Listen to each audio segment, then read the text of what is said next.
with some tears, with some joy, and celebrating a life that was cut far too short. And Coach Decky, a lot of emotion to start this night for the Golden State Warriors. It's been a very, very tough week. And after 8 days, they got back to doing what they love to do, which is play NBA basketball. They have come away with a win. Oh, baby, oh, baby, oh, baby. Ah, boy. What a tough day at Chase Center. A lot of emotions, but the Warriors do get back on the floor and get a win for Dejan Milojevic. And we say good morning to everybody out there. Getting after graveyard shift. If you're at work, what is happening? If you're getting ready for work, what is happening? Shasky's back. Shasky is back as we get ready for the NFC title game. But Warriors with the great tribute before the game for their third-year assistant coach who left us young at 46 years old last week in Salt Lake City. We saw everybody wearing the T-shirts, Brait, which means brother. He called everybody Brait. What's up, my brother? Very emotional night to start. Warriors got back on the floor. They get a win, a much-needed win, by the way, over the Atlanta Hawks without Trae Young, 134-112. We'll get to the basketball portion of that game in a second here, but the tribute, Warriors doing everything first class, Shasky. That was pretty cool.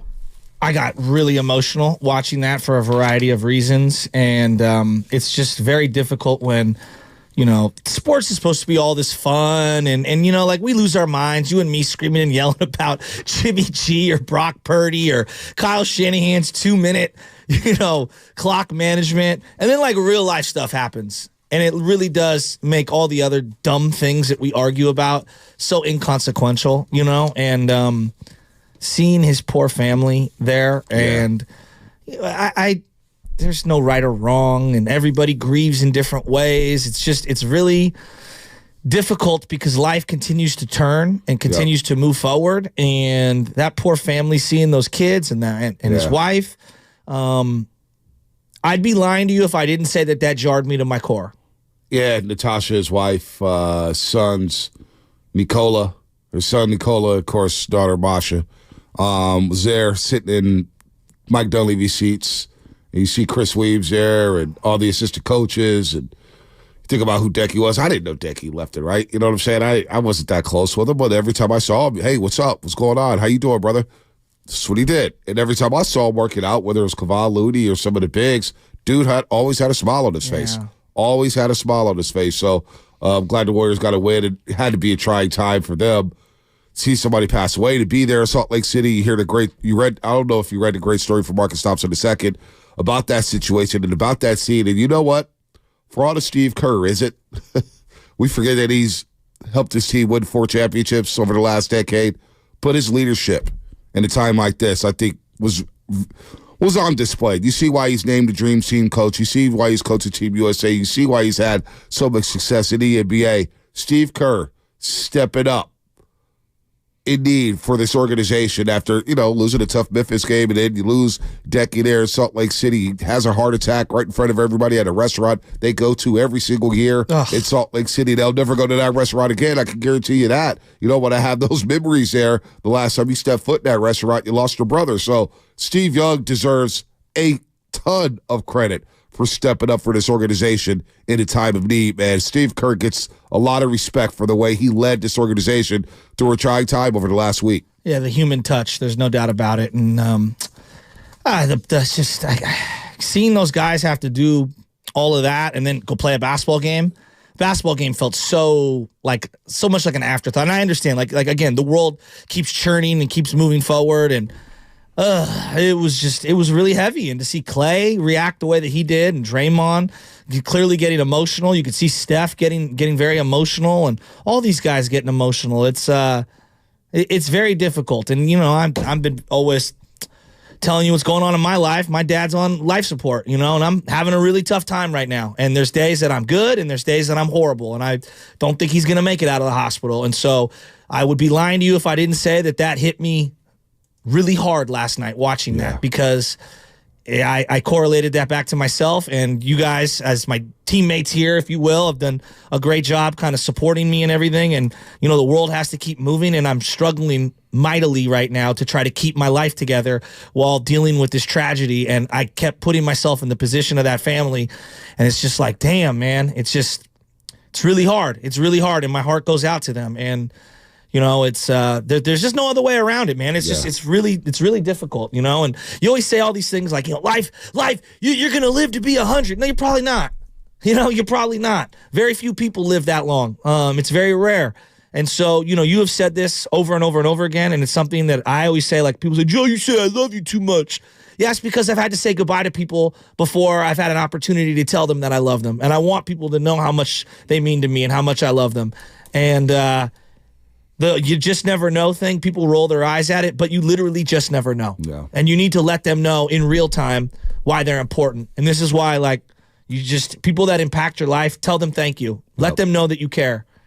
Because you might not have an opportunity to do so down the road. Yeah, you see his wife breaking down yesterday on television. That was terrible. It's horrible. Terrible, terrible, terrible. And I was off last night, and, it was funny. We got off the show, and I'm hitting Josh Ackley, our producer, up. Man, where's the Zoom link? Where's the Zoom link? He's like, dude, you're off. And I forgot I had this day scheduled off for quite some time. And I was just thinking about Kareth and Festus and Darrell. And I talked to Darrell before the show. And that's not an easy show to host. Pre and post game. And it's not an easy game to broadcast for Fitz and Buki, who had to broadcast a game yesterday. That's not an easy situation. I can't imagine what it was like in that arena last night. Chase Center, of course. Can't imagine what it was like for those assistant coaches, those players. You see Del Levy, of course, giving the flowers to his mom and his daughters. Just really, really sad. His son, obviously playing college basketball right now. But it just, everybody working there, just the mood. You could just tell the mood just wasn't typical Chase Center. It wasn't a typical Warriors game, but it can't. Yeah, it just really can't. So our prayers go out to the family of Mila Jovich, of course, and then everybody who had to sit there and cover that game, man. It's not an easy deal. It's not an easy deal, but they got back to playing basketball, and they played it well. Jonathan Kuminga, 4th straight 20-point game. Game high, tying 25 points, and he goes 11 for 11. Last Warrior to do that? Chris Mullin. No way. Chris Mullin. Ha! Chris Wow. Mullin. So J.K. did his thing. Splash Brothers did their thing, and they blow away a Hawks team, and they look re-energized. They didn't look fresh. Now, I'm eager to see what their legs look like tonight against Sacramento, but the basketball portion of it, that was their best play game in quite some time. There's no easy way to transition to this, so I'm just going to get right into it. Jonathan Kuminga's coming of age. Yep. I mean, all this Jonathan Kuminga, frustration, slander, however you want to categorize it. This dude had multiple plays last night. Him and Clay clearly got a little connection going, but he had multiple plays last night where it's like, oh, this guy's really coming into his own. One of them was the little fadeaway in the lane, okay, where DeJounte Murray's guarding him. Then on the very next possession, he comes down and fakes the fadeaway and then goes to like the kind of Euro step through and gets the little layup, gets the little fake handoff dunk. Like, the game is slowing down for him. And more importantly, because offense is never... It hasn't been a huge issue for him. I think forcing it at times and like discernment, yeah, we can nitpick. He's 21. Defensively, his communication on screens and not just getting plastered and quietly, getting taken out of the play. Him saying, hey, you stay with him. I'm going to fight through the screen or I'm going to switch with you. Kuminga is coming into his own. And the most encouraging part, there's a lot of things that have frustrated everybody this year. For me, like, if they come out of this year with a better version of Jonathan Kuminga, who could be their second or third leading scorer on a nightly basis reliably, that is a huge step forward. I know it's not championship. It's not going to guarantee you playoffs or anything, but I want to see that. Jonathan Kuminga last night made all 11 of his field goal attempts, tied Chris Willer for the most makes without a miss from the floor in a game by a Warriors player in his shot clock era since 1954-55. Prior to tonight, the last Warrior to make their first 10 field goal attempts in a game was Jordan Poole. Back on no back on April 7th of 2023 in Sacramento. Last NBA player to attempt at least 11 field goals and not miss was Nikola Jokic, who did it against Memphis. That happened last season as well. But no, Jonathan Kuminga, 9 rebounds, so that's what I like. Him crashing the glass, him grabbing rebounds, him attacking the rim with not even reckless abandon, just knowing, okay, the lane's wide open. Mm-hmm. Nobody's going to stop me. And the minutes that you see him play yesterday, 28 minutes, 51 seconds, just one turnover. One turnover, one foul for Jonathan Kuminga yesterday. That tells me that his hands are active. He's not committing to cheap fouls. He's not getting in front of guys. One foul, one turnover, 9 rebounds. That tells me a lot about JK's game. I just noticed that there was a concerted effort of awareness when a shot goes up. He was hovering back to box out and going toward the rim. Like, it's a big difference for him. And then I don't know if you heard him in postgame, but he was crediting Draymond Green in terms of coaching him throughout the game, right, and kind of like the communication between the two of them. I'm guilty of this. I ripped Draymond about riding the youngsters and stuff. Well, you got to give him a little credit here for clearly amending the relationship with him and Jonathan Kuminga and empowering the young man. Like, that means look, there's a lot of negativity for this year, and I get it, and I understand the greater frustration because there's big goals. Right, they may not accomplish them, but like the Jonathan Kuminga immersion is very important. Yeah, him emerging this season in his third year. I think we all knew he could do it. He's got the talent. He's a guy I don't want to trade. He's athletic on a team that's not full of athletes. And then he also said this about tying Chris Willer. It felt great.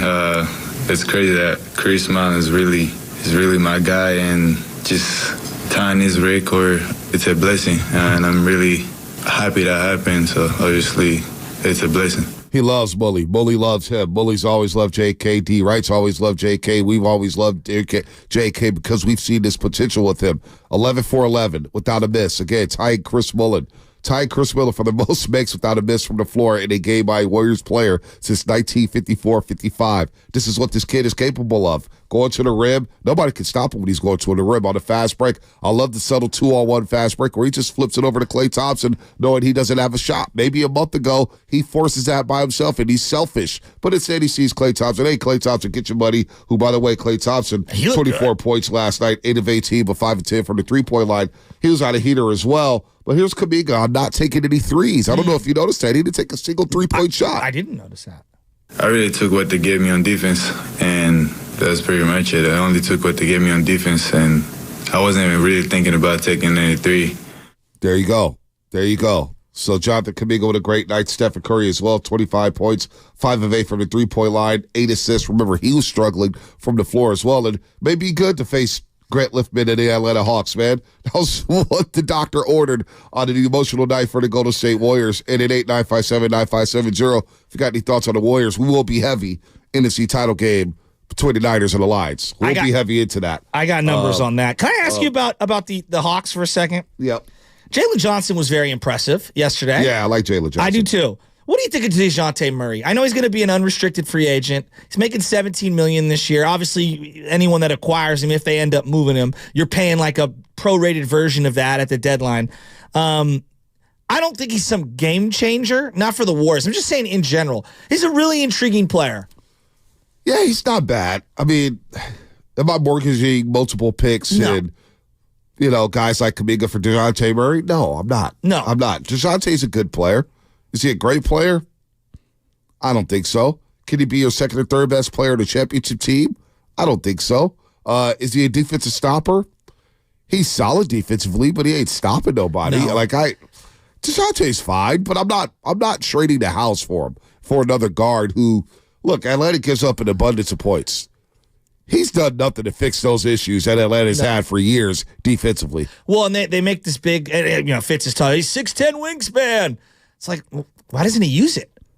You know what I mean? But here's the thing I would say. 23-7-7. He was all right. He was solid yesterday. Isn't he the kind of guy who, I'm sure he views himself as a starter, but wouldn't he be ideal in a Sean Livingston role off the bench? Well, he's too good. It's tough to sell a young guy. Yeah, nah, he's too good to be a bench player. Like, he's too good, unless you guaranteed him 30 minutes a game. But do the Warriors need another guard, per se, a guard like that? I'd rather have Kobe White, to be honest with you. Kobe White has a more consistent three-point shot than DeJounte Murray, and he's a little bigger. I'd much rather have Kobe White from the Chicago Bulls than DeJounte Murray. There's something that I've been seeing with Brandon Podziemski. I like Podziemski, but he dribbles into traffic and either leaves his feet with nowhere to go, or he just dribbles into traffic and then gets trapped and has to. He's got to slow down a little. I don't know. Podziemski has been kind of hit and miss for me the last couple of weeks. I really like the player. He's very young, but this thing that he's some starter moving forward, everybody needs to kind of take a deep breath on that. Yeah, Podziemski, I'm not going to say he's hit a rookie wall, but the scouting report is out on him, on how to defend him and how to attack him. Now, he's one of the league leaders when it comes to taking charges per year. Yes. But there's some times, and look, Kuminga's got to, Podziemski, he's got to chill in terms of this. He talks to the refs a lot, too. There's a lot of little characteristics that he has where he's doing the replay thing or he's jumping up and down about a foul or whatnot. It's like, kid, you're a rook. Kid, you're a rook. You got to crawl before you walk, man. And so I do like Podziemski. He's got irrational confidence, and we all applaud it, but we don't do it with Jonathan Kuminga, and he has irrational confidence. Kuminga's one of the most confident players I've ever been around. Guy thinks he's already great. No, I'm not, and I love that mindset. I love that mindset. He wants to be great. For sure. Podziemski has it, and we all applaud him. For Kuminga, we've called him at times selfish or whatnot because of some of the things that he's told the media, but Pods, I don't know. If Dunleavy's got to make a move, and Brandon Podziemski, some team said, hey, you got to throw in Brandon Podziemski in there. Is he untouchable? No, I would. For the right move, I have no problem stapling him on. I think he's a solid player. I like him a lot. I don't know what the total upside is long term. I think there's a segment of Warrior fans that might overrate how good he is. He's a solid player off the bench. I think he's playing probably too many minutes on a team that's not very good, and so his numbers are diluted. He's playing with some really good players. Right. I think he has a tendency, again, to dribble into traffic, leave his feet, and doesn't know where he's going with the ball. And I think that the book is kind of out on that, and you're seeing the assist-to-turnover ratio not be where it needs to be. Yep. I don't know. He's a rotational I like piece. him. Am I hating on him? No. I think it's a nice rotational fit, but is he a guy, again, this team wants to win a championship. When you pay the money that you paid, that's what I'm saying. They may not be a championship team, but they're thinking championship. That's the mindset down there at Chase Center. They think that. So is Podziemski, is he going to be a guy in the playoff series that can get you buckets? Can he flip the series? That's a lot to ask a guy who just came out of he just left college. So I don't know about Podziemski, but I am thrilled about Kuminga. I'm thrilled about the Splash Brothers. You know what? Draymond Green had a solid night off the bench. I thought Dre was really good. He hit a couple threes. Wiggins trying to be more aggressive, but he finished with 12 and 5. But he was trying to be more aggressive. He was active, but I needed a little more. But 22-point win, largest home win of the season, 38 in the first quarter. I'm not mad at that. They needed that. It was a nice little palate cleanser, but tonight it would be different. Sacramento Kings are coming to town, baby. The Sacramento Kings. Can I give you a quick analogy? Doesn't it feel like the way that America is viewing the Niners, Detroit, reminds me a lot, and I know that the Warriors had championships and Steph Curry, so it's going to always be different. But it reminds me a lot of how America was viewing the Kings versus Warriors last year. Yeah, everybody's rooting for the Kings. Exactly. And I feel like everybody's rooting for Detroit. I think that the Niners are, to a degree, the Niners are being disrespected. Oh, yeah, they are. They are. I'm kind of like getting mad. No, so you found something to get mad about. Yeah, because I was diving deep and I did positional breakdowns. I'd like to ask you some of these. Right. I feel like the Niners, look, when you're 7-point favorites, you're not being disrespected. You're not being dogged. But really, we're acting like the Niners haven't been world beaters for multiple years in a row. Is that really what we're doing? Well, Brock Purdy has one, and look, I crush Brock Purdy, but he had one bad game, and all of a sudden it just negates an entire season of excellence. Basically, that's what happens. It's a little unfair. That's what happens. By the way, good morning to YouTube and Twitch, brought to you by First NorCal Credit Union. The smart choice for low auto loan rates and super simple online application process. We're going to have a lot of fun, man. We got some great guests coming up. I reveal that on the other side. That'll be brought to you by Fremont Bank. Full service banking, no compromises. The road to Vegas is brought to you by Ameriwest Credit Union. Working for you today, tomorrow, together. Have you tried Farmers Brewing yet? If not...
All right, Dub Nation, it's Draymond Green. Tip-off is coming later today with the great Tim Roy, and then tune into the Morning Roast tomorrow morning for the best Warriors coverage. All right, Draymond, coming off the bench last night, 5 of 6 from the floor, 2 of 3 from the three-point line, and the Warriors now are improved to 128-28 when he hits at least 2 threes in the basketball game, 12 points, 5 rebounds, 3 assists for Draymond Green as he came off the bench for the second straight game since he's been back from his suspension. The Warriors get a much-needed win. They're now 3 games under 500. They'll try to do it again against Sacramento tonight against the Kings. Fourth and final time they'll face the Kings in the regular season. Warriors 2-1 against the Kings so far. Beat them the second game of the season in Sacramento.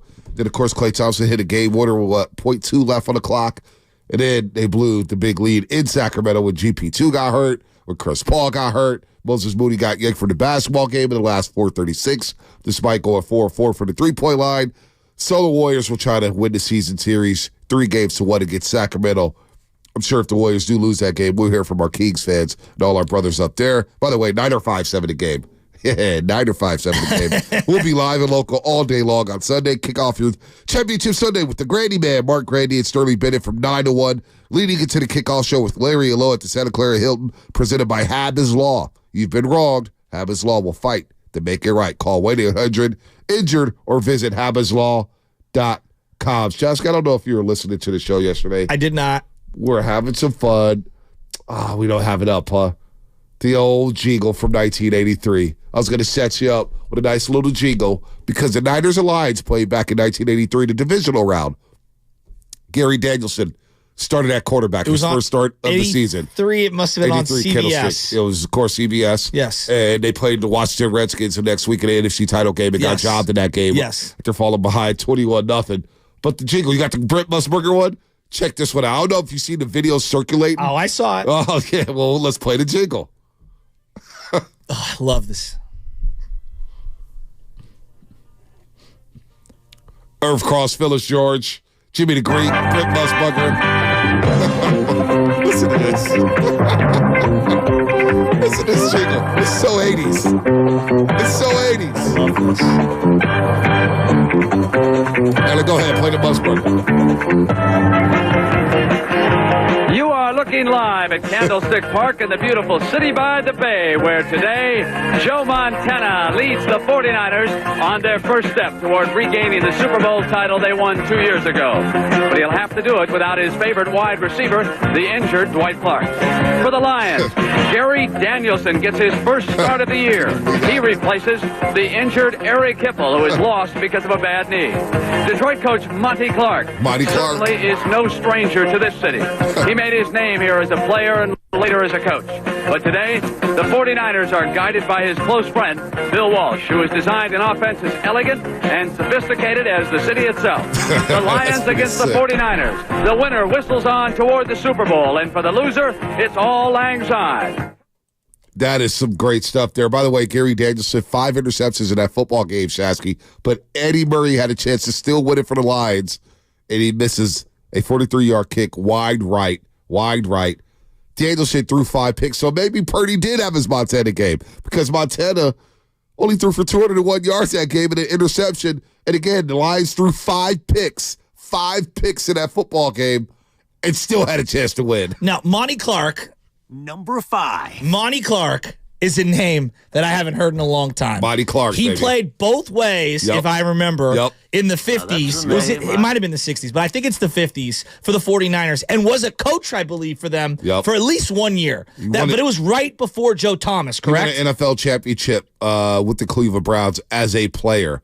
He won one with Cleveland. Okay. So he played both ways. Monty Clark tight end. He was a defensive lineman. And he was a coach for that Lions team. And he was praying before the kick. And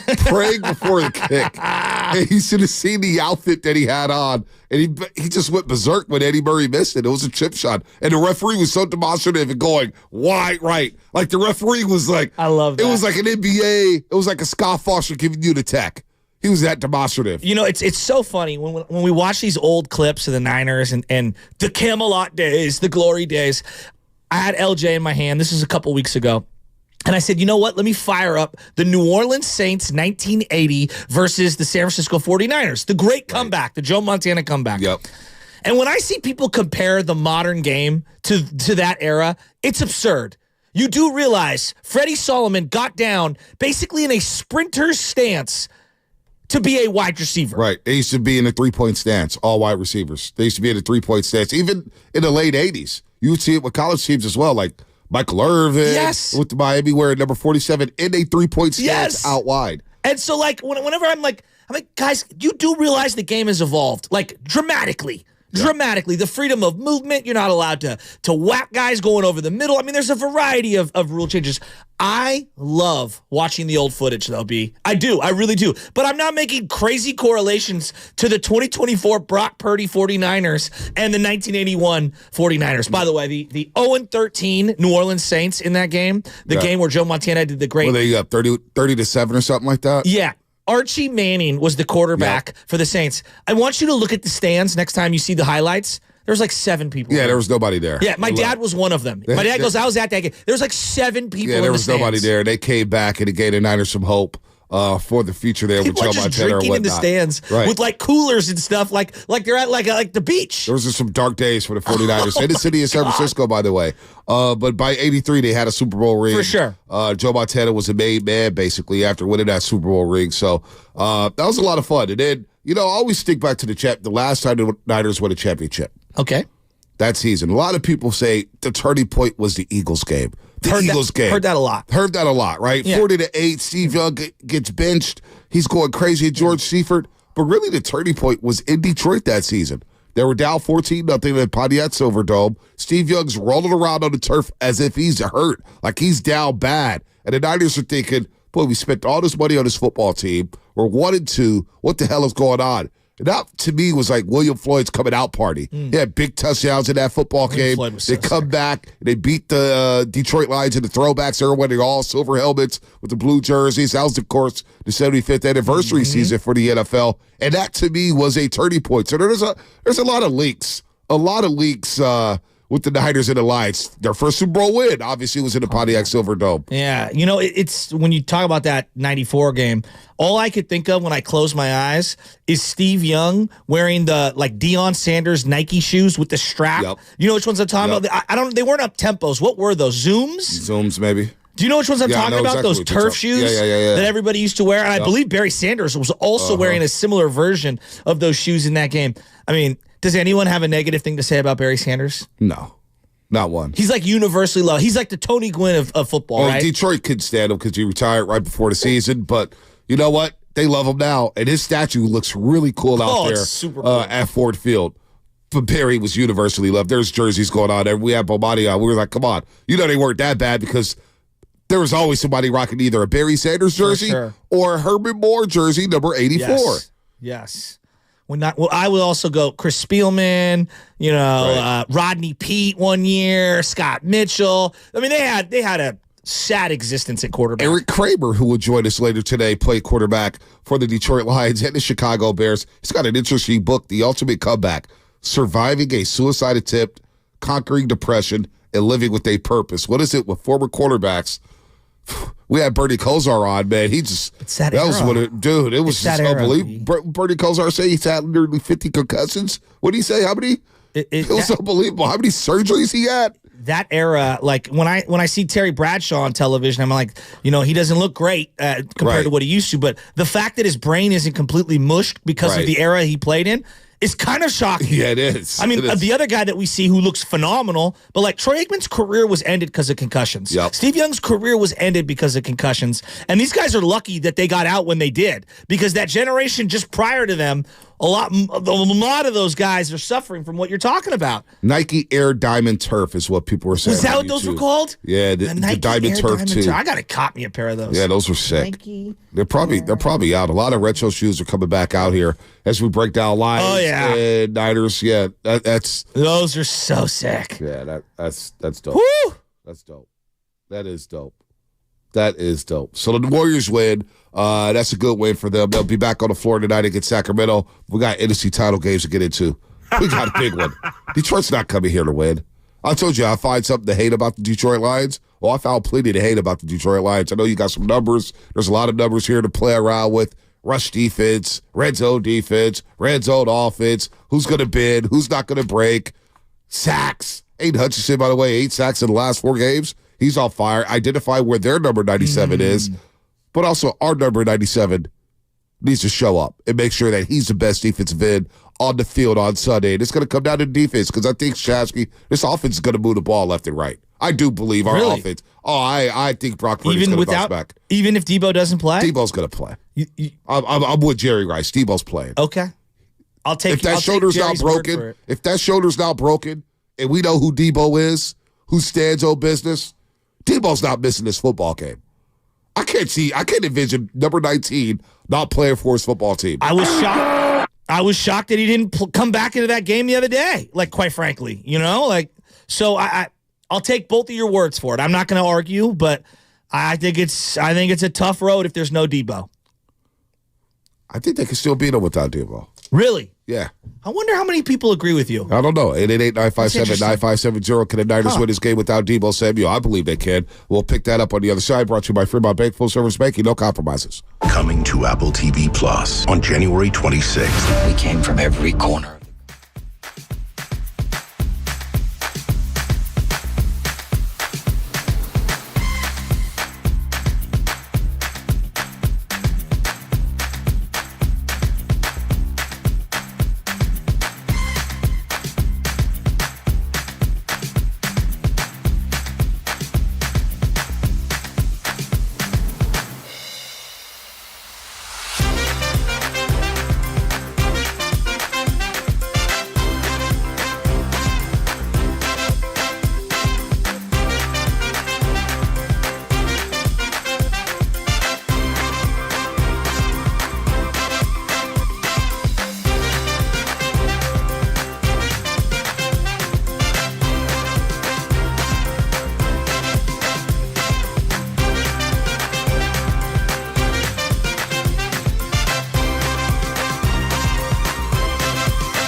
Yeah, party last night. There were some individuals talking about the Apple Watch and how the Apple Watch could get you in a lot of trouble. I need you to do me a huge favor. That's on them.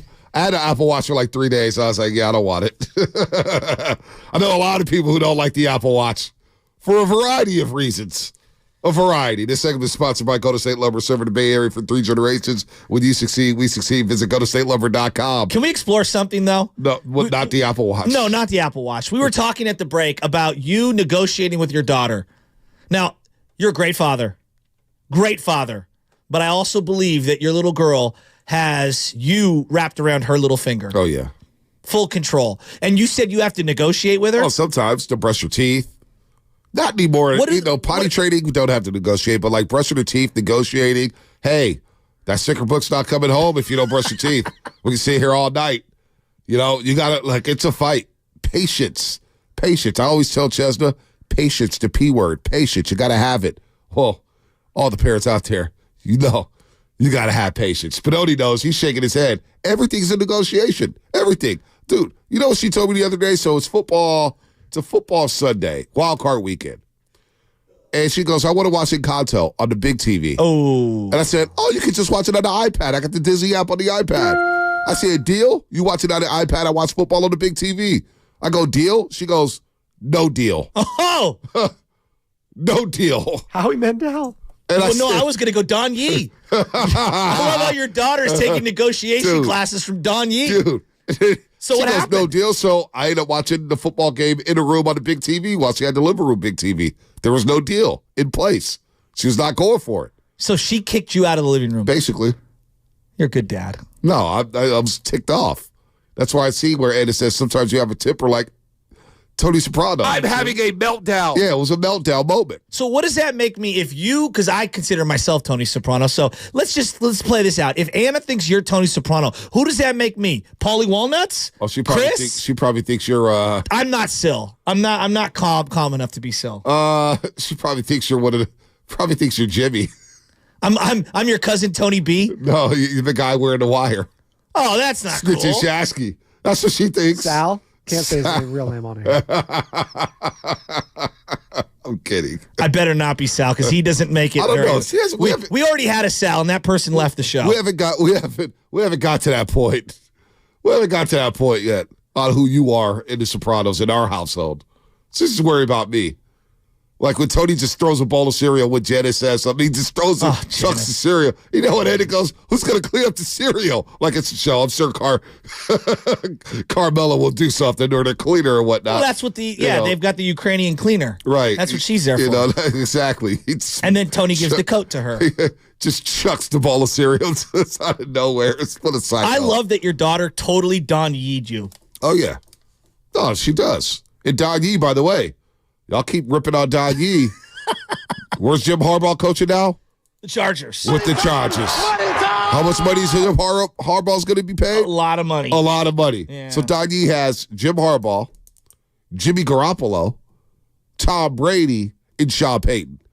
You know what? I nominate Don Yee for Agent of the Year.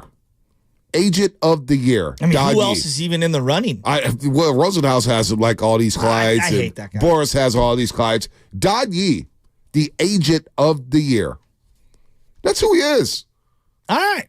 Y'all are laughing at Don Yee. Ain't no jokes no more about Don Yee. His clients get paid. You're taking him over Scott Boras? Oh, all day long. You don't need a large portfolio. Did you see? Got 4 guys. Adrian Beltre gets inducted into the Hall of Fame, and they go to his house, and Todd Helton looking. Well, the angle they used on my boy Helton was not great. Not looking svelte. Yeah, his belly looked like mine. I was like, damn. He was not looking svelte. But they showed Adrian Beltre, and he's got a huge family there, and who's in the middle? Scott Boras. Of course. Letting it be known, I'm here. Of course he is. By the way, Sheffield not being in the Hall of Fame. Complete joke. He's a more feared here than Todd Helton. It's a shame. It's embarrassing. And Joe Bauer. Look. Todd Helton deserves to be in. Yeah, but I fear Sheffield more than I feared all those other guys. Don't deny it. No, Helton's one of the greatest. He's probably the greatest Rocky of all time. Like, that goes without saying. I love Todd Helton. He should be in the Hall of Fame. No, Larry Walker? Larry Walker Expo too, though. You know, like I'm just talking about like career longevity, all that stuff. Like when I think of Mr. Padre, I think of Tony Gwynn. When I think of Mr. Rocky, in my mind is Todd Helton. But that's fine.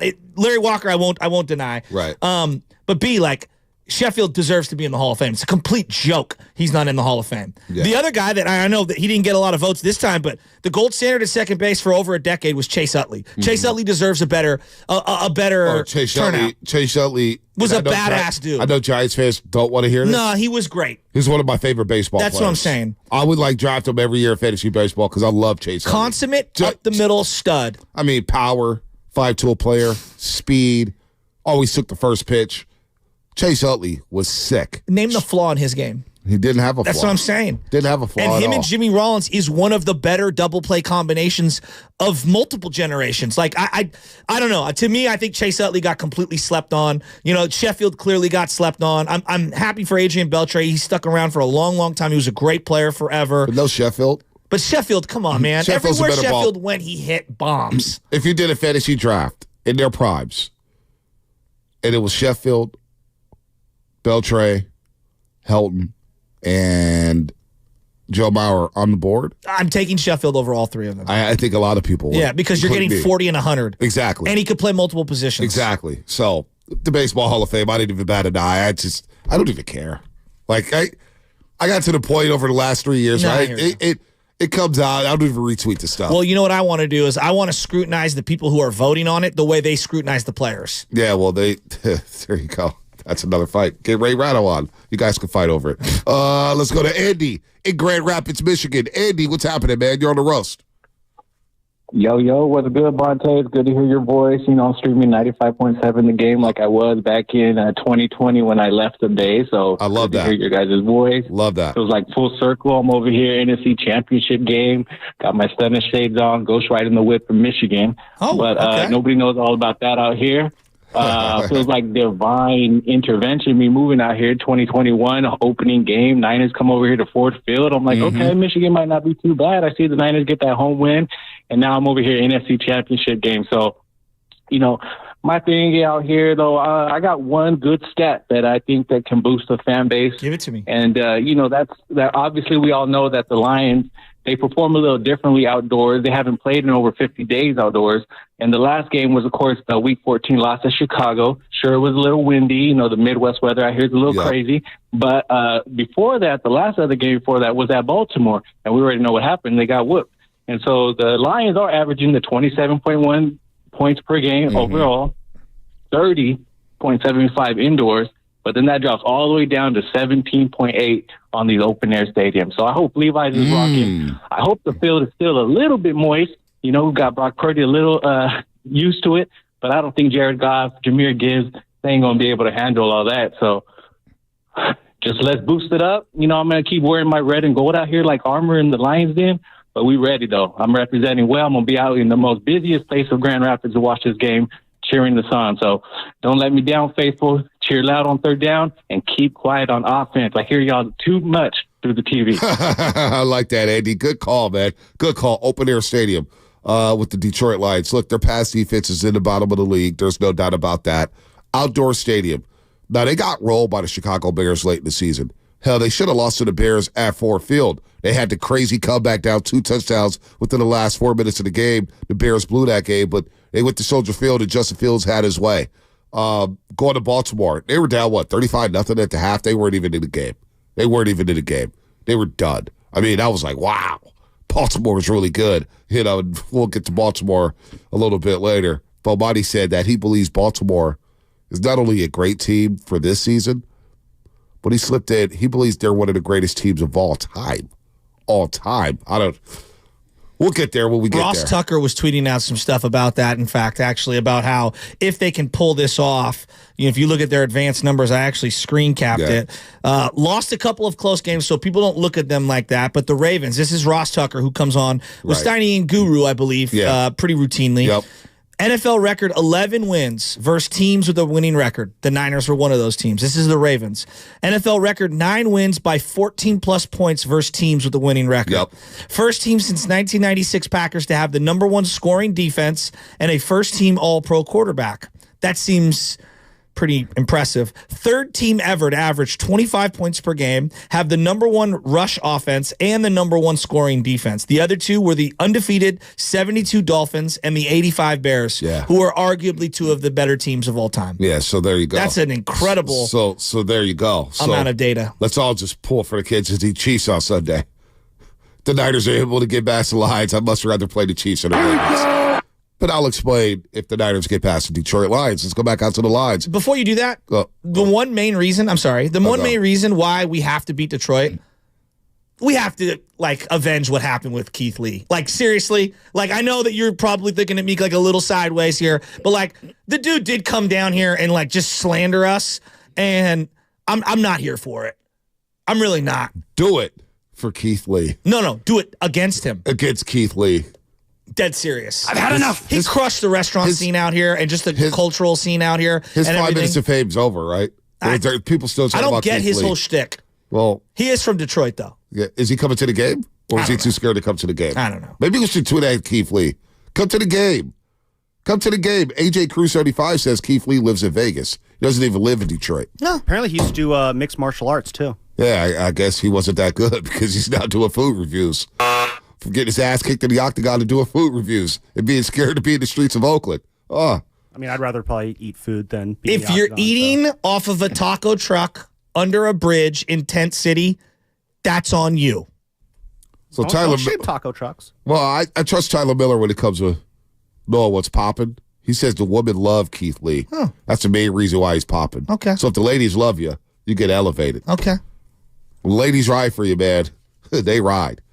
You know what I mean? Unlimited possibilities. That probably didn't come out as well as I wanted it to come out. So let's just keep it moving. Let's keep it moving. Slide in the DMs to say hi. Oh, shit. Will she be at the game? Isn't she from Detroit? Brianna? Yeah. I'm fashionable. I wonder who she's rooting for.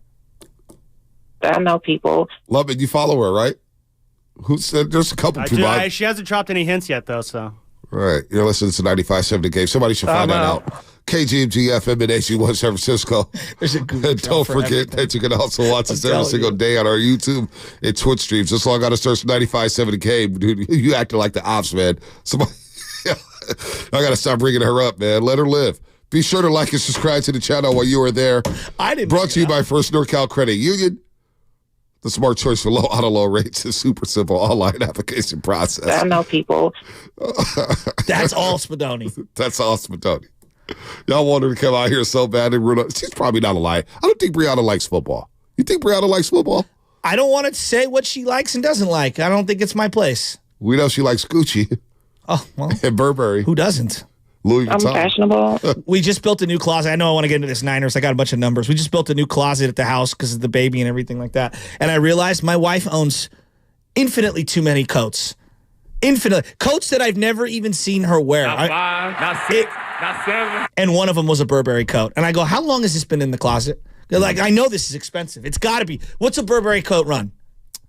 A lot of money. 1,000? Probably a little more. It might predate our relationship. I don't even know. But I've never seen her wear the coat. Well, you got to keep the coat in there. Of course we're going to keep the coat. Yeah. I mean, come on. There's going to be a lot of things like J's. People wear J's. They don't wear them for like 10 years. It ranges from like 1,500 to like 3,000. Yeah. No, they're not. Now that I know how much those cost, I'm now regretting how many of my things I had to get rid of over the years that I appreciated. Let's go to Fernando and Concord. Hey, Fernando. I'll believe that one alone. You know, Ronnie do, fellas. What's up, out there? What's up, Fernando? What's up, baby? What's going on? Oh, brother, I'm bumped up right now, man. I'm just waiting for Sunday. I just want to say, hey, even if Debo's not ready to go, I believe that we got this, man. We got it. If we could have Janice can have another game like the one he had last game, and if we could have a little bit more of Brandon A.U., because he was a little bit quiet last game, I say we got this, brother. I'm ready. I don't know if I'm sleeping on the Lions. I'm ready. I know we got this. I'm ready for the Super Bowl. And let's get it on, baby. Let's get it on. It's really out here, boy. Let's go. Hey, look, man. I'm feeling good about Brandon Ayuk's game. I'll explain in a second here, but I want to get RJ and Fairfield. RJ and Fairfield, long time no talk. the more you talk, the more you make me nervous. RJ, good morning, RJ. All right, what's up, Bonte Shasky? Real quick, hey, you got the plug on Chase for me tonight? What's happening at Chase tonight? The championship. We're going for our second ring tonight. What you mean? Oh, yeah, you guys are coming down to the dental office. That's right. So root canal. You need a root canal. You need some braces. What do you need tonight? I don't need nothing, Bonte. I need you to help me out on this one. I ain't trying to put my hard-earned money into Chase. Why? Yeah. Why? You got bread, RJ. You're a baller.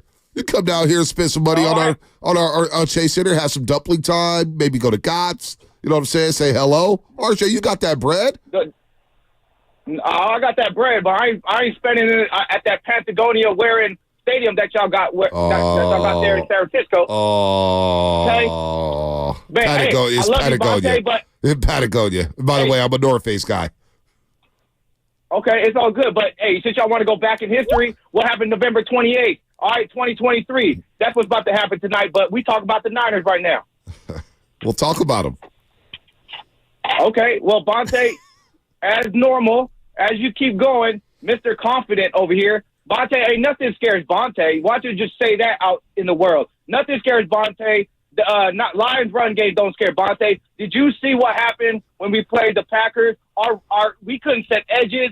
We couldn't do nothing. So I'm a little nervous about this game. And Wait a minute. RJ, you say you're a little nervous about this game? My caption on your call says, not as nervous about the Lions as you were about the Packers. Well, Jared Goff doesn't scare me as much as Jordan Love. Jared Goff can't move in the. Are you serious? He don't drive. He don't step back like Jordan Love. Jordan Love could do some crazy stuff like Pat Mahomes, but Jared Goff has to step into his throws, and I think our defense could get there. But Nick Bosa, man, got to get there and Chase Young. But like I said, ain't nothing scares Bonte. Bonte, nothing scares you. Nothing scares you about the Lions. You keep going on, Mr. Confident over here. Nothing scares Bonte or Shasky. That's all I'm got to say, man. You scare me, Bonte. Why do I scare you? Because I'm not scared? Well, you live life scared, RJ. You got to stop being so scary, man. That's why you're bumping Luther Vandross going to football games. Appropriate fear. No, he doesn't have fear. So you imagine watching a game with RJ? He sounds like he freaks out. Well, every play. He says that he feared Jordan Love more than Jared Goff. I am shook. Don't know. I don't know if I'm there. Because I don't want to dismiss Jared Goff. Like right now, he's got 0 turnovers in the last 2 playoff games. He's throwing for 564 yards, 3 touchdowns, and almost 75% completion rate. Yep, he's on a heater. He really is. And it's the short, controlled passing game along with the controlled running game that they have going on. I'm very worried about the secondary laying off these guys and them trying to pick us apart. They've got an elite slot player in St. Brown. Now, Diamondor Lenore, is the guy who's probably going to be lined up in the slot, but who's going to be on the outside? So are they going to maybe move St. Brown around? If you consider CeeDee Lamb a slot player, St. Brown is probably the second best slot player in the game based on the numbers. Maybe the best slot player because he's so tough and he's hard to tackle. He breaks a lot of tackles, man. He's a physical, relentless wide receiver. This guy is a stud. We heard from Kirk Morrison the other day. This guy's been doing this since he was at Mater Day. Amon-Ra St. Brown is a problem. There's no doubt about that. But what helps out of secondary? A great pass rush. Well, but like I hear you, but if I'm Detroit, I'm saying to myself, well, I'm going to try to get rid of the ball quickly. 1, 2, boom. 1, 2, 3, boom. Right. 1, 2, 2. Like, so if the pass rush can't get home in time and they're just doing the short stuff, watching the Packer game back, as many times as we have, they were laying way too far off some of these receivers. I don't expect that to happen because if they do start to get the ball out quick, run a wide receiver screens, quick comeback routes or whatnot, then the cushion needs to be condensed. Yes, no doubt about that. And you got to tackle well. This is a game where Detroit's going to get yards. They're going to be able to get some chunk plays here and there. That's the way the NFL set up. Gibbs is a really good player. They have a lot of speed. They will get yards. But how well do you tackle in this football game? Because Detroit has a lot of good tackle breakers. How well do you tackle in this football game? That will go a long way on both sides, both defenses here. Detroit doesn't tackle. Then Ayuk scored crazy, Kittle scored crazy. But how well do the Niners tackle in this football game? But also, I still believe There's going to be plays where they run their play action pass, and Jared Goff steps back, 5-step drop back, and he wants to plant that foot, and he wants to let it rip.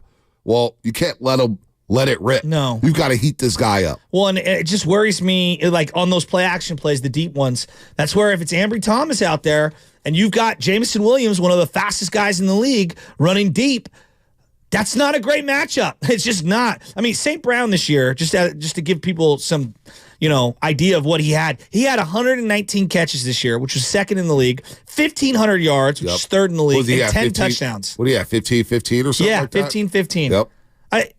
That's video game numbers. No, he's legit. He's one of the best wide receivers in football. No doubt. Now, he got a lot of targets, whereas someone like Brandon Ayuk doesn't get the same amount of targets. So it's going to be different to kind of compare our receivers to him. But when I'm looking at what he does really well, it's the power slant game, the power short stuff.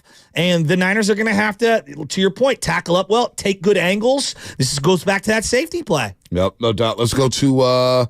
Yeah, this is Logan, right to safety. What are you going to do there? Right? Charles in San Jose. Charles, what's happening? You're on the roast.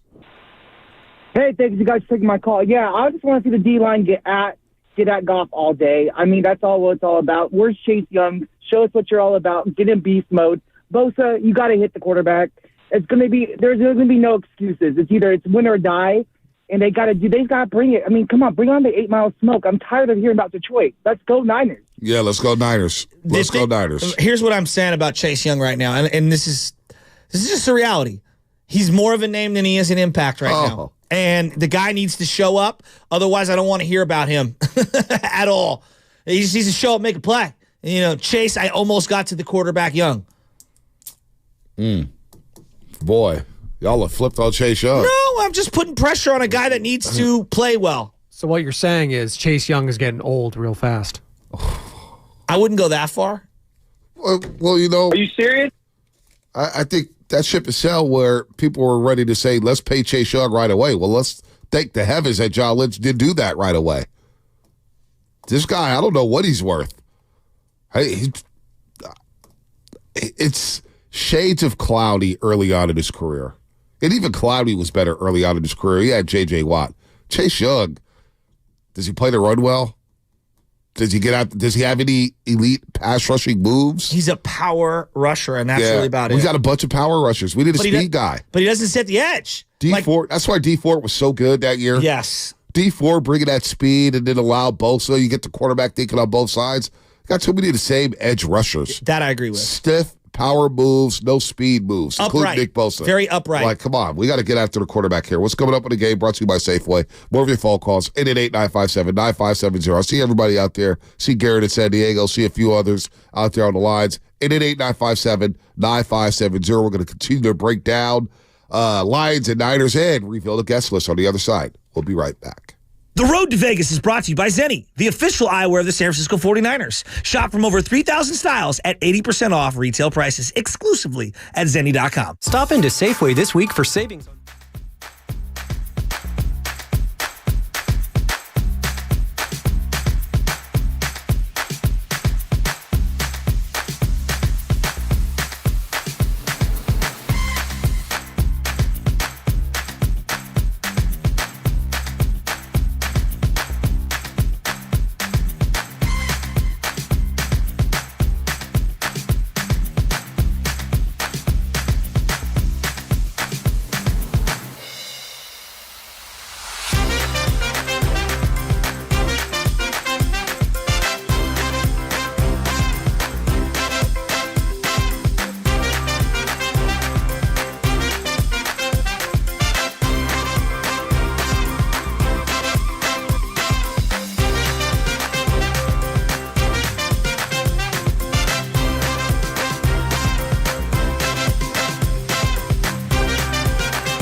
This is Klay Thompson, and you are listening to the Morning Roast on 95.7 The Game. It better not be roasting me if I'm giving them all these intros. Nah. You know, Clay, I will never roast you. Vontae Hill, will never, ever compare you to guys like Kyle Korver and Max Strus. I am a loyalist. Klay Thompson, I love you. 24 points last night, 5 and 10 from the 3-point line. Shay, anybody? Oh, there's Shasky. 95.7 will be live and local all day on Sunday. Stru's having a good season, actually. I'm mad at it. Not making that much either. Go look at his game box. Mark Grady, Sterling Bennett from 9 to 1. Leading into the kickoff show with Larry and Lowe at the Santa Clara Hilton, presented by Habba's Law. You've been wronged. Habba's Law will fight to make it right. Call 1-800 or visit habbaslaw.com. Are you serious? Yeah, I'm serious, RJ. I'm very serious. I'm very serious about this guest list as well. Guest list. Jemele Hill, formerly of ESPN, doing her own thing now. You see her on CNN. You see her all over the place. Jemele Hill will join us at 8 o'clock. She's a huge Niner fan, but grew up in the Michigan area, Detroit area, in Michigan. She's a Sparty, not a Wolverine. So we'll talk to Jemele at 8 o'clock. She was on my wife's show, Below Deck. Was she? Yeah, Really? I believe so. Yeah, I believe so. Jemele Hill. I don't know if she was getting married. I forget. I would actually, you know what? We'll ask her. Yeah, no, I think it was. It was like an engagement party or something like that with all of her girlfriends. Yeah. Jemele Hill, obviously from Michigan, as you mentioned, and so is Captain Lee. Oh, I didn't know that. Yeah. So they bonded over that. There you go. Jemele Hill, 8 o'clock. Former Lions quarterback, also played quarterback for the Chicago Bears. I think it was a Viking as well. Eric Kramer. Just the black and blue division. He just went all around. I like it. You always get those players who just tore the division. Yeah. They're a Seahawk, they're a Ram, they're a Niner.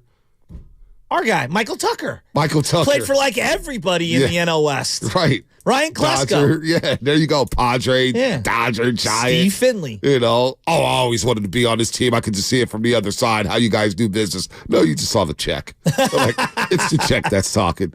Come on, man. Kate Rooney. She's coming back on a roast. Nice. Kate Rooney had a smashing debut on a morning roast. Of course, Kate Rooney, a sports reporter at Crowd 4. Crowd 4 is everywhere. Jason Dumas. Leave me alone, Dumas. Leave our Niners What's alone. wrong? No, I'm just joking with him. Oh. He was telling me, he was like, trust me, if I would have lost that game, I would have been insufferable. Okay. You know, Eagles fans. Yeah, if I was him, I would too. Oh, man. So I would like to do an exercise with you, Bonte. Kate Rooney. I would like to do an exercise with you, Bonte, and I want you to answer this, okay? And then we'll see what the audience is feeling. Sound good? Are you ready for this? I'm always ready. I know you're whatever always ready. it is. Well, I mean, a negotiator like yourself, you know, Don Yee would love. I want to break down each position group between Lions and Niners. Let's get real. All right, let's get real. Let's start at the top. Special teams. Whose special teams unit are you taking? You're going to take Moody, who, if you look at some of the 20th most accurate kicker this year, didn't have a lot of 50-plus yard attempts, or you're going to take Badgley? Who are you taking? And obviously the return units of the Niners has been sketch at best. Detroit, middle of the pack, nothing stands out to you. Whose special teams unit are you taking in this game? I lean Detroit's. They seem to be more buttoned up on special teams. But I do like Moody over Badgley. I'm not a huge fan of Badgley. Okay. Their kicker. They also had Riley Patterson for a long time. Riley Patterson was their kicker. I guess he's hurt, so Michael Badgley's there. 4-4. Look, I'll lead Detroit special teams. Return game. Also, they are Mike Upati, 49ers, Cardinals, Seahawks. That's a good call. 408. That's a good one. That's a really good one. It's a really good one. I think I'm just down on the Niners special teams. I'm down on their special teams. Does every team do that with their own special teams? Yeah, I think I haven't watched a lot of Detroit special teams. I haven't really, yeah. But they do run fake punts. Yeah. They do run fakes all the time. They are buttoned up. They seem to be flying around hitting. I know about the Niners special teams, and the Niners special teams is underwhelming. Yeah. The return game, and we're probably not going to see Debo. I never liked Debo being on kickoff return. I know some people do. I don't like putting my premium players on a kickoff return team. I just think you can't find a guy to return kicks, then let the ball go out of bounds or let him go out the end zone and stop returning them. So I'm going Detroit's special teams, just on the strength of the 49ers special teams, I don't think the Niners special teams is that good. Yeah, okay. All right. And look, if you want to chime in, you can get on the YouTube chat. You can get on our Xfinity text line here, 888-957-9570. Let us know what you think when we go down these position groups. Let's go to the secondary. What do you think? I think that the Niners special team woes are over-exaggerated. I actually think I'm going to say it's a deadlock between the two teams. That's what I'm going to say. Deadlock between the two teams. And I'm not going to do that moving forward. Niners DBs versus the Detroit DBs. I'm going to go entire secondary here. We know who the Niners are. Their weak link is going to be Ambry Thomas, and I would say whoever the safety is playing in the Logan Ryan spot right now. I don't know. Gibson hasn't looked as good recently as maybe he has at times this year. And then I look at the Lions side. They got Chauncey Gardner-Johnson. Emmanuel Mosley's out for this game. And a bunch of guys that none of us have really heard of. Who do you give the edge to in the secondary? Niners or Lions? Niners. Even with Diamador, Lenore, and Okay. Travarius Ward's been really good. Obviously, there's an article right now circulating on NBC Sports Bay Area about the relationship between Diamador Lenore and Amon-Ra St. Brown. They've had a lot of battles against each other. I'm going to lead Niners secondary. Although Detroit, they got some hitters back there. They will hit you. Kirby Joseph will hit you. C.J. Gardner-Johnson, man, we know he's a ball hawk. They got some ballers back there, so I'm going to lead Niners secondary ever so slightly. Okay. No. I think that's fair. And again, if you want to get in and chime in and let us know, we're breaking it down just position by position. Let's go linebackers here, Bonte. Obviously, the 49ers have Fred Warner and Dre Greenlaw, and I think that they're going to be superior to most other linebackers. Jack Campbell, Anzalone. They got this guy McNeil, who's more of a DN, but I threw him into the linebacker space. Who do you give the edge to? Oh, it's Fred Warner and Dre Greenlaw. Yeah, I have a hard time. It's not even close. Outside of Roquan and Patrick. Anzalone, yeah. They're really good. But in this football game, Anzalone, Branch, Okay. That's pretty straightforward. I think no one's going to argue. Defensive line. Hutchinson, you said, had how many sacks over his last 4 games? 8 in the last 4 games. Wow. Okay, McNeil, who I referenced, has been actually coming on pretty strong this year for them. Detroit's second in the league against the run. If you look at the expected play per average, the Lions run D 6th, 49ers run D 26th. Yep. I know we don't love EPA on this show, but it's something. I just look at raw data. They're giving up 88 yards a game on the ground. That's pretty good. 88 yards a game. And the reason why, I think somebody hit me at this on whether it's Instagram or YouTube something, but they asked me, Bonte, is it because they get out ahead of so many teams? And I was like, yeah, absolutely. They make teams one-dimensional. Same thing with the Ravens. Ravens so good, they get out to these fast starts. I'm noticing that in the NFL, you need to get out to, because you can flip a game plan. All of a sudden, the Niners go out 14-0. How much are the Lions going to run the ball? That's a great point. You know what I'm saying? That's a great point. And I think they kind of got away from the run last week because they were trailing, even though it was a one-score game. So defensive line, who are you going to give the strength to? Detroit or the Niners? I don't like anything with Detroit's front seven. Really? Like their linebackers. Anzalone's he's a fine player. Derek Barnes, the game with interception last week. Their defensive line, Aiden Hutchinson, 8 sacks. They seem to be having an impact. Okay. And they use the blitz really well to help out that defensive line. Look, man, I'm going to challenge this 49ers defensive line right now by saying this. Your defensive line of the 49ers is not better right now than the Lions defensive line. Show me on Sunday if you're better than them. So you're taking Detroit. I'm taking Detroit's defensive line right now to challenge the Niners defensive line. I'm going. They were underwhelming. On paper, this defensive line should be the best in the league. But what my eyeballs tell me is right now they're not getting home. Yeah. Right now they're not heating up the quarterback. Right now they're not stopping the run. So you know what, 49ers, you can clip this. I'm taking Detroit's defensive line over yours right now. Wow. Show me on Sunday how good you are. Show me how good you are, Bosa. Show me that you are the DPOI. Show me, Chase Young, that you are worth multi-million dollars. Show me that. Javon Hargrave, I gave you $40 million guaranteed and another 23 to sign. Show me you're that player. If you had to put $1,000 on who would have a better game, Hutchinson or Bosa, you're putting it on Hutch? Right now? Wow. Where you at, Nick Bosa? He hasn't had a sack in 4 playoff games. All right. Hutchinson has 8 in the last 4 games. B, I can't argue with you. Like, form matters to me. Like, we've got this player and that player. Yeah, but you're not playing well. I have to go with form. So you're taking Detroit's defensive line. Yep. All right. And I'm challenging the 49ers defensive line. I like that. This game comes down to you guys. Wow. You guys want to step up and get after Goff? You guys want to step up and get after Gibbs and Montgomery in the run game? Well, Bosa, it's time to go. Aiden Hutchinson's coming in wearing number 97, and he thinks he's the real number 97. He thinks he's going to come steal the show. He went to Michigan, you went to Ohio State. You don't think that plays into this? He wants to show you that, hey, I was picked number 2. I'm the better number 2 pick. Well, Nick Bosa, you got your money, 120 guaranteed. You got your award from last season. We brought Steve Wilkes down from the booth to the sideline. Yeah. We did all that for you. Now it's time for you to show me how good you are on Sunday against Jared Goff. Yeah. Prove to all of us that you're the better number 97. It's time, Bosa. I love it. All right, let's go to the offensive line. I think Trent Williams is the best of all the offensive linemen on both sides, but I'm looking over at Detroit, and they might not have Jonah Jackson. It sounds like we're 50-50 on Rag now. Yeah. But Penei Sewell and their offensive line has been ranked at the top of the league in a lot of the metrics all year long. Are you taking the 49ers offensive line in this game, or are you taking Detroit's offensive line, even though they've got injuries? I lead Detroit's offensive line. Now, Jonah Jackson, like you just mentioned, he's not going to play, so that's where Hargrave, Armstead, and you know what? Maybe you can line Bosa up inside this week. Maybe line him up inside, him or Chase Young, because the interior of the offensive line in Detroit is their weakness. That is their weakness. But overall, they have a very good unit. They're nasty. They're physical. They can do all things. I'm going to lead Detroit's offensive line in this one, but I don't think it's by much. These injuries do hamper Detroit.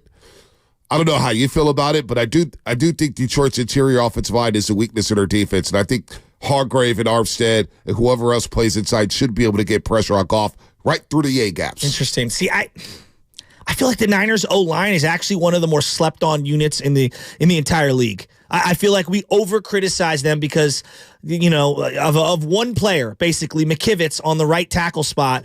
Everyone else has been pretty good. I mean, Jake Brendel's had a really good year. Right. Aaron Banks has had a monster year. Trent Williams is a legend. Yep. I'm going to go Niner offensive line, but I'm going to stick with yours. We're ranking you. I want to pick yours. No. But I like the Niners offensive line, but that's neither here nor there. Let's go to tight end. Laporta basically had one of the great regular seasons a rookie has ever had at tight end.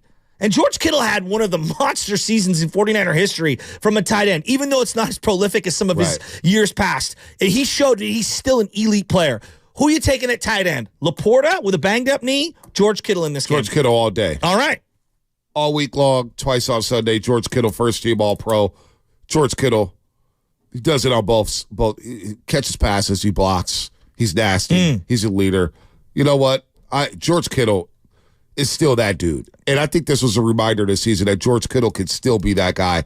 George Kittle had a big day against Green Bay. We didn't really touch on. I know he had the big drop on second down, but he made up for it later on that drive. I'm taking George Kittle all day long. Let me give you a stat if you really want to bet over the weekend when it comes to George Kittle, tight end props, things like that. Detroit is the 10th worst in the league against the tight end. 10th worst in the league in giving up tight end stats. I think this is a huge monster moment for George Kittle to cement himself as an all-time 49er, taking this team back to the Super Bowl. I expect 85 to be a huge part of the game plan. And one area that I think he can be really impactful is in the run game against Aiden Hutchinson and in the chipping game where they use him as a blocker and chipper and then give him those little leak outs, those screens, those wheel routes that he likes to run. I'm taking George Kittle as well. Laporta's banged up knee, and I love our guys against him. I mean, he's an elite player. But I think that we have the linebackers that can slow him down. I'm going to take Kittle as well. Let's go to wide receiver. Now, in this equation, let's just say that Debo plays, okay? It's Brandon Ayuk and Debo with Juwan Jennings against Amon-Ra St. Brown, against Reynolds, against Jamison Williams.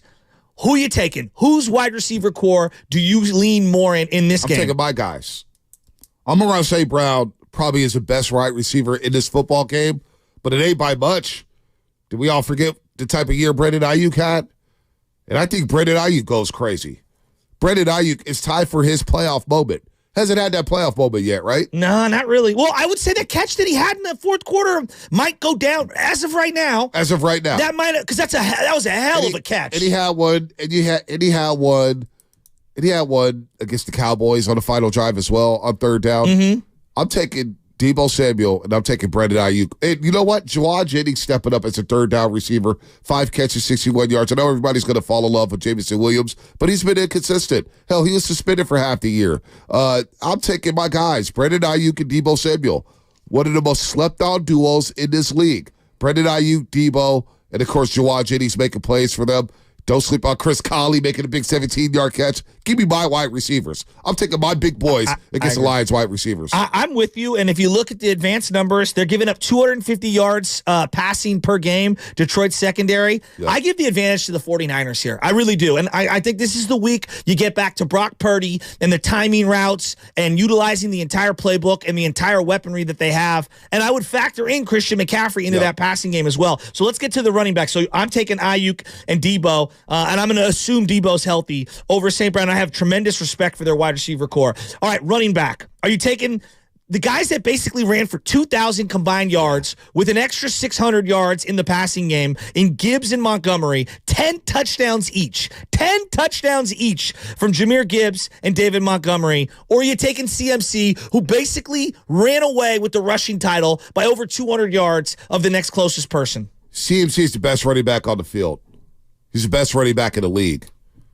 But the better running back room belongs in Detroit. Jahmyr Gibbs could do some things like CMC in the pass game. David Montgomery has ran hard. He was a real physical player out of Iowa State, by the way. Christian McCaffrey, again, he's the best player. He's the best running back on the field. But the better running back room belongs in Detroit. I'm taking the Niners because I'm factoring also in Debo. I am. And I think that this is going to be an Elijah or Jordan Mason game as well.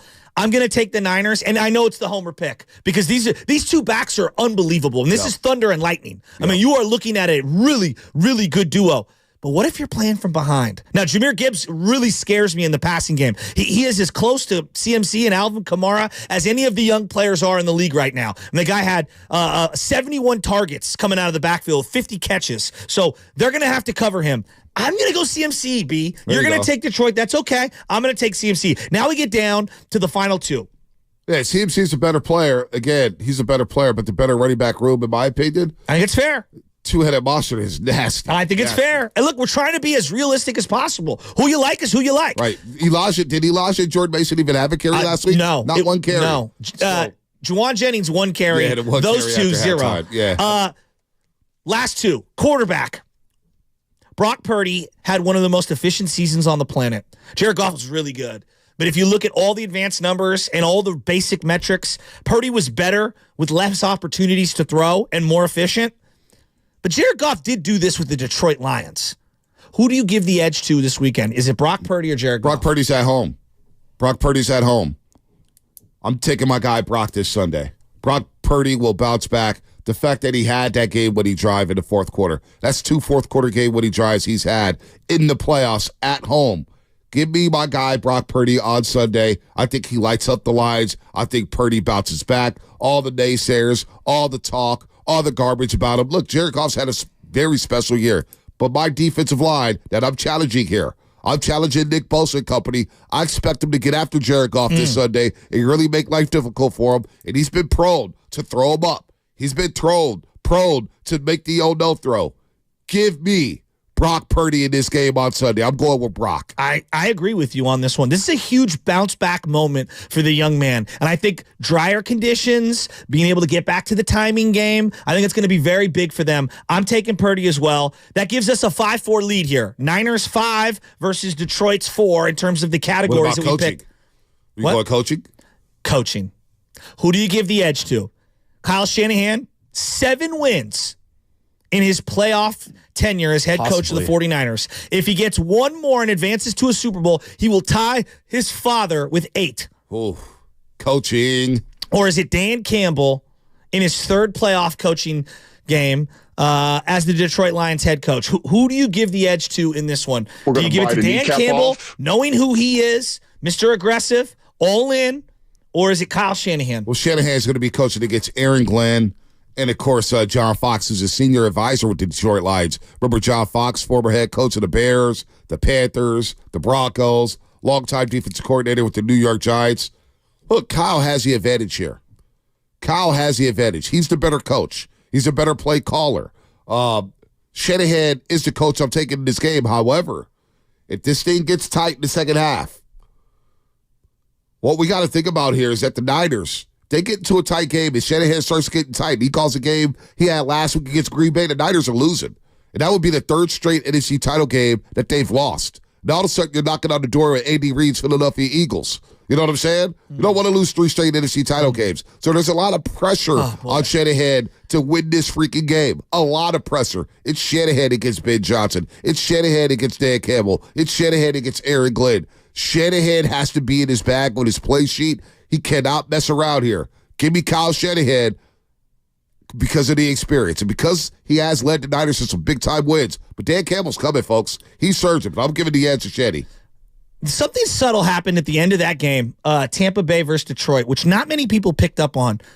Detroit did not kneel the ball at the appropriate amount of time, and Todd Bowles should have called the timeout. They could have got the ball back. They could have got the ball back. It's the little tiny details, the button-up stuff that I think at times Dan Campbell misses on. Think about the night that they had an opportunity to just kick the extra point and tie the Dallas Cowboys. That's the bravado. That's not how they play. The bravado and the ego gets in the way of being smart and discerning. Now, Kyle Shanahan has his own warts. Yeah, that's what I'm saying. He has his own warts. The little details of Shanahan into the first half. Like, come on, clock management. I'm still siding with the guy with 7 playoff victories. Yeah, I am too. I'm going to take Kyle Shanahan in this one. And that, for you, B, it's 6-4. I think this is a tight game. This has got juggernaut matchup. This is the number 1 and number 2 teams, no matter how you pick them, whether you think Detroit's better or the Niners are better or whatever, coming out of the NFC. These are the 2 teams that we deserve in the NFC Championship game. I'm here for it. I think it's going to be a great game. I do not like the Niners 7-point spread. I like it to be a tight game. I think it comes down to within 3 points, one way or the other. No, I got the Niners winning. I got the Niners winning going away. Going away? I got the Niners winning going away in this one. I don't... Detroit's tough, and I'm not buying it. I'm taking the Niners. Now, and they may cover. They may just cover. If the Lions cover the spread, it's because they're going to backdoor it. Okay. But I'm taking the Niners in this one. They're not losing this. They're not letting the Detroit Lions come into Levi Stadium, a place they've never lost a playoff game, and take home that NFC title game. This is so... You lose this game if you're the 49ers. We may not see George Kittle back in the Niner uniform. We may not see Brandon Ayuk back in the Niner. There could be massive changes if you lose this game. This will be the 3rd straight loss in the NFC title game. Now, the Niners are going to Las Vegas, folks. And I'm confident. After breaking out all the film, watching this Lions team, they do some things really, really well. Yeah. And they pose some problems. But this defensive line shows up on Sunday, and again, 97, 91, 98, you're going to have an opportunity to get interior pressure. This is your game to shine. Your game to take over with the 49er Empire behind you, yelling left and right. The Niners are winning this football game, folks. I feel really good about the Niners on Sunday. I feel like they're going to be able to move the ball all game long. I feel like they're going to be able to score touchdowns, all that stuff. I'm rolling with the Niners, man. I ain't scared of the Lions.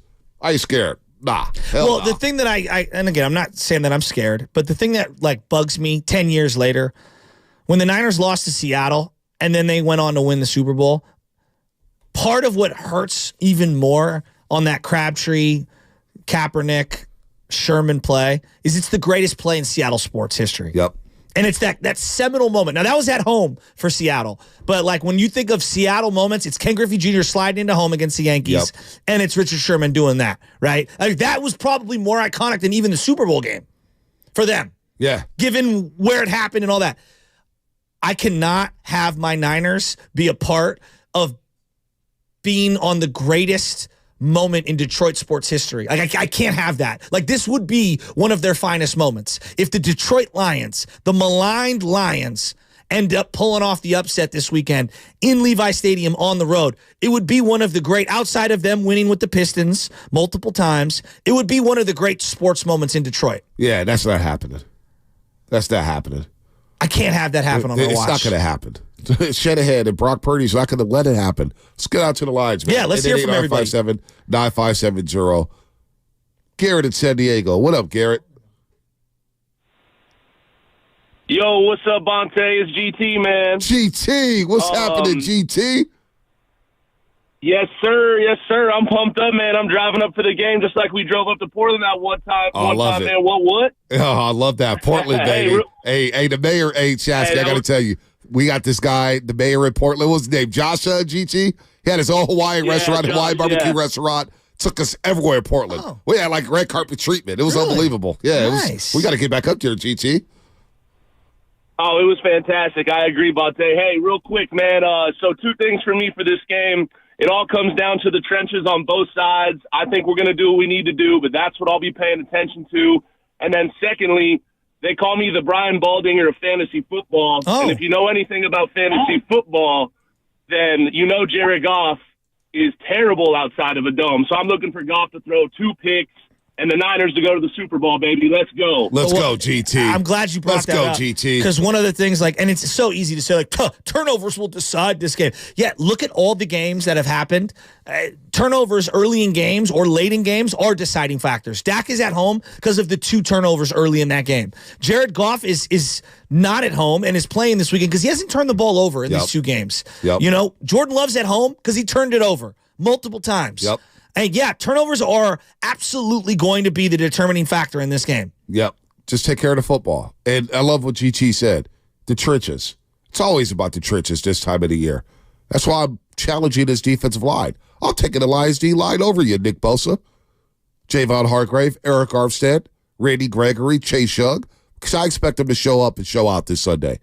Get pressure on Goff, and good things will happen from this 49ers defense. No doubt. Offensively, the Niners should have their way. I think the Niners are going to be able to run the ball. I think the play action pass is going to be wide open. I think the drag routes are going to be wide open. And don't be afraid to throw outside the numbers against this team. Detroit gets beat deep. They do. Go look at all their games. Minnesota late in the season. Justin Jefferson and Addison were running wide open down the field. Brock, let it rip. You got Brandon Ayuk there. We know he can run a deep route. You should be able to get chunk plays deep and down the field, but that goes with the pass protection you should be able to get against his Detroit front, unless they start blitzing, and then we know how Brock does against the blitz. He lights you up against the blitz. On the passing game, you're so right. Like, Mike Evans dropped some catchable balls last week that he does not drop.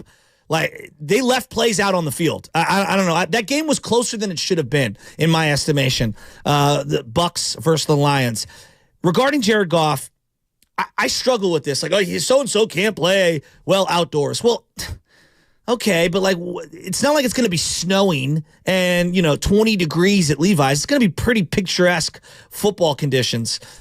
And I don't know if I can necessarily look at all the stuff that happened with him and the Rams versus the Niners and correlate that to what's going to happen with his new team. Like, I don't know. I think a lot of those things go out the window for me. Yeah, I'm not buying into all the history, whether it's the Lions or Niners, whether it's Goff with the Rams. This is a whole new team. It's a whole new, kind of where I'm a whole at. New coaching staff. He's a whole new dude. He's got a lot of confidence right now, but you can knock him off a spot and make him think like, hey, it's not happening here. It's not happening. No. So I expect the Niners are going to win this game, Shasky. I feel really good about that. I'm surprised how confident you are. Yeah, I'm very confident. This team showed me that they're the best team, one of the best teams in the league all year. They're not going to let Detroit come in here and beat them. Like, come on. Like, think about that. No need to get nervous now. Rob and San Bruno. Rob. Big Rob. I know you down there at Levi's this Sunday, Rob. Nah, I can't spend $500 for that this year. But what I'm gonna say is this, man: the Niners haven't played a well-balanced team all year long. Only team they played was the Ravens and Green Bay last week. I feel like the pass rushers can't get there because teams are keeping them off balance. So now they're going at Bosa because he's too slow to gain the edges. He's not really an athlete like this. He's a power rusher. Same thing with the other guy. So me personally, I feel like Detroit going to win the game. I'm out on Kyle Shanahan. This may be just personal, my heart talking. That report I heard about him wanting Tom Brady, but didn't want him when Jimmy Garoppolo was here. Now Trey here, you want to give him now. So you know what the hell with Kyle Shanahan. Go Detroit. Plus Detroit. Big Rob. Come on. You're wearing your Niner gear on Sunday, Rob. Go Detroit. Come on. The Lions not coming in here beating the Niners. What the hell happened to you? Hey, no. Let me tell you. It's business, right? We get rid of players all the time. I just don't like the way Kyle did Trey Lance. I'm going to keep it real, which I didn't like that. I didn't like they tried to put him out like he was just terrible. So the hell with Kyle Shanahan. We know he's going to choke in the Super Bowl anyway, so what's the point of going to the bowl? I got Detroit 27-20. Oh, Rob. I'm disappointed in Rob. Rob? Oh, man. Are you still there? No, he's gone. I was going to say, if they make it to the Super Bowl, he's not allowed to call. Oh, Alcatraz? Yeah, we might have to put him in I don't think he's going Alcatraz. to call anyways if they win the Super Bowl. No, you know what? If you call in, he'd be like, No. they're not going to win 2 in a row. Has there ever been to Rob's point, have you ever hated your team if they did something like that? I don't think there's ever been a move in my fandom that I've hated my team after it. When the Niners brought in Tom Sula, a lot of Niner fans were rooting for the demise. Not during success though. No. Yeah, no, I can't. Unless you're Barry Zito, 2010. I can't do that. He admitted that he was rooting against the team. Right. Because he was the activator. I love Trey Lance as much as anybody, but it was time to move on. And I thought the Niners handled it with class the way they helped Trey Lance move on.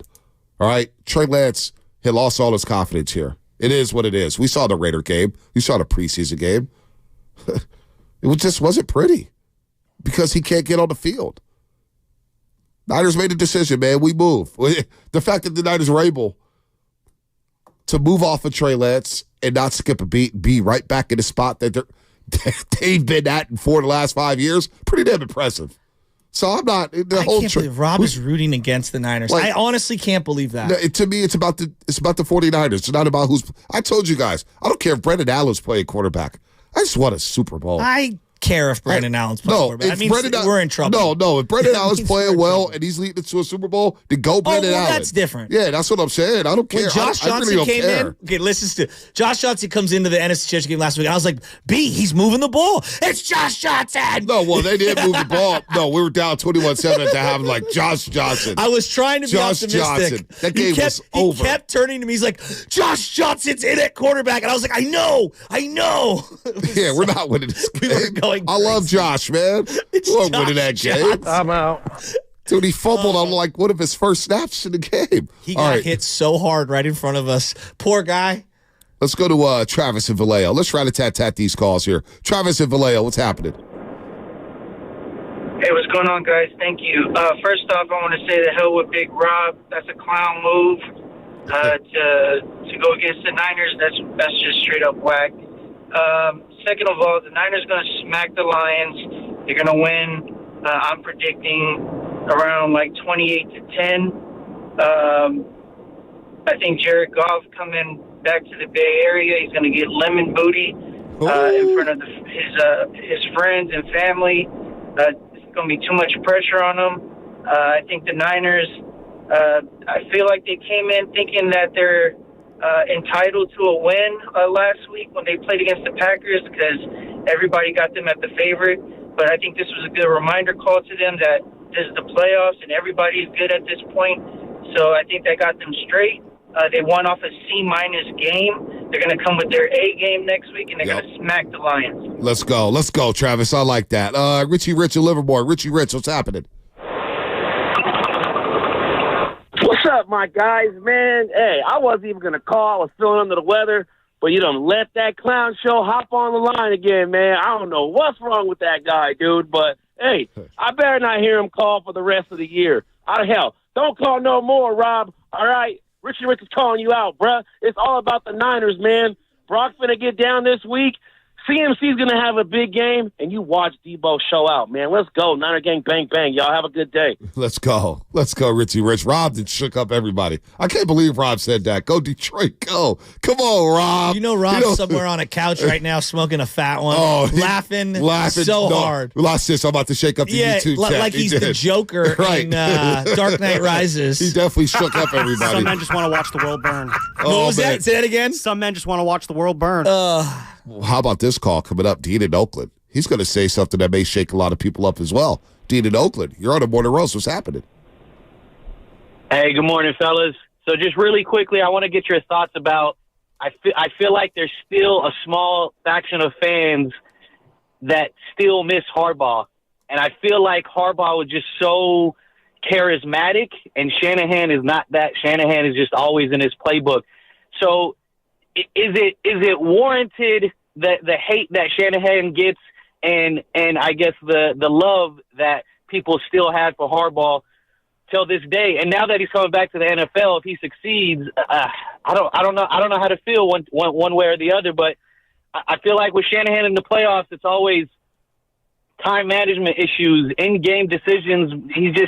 He's a big brain, right? He's just overthinking stuff. Whereas Harbaugh he's he's a leader of men. I don't see Shanahan in the same light as Harbaugh. I don't know. I'm going to take your thoughts off air, guys. I don't know why you don't.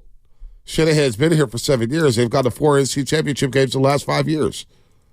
They've gotten off to slow starts, horrendous starts. They've had big losing streaks. Shanahan has never lost the locker room. Shanahan's not a leader of men? Huh? Why is it either or? Like, I loved Harbaugh. I love Kyle Shanahan. I think Harbaugh was great at his moment in time, and it probably ended too soon. And Shanahan's been great during his run. Right? Like, so to me, I love both those guys. And I'm sure there's a large segment of fans that will always love Harbaugh for whatever reasons, X, Y, and Z.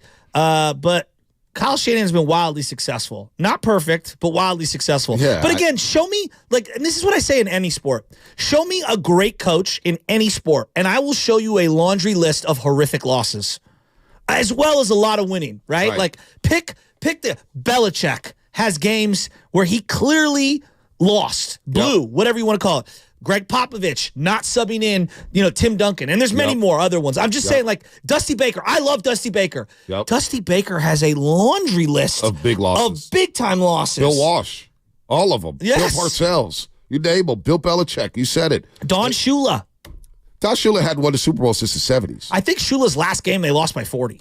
Oh, to Jacksonville. Yeah. The playoff game. I think it was 55-7. Yeah, there you go. Maybe the numbers off. Dan Marino's, I think, last game as well. That could have been with Jimmy Johnson. But you like Shula, we Shula act like these guys, Joe Gibbs, like all these guys had bad losses. That's part of being in it every year. Yep.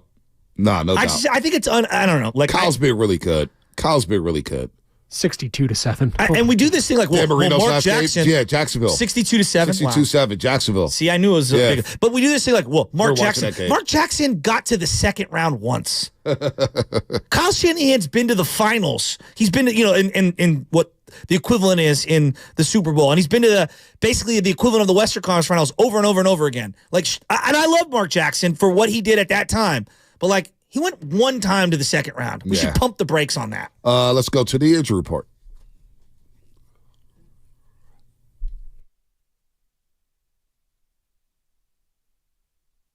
You scare me, Bonte. Man, put some respect on Shanahan's name. We're back in the NFC title game.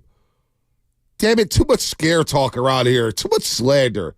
Not a little survive and advance. We have a chance to go to the Super Bowl. We're 16 minutes away. Shanahan's fine. Purdy's fine. What are we doing? Debo Samuel, he didn't practice, but you know what? I think he's going to be fine. Shanahan said he's feeling better, although his shoulder still hurts. Samuel is listed as questionable for Sunday's NFC title game against the Detroit Lions. We'll talk to Kate Rooney at 9:20. We'll get an update on Debo. Hopefully, I don't care if he doesn't practice or not. Will he play on Sunday? I don't believe Debo's missing this game. It's not in his DNA. We'll see. Injury report brought to you by Boxer & Gerson, Northern California's premier workers' compensation law firm, helping get your workers get their lives back for over 40 years. What's coming up on the game? Brought to you by Fremont Bank, full service banking, no compromises. Jemele Hill, now a staff writer for The Athletic.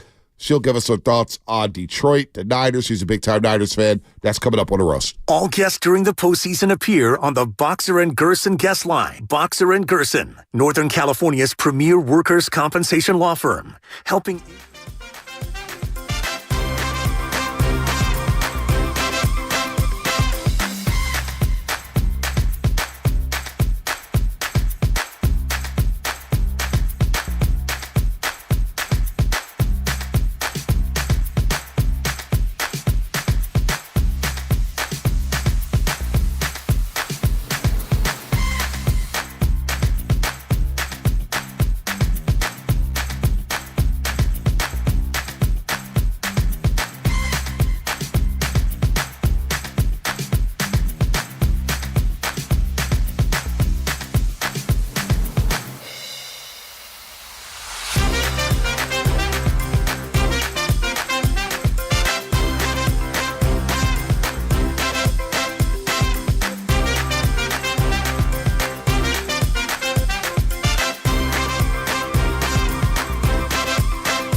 here. Joe Butcher Boy Shasky.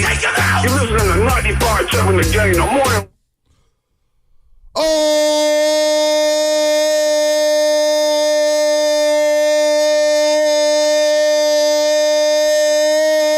baby! Come on. NFC title game on Sunday. Fourth time in the last 5 years. The 49ers are in it.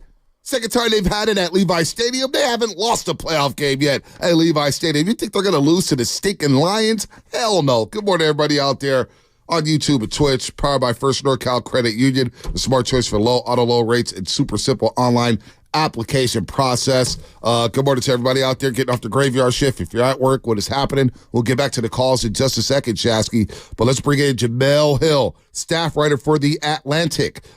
Detroit native, of course, with the Michigan State. We won't bring up what happened in college football this season. We will not. But I want to know why Jemele became a Niner fan growing up all the way in Michigan. Jemele Hill joins us on the Boxer and Gerson guest line. Jemele, good morning. Thanks so much for spending some time with us. Good morning. Thanks for having me. I appreciate it. I know a lot of people are always very fascinated with the fact that I'm a Detroit native who wound up being a 49ers fan. But people have to remember is like the Lions have not been good for a really long time. So when I was growing up and kind of coming into my sports fandom, they were terrible. They were like paper bag on your head terrible. And I was never, I saw how miserable Lions fans were. I wasn't attracted to that. And we're talking about like the early 80s. And obviously the team of that decade is probably the 49ers. And so my mother, she had lived in the Bay Area for a while. And so she kind of rooted for him. And I started paying attention to him. And the rest, as they say, is history. Well, we're glad to have you aboard, Jemele. We are glad to have you aboard. Go ahead, Shasky, get in here. Nice. I love the Niner fans are all over the country, so I love it whenever we meet somebody and they have specific roots or a reason why they fell in love with this team. But break down the psyche of the Detroit sports fan right now. Like B and I were talking about it, like when they lost to the Seahawks, the Niners, that is, it was one of the greatest moments in Seattle sports history with the Richard Sherman play. How big is this weekend? I know Detroit Pistons have won championships, and I don't want to scoff at that. The Tigers have won a championship, I believe, at 83. How big is this game for the Detroit sports fan? Oh, it's huge. I mean, if the Lions go to the Super Bowl, I think it's already the biggest story in state history and sport, and as it relates to sports. The Lions have been pretty much inept for like 50, 60 years. I mean, this was their first playoff victory in, this season in 32 years. First time they won a division in 30 years. So there were a lot of new terrain for Lions fans. And so right now, when you consider the fact that they went 0-16, they were just 3-13 3 years ago. Right. So this is really an incredible moment for them, for the city.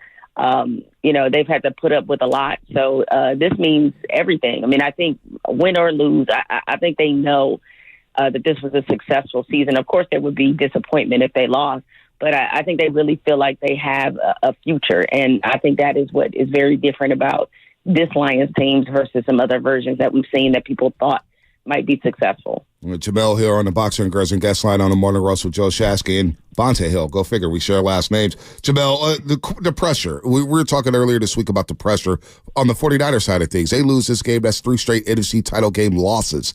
And then these windows, you've covered this game a long time. These windows close in a heartbeat here. So when I look at the game and I'm saying, who has the most pressure? Now, team-wide, they all have pressure, right? You got to win the game and get to the Super Bowl or whatnot, and it'd be a disappointment for the 49ers. But just in terms of individuals, I'm looking at Nick Bosa, the defensive line, not getting pressure on Jordan Love. We could talk about Brock Purdy or the head coach, Kyle Shanahan. If I gave you those three individuals, Nick Bosa, Brock Purdy, Kyle Shanahan, who would you say has the most pressure out of this Sunday against the Lions?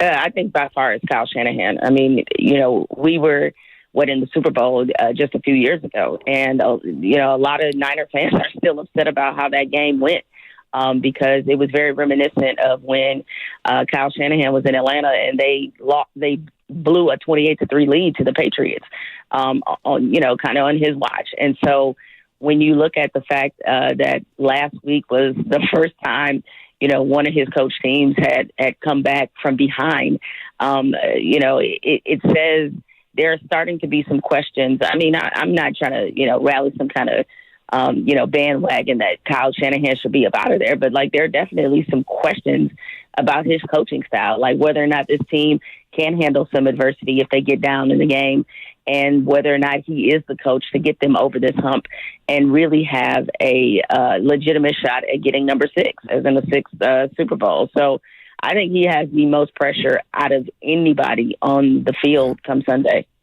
Who do you trust more, Jared Goff or Brock Purdy then? I actually think, this is what I always say about Brock Purdy, as they have this nonsensical, never-ending conversation about whether or not he's elite. One, it doesn't matter. And two, I think he's a very good quarterback. People seem to forget this is just his second year.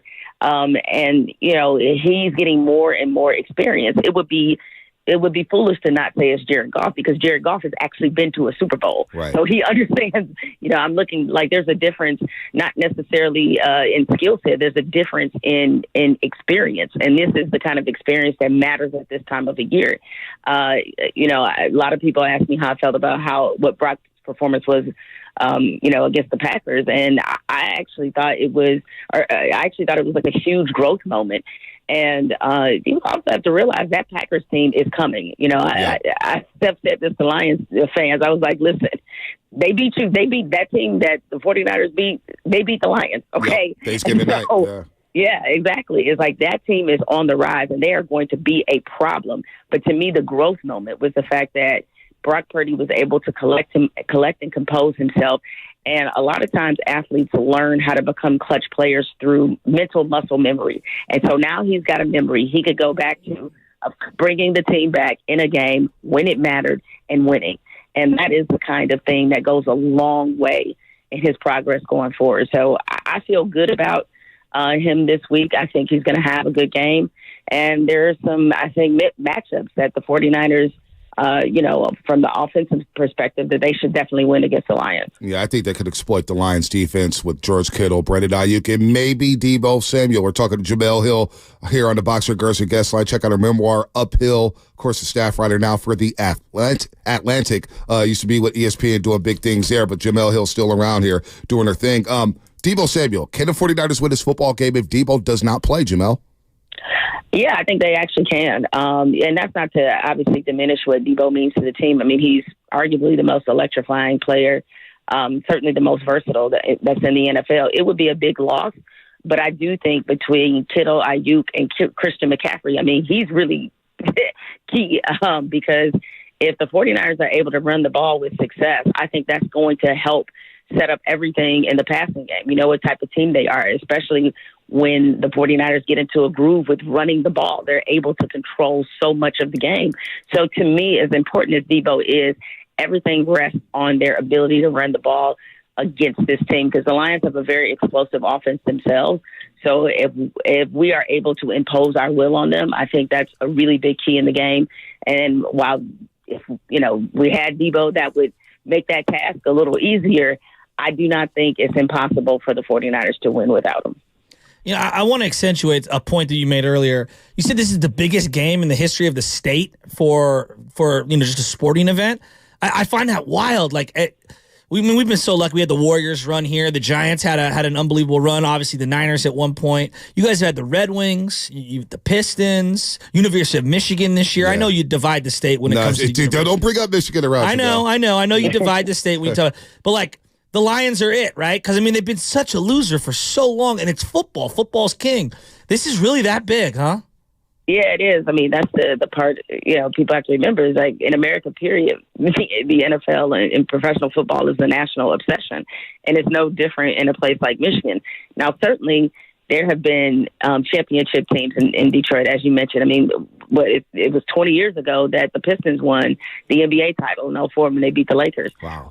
And you also, every team there has had their turn with success. The Red Wings for a while, they had the longest championship drought in hockey. And they went on a run and were a huge dynasty at one point. So everybody there has had their turn except for the Lions. And so this has been such a monumental turnaround because I think as time passed, they definitely fell into the category of being this is probably the team in Detroit that's never going to win one. Yeah. And so for them to go from that to this, it's just created such a special vibe in Detroit right now. Dan Campbell feels like the perfect coach for that team in that city. I know a lot of people laughed at him initially for that presser. It was wild, biting off kneecaps and everything. Got to do what you got to do, I guess. But he seems like he's embraced Detroit, and Detroit has embraced him. Seems like just the perfect fit, the perfect hire for that state. Yeah, the thing that's interesting is, like, I don't know what's the chicken or the egg, but a lot of the championship teams and a lot of the most revered teams in Detroit wind up taking the personality of the city. And, Dan Campbell, obviously, he comes across as a very down-to-earth guy, which people in Detroit definitely respect because everybody there is very down to earth, has those Midwestern vibes going about him. And it's a blue-collar city, and he very much is a blue-collar kind of coach, was a blue-collar kind of player. So his personality fits the city, perfectly. And I think, a lot of the fans, they have so much respect for him. And, you have to respect what he's done. I mean, his first season, they were 3-13, and a lot of people thought that the Lions had just signed up for more of the same. And he had that bad season, and it kind of has never looked back. And now this team is in a real position to win a Super Bowl title. All right, Jemele, I want to go off the board for just a second because, I was watching Below Deck. I know you're probably rolling your eyes right now, and with my wife, and you were on there. And, there's the Bravo Maniacs, right? Like, my wife is one of them, and I end up watching a lot of it. I'm not going to lie. I don't. Yeah, I go to the other room, Jemele. I end up watching. Is that the thing you get stopped for the most? Like, because, if you get onto Bravo, it becomes a whole nother subculture. Yeah, and by the way, men y'all always lie talk about something. I watch, I check in. Like, you guys get sucked into those shows. Exactly. Totally agree. I may have for me once Lucas, or twice. The producer here is obsessed with Below Deck. Right. Well, I would say that's probably in the top 3 of things that people recognize me for. I mean, I was a huge fan of the show. And I was lucky enough to do it twice because I did regular Below Deck and I did Below Deck Med. And it's such an amazing experience. And the thing is, you don't know. I get asked all the time, like, do you know what's going on with the crew? And like, you honestly have no idea. And there were shocking things that we found out when we watched our episode. Like, we didn't know about any love triangles, any sniping going on behind the scenes. Like, we didn't know about any of that because they do try to make sure you're very removed from that and that you have, that you have your special experience because you're paying a lot of money to have a special experience. So, but it was great. Both Captain Lee and Captain Sandy are both wonderful. The crew, both crews that I had were really, really exceptional. So we had a blast. It is a good time. Man, I don't even know how to follow up with that one. I don't even Below Deck. Now I kind of want to watch it now. You've never seen? No, my girl has it on. Why do you have to do this? No, but I know. See what happens with me, Jemele, man. So I do I had 2 jobs here. I do television stuff and I do the radio. He's the only one who works. So I got to lock in sometimes. And the only show I have to pick like one show a night if I can watch it. And sometimes it's The Sopranos. Sometimes it's The Wire. I'm on or maybe I'll play that. If you haven't watched Housewives of Atlanta or The Potomac or Orange County, you're straight cap right now. Come on, Jemele. Tell my man he's full episodes, man. I know how sucked in you can get into it, Jemele. That's why I walk out. I was like, all right, that's enough for me. I gotta go. No, it really is. I mean, especially I think most of us, if you're working a lot of hours, and even in covering and discussing sports, it's like a lot of people, you need guilty pleasures, you need escape, I'm a Bravo maniac too, so I get it. Thank you. So, okay, now last question: what is your favorite Bravo show then? That is so tough because it's either Below Deck, Real Housewives of Potomac. It's one of those two. I think I might say it's Real Housewives of Potomac. That might be my favorite one. And is it true that you still own a Jimmy Garoppolo jersey? It is very true. Look, any Niners quarterback that went to a Super Bowl, I have their jersey. I like that. No, I respect that. My husband, when I got it, he was like, "You are foolish for that." He was always ripping on Jimmy Garoppolo. It was like, "You're not going to probably even be there. You're going to have his jersey." And I was like, "Yeah, that'll make it even a better memento." Well, knowing Kyle Shanahan and quarterbacks and the way this market is treated quarterbacks, it is a wild seed, Jemele. You missed the Jimmy Garoppolo era right here in the Bay Area. It was gift that keeps giving. Shasky and I still talk about Jimmy Garoppolo. It's polarizing. Two guys. We've had Steph Curry out here doing this thing, Klay Thompson doing this thing, and the two most polarizing individuals when it comes to sports, Draymond Green, Jimmy Garoppolo. Yep. Oh wow, that is. I mean, Draymond, I could understand. My fellow Michigan State alum, Right. I could definitely understand that one. Given how I know his style of play, and certainly he's had some incidents.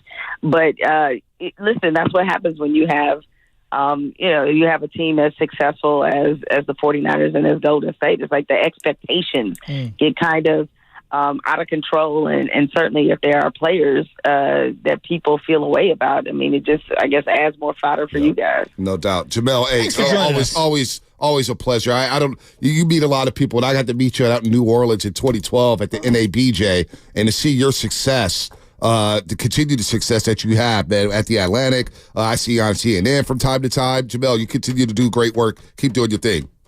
All right. Appreciate it, guys. Thank you. Anytime. Jemele Hill, staff writer for The Atlantic, Michigan State alum, Detroit native. Nice little insight there on the 49ers. And she said the pressure thing, because you missed yesterday, we were talking about pressure. Who has the most pressure on them? Yeah. Pressure makes diamonds. Pressure makes diamonds. A lot of people say Kyle Shanahan, including myself, and you just heard Jemele Hill. Shanahan's got the most pressure on him. Possibly. He's not even playing. He's not even suiting up.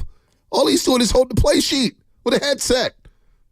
And we feel like he has the most pressure on him. More than, are we just going Niners Detroit, or are we going the whole weekend? Detroit. Okay. Niners Detroit. Because I would say that I think Lamar might have more pressure than we're talking anyone. 49ers. Yeah, okay. In terms of pressure on anybody, I mean, yeah, Lamar's probably got the most pressure on him. Just because he had an MVP season, he's at home. Like, there's and a people variety. are thinking the Ravens are maybe one of the greatest teams ever. I mean, let's get there before we can put that on them.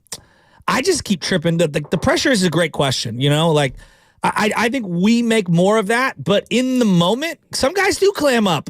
Like the big game gene thing that Kurt Warner and Baldy were alluding to is real. We all have a friend who was practice squad all-star, but then when the games happen, he never can deliver. And then we have other buddies who, or gals or whatever in our lives who, like, for whatever reason, at the biggest moments, that person always comes through. There are certain people like that. That's just, that's sports. Yep. Whether they've got the big game gene or something in their DNA to allow them to calm down or play better or whatever it is. Yeah, I do believe in that. I'm just more tripping off of biggest game in the history of the state. California is obviously a way bigger state in terms of population than Michigan. And we've got a lot of iconic franchises. You got the Lakers and the Dodgers and obviously the Padres, and now the Rams are back, and the Niners and the Warriors and the Kings and the Giants. And I don't think Jemele wanted to give the Michigan Wolverines any credit, because I can make that the 97 Rose Bowl was the biggest game in the state for Michigan to win a national championship. You don't think the Detroit Lions are bigger than the Michigan Wolverines? I don't know. I visited Michigan once. Okay. And I was there, and Michigan was playing Michigan State. Okay. And nosebleed tickets were $200 at the time. And $200 was a lot of money. It still is a lot of money. Average ticket price this weekend is $1,000. Well, that's this week in the NFL. Yeah. But Michigan State, a huge game on a Saturday. Rivalry game, both teams undefeated. They're like $200 for nosebleeds, the last row of the stadium. People are like, what? That's ridiculous. I copped 2 tickets to a Lions game the next day. Row 20 at around the 15-yard line. Both those tickets cost me a grand total of $80. And so talking to Lions fans, I said, is Lions big? It's all about the Wolverines. The Wolverines are a bigger deal than the Detroit Lions. Now the Detroit Lions are doing their thing and stuff like that, but the Michigan Wolverines have been a bigger deal for a very long time, and partly due to the Lions losing, but also just there's a lot of Wolverines out there. Michigan State winning national championships in basketball.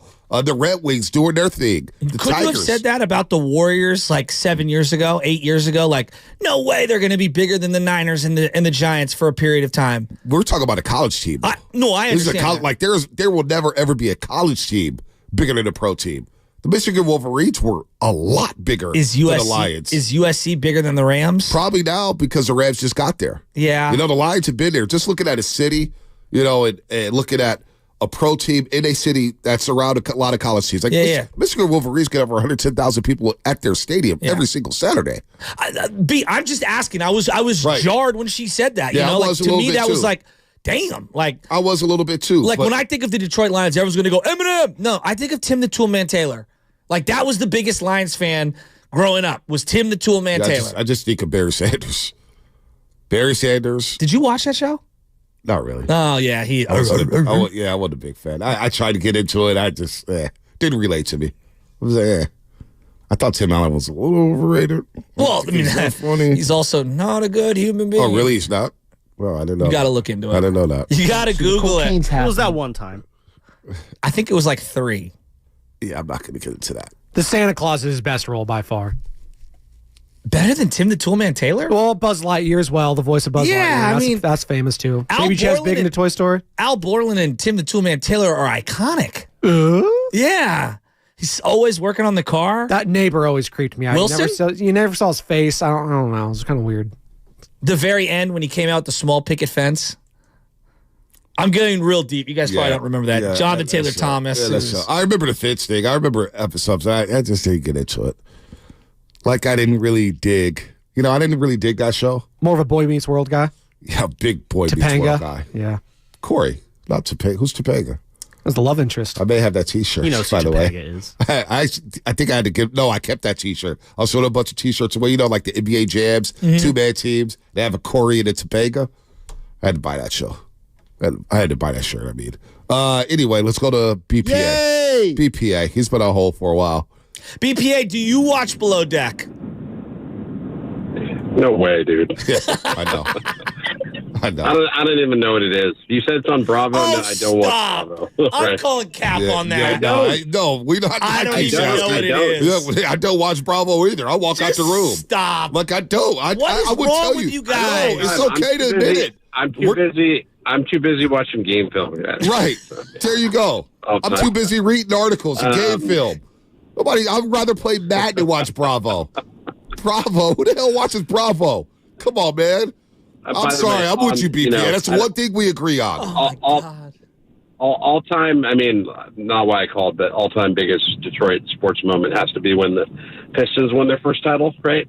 Because that's the first world championship, I think, ever in the city of Detroit. Well, didn't the Tigers No, the Tigers won in 83. Yeah. Tigers won in 83. Oh, yeah.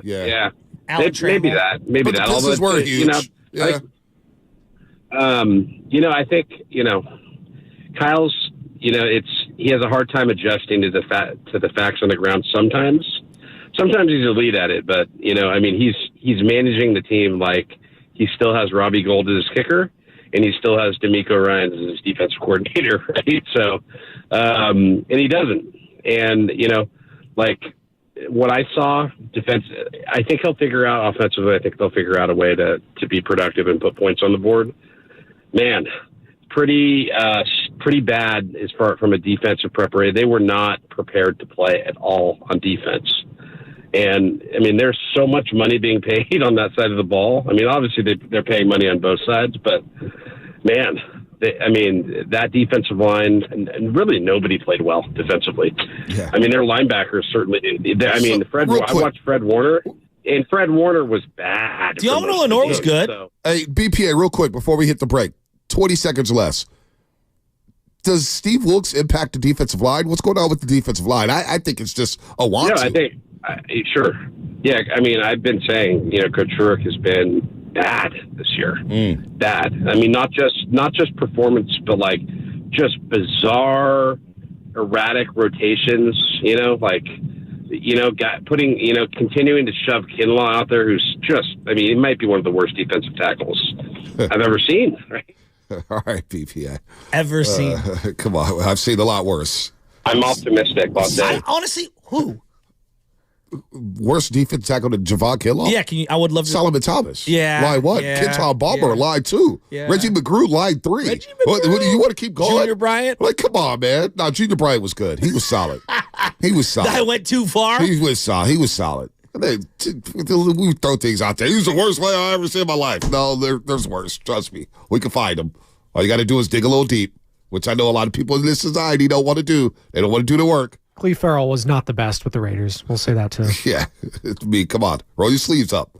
Kinlaw ain't the worst defense tackle we've ever had. So Bonte and Brian in Palo Alto, very alike. They're watching film and not any of that other mumbo jumbo. Don't give me false equivalencies. You can call Anna right now. Call Anna.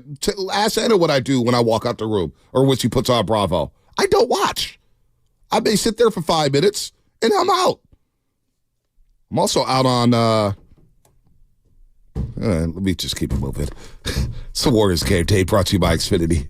Xfinity G10G Network, made for streaming live sports. No wonder you get so worried about these games. You're watching too much Bravo. What's coming up on the game? Brought to you by the Inn at the Tides. Eric Kramer, former quarterback of the Detroit Lions. He's going to join us coming up, talking about the city of Detroit and his book. Man, it is some powerful stuff. You don't want to miss that. Eric Kramer coming up. And the Inn at the Tides, they are back, baby. Legendary.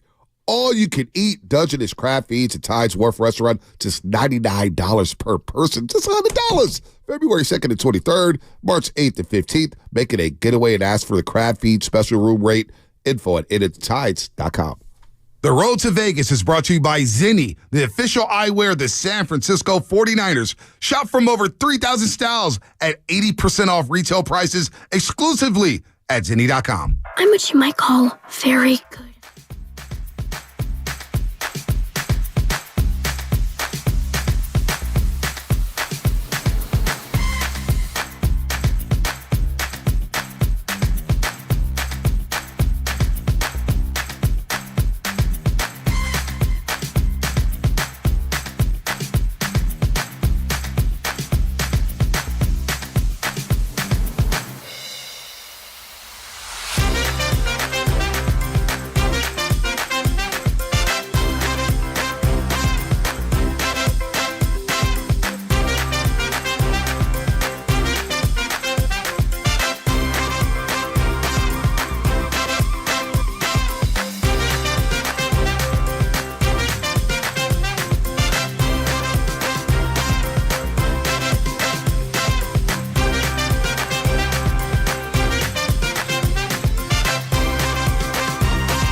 Hey, Dub Nation, it's Chris Paul, and you're listening to The Morning Roast with Bonta Hill and Joe Shasky on 95.7 The Game. CP3, he was back on the sideline yesterday after the Warriors got a win. They had been off since Martin Luther King Jr. Day. They look fresh. It looks spry. A very emotional day at Chase Center. Shout out Decky. Shout out his family. Of course, Decky, we lost him 46 years old due to a heart attack. Not easy. But the Warriors went out there and handled their business, beat the Atlanta Hawks by 22 points, their largest home win of the season. Jonathan Kuminga, 11 for 11. Tied Chris Muller for the most made field goals without a miss in the shot clock era, 1954-55. Chris Muller, 11 for 11. Jonathan Kuminga, 11 for 11. Really good game for JK. 25 points, 9 rebounds, and the Warriors will be back on the floor today against the Sacramento Kings. We'll chime in on that a little bit, but we are getting ready for the NFC title game. Let's squeeze in John in Boulder real quick before Eric Kramer. John in Boulder, what's happening? You're on the roast. Hey, guys. How's it going? Good, good. So I just wanted to give you guys a little context. I'm a Michigan guy, grew up, and then moved to the Bay and became a Niners fan. But growing up, I was a Lions season ticket holder through the 0-16 years. And this game is probably the most important game in the last 25 years. I remember growing up, going to games, we had guys with bags on their heads, guys with Fire Millen signs when Matt Millen was the GM, being chased by security throughout the stands.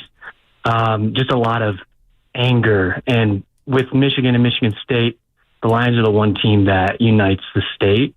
And I've never seen more excitement behind a team in a game. So it's really important. So I could see guys, like union guys from the auto industry driving cross country, selling their second car. It's that important. Wow. So I just want to give you guys a little more context. John, you know what? According to Vivid Seats, 20% of the fan base Sunday is going to be Lion fans, which disgusts me. I'm disappointed if that's the case. It's going to be 20% Honolulu Blue inside the stadium? Levi's? What? 49er fans selling their NFC title game tickets like we go to the NFC title game every single season.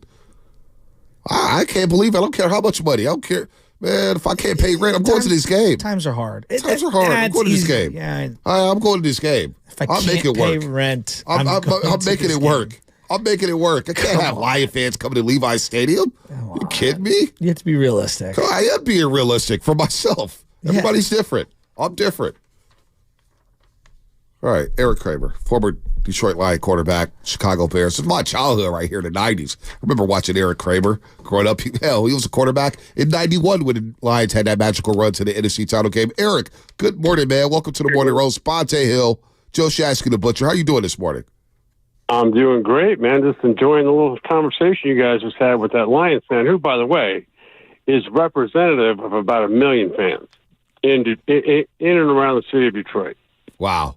Now, we're going to get to your book because We talked to Bernie Kosar earlier this season, and I remember you playing as a quarterback, but I didn't know your backstory here. You have the book, The Ultimate Comeback. Eric Kramer's powerful memoir offers hope and healing amidst mental health struggles. So we'll get to that in just a second because we understand how violent this game is and how depressed some former players get after football. But let's start with the Lions here. What do you remember about that 91 season? What do you remember about the city getting behind you guys during that 91 year in which you guys lost to Washington in the NFC title game?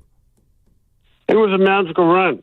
And we came out of nowhere. We had gone 6-10, I think, the year before, but it was very like this year, a very talented team, young, and so yeah. I mean, the season kind of about 2/3 of the way through took a turn when Mike Utley went down, and he was a right guard, and on a play against the Rams, and was didn't know it at the time, but was paralyzed from the waist down, and so anyway, that was a rallying cry is not the way to describe it, but it I'd say sort of galvanized us in Mike's honor to continue on playing with him in mind, and so we went on a late season run as well. I think we ripped off about 5 or 6 in a row, and we were kind of like this year's Lions.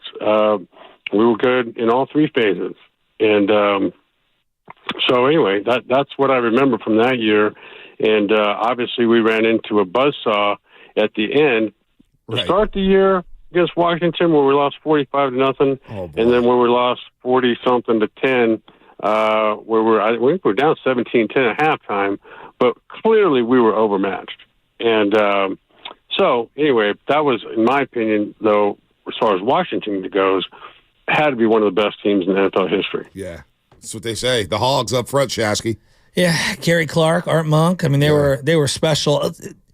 Walk me through the psyche of a Detroit Lion fan. We've heard from you. We've heard from Jemele Hill. We've heard from all these different people. It's like the biggest game in the history of the state. What's it like being a Detroit Lions fan? Because it sounds like you're still revered to this day because of that NFC Championship game appearance. Well, in that sort of, I'm grateful in one sense, but it's sad in another, in that it's taken 30-plus years to get back to an NFC Championship game and to win, for the first time in Lions history, 14 games in a season. And just, I don't know. I think that this team, to me, for the Lions, is special in the sense that they're not just talented. They've got a sense of direction, clear direction from the top on down.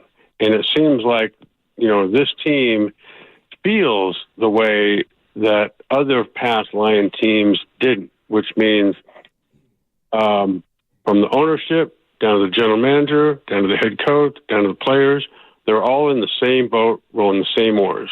And that makes it makes to me, and they're all young, and that makes for me to be like a team that's going to be around a while. Yep. Eric Kramer here on the Morning Roast, courtesy of the Boxer and Girls and Guest Line, former quarterback with the Lions, Bears, of course the Chargers, started off his career with Atlanta, but had a magical 91 season with the Detroit Lions as they advanced to the NFC title game. All right, what's your perspective on the 49ers?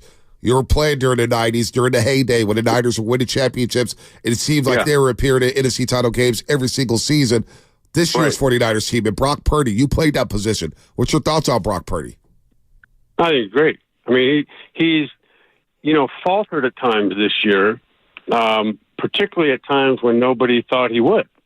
And like last game, for example. Right. But I think by and large, he is, I think, currently the best person story in the NFL. In that, he wasn't even the guy the 49ers wanted until the last pick in the draft. Yeah.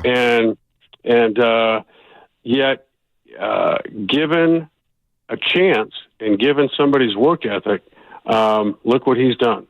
And so it's he amongst other players on that team have all added up to make what the 49ers are today, given that they've got, again, kind of what the Lions had, but before the Lions, is they've got, upper management, coaching staff, players all look like they're rowing their oars in the same direction.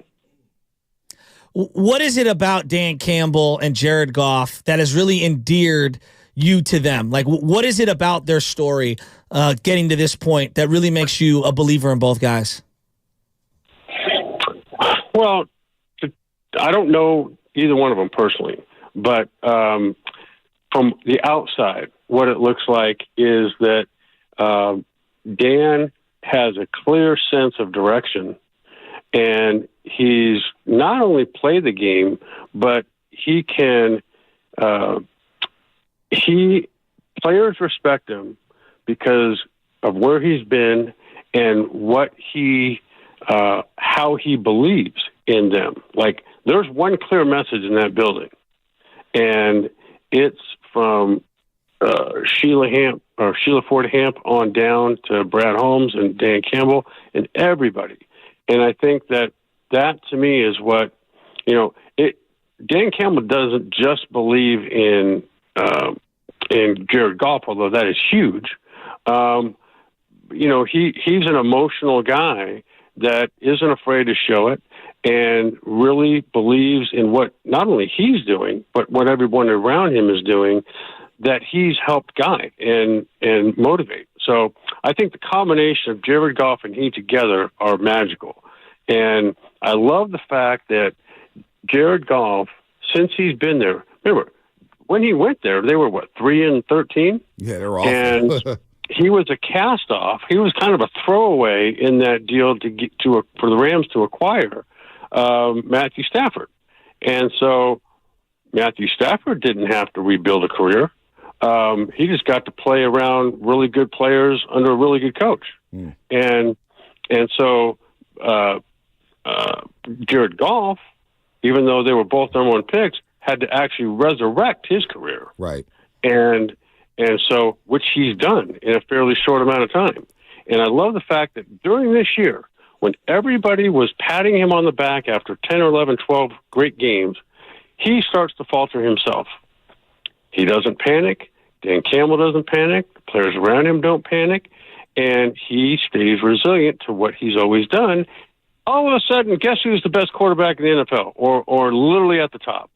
If you're talking about fourth quarters, it's not even close. And that's what I love to see in other players, not necessarily specific to quarterbacks, but resiliency in people is what it's all about. Well, I want to talk about your resiliency here, Eric. Eric Kramer here on the Boxer and Gerson guest line. We'll get you out with this. Your book, The Ultimate Comeback, Surviving a Suicide Attempt, Conquering Depression, and Living with a Purpose. Now, this is a deep story here, and we don't mess around with suicide. We've heard Bernie Kosar's story. We've had him on about all the surgeries, concussions, some of the relapses he had. Eric, what was it about? Was it retirement? Was it not playing the game? What led to some of these events here, and which led you to write the book about it? Well, when you're talking about suicide, that was a suicide attempt. Anyway, that was what happened to me when I was overwhelmed, literally overwhelmed by a series of tragic family events. Starting, my son Griffin had actually been in rehab, drug rehab, in 10th grade in high school. Wow. And so, he was, he kind of ran the gamut where, why am I here, to thanks that you got me here, to, oh, that was brainwashing. And then by the time he got out of outpatient program, he went to high school at Thousand Oaks High School, which he then went right back to struggling in school again. And so eventually he relapsed, and it was a heroin overdose. And so he eventually one morning didn't wake up. Oh, and sorry to hear that. Wow, go ahead. And yeah, and then my mom had, prior to that, the year before, or actually earlier that year, So Griffin passed away October 30th, 2011. Earlier that year, the day after Mother's Day, my mom found out she had stage 4 uterine cancer. And that in itself was an ordeal. And she survived a ridiculous operation where she then afterward had to go through, a lot of chemotherapy. And, and it was during that time, actually, when she and I got close. And then, eventually she went into remission, and eventually her cancer came back. And so she passed away in July of the following year. And then right around that time, my dad, who I was never really close with, but eventually around that time my mom passed away, he had some untreated acid reflux. So to those of you out there that do get it, treat it, because his went untreated, which then turned into esophageal cancer, which was like a 3-year decline, like steady decline. And then Dylan, my younger son, he wasn't living with me at the time either.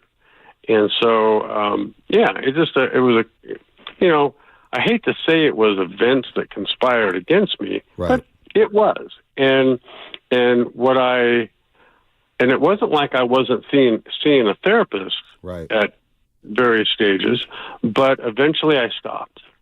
And it didn't take long after that before I literally remember driving down the road one day, and it was like this little feeling that I had before.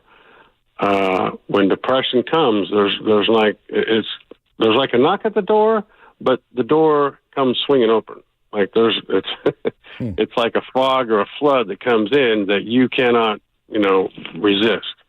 So anyway, that just basically at that time led me on a downward spiral that I couldn't get out of. And, it's like when you play a sport or when you commit yourself to something, there's always the process of working through it, right? So you're always sort of building up some resilience as you go, which is kind of how that all happened. It wasn't like I never sought out treatment, therapy. I had in different times in my life.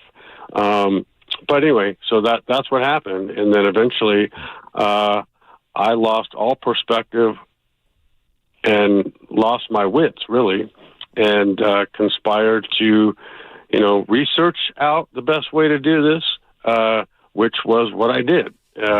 Shoot myself underneath my chin. And fortunately, we're still here, and I'm talking about this. Yeah. Because I do not feel the same way I once did. That was, 8-ish years, 9 years ago almost. And so times have certainly changed. And as it says, I'm living with a purpose, and I would say multiple purposes. But it's been an ordeal. But I really have to thank not only the doctors who saved my life, but the many people who were there throughout that time and still are. Wow, Eric, man. Well, we're proud of you for fighting through that. That's not easy. Doesn't sound easy. Sounds heavy. The ultimate comeback, surviving a suicide attempt, conquering depression, and living with a purpose. We're glad that you're living with multiple purposes, and we're glad that you're able to talk to us about this football game on Sunday. Eric, take care. Take care of your mentals, man. We'll be praying for you. It sounds like a fight that you'll continue to fight every single day of your life, but we're glad that you're still alive, breathing, man. Very good. Grateful to be on your show. You guys have fun and enjoy your day. Absolutely. Eric Kramer, former Lions quarterback, Bears quarterback here on the Morning Roast. And yeah, it got a little heavy there. It got a little heavy. Huh. The ultimate comeback, surviving a suicide attempt, conquering depression, and living with a purpose. I was talking to somebody, and I don't know if they want me to announce this on the air, so I won't do it. It was a conversation I was having before the show yesterday on the phone. I believe at 5:30 in the morning, people are up. And this particular person, you never know what somebody's going through. He lost, I think he lost 2 brothers, a dad and a mom in the same calendar year. Jeez. And the best way to get over it for him was, I got to just continue to work. I got to continue to work. So, take care of your mentals, man. Take care of your mentals. It's a lot. Wow, I got heavy. I don't even know how to segue after that. Eric Kramer, Boxer Gerzer guest line. Talk about the Lions, of course, and what that team means to the city. Let's take some calls. Let's go to Tim in Danville. Tim, what's happening? You're on the roast. Hey, guys. Hey, thanks for taking my call. So I don't know. I don't want to be negative here, and I'm a Niner fan. I dropped $40,000 on 2 club seats when they first opened up, and then I ended up selling them because I got discouraged when Harbaugh left. But I don't feel good about this Sunday's game, and I'm going to go there. I'm going to be at the game. But I'm feeling that the fans, even though they won last week, it was luck. It was pure luck. And before the Packer game, I was telling my wife and friends that I don't feel good about this one. And so they really laid an egg. And when I look at Detroit, I look at the hungriness of what they're after, and then I start seeing, Debo, he's sore. He doesn't know if he's going to play. I mean, I'm not seeing the momentum here on the Niners side. That's number one. Number two, I'm also feeling that, like for Brock, I like the guy a lot. I love him. I want him to do well. But when he plays great, he plays great. But when he plays bad, he plays really bad. It's kind of the same thing with the Jimmy G, right? Jimmy G was good Jimmy, and then he's bad Jimmy would come out. So I don't know. I'm confused. I think a lot of fans are confused. If they can blow out the Lions, I think, oh gosh, we're going to be jumping up and down, right? Because then we believe we can win the Super Bowl. Why are you guys so right scared? Now? I don't know. Tim, you're freaking out. He's the Niners scared are winning because my on guy Sunday. put $40,000 on each seat. Right. I want to know what kind of work you do. Can I borrow some money? Well, he sold the tickets. He sold them. What kind of work do you do? I don't know. Got some deep pockets. Investment banker? Hey. You scare me, Bonte. Why are you guys so scary? What are you guys? You guys spooked about the Detroit? Like we haven't been in football games like this. Like we haven't been in NFC title games before. Like we haven't been in physical football games. Like we don't have Kyle Shanahan and Brock Purdy, the second coming of Bill Walsh and Joe Montana. Now all of a sudden you guys are shook? Can I ask you this? Why are you guys shook? Forget the 2019 one. Just the last 3. Rams down in L.A., Eagles in Philly, Niners at home against Detroit. Which was the hardest game heading into it? The Eagles. The Eagles, because you're going to Philadelphia, the Rams or whatever. We should have won it. We should have beat the Rams. We're up 17-7. Should have won that damn game. All right? Should have beat the Eagles last year, and we exposed their asses this year and took their soul. And now they're at home looking for D coordinators and offensive coordinators. The Lions are coming here to Levi Stadium. The red paint's in the end zone, damn it. I don't care about stats, numbers, matchups, quarterbacks, coaching. My team is better than the Lions. I'm tired of all this scary-ass talk about the NFC title game. Oh, Detroit. Everybody's rooting for Detroit. Dan Campbell and all that stuff. Man, the hell with them. I got Brock. I got Debo. I got Ayuk. I got Kittle. I got McCaffrey. This is what Lynch and Shanahan built for this team, for this moment right here. On Sunday, Championship Sunday at Levi Stadium. And I got people calling me left and right scared of the Detroit Lions, the Kittens. The hell with them. The hell with the Lions. I'm sick of this. The Niners are winning the damn game on Sunday. They ain't coming here punking us. Like we some damn punks out here in the Bay Area. Oh, my God, the nation's rooting for the Lions. Oh, my God, they play physical. Oh, my God, they're running backs. And all this talk, yada, yada, yada, yada, yada. He didn't even bring them up. He brought up our quarterback. I don't care. Brock Purdy's going to be fine. All right? He led. Did he not win the game winning drive? Did he not lead that? Yeah. 12 plays, 69 yards? Oh, yeah. Did he throw a bat? Was there a bad throw on that drive? No. Ice water in his veins. I got McCaffrey, the best player in football, named Offensive Player of the Year yesterday. I'm supposed to be scared about the damn Lions? Are you guys spooked? Well, don't go to the game. Sell your tickets in on Sunday if you're spooked. Let me watch the game. I'm sick of this scary-ass talk. My team has been in 3 straight NFC title games. Look, we are the done in the NFC. The hell with this scary-ass talk, man. I'm so sick of you guys in this. Oh, my God, the Lions do this. And well, what do? We average 30 a game. What do we do? We average 30 in a game. We got the best run game in football. We got the best pass game in football. Explosive all day long. We played a D game on Saturday and still won. scared of the damn Lions. Screw them. Turn this thing up. All these scary-ass Niner fans, I don't want to hear from you no more. No more. All this nervous energy and everything like that. I'm going there to win. All right? We're going there to win on Sunday. We're going to be in Las Vegas. I'm going to lose. Monday, we'll be talking about a damn victory. Of course we're going to the game to win. Gosh. I'm just happy to be here. Congratulations, Detroit. We're here to just celebrate. I'm spending my money and my time because I want to lose. Oh, my God. You guys are now scared of Jared Goff. 2 weeks ago, you said Jared Goff wasn't anything. All of a sudden, we scared of Jared Goff. All of a sudden, we scared of Jared Goff. And all year long, y'all been disrespecting Jared Goff. And now y'all scared of Jared Goff? Please. Things change quickly. Please, that boy will be seeing ghosts on Sunday. I'll promise you that in front of his family and friends. Damn. What a scary-ass talk.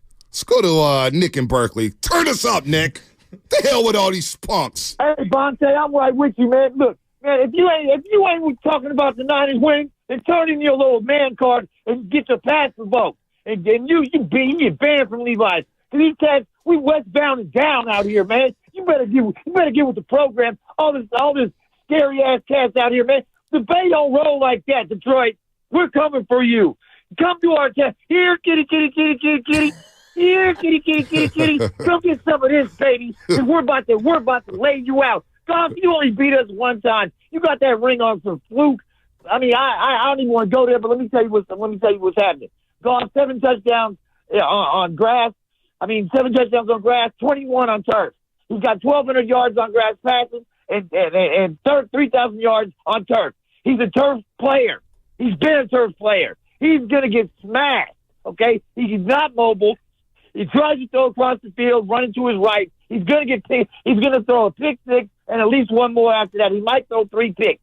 We're going to get a bunch of sacks. We're going to lay these cats out, man. We don't care who you are. The train is rolling down the track. I said at the beginning of the season, the train is on the track, and we're rolling straight to Vegas, baby. We're taking prisoners. All these scary cats out there, turn in your tickets, man, because last week was lit. Cats from San Luis Obispo, Bakersfield was coming up sitting next to me. We were hyped. These cats were jumping around. They fell down 2 rows. We were so hyped. I'm telling you, Levi's was lit. Nobody was even buying anything to eat. The whole crowd was watching. It wasn't even no kids around. I was cursing. My daughter didn't even get mad. Dude, it's all cracking. I'm so hyped. I may not even sleep until Sunday. You might not. You might not. You might not, Nick.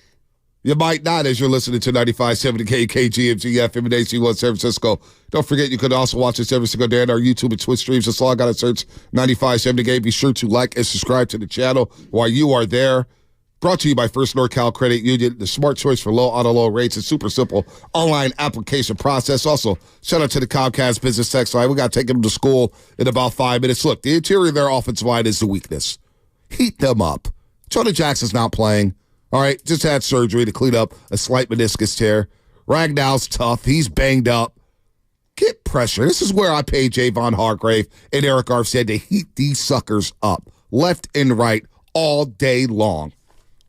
This is our house, man. Coming to Levi's.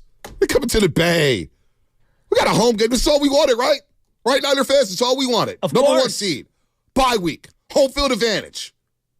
Now we're scared about the Lions coming here, taking something that's ours? No, I just think a lot of Niner fans got racked across the chin with a right hook. And, until the game starts, and with the Debo situation being kind of up in the air, I can understand being a little, skeptical. And plus, we've lost this game how many times in a row? 2 years in a row. Yeah, so until you win one, it's hard to not have a little bit of, scariness in your veins. Gosh, my heart don't pump Kool-Aid. Well, look, let me just make my argument. All year I've spent defending Brock Purdy as infinitely better than Jimmy Garoppolo, as if it was independent of ripping Jimmy. It was more like Jimmy was good. Brock's been that much better. All year I've said that. And then obviously the game happened last week, and he looked like Jimmy Garoppolo for the majority of that game. And it felt like, oh, great, here we go again. But now, to his credit, he completely backed it up in the fourth quarter, which in the playoffs, you didn't really see Jimmy do that. You just didn't see him have that fourth quarter playoff game. Now, he's done it at times in the regular season with the season on the line in Week 17 and Week 18 in multiple seasons. But in the playoffs, you'd never seen him really do that. So That makes me feel a lot better. But the other side is like, all right, now it's been 2 playoff games in a row for Purdy. The Dallas game last year. That's and a great defense. What? That defense last year with Dallas was very, very good. No doubt. And what happened in the fourth quarter? But they got. I'm just saying. Like I saw some cracks in the facade, and it's just I worry. I need them to play lights out. I need them to play lights out. These are the best of the best. I don't think they're winning a game without Brock playing lights out. This is the best of the best. You're going to struggle. Go look at Peyton Manning's first Super Bowl run. Did he play lights out? No, but I think for this team, given where they're at and against this offense, I do think they're going to need to play lights out. Brock Purdy's goal. These are the NFL playoffs. All right? Come on. Like, if Lamar's going to beat Patrick Mahomes, he's going to have to play lights out, correct? Maybe. That defense is really good. They may shut down Kansas City's offense. They may be able to win a 24-17 game against Kansas City. I don't know. I don't think Kansas City's winning without Mahomes playing lights out. He has to play lights out for that team. I don't think Lamar has to play necessarily lights out for the Ravens to win. He has to play well. Obviously, you can't play bad. See, I'm just looking at our team and how precise the offense is, and to be able to run on this team, I think it's going to be a little difficult. So you're going to need Purdy's arm, and that's the area of weakness for Detroit is their secondary. And so if for them to exploit it, the timing, the rhythm, the intermediate passing, it's all got to be connecting. Oh my so that's God. where you're going to need Brock to have a bounce-back game. Dude, he had 2 game-winning drives in back-to-back playoff games at Levi's. Think about that. Dallas was a struggle, and we knew Dallas would be a struggle. We all knew that Dallas Cowboys game was going to be a struggle. Some people thought we were going to lose. But what happened in the fourth quarter? Brock Purdy showed up, and he showed out, and we advanced to Philadelphia. What happened last week? It was hairy, right? It was nasty. It drove us all crazy. But when it was money time, my quarterback was better than the other quarterback. Brock was better than Love in the fourth quarter. So the first 3 quarters, you just throw it out the window. You throw it away. Right? Speaking of which, gentlemen, Adam Schefter reporting this. The most valuable player finalists have been announced in the NFL. 49ers quarterback Brock Purdy. Wow. 49ers running back Christian McCaffrey. Ravens quarterback Lamar Jackson. Bills quarterback Josh Allen. And Cowboys quarterback Dak Prescott. I got 2 Niners in the top 5 MVP voting. I got the Offensive Player of the Year. I got Brock Purdy leading all passing categories in all NFL quarterbacks.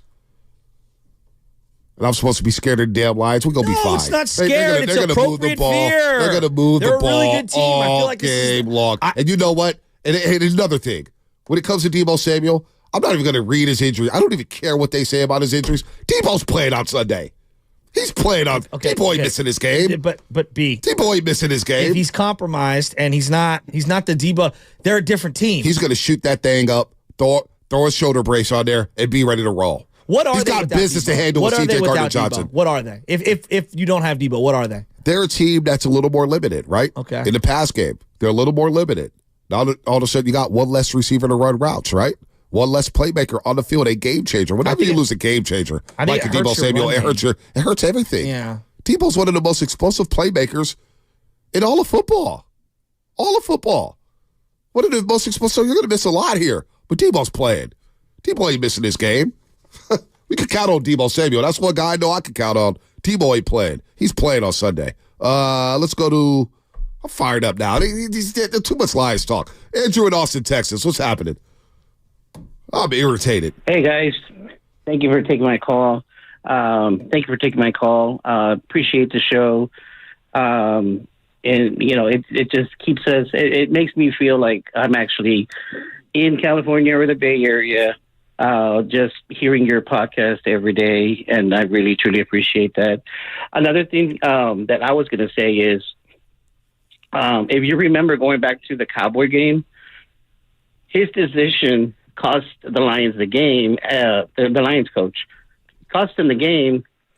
And I still feel like in other games at different situations, he's a risk taker. And I do believe that if for some reason, I'm just saying for some reason, I feel you. I don't think this game should be close. But if for some reason this game is close, I think that's something that we have in our advantage too. I think that he's a risk taker, and you know, one bad call, and that's all we need in our favor. I appreciate you guys. Thank keep you, up the Andrew. great work. Appreciate you, So Andrew. entertaining. Appreciate you, Andrew. Let's go to Philmo Mike. Philmo Mike, wake us up, man. I need Phil. Wake up, Shasky. Hey, Philmo, wake him up. I Philmo. waited on hold at Philadelphia's WIP. I was waiting for you to come on for 2 hours. I was driving around because Bonte said you were on hold with them. Did they ever put you on air? They did put me on air. Damn. They did put me on air. But the Philadelphia radio different, in which except when we come on, like when a Niner fan come on, they give us like 30 seconds a minute. But if they fan come on, like Chuck could be on there to do that sound like he sound like a stereotypical Philly guy. He get on there, he be on there for 5 minutes like he a guest. But they getting better though. They kind of respect us a little bit more. But Niner fans, what's up, man? Sometimes the producer play that song that was in the Eminem's in the 8 Mile, the shook ones. They scared to look, y'all shook. Man, calm down, man. For real, you got two of the top players in the MVP category finna play on Sunday. You got Big Trent Williams. We need a boombox. Y'all sound shook right now, bro. Calm down. We in the NFC Championship. They ain't never been there. Act like y'all know who y'all are. Don't forget where y'all from, man. Y'all from the Bay Area. They coming here from Detroit with some Lions. Lions can't swim. They coming to the Bay. Stop playing out here. They shook, Shasky. What's wrong with that? You kind of shook. I need Excelsior, Shasky. I don't need no Sausalito.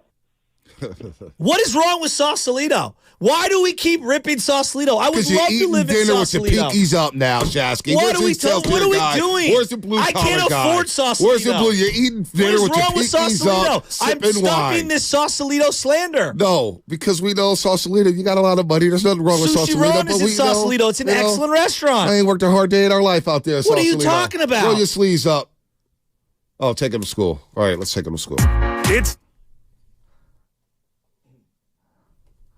I mean, Jesus. Here we go. Sausalito Shasky appeared before the NFC title game. If any of us in this room could afford Sausalito, we would be very proud of ourselves. No, I'm not crossing bridges, man. I don't like to cross bridges. Klay Thompson dropped 24 points last night. Is he still washed? That didn't stop him from showing off his defensive chops last night while setting up Andrew Wiggins' alley-oop dunk. Take it away, Spanone. To Murray on the near side. Behind the back with the dribble, left wing. Cross-grading the free throw line. Shot blocked by Klay Thompson. Knocked away Curry on the break. Over the lob. Wiggins, catch, and dunk. How about that pass? My goodness. Curry at his playful best there. How about Klay Thompson with the block shot? Warriors get the win. They'll be back on the floor tonight against the Sacramento Kings. I'm definitely ain't scared of them. I'm definitely not scared of the Beam. And I ain't scared of no damn Lions either. Hell with the Detroit Lions. I was taking them to school, brought to you by Peralta Community College District. Spring is free at Lady, Berkeley City, Merritt, and the College of Alameda. For more information, visit peralta.edu to get your education on there. Great community college district there, the Peralta Community College District. What's coming up on the game? Brought to you by Fremont Bank, full service banking, no compromises. More of your phone calls, 888-957-9570. Let's dial it up. Let's play some Shanahan sound. It's go time, folks. The NFC title game is here in Levi Stadium. It is coming. And I can't sleep like Nick in Berkeley. I'm starting to feel it. Starting to think about that drive down to Levi Stadium already. Come on, man. We ain't scared of no damn Lions. They got to come through us. The Road to Vegas is brought to you by AmeriWest Credit Union, working for you today, tomorrow, together. All guests during the postseason appear on the Boxer and Gerson guest line. Boxer and Gerson, Northern California's premier workers' compensation law firm, helping injured workers get their lives back for over 40 years. For more info, visit Boxer.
The Morning Roast with Bonte and Shasky. B, I can't argue with you. I don't know, Joe. You know what? I'm going to come out and say it. Say it right now. Hold on. Let me set it up. Because it's about to turn up here in a second. TC, Clark the Shark, we'll get you in a second. Trust me. We get into your phone call. Is it TC the producer? No, it's TC and Sack. Oh. TC and Sack. We're going to be live and local on Sunday. Might as well rename us 9 or 5-7 a game for Sunday. Kick off your championship coverage with the Grandy man, because he can, Mark Grandy, and Sterling Bennett, who's done a hell of a job this season. Sterling Bennett, wow. 49ers access, handling the Warriors games. Got to give love to Sterling Bennett. From 9 to 1, leading to the kickoff show with Larry and Lowe, Santa Clara Hilton Hotel, presented by Habs Law. You've been wronged. Habs Law will fight to make it right. Call 1-800-INJURED or visit habslaw.com. Kate Rooney will join us in a second on the Boxer and Girls and Guest Line. Cron 4. We love Kate Rooney, the pride of Lowell High School. But I want you to let everybody out there listening, whether it's YouTube, Twitch, the Odyssey app, in their cars, what did you tell me during the break about this football game on Sunday? Well, I said it to Sam Lubin this morning because I forgot my key card. It was one of those mornings. Every day is different. I just want you to know that. Every day is different. Today, I feel like Detroit's going to win this game.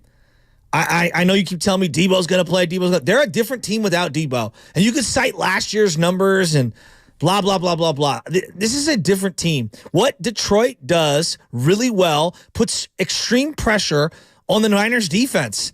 And I'm very concerned that Detroit is going to go into Levi Stadium, be able to establish the run, use the short, controlled passing game, and just pick us apart.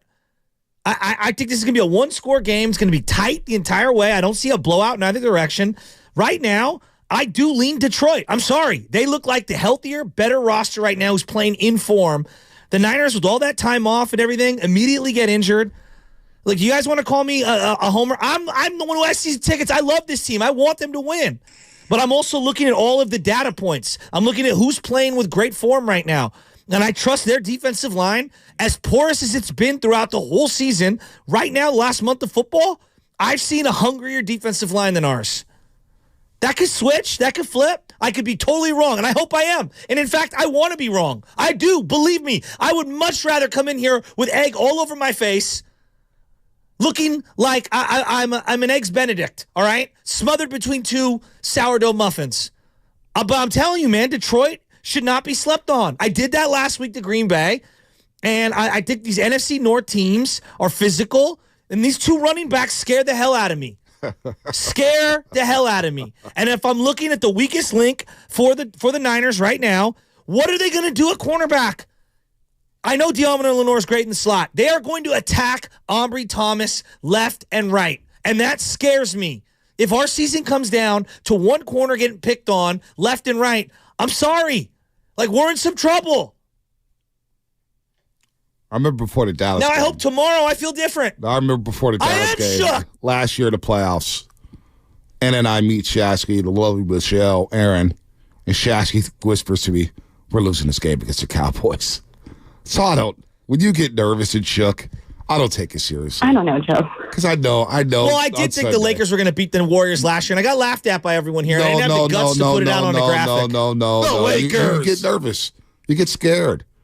And that's why I am the guy who carries the torch here in the Bay Area when it comes to fandom now. That's why I do it. Because I realize you need somebody to lead the way. You need somebody who's not shook. Pied Piper. You need somebody to lead you through a brick wall. You need somebody who's going to be fired up. You need somebody, I don't get all this, I got a lot of guys like Shasky. I know a lot of people like Shasky. Biggest fans on the planet. And then when it's time for the knuckle up and get ready for a game, we get all scared, get all nervous. No. Hey, roasters, I'm here for you. That's why they call me the King. All right? That's why they call me the King. Because I know we're walking into Levi Stadium and getting the dub. I ain't worried about them. They got to worry about us. What do we do well? How are they going to stop us? All right? Nobody's talking about that this week. How are the Lions going to stop this offense? They couldn't stop Baker last week. They couldn't stop Stafford the week before. You couldn't stop Nick Mullins in Detroit. Nick Mullins was throwing the ball all over the damn yard. I was like, wow, Detroit's got a leaky secondary. You know what? I ain't worried. That's why I'm here for you guys. You're not worried at all? Hell no. Oh, come on. Hell no. Come on. We take care of our business. That's they can't not beat fair. us. We don't turn the ball over. They can't beat us. Straight up. I got Shanahan and Purdy and Kittle and Debo and Ayuk. But Debo might not be playing. Debo's playing, Shasky. I guarantee you, Debo. Dinner on me if Debo doesn't plays play. the entire game. Plays the entire game. All right, I'll take dinner on you. Dinner on me if he doesn't suit up and play. No, he has to suit up and play. This is coming from the maker of the other team. We don't respect the other team enough. This is what you've been telling me for 3 years. No. I respect to Detroit. my face. You don't ever respect the other team. No, I respect Detroit. But you're out here shook like we're not going to win the game. Oh, my God, I just think that Detroit matches up really well. You always do this. Do we match up well with them? We haven't played. Dude, Bose hasn't had a sack since the Reagan administration. What's going on? What is it? Is that me? Or is it, we can go off of his Madden rating? Yeah, but guess what? His form rating over the last 4 weeks has not been good. Period. They haven't played in 3 weeks. And do I trust Shanahan? Sometimes I do, sometimes I don't. You don't trust Shanahan Will the real Kyle Shanahan please show up for a playoff game? My had the tides turned. Give me Clark the Shark real quick. Okay, we got Kate Rooney. Oh, Kate Rooney. Get Kate Rooney out here. I got a shook one with you. Come on, get the Fight On song. Kate Rooney, Cron 4 Sports, the pride of Lowell High School, doing the damn thing at Cron 4. Her Instagram game has gone up to another level during these playoffs. I see you, Kate Rooney. I see you. Good morning. You know, Bonte, I really feel like hearing that USC fight song gets me extra fired up. And I'm going to give your producer, Stan Lubman, a little credit because he's the one who played it last time I came on with you guys. And he played it today. And sandwiched in between that, I've been trying to step up my Instagram and Twitter game a little bit. I have seen that. Have you seen it? Have you noticed, Jasmine? Yeah, I'm a sports reporter. That video, because I've seen it all over. There's many different versions of it. I've seen I'm a golfer and da-da-da-da-da-da. But you did the sports reporter one, and I got a kick out of it. Thank you. I did it with my colleague, Aaron Wilson. We had so much fun coming up with it. Little behind the scenes for people of what sports reporters go through. And, just trying to take the people who follow us there on game day. So we had a lot of fun with that one. Yeah, Aaron also a roaster, Stop too. asking me for tickets is the moral of that story. There you go. Shout out to Aaron, too, from Memphis, who's covered the Memphis Grizzlies for so many years. She's a roaster. We were talking game about it a show a couple weeks ago. She was like, man, these callers. You know what, Kate, anyway. I'm going to interrupt Bonte. Bonte keeps calling me Sausalito Shasky, and it really it makes me angry. And I feel like we're discriminating towards Sausalito. Sausalito's a great place to live, is it not? If someone could afford to live, I don't live there, but if someone could afford to live in Sausalito, it would be a great step up. If you hear, hey, I live in Sausalito, you're like, damn, you've done pretty well for yourself, correct? Absolutely. In fact, I tried to live in Sausalito a couple years ago, and it didn't work out. So I guess I wasn't good enough for Sausalito. But you know what? I'm just gonna go ahead and claim San Francisco. There's nothing wrong with that either, Shasky, and I know you do too. Exactly. Do we not think that being in Sausalito, we're eating with our pinkies up, we're a little softer? We call him Sausalito Shasky because the Frisco Shasky, who's like, you can't beat us, yada yada yada. This guy gets nervous. Over the last 3 years I've worked with him, I never knew how nervous he gets on game day. He's always picking the other team. Sausalito Shasky. You know what it means. You know what it means when it comes to Sausalito Shasky. You know the reputation of Sausalito or any of these, softer cities. I tell you what, there's some Niners fans out there. I hear from the folks in Marin a lot. There's a lot of Niners fans there. They might be eating their oysters and drinking their Riesling while they watch the game, but they're as passionate as anyone else. All right, they are. Well played, Thank you. I eat Sausalito sometimes, but Shasky knows why we call him Sausalito Shasky. Now he made it all deep, and so we'll call you Sonoma or something. I don't know. We'll find another city Sonoma's for you. nice, too. We'll call you Burlingame Shasky. Burlingame Butcher. All right, anyway, let's get to the football game. Debo Samuel. Do you think he's playing on Sunday, Kate? Because I think he's suiting up and playing. Yeah, I do. I'd be really surprised if Debo wasn't playing. It'd be a different story if they were coming out here and telling us, he's got a separated shoulder, he's got a broken shoulder, he's even got, some sort of tear in his shoulder. Doesn't sound like that's any of the above, or if it is, they're keeping it super close to the vest. But even if it is a tear, I would expect him to play. All Kyle Shanahan will say is that he's in a lot of pain. These guys are used to playing through pain. Exactly. Debo's played through pain a ton before in his career. He is not going to want to miss this game. And that his teammates want him out there with them. We heard Brandon Ayuk yesterday say that he was directly asked, and he said that he expects Debo to be out there. So maybe a little inside info there from Brandon Ayuk. I don't know what kind of conversations they've been having, but I would be very surprised if Debo's not out there. I think they are keeping it a little bit close to the vest. This is Kyle Shanahan's version of a little bit of trickery, right? He's not necessarily known for trickery on the field, but maybe a little bit of trickery here, trying to keep that information away from the Lions as long as he possibly can. Gamesmanship. Do you think Kyle Shanahan has the most pressure coming into this game? Out of everyone this weekend? Yeah.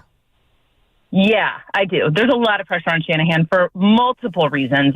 First of all, his reputation. I mean, he's still got a reputation as the guy who can't win the big game. I mean, look at Jim Harbaugh, who had that reputation, certainly when he left San Francisco, had it for a long time at Michigan until this year, and that's followed Shanahan ever since he's been in Atlanta. And people get nervous in the fourth quarter with Shanahan because he seems to be a stickler for his own game plans. He's a big believer in himself. That's great. We all got to believe in ourselves. I believe in myself. I know you guys believe in yourself. But sometimes he believes in what he has out there a little too much, isn't able to adjust as much as people who are watching the game would like him to. How many times have you guys been yelling at your TV and saying, why aren't you giving the ball to Debo Samuel in the final 13 minutes of Super Bowl 54? So that's how about Saturday, Kate? Kate, I don't mean to interrupt you. How about Saturday? How about you hand the ball off to Christian McCaffrey? You used him and wore him down to a nub all regular season against a bunch of also-rans, but come the biggest game of the year where it's win or go home, you're like, nah, you know what? We're going to keep throwing in a rain game where my quarterback doesn't see the field. Like, it was driving me insane. That was a big head scratcher for me. I mean, I was going on programs throughout the week telling people I thought there was going to be a 40-carry game and that Christian McCaffrey was going to take the brunt of that. I was really surprised that they didn't try to establish the run early in that way. I still don't really understand. Shanahan's been asked about it a little bit and didn't really give an answer that's satisfying for anyone either. I'm going to go ahead and say again, I expect them to come out of the gates with Christian McCaffrey this week. That's what they got to do. That's how you got to establish that ground game, and then let the defensive line get tired out there, right? They've got a really tough defensive line in Detroit, but Christian McCaffrey's as good as anyone, and if anyone can get through them, he can. But back to your original question about Shanahan, there are going to be so many questions if they don't get it done. This really feels like the window for the 49ers in a lot of ways. I know fans have been feeling that all year long, and he does have something to prove starting with this game. Yeah, if he loses, we're talking to Kate Rooney here on the Boxer and Gerson guest line. Kate Rooney doing a terrific job over at Crowd 4. What is this, year 6 or 7 for you over there at Crowd, Kate? How long you been there? Year 6. It'll be 6 Yep. years this fall. Wow. 6 years covering this is my 6th season covering the 49ers You're doing an excellent job there. Kate Rooney here on the Boxer and Gerson guest line. So Brock Purdy, obviously, a lot of microscope on him. I expect him to bounce back. Look, if they don't throw it 39 times, I'm okay with that. What was your takeaway from Brock Purdy's performance Saturday night against Green Bay? Do you expect that same performance against the Lions? No, I don't. I went back and looked at some of the way Brock Purdy has played after he's had a subpar game.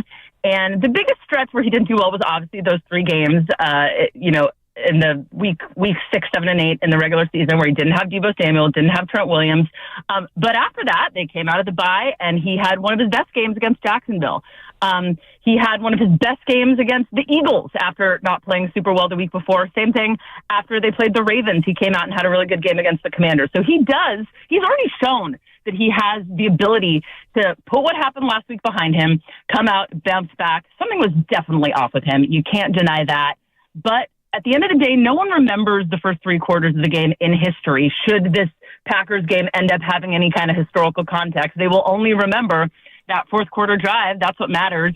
Yep. I do find it a little troubling that I'm hearing people say, oh, wins are all that matters. Wins are his best stat, because that's what we said about Jimmy Garoppolo too, right? Right. But I think Brock has backed that up with some stats that Jimmy was never able to put up. And the way I've heard his teammates talk about him all season in the locker room, it's a different type of confidence than it was with Jimmy. I may have said this before, but it felt like they were always trying to, defend Jimmy a little bit, and they don't have to do that with Brock. They barely even have time for those kind of questions. So I would fully expect him to come out and have a bounce back game and play well. So you went up to Novato. Secondary that struggled a little bit. Oh, my bad. I apologize. You went up to Novato and Marine Catholic, correct? And did a little piece on Jared Goff?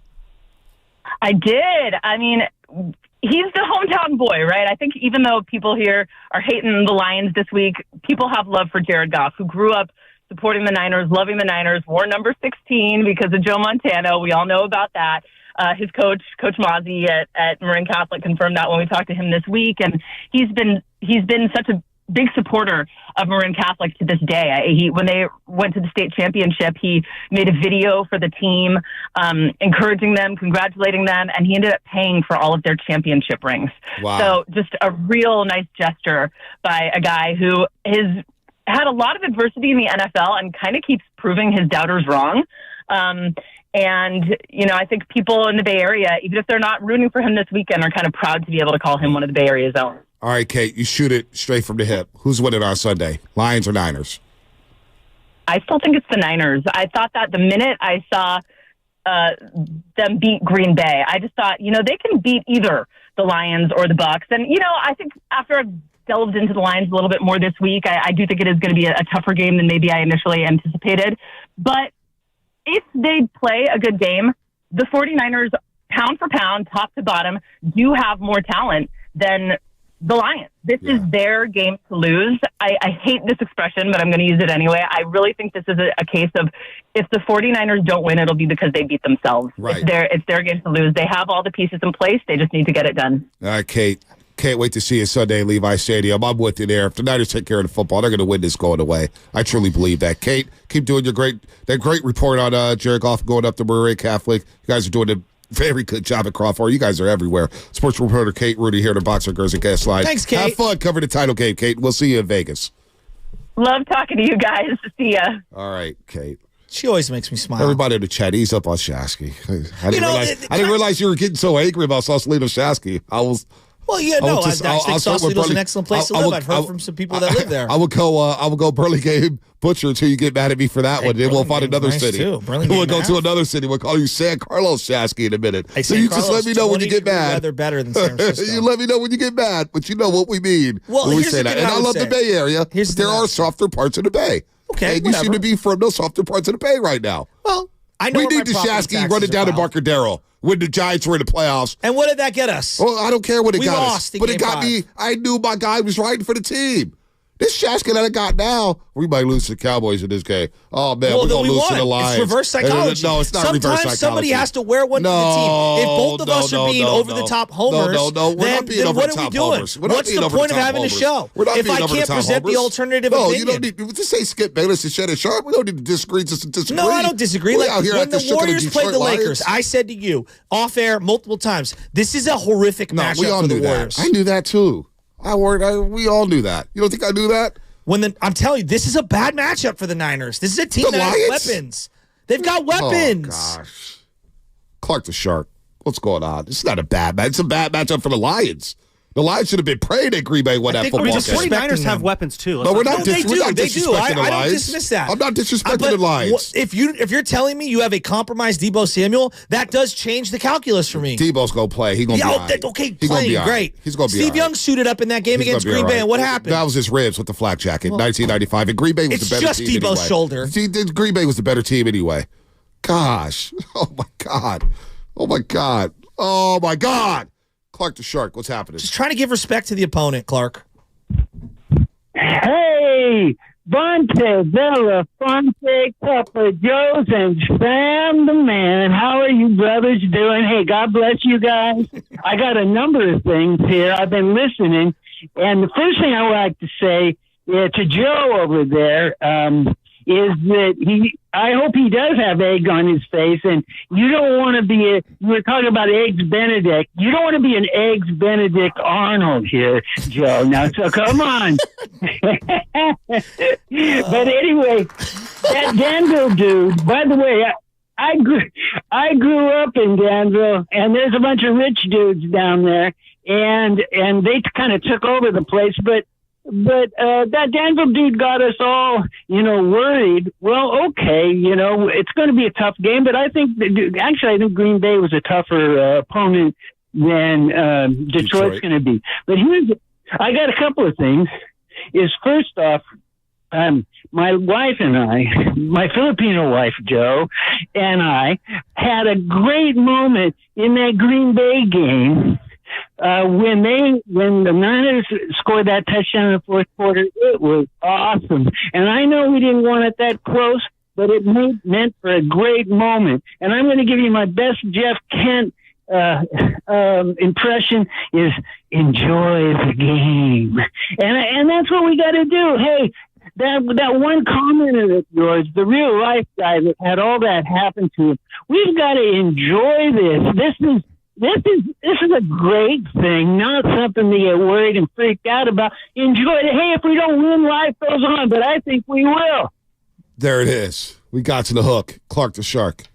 Look, I know a lot of people say, Bonte, why are you being arrogant and cocky, blah, blah, blah. I got an all-time team, an all-time offense that hummed for 30 points a game this season. All right? I got an all-time coach. And Kyle Shanahan, who's been getting closer and closer and closer to the ultimate prize. If you can't be cocky in sports and talk a little trash, we know who to do. I told you guys about the Detroit Lions earlier this season. All of a sudden, you guys are laughing at me saying, you really think Dan Campbell and Kyle G's going to outcoach Kyle Shanahan? And now we get the championship week and it's, oh boy, Kyle Shanahan. Oh man, Dan Campbell, this juggernaut. We knew the Lions were good. If you've been watching football, they're a good team. They deserve respect for getting to this point. But they got to come here to Levi Stadium on this grass against my defense, against Brock Purdy, this offense they are ticked off. I think the worst thing to happen for the Lions in this game was that the Niners eked by the Green Bay Packers because they know we got to be a lot better. We eked it out. We will be a lot better. They'll clean up those mistakes. Come on, man. Nah, man. Bonte, do you like Tupac? Love Tupac. I've been playing a lot of Tupac lately. You have? A lot you of respect Tupac him? lately. Is he hard? Oh, absolutely. I think he hailed from Sausalito. His mother, in fact, actually passed away. He grew up in the jungle. Stop it. Marinci is part of Sausalito. That ain't Sausalito. Don't claim the jungle. That's Sausalito. Sausalito doesn't claim the jungle. It's Marin City. Marin City's not a real city. Oh, my. Get off the Sausalito thing. You don't like it. Don't try to say Tupac's from Sausalito. Sausalito doesn't even claim the jungle in Marin City. Nobody who lives on the good side of Sausalito. That Target is in Sausalito. Come on, man. Stop it. You know exactly what I'm talking about. Stop it. Stop it. Stop it. Stop trying to justify. You know what I mean with Sausalito Shasky. You're eating dinner with your pinkies up by the fireside with your little boat. You're acting a little soft, doggy. Come on, doggy. You're acting soft right now. So Aaron Jones tore them up last week, but I'm supposed to stop David Montgomery and Jameer Gibbs. Take away the 53-yard run. 2,000 yards this year. Take away the 53. And that's just in the run game. Oh, my gosh. Where Detroit at? I'm just trying to respect the opponent. What have they done? What have they given up? Why don't you read Detroit stats? Oh, they've given up a ton. Read Detroit stats. But the Niners haven't established a run in quite some time. Oh, my. What? Quite some time? Yeah, they didn't do it last week. They had one 40-yard run. They ran the ball, and Aaron Jones had the 153-yard run. Did not Christian McCaffrey have 6 yards to carry against him? What are you talking about? Because of the 41-yard run. Oh, my God. After he had to yell at his coach, run this play. because he got away from What was Aaron Jones' final numbers? He ran for 10 more yards than Chris McCaffrey. Am I not wrong? Yeah, well, they were also throwing from behind at the end of that game.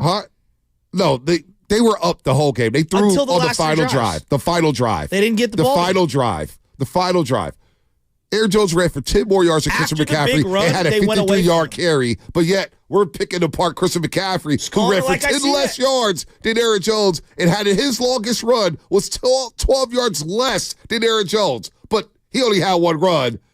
But Aaron Jones, we don't qualify to say, wait, that doesn't make sense. The math ain't mathing right now. The math ain't mathing. Who do we want to go to?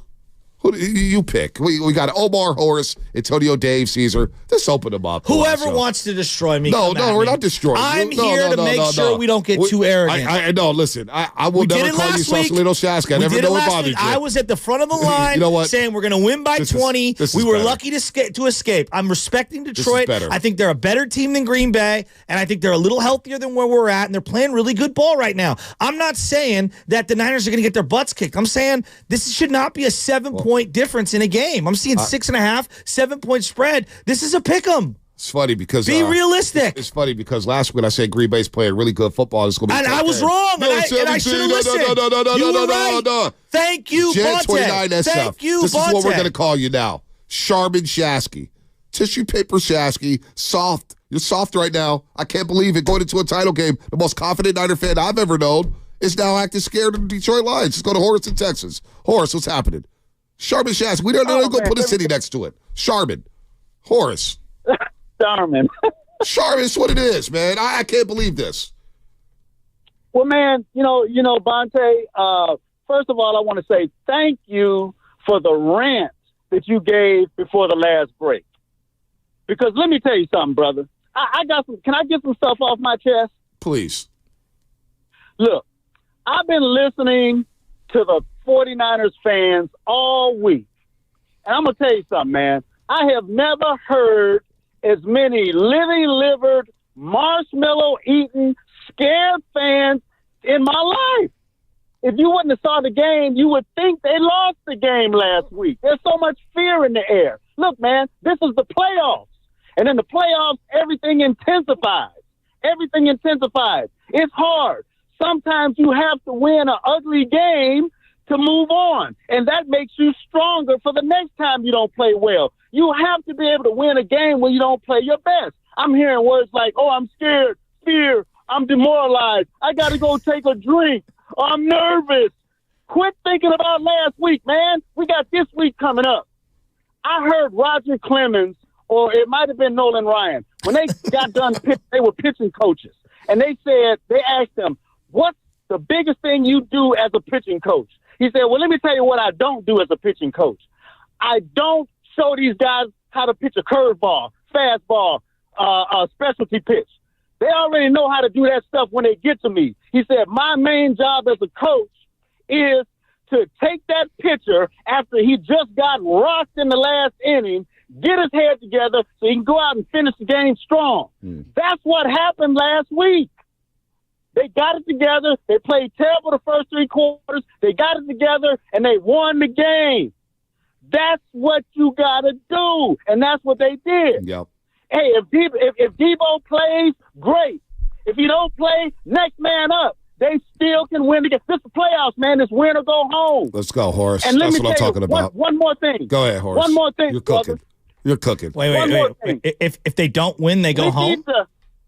Oh, don't do that. Don't do that. No, don't do that. I said win or go home.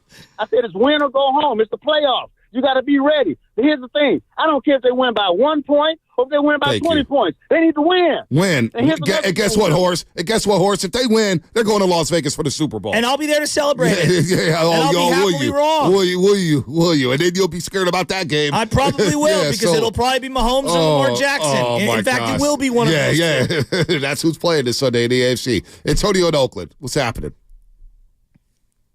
Yeah, man. Hey, guys, the Niners, we going to win by 2 touchdowns. Yes, I respect Detroit. They got some players. They really do. But look at the 49ers players. We got a roster, a stacked roster, man. I have enough confidence when we're healthy as I did when the Warriors had KD. From a talent standpoint, that's where I'm at. And if the Detroit Lions, to beat us, they got to bring out Barry Sanders and Megatron to beat us. I don't care who gets mad at that. I am confident in us. Yep. You know what I'm saying? Like, look at this, man. Like, I'm telling you, 2 touchdowns, we go into the Super Bowl, and we're going to celebrate a Super Bowl victory. And Tupac, he learned the game of life from Oakland, according to him. So, Nassau, Toledo, no, none of that. So, at the end of the day, I love y'all, and we're going to win it all. Let's go, Antonio. Listen, man, I got 7 All-Pros on my team. 7 All-Pros on my team. I'm supposed to be shook in the Lions. I got 7 All-Pros. Levi Stadium going to be rocking, folks. Not losing to the Lions at home. I get all the numbers, all the stats. Sometimes it just comes down to who wants it more. And I believe my guys want it a little more than Detroit. They've been here. So the Rams wanted it more than the Niners in that NFC Championship game? Yes. In the fourth quarter, yes. That's what it came down to. They had a little extra oomph when it came to rushing the passer. They wanted it just a little more. That came down, both teams knew the playbook. That came down to Tart we dropped wanted that a little ball bit because more. he didn't want it enough? He dropped the ball, and from that moment, the Rams said, you know what? We got to have this game. Next play, 30 yards to Odell Beckham Jr., tack out another 15 for Jimmy Ward's late hit, and the rest is history. Those last 2 possessions, Jalen, Ramsey, Aaron, Donald, that defense is all, they had a little more in the tank than the 49ers did. And speaking of Nick Bosa, he wilted in that fourth quarter. So stand up, number 97, Davis and Ramon. Hi, Dave. What's up, fellas? So, I was going to get into Shasky, but you already did a little bit. No reason to look it. The Niners could lose this game. I'm here for that, but I'm not going into this game all scared like, oh my God, we're going to lose. Oh my God, what if we don't do this? What if we don't that? You know what? The hell with that. The hell with that. We're in the NFC Championship game at home for the 4th time in 5 years. The hell am I scared of? I'm tired of being scared around here. I got 7 All-Pros on my team. I'm in the Bay. They got to come out here, and I'm supposed to be scared of the damn Lions? I'm just trying to get nervous energy. It's the NFC title game, all right? It's the Final Four, for crying out loud. We know what's at stake. We know the urgency. Damn it. Oh, my gosh. I'm tired of getting I got 7 All-Pros on my team. Kyle Shanahan, who everybody tells me he's the best coach since Bill Walsh that we've had out here. We got Brock Purdy out here balling, throwing for all these yards, best pass rating, all this stuff. And all of a sudden, the Lions are coming to town, a team that everybody dismissed all season long. But all of a sudden, they see last week the Lions barely beat Baker Mayfield. We get by the Packers. And, oh, man, the Lions, we just don't match up with them. Oh, my God. Oh, I'm so sick. I'm almost ready to tell Lubman to cancel all the Detroit freaking guessing we have left on the schedule. To hell with Detroit, man. I'm just so tired of it. Respect to this I'm team. just so tired of it, man. Jared Goff has played mistake-free football. I'm looking at Hutchinson playing his best football of his life. He looks completely galvanized and energized. I'm looking at 2 legit backs that can hurt you in a variety of ways. And I'm looking at the one thing that has been kryptonite to the Niners, short controlled passing game. Why did people fear the Rams? Why did we not want the Rams to move on? Because they had 2 guys. No, you guys didn't want the Rams to move on. By the end of the week, I was telling Spinoni, the hell with the Rams. I'm supposed to be threatened by the Rams? The Rams, all these little mediocre-ass based football teams. Rudy and Riverside, you better be worried about the Rams. How about you get out of Detroit? Huh? How about you win a wild card game? Which you didn't do. You didn't make it out the first round. So the hell with the Rams. I'm not bothered by Dave, go ahead. Finish the call, man. I'm ready to go home. Go, Dave. I'm ready to go home, man. I was gonna soften it up a little bit and just say, look, there is on no planet that 15-year-old Chasky is playing with his boys out front on the block and saying the Niners are going to lose on Sunday. Of course not. I'm an aged, grizzled, miserable human being that's watched my team lose 4 of these games now, these big-time matchups at the end of the year. Like, at some point, they're either going to do it or they're never going to do it. Like, that's where I'm at. And so, yeah, I'm a little pessimistic today. So, but I want to say, so besides that, you said the Lions, basically you said their team is better than ours. So there is no position I am taking over anybody on the 49ers. That goes all the way to Gardner Johnson. I'm taking Ward. And Kyle needs to be smart. You said if Thomas ends up guarding St. Ra, then we got a problem. Guess what? If Kyle doesn't, I'm going to be very disappointed. Right. He needs to throw Ward to St. Ra all game long. And that's how we win the game. Him or Diamond Lenore? That's all I got. Well, because he's going to be in the slot. Yeah. You would think he's going to be in the slot. He's been a slot killer all year. Diamond Lenore has been an excellent slot player for the Warriors, just based on all the numbers and stuff. So, I hear you on the Ward thing, but, I think Diamond Lenore is a better player in the slot than Ward. So I don't know if it makes sense for them to have Ward shadow him. If you're going to shadow someone with Ward, it's usually a bigger, stronger guy like a DK Metcalf or someone of that ilk, or a Mike Evans. That's going to be more of the Ward shadowing situation. Yeah, I'm with you there. And it's all a moot point if they don't get a pass rush. It's simple, up front. And they're missing Jackson up in the weakness of the Detroit Lions offensive line is in the middle, the interior. The right guard, left guard, right guard, center. That's their weakness right now. Right now, Jonah Jackson, he's out. All right? That's huge. Frank Ragnow, we saw him get hurt multiple times. All right? Also, Taylor Decker at left tackle. He's not the best pass blocker. So if there's a game, Bosa sees that, Bosa knows where to line up. He lines up wherever he wants to. Go see Taylor Decker and go kick his ass all day on Sunday. Get the Jarek off. You make Jarek off a little hurried, he'll start throwing them up. When was the last time the defensive line because when they built this team years ago, it was defensive line, defensive line, defensive line. I don't think that's necessarily the case anymore. I think they tried to build it with the defensive line being the number one aspect on this team. I don't think it is. I think it's linebacker play, and I would say running back as well. When was the last game where you could look up and say the defensive line dominated that game? It's been a while. Jaguars? It's been a while. It's been Eagles? Yeah. I mean, they had a good game plan against the Eagles. Yeah, you know Seattle, what? Seattle. I don't know if the D-line, that was a Brock Purdy game, too. Yeah. I don't know. We'll see. I don't think they dominated, although they did get to Geno. I didn't think they dominated that game, but I'll grant you that one. It's been 2 months. It's been a while. It's been a while. That was the beginning of December. Let's go to, we got a couple minutes before Fast Five. What they played? They played Seattle on Thanksgiving night? Thanksgiving night and 2 weeks later. Caesar Chase Center. Caesar. What up, Big C's? What's up, Bonte? How you doing, my guy? I'm good, man. I'm good. Shasky, slow your road, Shasky. Slow your road. I might need security. Yes, they have weapons. They have weapons, but we have an arsenal, all right? Purdy's going to throw for 300 yards. The score is going to be 34-16. They're going to show up and show out. They already blew their dud of a game last week. This one's going to be blown out, okay? Oh, I love that. And let me give a shout-out to my Thurgood Marshall varsity soccer team for taking Lowell down 3-2. Oh, yeah. Hey, whenever you could beat Lowell High School, I'm a fan. I was all Kate Rooney's from Lowell. Anytime you could beat Lowell, that's a good thing. Shout out Lowell High School in the city. Shout out Thurgood Marshall. By the way, Ross Mathai, our main man, Ross Mathai, ABC Bay Area. He's the man. He can have any job he wants in this market. Here come the Lion fans, he tweeted. Delta Airlines is swapping out bigger planes for its flights from Detroit to SFO and adding a nonstop flight. Also, Vivid Seats is projecting 22% Lions fans at Levi Stadium for the NFC Championship game. Are you going to be on Ross Mathai's dome for expressing concerns? He didn't express concern. It sounds like the Detroit contingency is coming. No, he just tweeted out the information about what's happening in Detroit. I'm presenting the information. Give me Fast Five. What is that? Was that concerned? What are you talking about?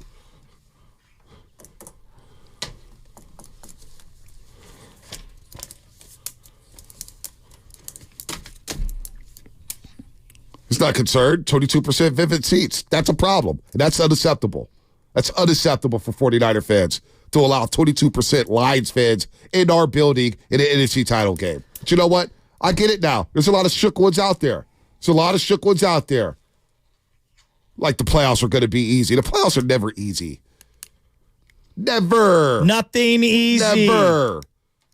Is that your final thought? Go ahead.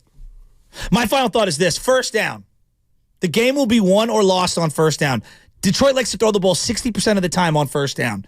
If the Niners cannot slow them down on first down, I think that is going to be the indicator as to whether they're playing a good game. Keep them off of the short yardage situations where the entire playbook opens up and those running backs can really get loose and into that second level.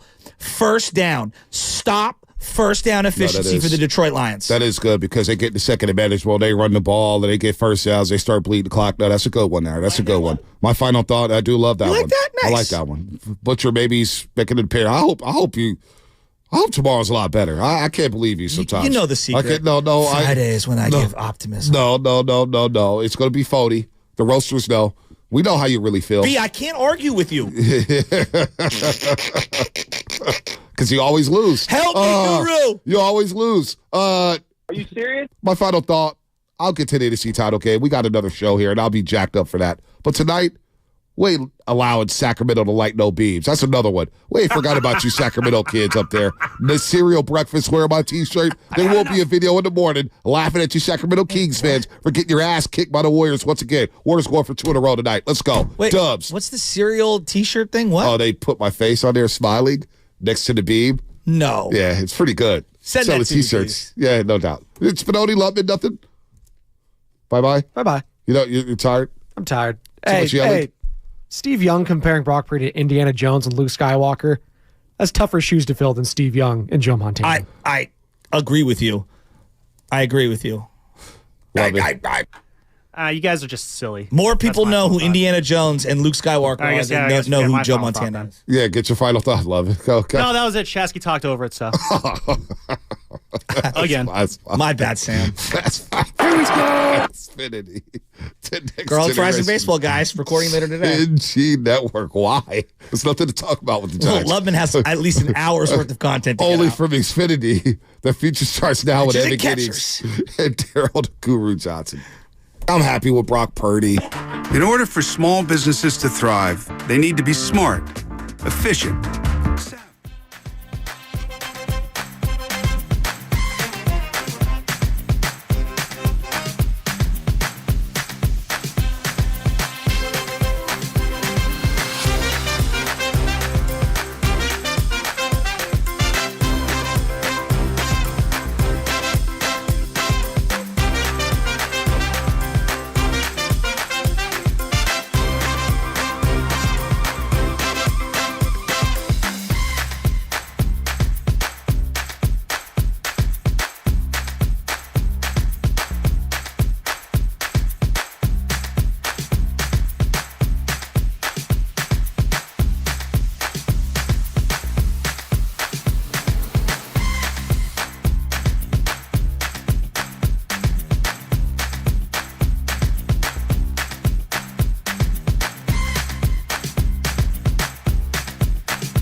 I lost. I'm out. I am the system of this show. Oh, you know that's Young right, Bucks, Goo. man. No respect. I run the Danville. What was that? What did I do to get I'm out? I've been hearing that a lot, too. I'm out. I lost. I'm out.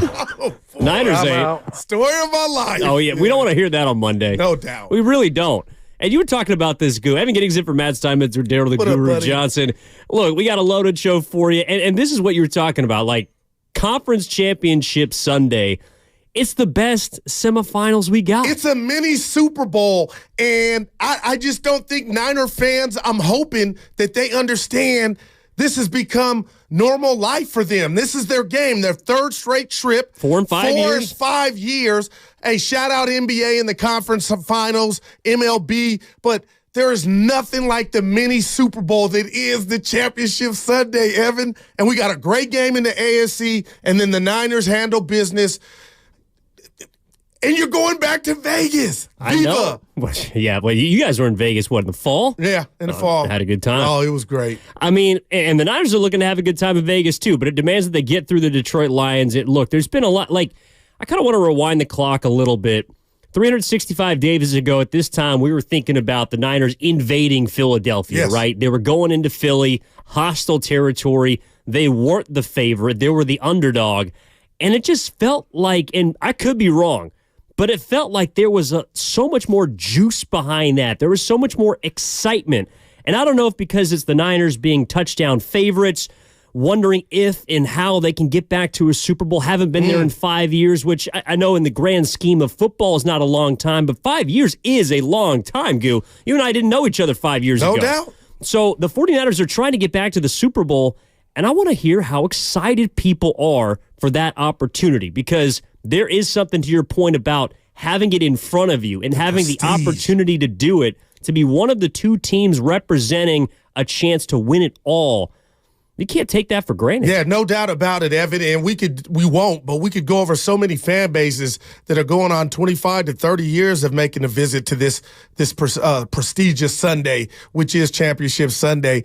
But you mentioned something. So do you think Niner fans might be thinking because we're heavy favorite, it doesn't have that energy that they weren't Detroit, but they were underdogs going to Philly that, they had to send that message to the Eagles because a lot of people thought the Eagles with Jalen Hurts would best the Niners, and they did, only because we saw what happened with the injuries. But, Evan, I'm just telling you, I'm envious of Niner fans.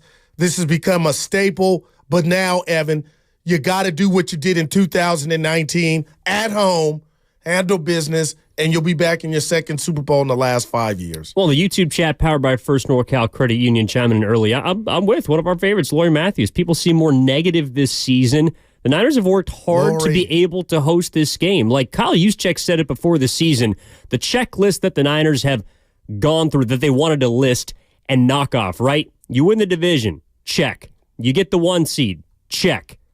That gives you a chance to host every single playoff game until the Super Bowl. This is what you busted your ass for. This is what you lost Talanoa Hufanga to a season-long ACL tear for. This is what you worked for all season long to be in this position and to be a touchdown favorite because, look, the Chiefs and the Ravens are on the other side of the bracket. You don't have to play them until the Super Bowl. One of them you only got to go through. The Niners just got to beat the Lions, and that is a team I do think they can beat. And I just wonder how people are feeling about it at 888-957-9570. Yeah, and I'll tell you what, I'm feeling confident. I know I went 38-10 last week, and that kind of didn't work out. But at the end of the day, they're a touchdown favorite in their building. I think that was their wake-up call.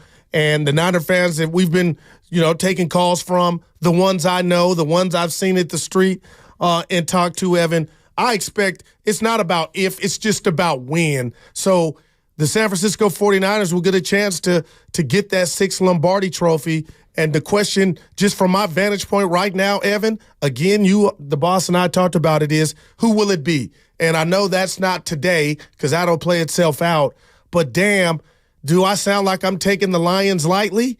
There's no disrespect to Jared Goff and company. They're the darlings. Jemele Hill did a great job on with Bonte, and we'll play some of that sound. And Shasky talking about how big the game is for Detroit. But just from a football standpoint, Evan, I don't see how they win this game. The Niners got their wake-up call Saturday night when they were lucky to win that game. Well, that's not going to happen again. No slow starts. Well, you hope it's not a slow start, but I also think, look, there is certainly a way that the Lions can win this game. That's score more points. Oh, yeah. Look at me. But I do think I feel more confident with the good conditions, with not 3 weeks of essential rest for most of the players, not a lot of rust at this point. All that's going to factor in. But I want to use this day to also dig into a little bit more about the Lions, because I think you can feel confident with also respecting your opponent. Like, you can feel more confident in the Niners than, you don't have to degrade Detroit by saying that the Niners are a better team. They're in this position for a reason. And we're going to get to know them a little bit better, along with their head coach, who embodies just about the most aggressive style of play in the conference, maybe in all the NFL. We're going to talk to Mike Martz, who was his offensive coordinator in 2006 and 2007, also the OC for The Greatest Show on Turf at 11 o'clock. And then we're hoping to talk to John Fox, who currently is a senior defensive assistant with the Detroit Lions, coached in the NFL for nearly 2 decades, has played and coached in 2 Super Bowls. So we're hoping to talk to 2 amazing head coaches that have been there, done that have been in this position, that know Dan Campbell very, very well. But 888-957-9570 is the number. Are you excited about this game? Because I have gotten more of you talked about this, Scoo. Do you feel like there's been more excitement or reservation heading into this NFC Championship? I hate it. My answer is reservation and dinner at 10.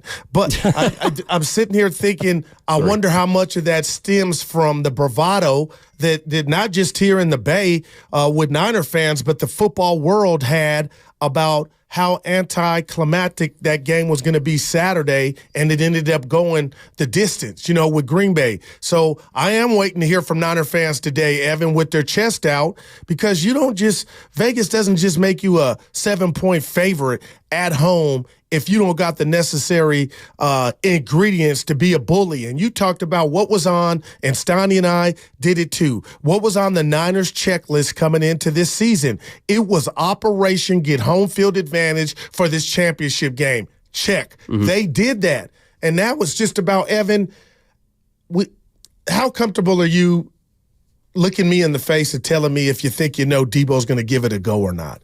Because that is, again, not going down negative street, but Evan, I think that goes a long way if he's out there and he's himself giving the Niners a chance to get to Vegas. Because if he's not, I do wonder.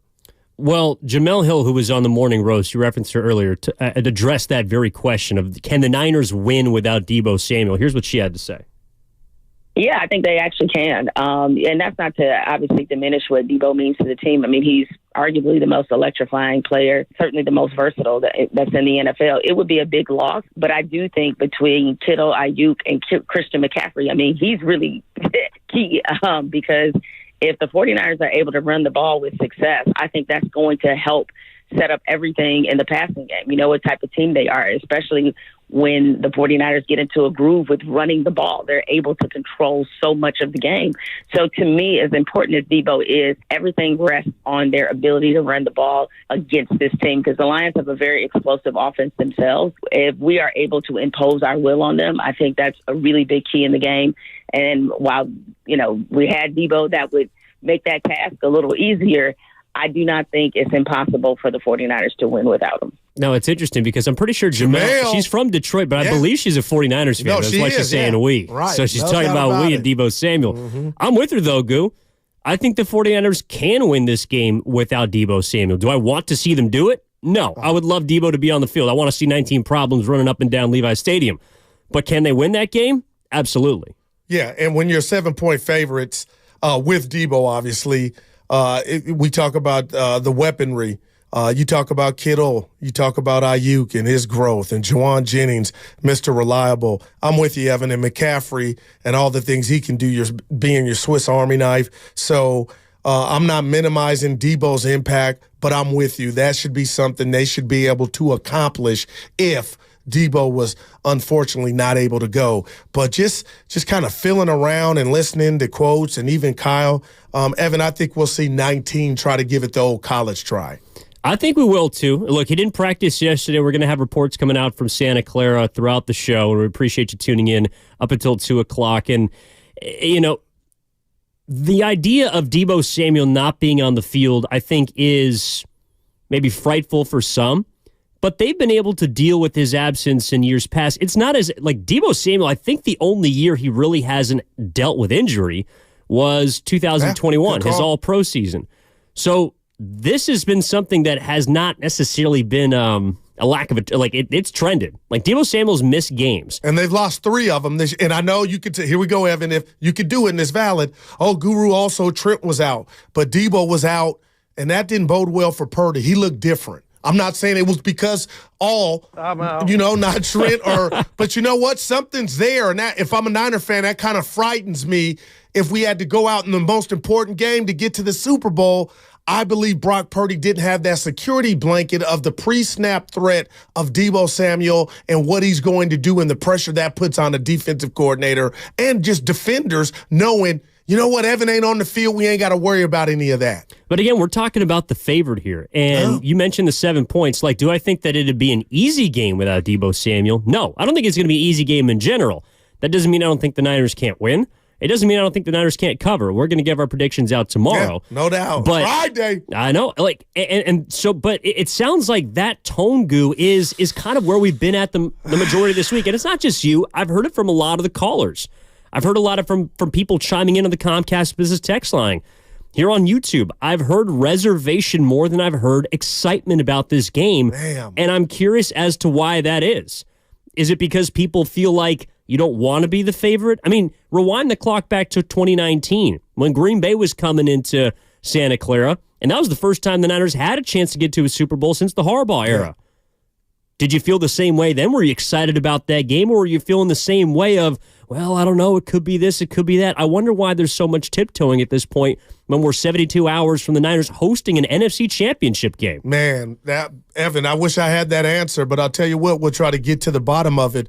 But maybe you tell me if this is fair. Do you think things have changed in regard to what you feel like, you know, the excitement now might be a little trepidation because of what transpired Saturday against Green Bay, a team that you were favored to beat and just demolish by 9.5 points? Do you think that might have something to do with it? And then when you got me thinking, the Niners went to the Super Bowl that year in 19 after coming off a 4-12 campaign. So they were, that's the best cracker ever had because they were losers. And then all of a sudden you turn it around and now you're in the Super Bowl. So that excitement was through the roof because it was like, okay, we're back. Mm-hmm. Now, again, Evan, it was Operation Home Field Advantage. So I feel like Niner fans might, not Buffalo, not a team that's gotten close, but Niner fans are almost like, we expect this.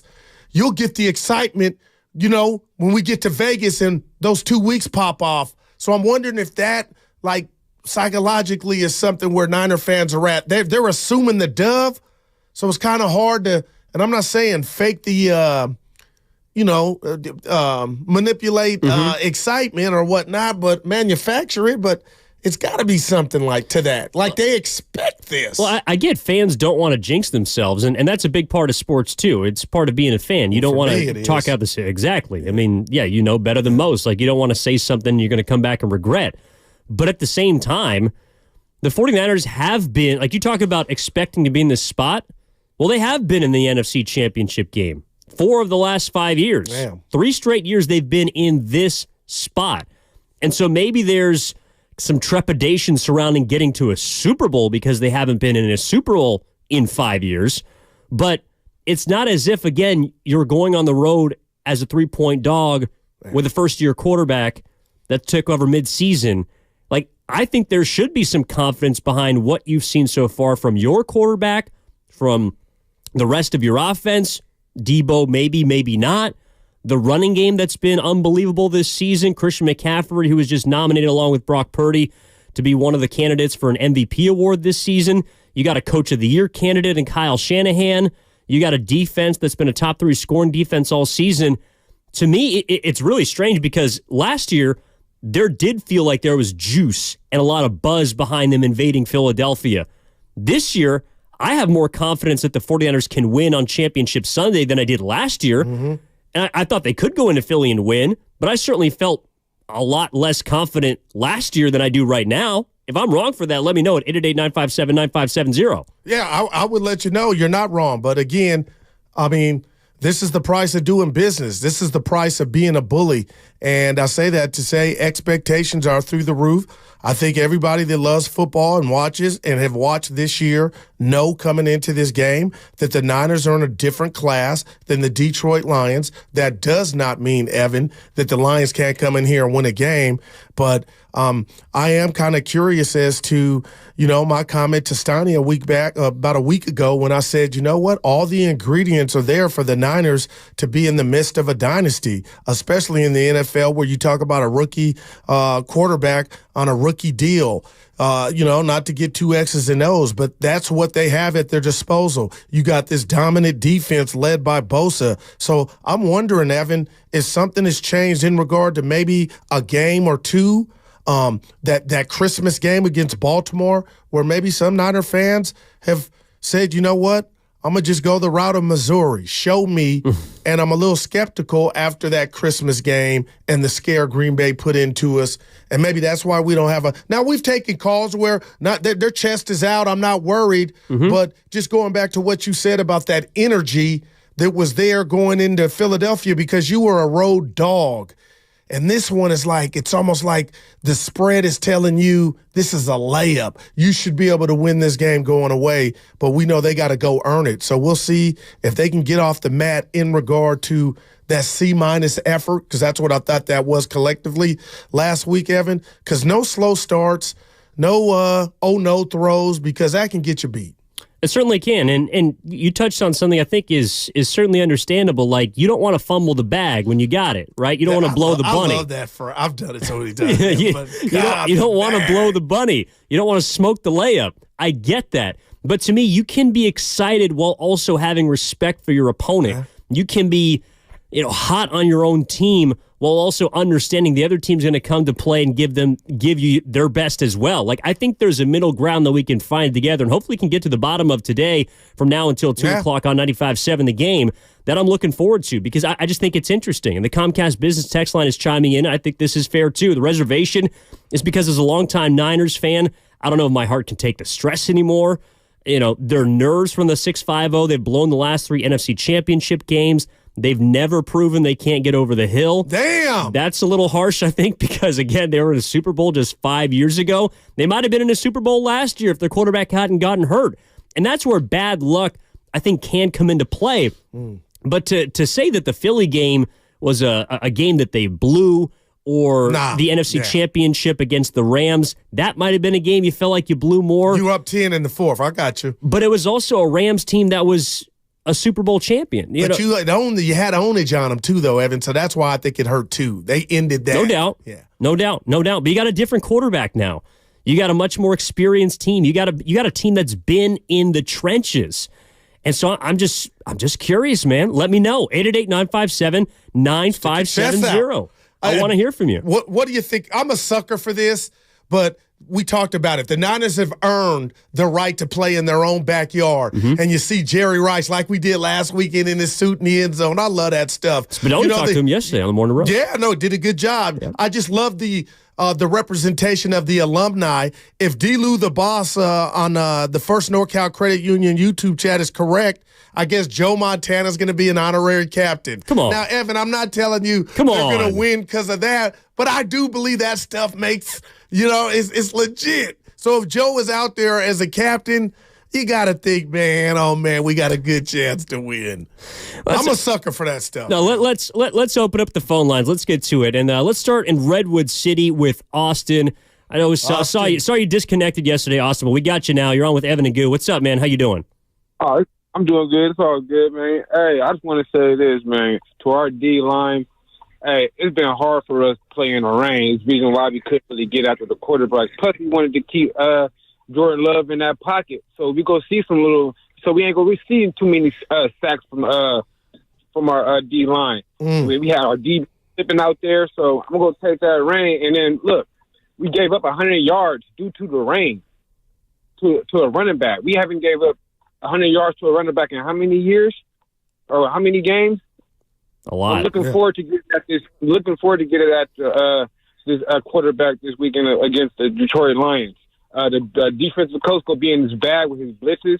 Now he gets to utilize his blitzes because he didn't get to utilize it against Green Bay. What you think about that, Guru? All right. Hey, I hear you talking, and I will say this. Evan, I don't want to call Jared Goff because a lot of people I've been listening all week and I've been here. A lot of people kind of got him under the statue list. He can move. He's definitely not. He's more of a statue than Purdy is. Yeah, no doubt about it. But he can move. But man, if he doesn't need to, that's when you got a whole nother box of problems. If he could sit back there and whop, whop, whop to St. Brown and company, oh my gosh. And then you got the two-headed monsters coming out the backfield who can catch.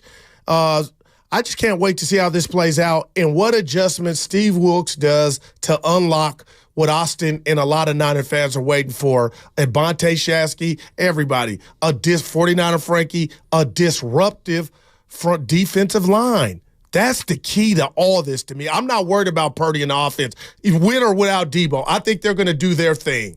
But, Evan, you got to show up, man. It's funny because you mentioned Jared Goff, and Kyle Shanahan was asked about him yesterday at his press conference. He had it. I'll tease it for you. That's a tease, people. We'll get to that a little bit later in the show because he had something that contributes to this Purdy discourse, this idea about the battle between the two quarterbacks. I thought it was really interesting, but I want to give it some time. We only got a couple before the break here, and so I want to make sure that we get that in its entirety. So stick around here on 95.7 The Game. Evan Giddings in for Matt Steinmetz with Daryl the Guru Johnson. We got Mike Martz coming up in about a half an hour. He was Dan Campbell's offensive coordinator in 2006 and 2007 in Detroit. Obviously, he was the OC for the greatest show on turf. He's a Super Bowl champ. We're going to discuss.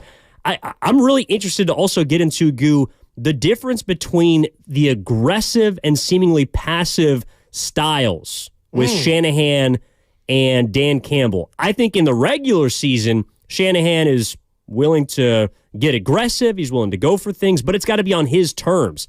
But we've seen, we talked about in the crossover with Dibs and FP. Real quick, what do you mean by his terms? I like that. Well, when he's up and when things are moving in his direction, he's the guy. Well, look, we did this show probably 3 or 4 times. Is Shanahan a changed man? Shanahan the guy that's going to go for it on fourth and on his own side of the field? Is he the guy that's going to take chances, that he's got a brand new quarterback? Is he going to be the guy that's willing to open up the playbook? And he'll do it when he wants to. But come postseason time, who are you really? Wow. Because more times often than not, we've seen him be the guy that we saw at the end of the first half on Saturday. Off the gas, no doubt about it. That still was perplexing.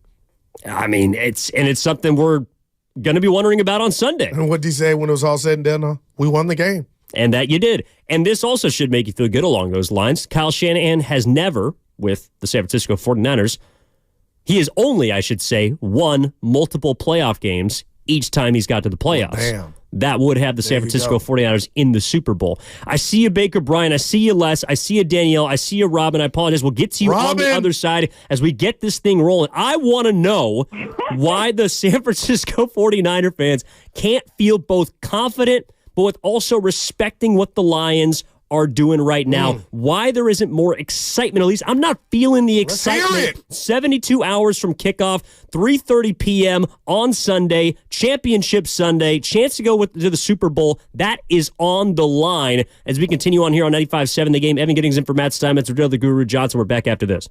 Well, tell us what it is, damn it. Jackson Hewitt has a plan to get your tax refund fast with a buck here, buck there. Here a buck, there a buck.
and Guru on 95.7 The Game. The great Tim Roy. After really a great emotional win for the Warriors last night. I do have to say that. No doubt. And what about the just the grace and elegance that was the pregame ceremony. I mean, that was just a tearjerker, man. No for doubt. real. No doubt. And I do want to get into that a little bit later on, though, because we got the 49ers setting up for a conference championship against the Lions on Sunday. We got damn near full lines, Goose. So I do want to open this up for the people. And let's start with Les in Sacramento's been hanging on patiently. What's up, Les? You're on 95.7 The Game. Evan Giddings in for Matt Steinmetz with my man, Goo. How are you? Doing fine. How you doing today? Talk to us. Chilling, man. What's up? What's up? Evan, you made great points. You can cheer and be, I would say, anxious instead of scared. Mm. You know, the thing about that Green Bay game, I'm watching it with my partners, and, yeah, I was more nervous of Green Bay because, remember, I was reading a stat David Lombardi put out, you know, on the Green Bay's run is pretty much similar to the Niners' run a couple of years ago. So I was like, okay, this is a hot team coming in. Plus the fact that we had a 2-week layoff. That really impacted it, also the weather. But immediately when that game was over, and after seeing what Brock did as well, the first thing I turned around and told everybody, I said, regardless of who we play, whether it's Detroit or Tampa Bay, we should blow them out. And it's not of an overconfidence. It's just the fact that the Niners are a number one team. They earned this. They put in the work. They did all the trials and tribulations. It's okay to be anxious. Because as a kid, being a Niner fan, yeah, I can't sleep the night before. I won't sleep the night before come Sunday. But it's okay to be anxious. Scared, to me, those are more fair weather fans. But just still the same, though, I'm just going to put a little prediction out there, and Google, I'm going to talk to you later on off the line. 17-10 halftime score. 49ers will be up 17-10. The final on that will be 31-10. Let me ask you this. Wow. Is Debo playing? And are you concerned because you hadn't mentioned that? No, I'm not. Here's the deal. Okay, and that's the biggest thing with Shanahan. Yeah, okay, he made that press conference where he was like, well, he couldn't adjust. That's something he has to improve on. But here's the deal. Debo doesn't play. All right, you set up your game plan the way it should be, and that's not leaning on one man. All right. You run that ball. We got the number one running back in the league. Let the man run. We can do screen touch. He can touch the ball 40 times, not necessarily running, but passing, receiving, whole nine. You understand? Excuse me, not passing. We don't want Brock to get hurt. But, hey, we're not worried about Debo. He'll be fine. 31-10, mark it, y'all. Yeah, wow. We asked for that, Evan. He gave it to us. Love it. We asked Sounds for like that. your prediction last week. Well, we probably had that worked out. 38-10. But that's the that's the kind of score, though.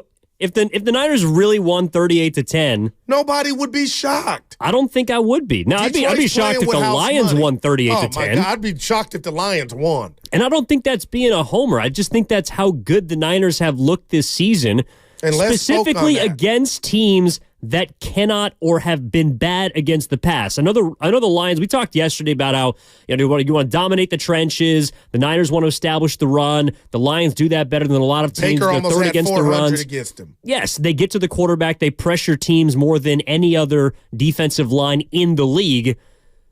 But they also don't play well against the pass. And that's something that Brock Purdy didn't do on Saturday against Green Bay. I find it hard to believe he's going to throw 2 duds in a row. I'm with you. And again, here I go, Evan. I was going to say we haven't seen 2 duds in a row, but if we're being real, we technically have. In big games. Extenuating circumstances with the 3-game losing streak, no doubt.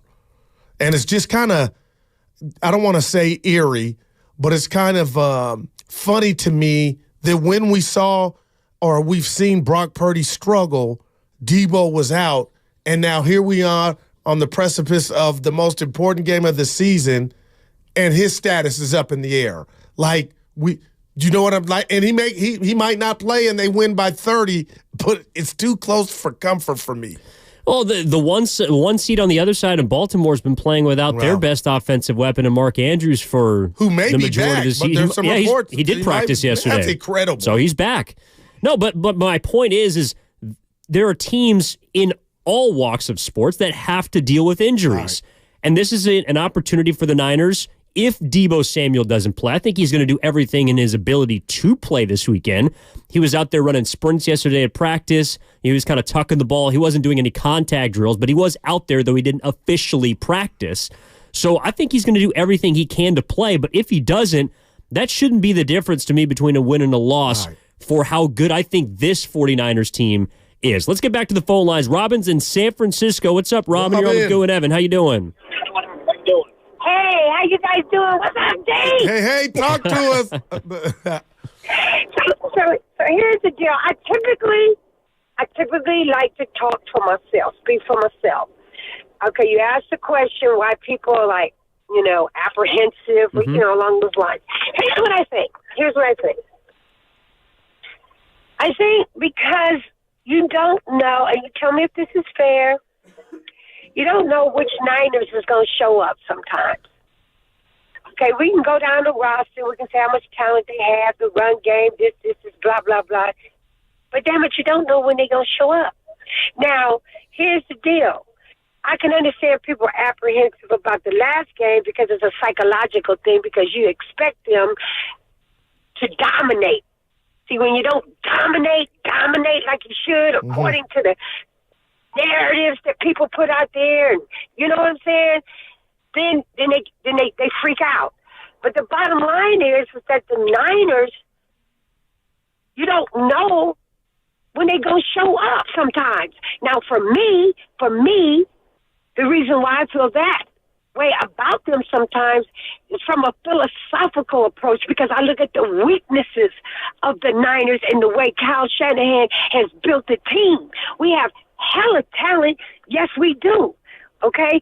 But if we don't get any pass rush, if we don't get anything on that D-line, then I see our secondary getting picked apart. And then the last thing I like to say, it's more a football question I like to ask is our defense. Is that Steve Wood? What's going on? No pass rush. We got the same players. We got the most expensive. You can't tell me that is not someone's fault. Peace out. Yeah. Educate me. And I'll take a first crack at it, Robin. Yeah. And Evan. And I don't want to play the race card, but I'm going to play it here. Black on black crime with Wilkes. I love the black coaches, but I'm being so super duper real when I say this. Supercalifragilisticexpialidocious. Talk to me. But man, how can you not look at the defensive coordinator? This time last year, you were hanging your hat on the defense, and we saw it this year. I'm worried for Wilkes. We talked about the pressure gate. Man, you got to get these guys and unlock them. Cuss somebody out. Like today, and hey, y'all, if you guys respect me, you are going to get after Jared Goff. You are going to stop the run. Evan, give me something else, somebody. And I heard the guys in the morning, it's not just me. What is going on or not going on all of a sudden with this defensive unit? And right or wrong, people, sometimes you can't fire all the workers. The boss takes the brunt of it and loses his job. I'm just telling you, Wilkes, it's on you because all of a sudden you got people scratching their head with the $120 million man who's MIA. It has to be Wilkes. Well, look, I would be more inclined to point the finger at the guys who make the money.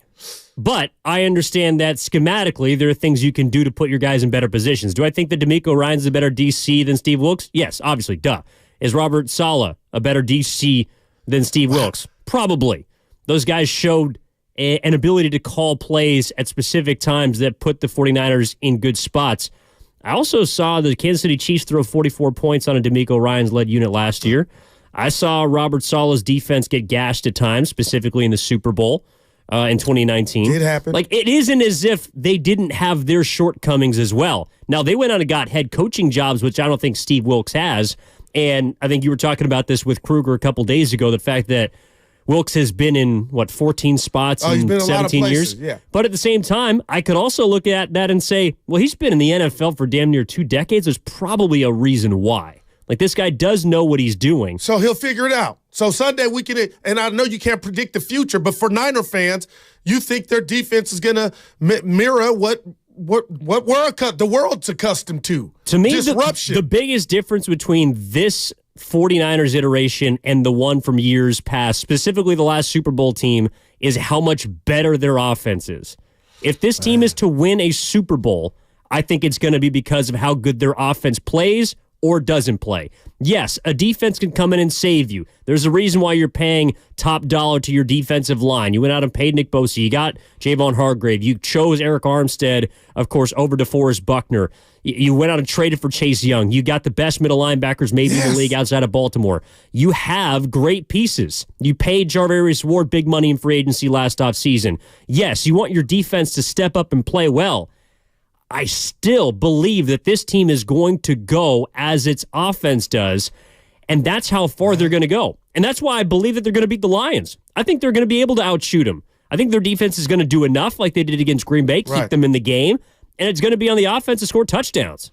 All right. And people, Evan, I hear you, and I love the confidence, and I'm sure Niner fans do too, but they're like, Guru, if you're going to call out Wilkes, what about Kosaric? You know, that's his his job detail. That's his unit as well. But I'm just talking about the overall defense. Like, I mean, I saw a Green Bay team come in here and manipulate the pass interference to their benefit. Yeah. And I thought they got away from that. But, you know, Evan, and again, I know you haven't been in the NFL, but I mean, how do you work on those things during the week? Like, I don't know, man. This is another caveat to this game about I feel so confident in the Niner offense, but the Niner defense, if I'm a Niner fan, I'm kind of biting my nails to see if the Mike Tyson version of the Niner defense shows up or the Pee Wee Herman, because that's what they were Saturday for most of the game. And maybe that's where the apprehension is. And maybe that's why we're hearing more about the worry or the anxiety that people have brought up than the excitement that I think there demands to be for the fact that the Niners have a chance to go to a Super Bowl. So let's get back to the calls. 888-957-9570 is the number. Why to me? And again, this is going back to last year because I felt like, and I could be wrong, but I felt like there was more excitement for the 49ers NFC Championship in Philadelphia as opposed to the one this year that they're hosting in our backyards. And I want to get to the bottom as to why. Danielle's out in Oakland. What's up, Danielle? You're on with Evan and Guru on 95.7 The Game. Hey. Hey, guys. How's it going? All right. Great. How are you? I'm doing good. I just wanted to say one of the reasons why I think there's some trepidation is because of what happened last week. Can you hear me? Yeah, we got you. Okay. I think just the fact that, we're thinking you have a quarterback, but first-year quarterback going up against the 49ers defense, and so they're going to get ripped one, and then that game is super close, and you're like, oh, my goodness, wait a minute. I don't know what's going to happen because, we already know the Lions are hungry. And, the 49ers, they are kind of like, they kind of need to be humbled a little bit. It's like their defense wasn't really playing that well last weekend. So I don't know if they did good, and, yeah, they won the game. But I guess being a 49er fan, you're expecting, they're Green Bay, they're young, they're going to, even though, they took out Dallas, that wasn't for us. We were like, oh yeah, we'll take them out. We'll take them out easily. And it wasn't that easy. And so, people biting nails like, oh my God, wait a minute. What's going on with the 49ers? Thanks, Danielle. And maybe, Evan, do you, just off her point, do you think, do I sound like a guy that maybe was expecting, I know it's 38-10, my prediction, perfection? Well, I expected them to win by 2 scores as well. Right. But that doesn't mean that you can't be confident again this week. Like, just because you saw, and that is, look, I understand people are prisoners of the moment, but to me, it's a brand new week. That game doesn't matter. All right, you survived, you won. When we look at the NCAA tournament, one of my favorite tournament, March Madness, just because a 16 seed goes and beats number 1, just because UMBC goes and knocks off Arizona, doesn't mean they're going to cakewalk through Duke. Just because Duke has an overtime 3-point win in the second round of the tournament doesn't mean they can't go win by 20 the next game. Like, this is an opportunity for the Niners to maybe, for some people, reset how we feel about them. But to me, they haven't changed. They played their C- game. If they play their A game, we might see a 38-10 ball game on Sunday. To me, it's about how the Niners play. It's not about how the Lions play. And that's why I would be excited. I would feel confident, but with respect to your opponent, because they're obviously in a position for that, or they're in this position for a reason as well. Baker Bryant's in Foster City. What's up, man? How's the cul-de-sac? Baker. Hey, it's beautiful out here. Thank you for having me. I still want to talk about really quick, again, about what happened with the Packers game, and then I want to add about what I'm expecting with the Detroit game. So as Niners fans, I think we're a bit traumatized from that Packers game, honestly. Packers are they're a young, high-flying offense. They have a bright future ahead of them. Jordan Love can spread that ball across the field to any receiver he wanted to that game. This may not be the last time we're going to have issues against them. The Niners defense has a history of struggling against running quarterbacks like Lamar Jackson, right? Mm-hmm. But Jordan Love is not a running quarterback, but a quarterback that can run. He was slippery, and the Niners couldn't get a sack against them. That was one of our main worries, right? Why can't we get any sacks? I'm not too worried about the Niners getting after Goff, but Detroit has a competent offense. They have weapons. Jahmyr Gibbs is a problem. He could get major yards on those screen passes. That's been the Lions' last resort. If they can't find Laporta or Amon-Ra, they're going to find a way to get up the field, especially with Dan Campbell making aggressive play calls. Detroit has a respectable and confident offense with a defense that's hungry. They want to prove themselves that they could go up against an offense like the Niners. Thank you. No doubt, Baker Bryant. By the way, Mike Martz in 10 minutes. He was Dan Campbell's OC in 2006, 2007. We'll get to know him a little bit better. No doubt. And we'll get what he thinks about Purdy, where he's at now, and also Jared Goff, who was left for dead when the Rams traded him. And now, look, man, and he's coming back to, his hometown. But, Evan, it starts with what you, I, and the boss talked about, man. There are so many franchises that haven't been to a Super Bowl and don't even get to this plateau, the Championship Sunday. And I'm telling you, it's the mini Super Bowl. It's almost 2 Super Bowls in one, and the Niners have been there 4 out of the last 5 years. I know they haven't got the chip. They don't need me to make excuses, but there is some pride that comes into, you talk about the Niners not getting the elusive 6th ring.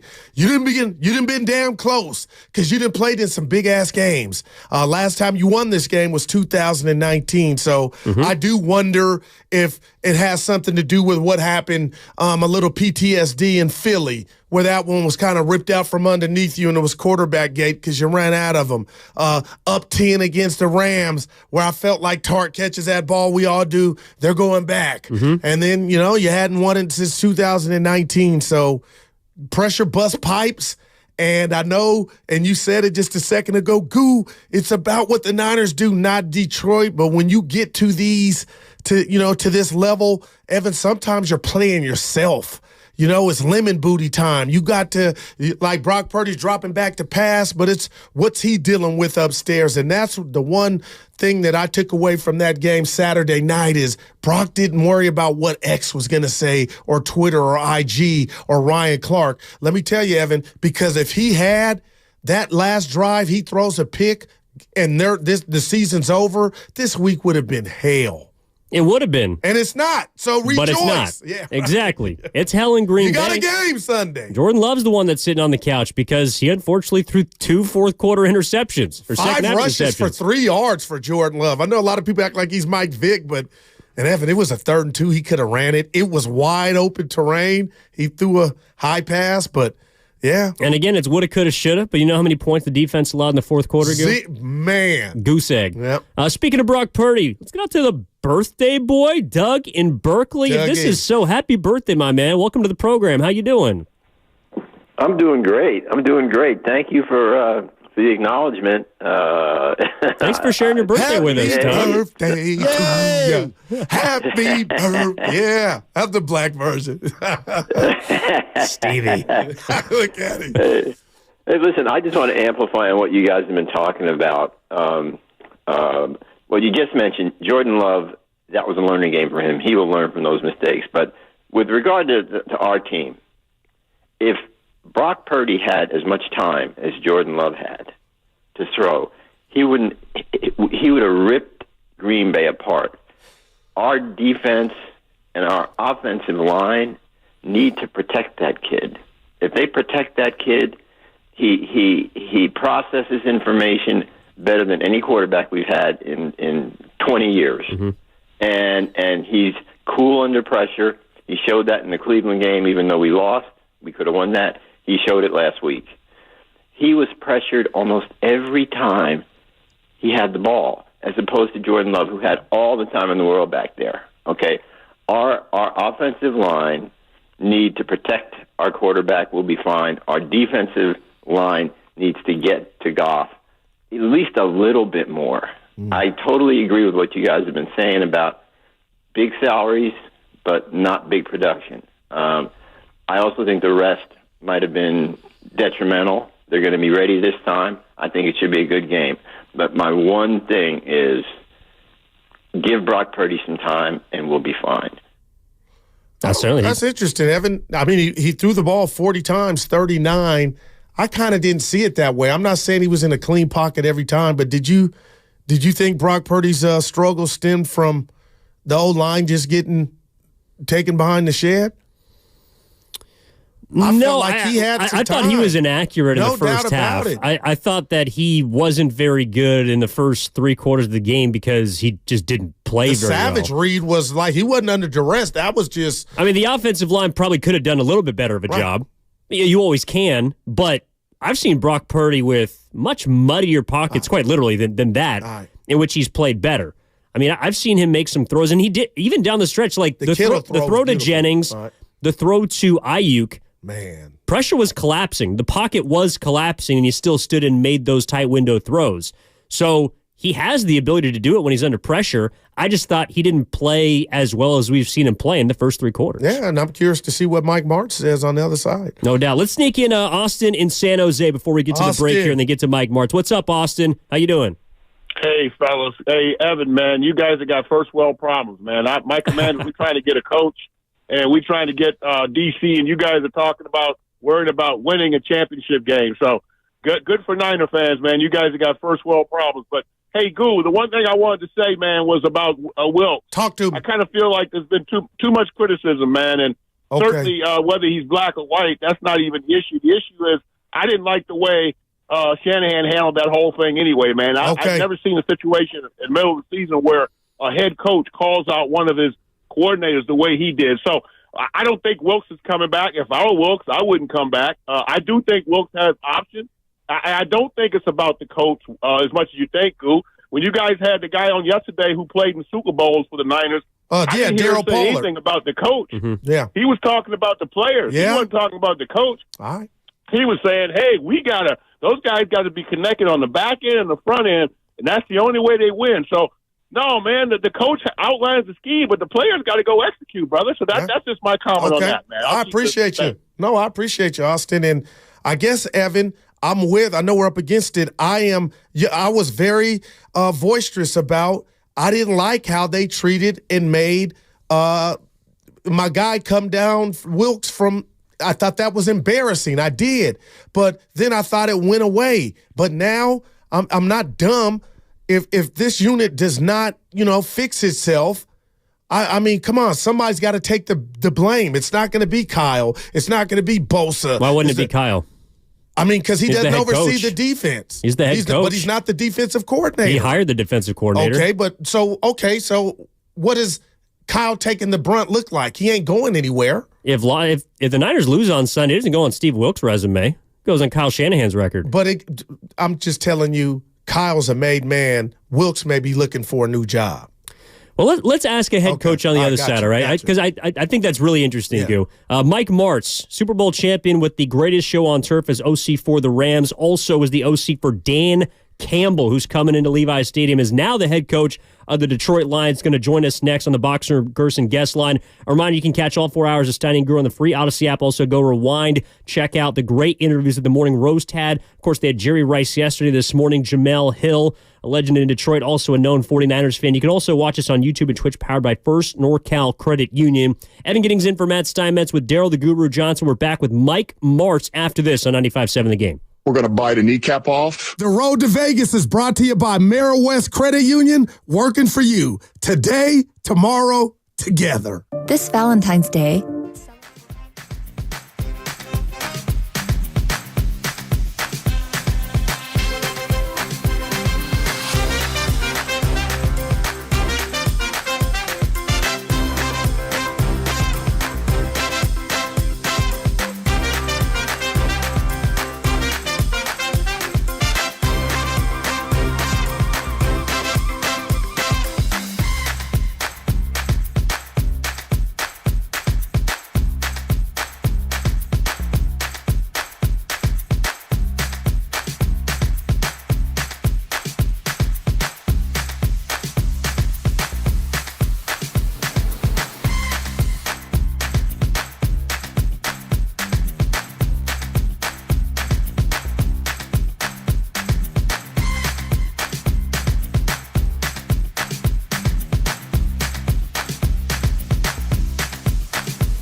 throughout his career.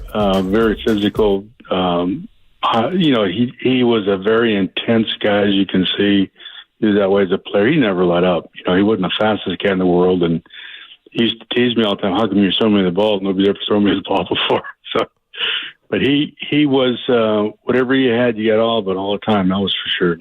Mike, we had you on not too long ago, and Brock Purdy was damn near perfect, and he got the win Saturday night, but we haven't spoken since the Christmas game against the Ravens, arguably his worst game, and then what you thought, because there's nobody like you to break down quarterback play Saturday night. And I told my partner before you answer here, Brock's on record as saying he likes to throw to a spot, and I'm just wondering, do you think defenses have kind of figured something out? And that's why we saw maybe not his best game at home in the playoff game last Saturday night. No, I think that we did that for decades, and a lot of teams do that. And I think for the most part, everybody does that. You have to anticipate your throws, but it looked to me like he was trying to do too much. Just watching his helmet, it looked like he was trying to look off a lot of stuff and just letting it go. And sometimes you try to do so much as a player, and you have to be careful with it. But the final analysis, when it came down to it, he settled down, and he went down in the last drive and did just a terrific job. And I think that's really the only thing that really matters. I do know that watching him in the second half, he looked like he was a lot more comfortable in the shotgun. Mike Martz joining us here on the Boxer and Gerson guest line on 95.7 The Game. As a former head coach, but also specifically as a play caller, I want to ask you about Kyle Shanahan, because one of the big storylines from that game was the management of the end of that first half and kind of trying to thread the needle of scoring but not leaving time. And this is something that we've seen from Shanahan before in big games and in the postseason. As someone that's been in that position before, number one, how difficult is that? And do you think that Shanahan overthinks it at times, or do you think that he's trying to do the right thing? I don't know. I'm not sure when I know what the right thing is. I know this. I'd never had the confidence to feel like I knew when I could score. I listen to announcers on TV and say, well, he's going to gobble up some time and then he's going to score. Yeah, if it was that easy, you could do that all game, right? It just doesn't work like that. You're trying to score. If you leave time on the clock, well, that's why you play defense. But you can't control when you're going to score. And I think anybody does look at it that way, you're going to end up failing. We had good players, and we did everything we could to score, and then whatever was left on the clock, so be it. But you can't choreograph that, in my opinion. You're doing everything you can to get the ball in the end zone. Mike, you were right. The Niners, the bottom line is they won. Their defense was bend but don't break. They didn't record a sack. So all week we've taken calls like, where's the Niners D-line? How would you describe this Lion offense, and what's your gut tell you on what Jared Goff and his weapons can do come Sunday at 3:30 here in San Francisco? Well, the thing that'll be hard first of all, I think the defensive line in the second half of that game really, really amped it up and played very well.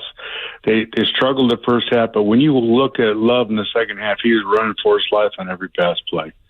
They didn't get him, and that's a credit to Love more than anything else. But I do think that Detroit, the inside zone runs, the double teams and all that sort of thing, they'll bring that again. And they're the best in the league at doing it. So the secondary force is going to have to be vital. Those safeties are going to have to come down, fit the run. They're going to have to get him into either a quarters defense or a middle close defense where you can get safety support, because, the front 6 or 7 guys are not going to be able to handle the Detroit running game. You're just going to have to get safety help down there early. Mike Martz, former OC of the greatest show on turf, longtime head coach in the NFL, joining us here on 95.7 The Game on the Boxer and Gerson guest line.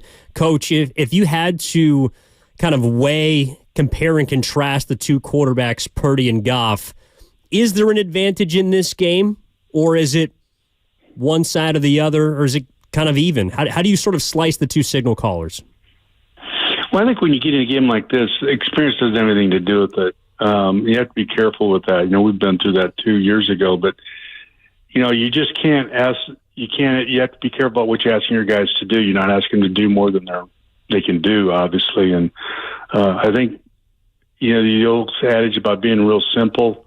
in big games. There's a little bit of truth for that. You have to be crazy. You can't be going crazy on a lot of new things, but you still have to continue to try to manipulate the defense offensively, get him into things that you want him to be in. And he does a fantastic job with that, with the motioning and the shifting. By doing that, you can choreograph the location of some of those defensive players to get the matchups in the running game that you want. And it's one of the reasons why they've been so successful. Mike, Debo Samuel is, he's 50-50, and we're hoping he goes. But how vital is he to the Niner offense and Brock Purdy pre-snap? He's a bonus. There's too many other good players. If it was he and Brock Purdy and CMC, then that's one thing. But there's Ayuk and these other guys. There's too many good players there. He's a wonderful bonus, but he's not going to be why you win or lose in this game. You'd love to have him. If you can have him for 15 plays, that'd be fantastic. But you need to go into this game. If he's 50-50 thinking that you're not going to have him, then if you have him, well, that's good news. Mike Morse joining us here on 95.7 The Game. And, looking at Detroit and defensively, they're very good up front, perhaps a little bit weaker on the backside than up front at the defensive line spots. As a play caller, if it does appear that what you like to do is run the ball, and that is where the defense is strongest, I mean, do you still try to establish the run, or is this a game where you expect Brock Purdy to sling it in a much more efficient manner than he did against Green Bay? Oh, you don't concede anything with the back that the 49ers have got. You concede nothing. I used to talk to Dallas Cowboys when Emmett was first there, and they used to run a lead all the time with Moose as the fullback there, and the defenses always bring down safety to help stop it, and there's nobody to block him. And I was talking to their line coach. I went down there to visit him, and I said, "Well, who blocks this guy?" He said, "What do you mean, who blocks him?" He said, "He got an extra guy down there." He said, "Well, he belongs to Emmett." And that's what happens. When you have a great player like that, sometimes it doesn't make you nervous how many guys you get down in there. You can't leave it. He's too good a player. You still need to get the ball into his hands and let him create. Mike, talk to us about the thought process and the psyche when it comes to pressure in these type of games, because we always just relate it to the players. But how does this affect coaches? Did you watch the game at all and think Kyle was tight? And I'm kind of just going to right before the half. A lot of fans were kind of like, "What's going on? Be aggressive." How much of that pressure is real for these coaches in regard to situations and play calling? Once the ball's kicked off, none of that is apparent, when you're on the sideline calling plays. The thing that was frustrating, I don't think people realize how good the Packers were. And I think he was frustrated more than feeling the pressure because things, they just weren't playing very well. And it's a little bit of the 49ers, but there's a lot of Green Bay. Green Bay is really good. Well, look, before we get you out of here, Coach, I know we appreciate your insight, fantastic analysis. Are you leaning one way or the other in this game? If you had to predict who comes out on top and heads to the Super Bowl from the NFC, who do you think does? This is going to be a very, very hard game for the 49ers. It's not a good matchup for them because they are patient. I'm talking about Detroit's patient enough to hand it with those two backs and grind it out and keep them off the field, and they're explosive enough to get that play action pass down the field, and those great linebackers that the Niners have, and they're great. That tandem is terrific. Get them caught up in the line of scrimmage and get it behind. That could be a tough recipe for the 49ers. I think the 49ers, Kyle's always been very deliberate, methodical, going down the field and creating big plays. I think what's going to come down to this, whoever goes 3 and out is probably not going to win. You can't go 3 and out in a big game like that. You can't have many of those. If you do, you're going to end up at the bottom of the pile. And it's going to be a very, very tight game. This is not going to be an easy game for the 49ers. Yeah, we're all excited, Mike. I could hear it in your voice. But there's one more game before this game kicks off, and we've kind of talked about it with Mahomes and Lamar Jackson. Can Lamar get to the Super Bowl and beat Patrick? Where are you at, and how do you see that one battling out? Well, I would say absolutely, and they can, but there's a big but with this.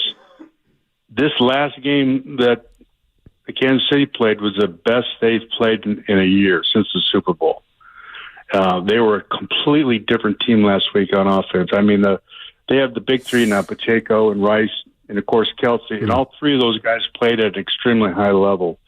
And a couple of other guys will contribute. It's going to be a really hard game for Baltimore. And I think that, I'm not so concerned about the quarterback at Baltimore. He's terrific. But I know as good as they are defensively, Kansas City right now is playing at a different level than they have all year long. Well, Coach, thank you so much. We're looking forward to watching the games, and especially the one here at San Francisco. We appreciate you hopping on with us and sharing your insight. Well, thanks, man. I appreciate it. All right, that's Mike Martz joining us on the Boxer and Gerson guest line. Evan Giddings in for Matt Steinmetz with Daryl the Guru Johnson. Kind of a lot to unpack there, Goo, because I love talking to Martz because he's honest. He's obviously been there. He's done that. And he doesn't think it's going to be an easy game for San Francisco. Wow, man. I heard him. That was kind of cryptic. Obviously, the Niners can do something about it. But, Evan, I got a question for you and Spadoni. Yeah. What did I miss? And there's no shade at Green Bay. They were 9-8. And I know they were a hot team, and I know it's about Detroit. But again, for him to say, and a lot of people have, oh, Green Bay is really good, what did I miss to where 9-8 tells me something else?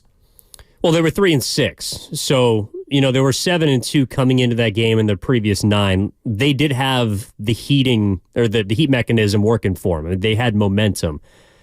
But the Lions have been good pretty much all season long. I mean, they've had multiple win streaks, 3, technically of 3 or more if you include the playoff victories against the Rams and the Buccaneers.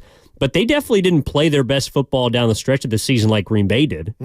So I don't know if maybe there's a momentum fallacy that someone like Martz doesn't necessarily believe in. But matchup-wise, he's saying this ain't good for the Niners. And what did he say about stopping the run? It's up to the safeties to have to come down and help.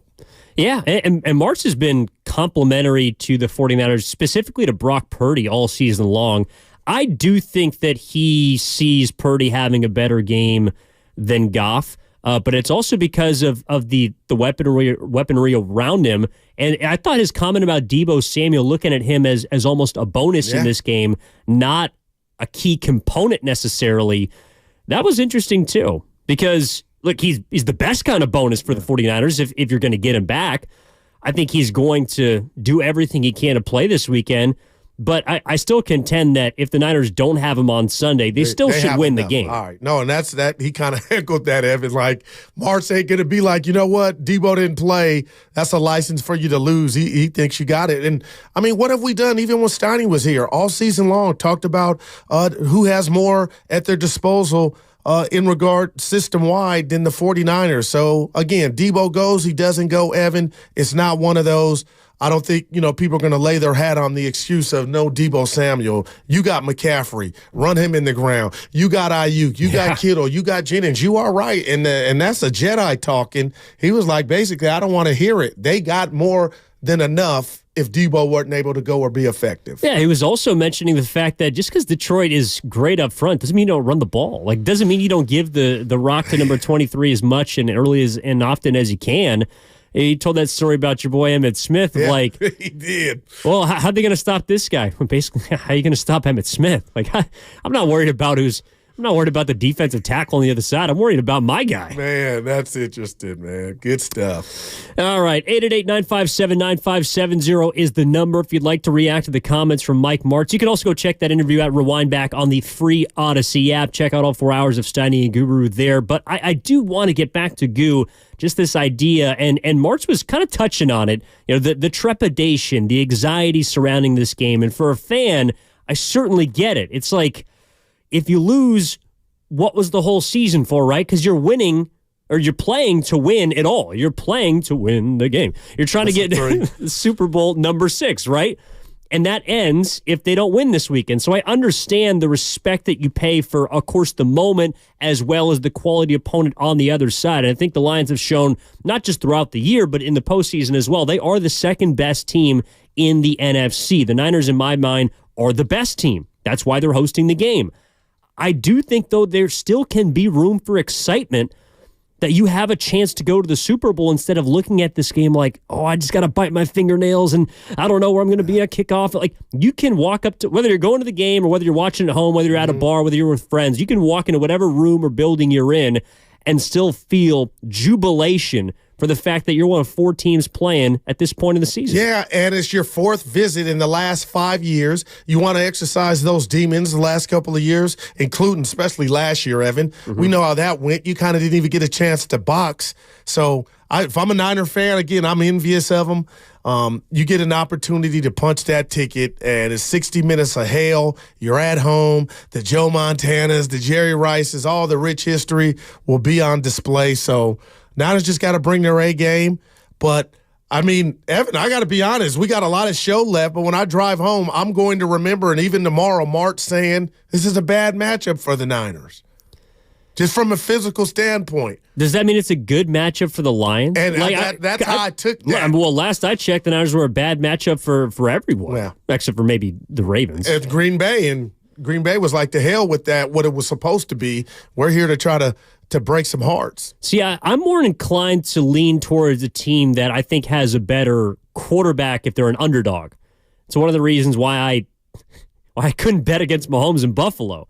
And that's gonna be why I'm having a hard time betting against him in Baltimore. Yeah, I'm with you, man. If you are an underdog and you have the better quarterback in a game, or you have the more dynamic quarterback, so to speak, in a game, I think you always got a puncher's chance. I don't know if Detroit has a more dynamic quarterback than Green Bay does. In fact, I love Jared Goff. He played at Cal. I actually played him in baseball in high school. Oh, wow. Yeah, so get the drip ready. Did he pitch? Did you face him on the bump? No, he played shortstop. Oh, okay. They beat us twice in the NCS championship. I don't hold it against him, though. Yeah, that was tough. He's from Marin. Love the Bay Area guy, but he's not more dynamic than Jordan Love. I would take Jordan Love over Jared Goff in a heartbeat. You think so, Evan? Yes. And I know you don't mean to be. I think that's disrespectful. I'm not calling him a scrub. I just don't think he's better than Jordan Love. Won an NFC championship game in another city with the Rams. I mean, his arm. I think his arm is stronger than Jordan Love's. You look at these throws outside the hash marks. Like Jordan Love, I love. He's a good story, Evan. But I feel like he's the flavor of the month. And and hey, you like what you like. I get that. But are you watching these completions to St. Brown and the rest of the gang, Laporta? I mean, this guy's slinging the rock like Hercules when they're completed. And I just think a lot of people not giving Jared Goff his propers in regard to arm talent. No, he's a very accurate quarterback, and when he has pieces around him and a great running game and a solid offensive line, he can be a damn good quarterback, just like a lot of quarterbacks can be really good. And that is what Kyle Shanahan, again, referenced. We'll get into that at 11:30. Okay. I want to play that sound for you at 11:30. Kyle Shanahan discussing what makes Jared Goff so good. All I'm going to say is, good. There's a reason why the Rams traded him, a quarterback that did get to a Super Bowl. There's a reason why they moved off him. There's a reason why they wanted to get a different guy in there. But the next man's trash, what is it? Another man's trash. No doubt. So, I mean, what if in 3 weeks, and Niner fans don't want to hear this, we're talking about Jared Goff, the Super Bowl winner. Could I double back and say, Evan, you still want to take him? I have a real hard time believing that's going to be the case. You know what? Dude's talented. He can see, tall. He just flings it, and he's got a good thing going. That's all. No, he is. So he's a former #1 overall pick. I mean, he's a talented quarterback. He's played extremely well, especially the last 2 seasons, and to do what he's done in a city like Detroit, which has been devoid of quality quarterback play, it's pretty much been devoid of winning for the last 3 decades, it is big. And, Matthew Stafford's probably been the saving grace of their franchise from the quarterback spot, but Jared Goff has taken them into a different atmosphere, and I do want to give him his respect. I just don't think he's better than Jordan Love. I got you. 888-957-9570 is the number. Devin in one of my favorite cities, San Diego. Welcome to the program. What's up, Dev? You're on 95.7 The Game. How's it going, fellas? Happy Thursday. Now, real quick, want to give a shout-out to your audio person for that drip with Martz on the line. Nice. But don't. Yeah.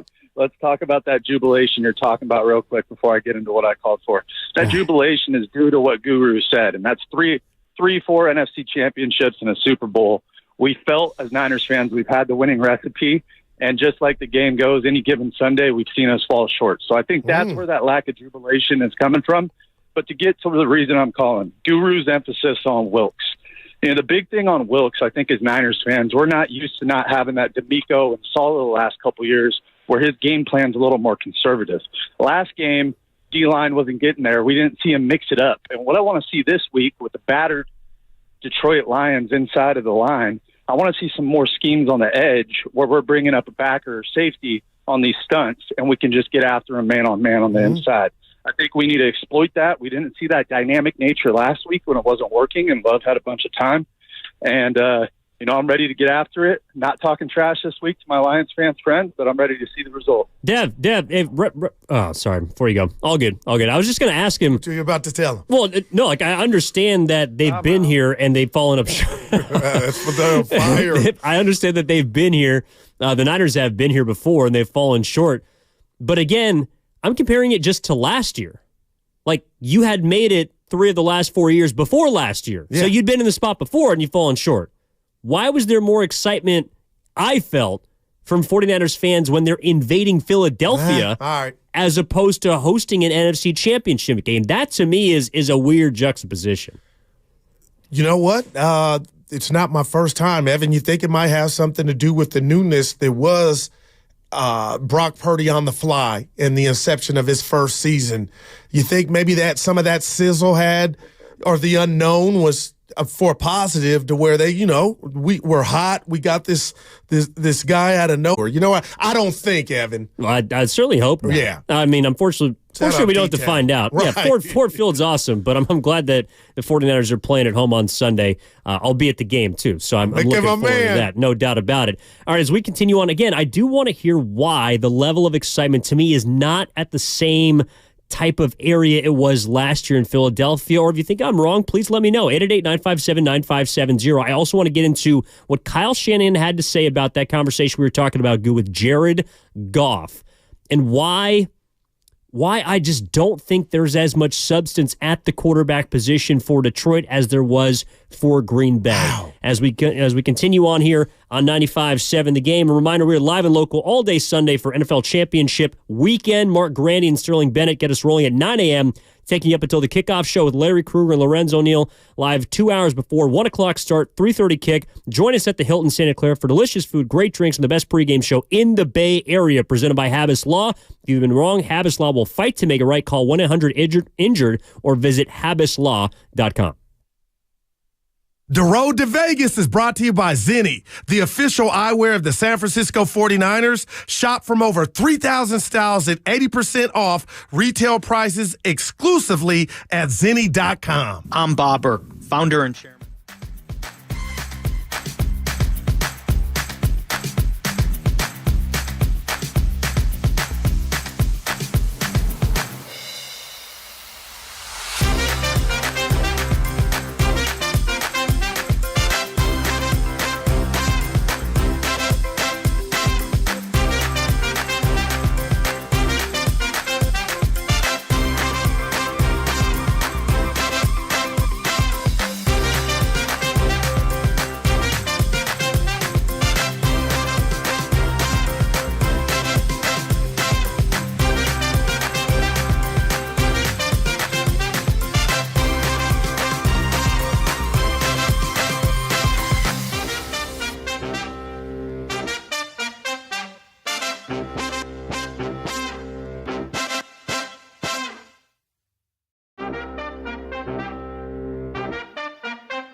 Now, back to Steiny and Guru on 95.7 The Game. All right, Evan Giddings in for Matt Steinmetz with Daryl the Guru Johnson. And we got a report for Matt Steinmetz. He's doing good, Guru. There he is. Got a brand new hip, Stein hip.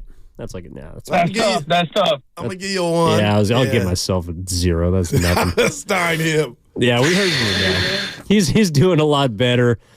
Might be off the drugs soon. We'll see. Yep. Still in some pain, though.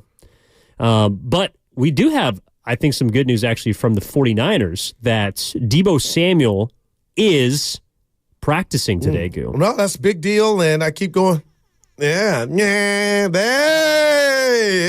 I like this. Oh, boy.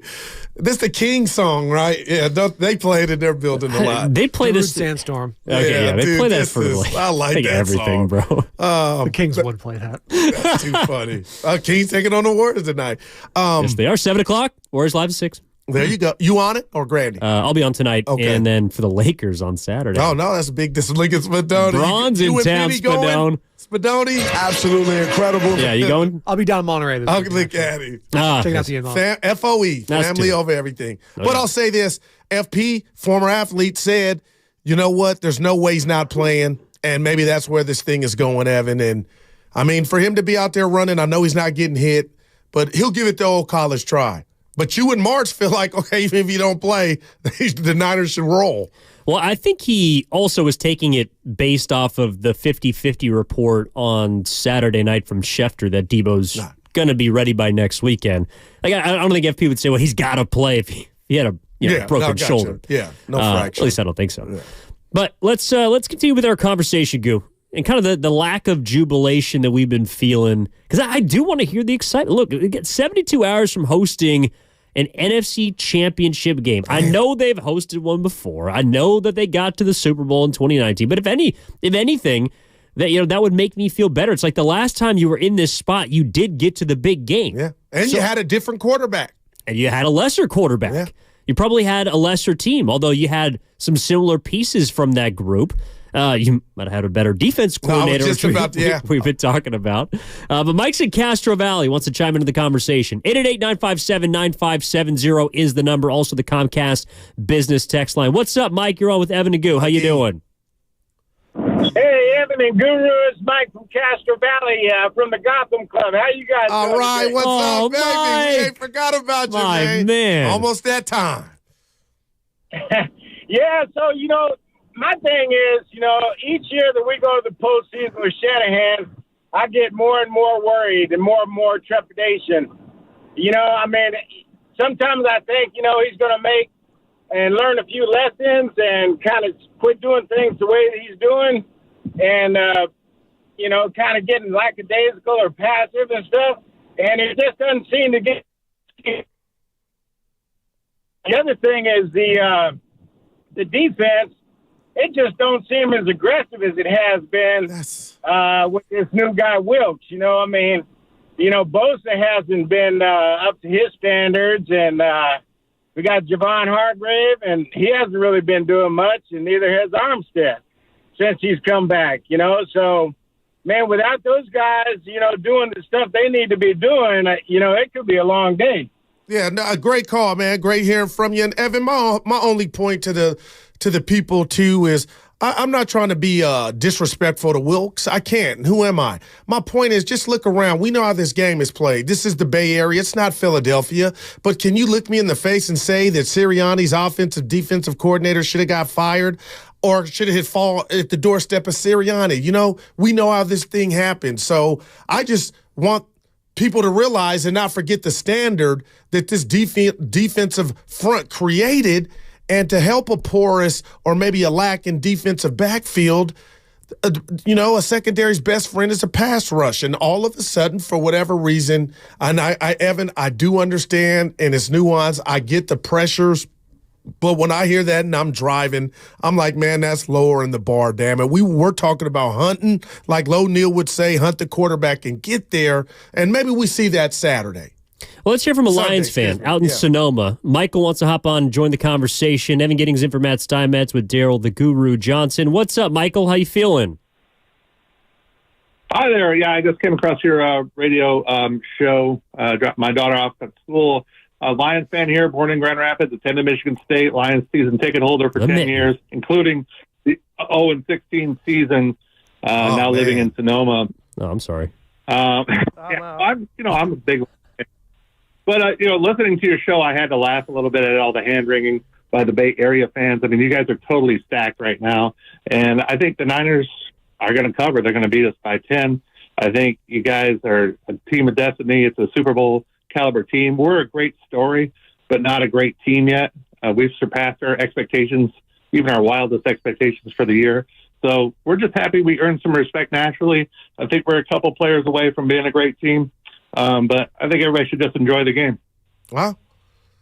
And I agree with him. He said we're a great story, not a great team yet. Again, they got a chance to control their own narrative, Evan, by outplaying the Niners. I don't see that happening. So I'm not with Niner fans. Evan, I know I'm still got some, some PTSD from my 38-10 prediction. But the bottom line is, who cares? I got the team winning right, and they won, so they continue their season.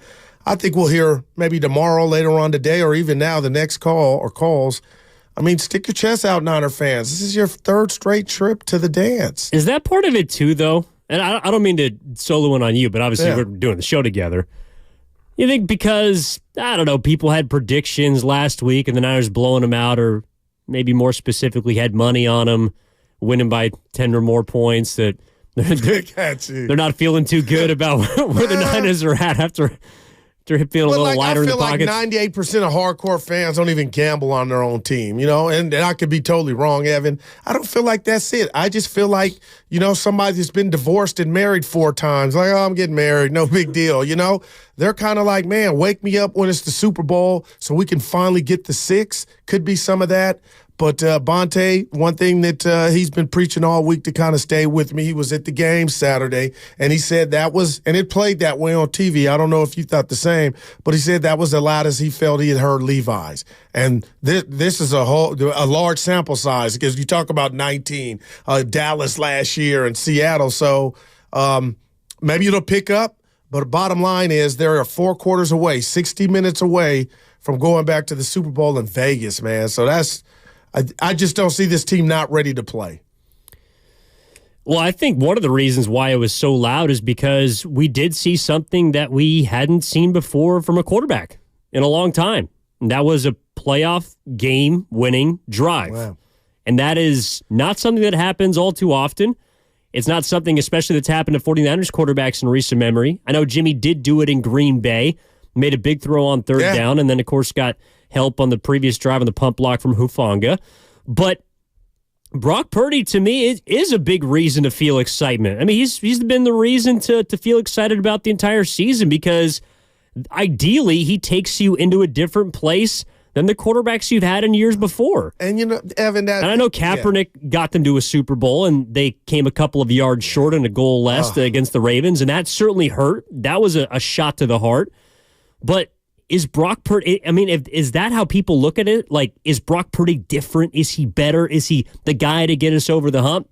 Because I'm looking at this team, and I see a team that is better, in my opinion, than the 2019 team. Does that mean they'll win the Super Bowl? Not necessarily, but I think they got their best shot, and that to me is what you should be excited about, because this team has been rolling and has been putting teams in tough positions all season long. I know they haven't been flawless, but they got an amazing collection of talent.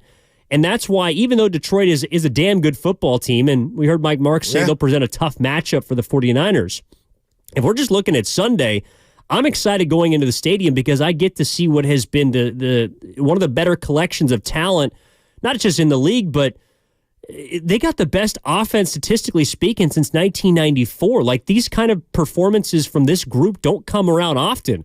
I'm excited to see it ideally more than one time throughout the rest of the season, but certainly to see it on Sunday. No, I love it. You kind of got me fired up. I'm with you, and I'll say this. I do disagree with you, though, Evan.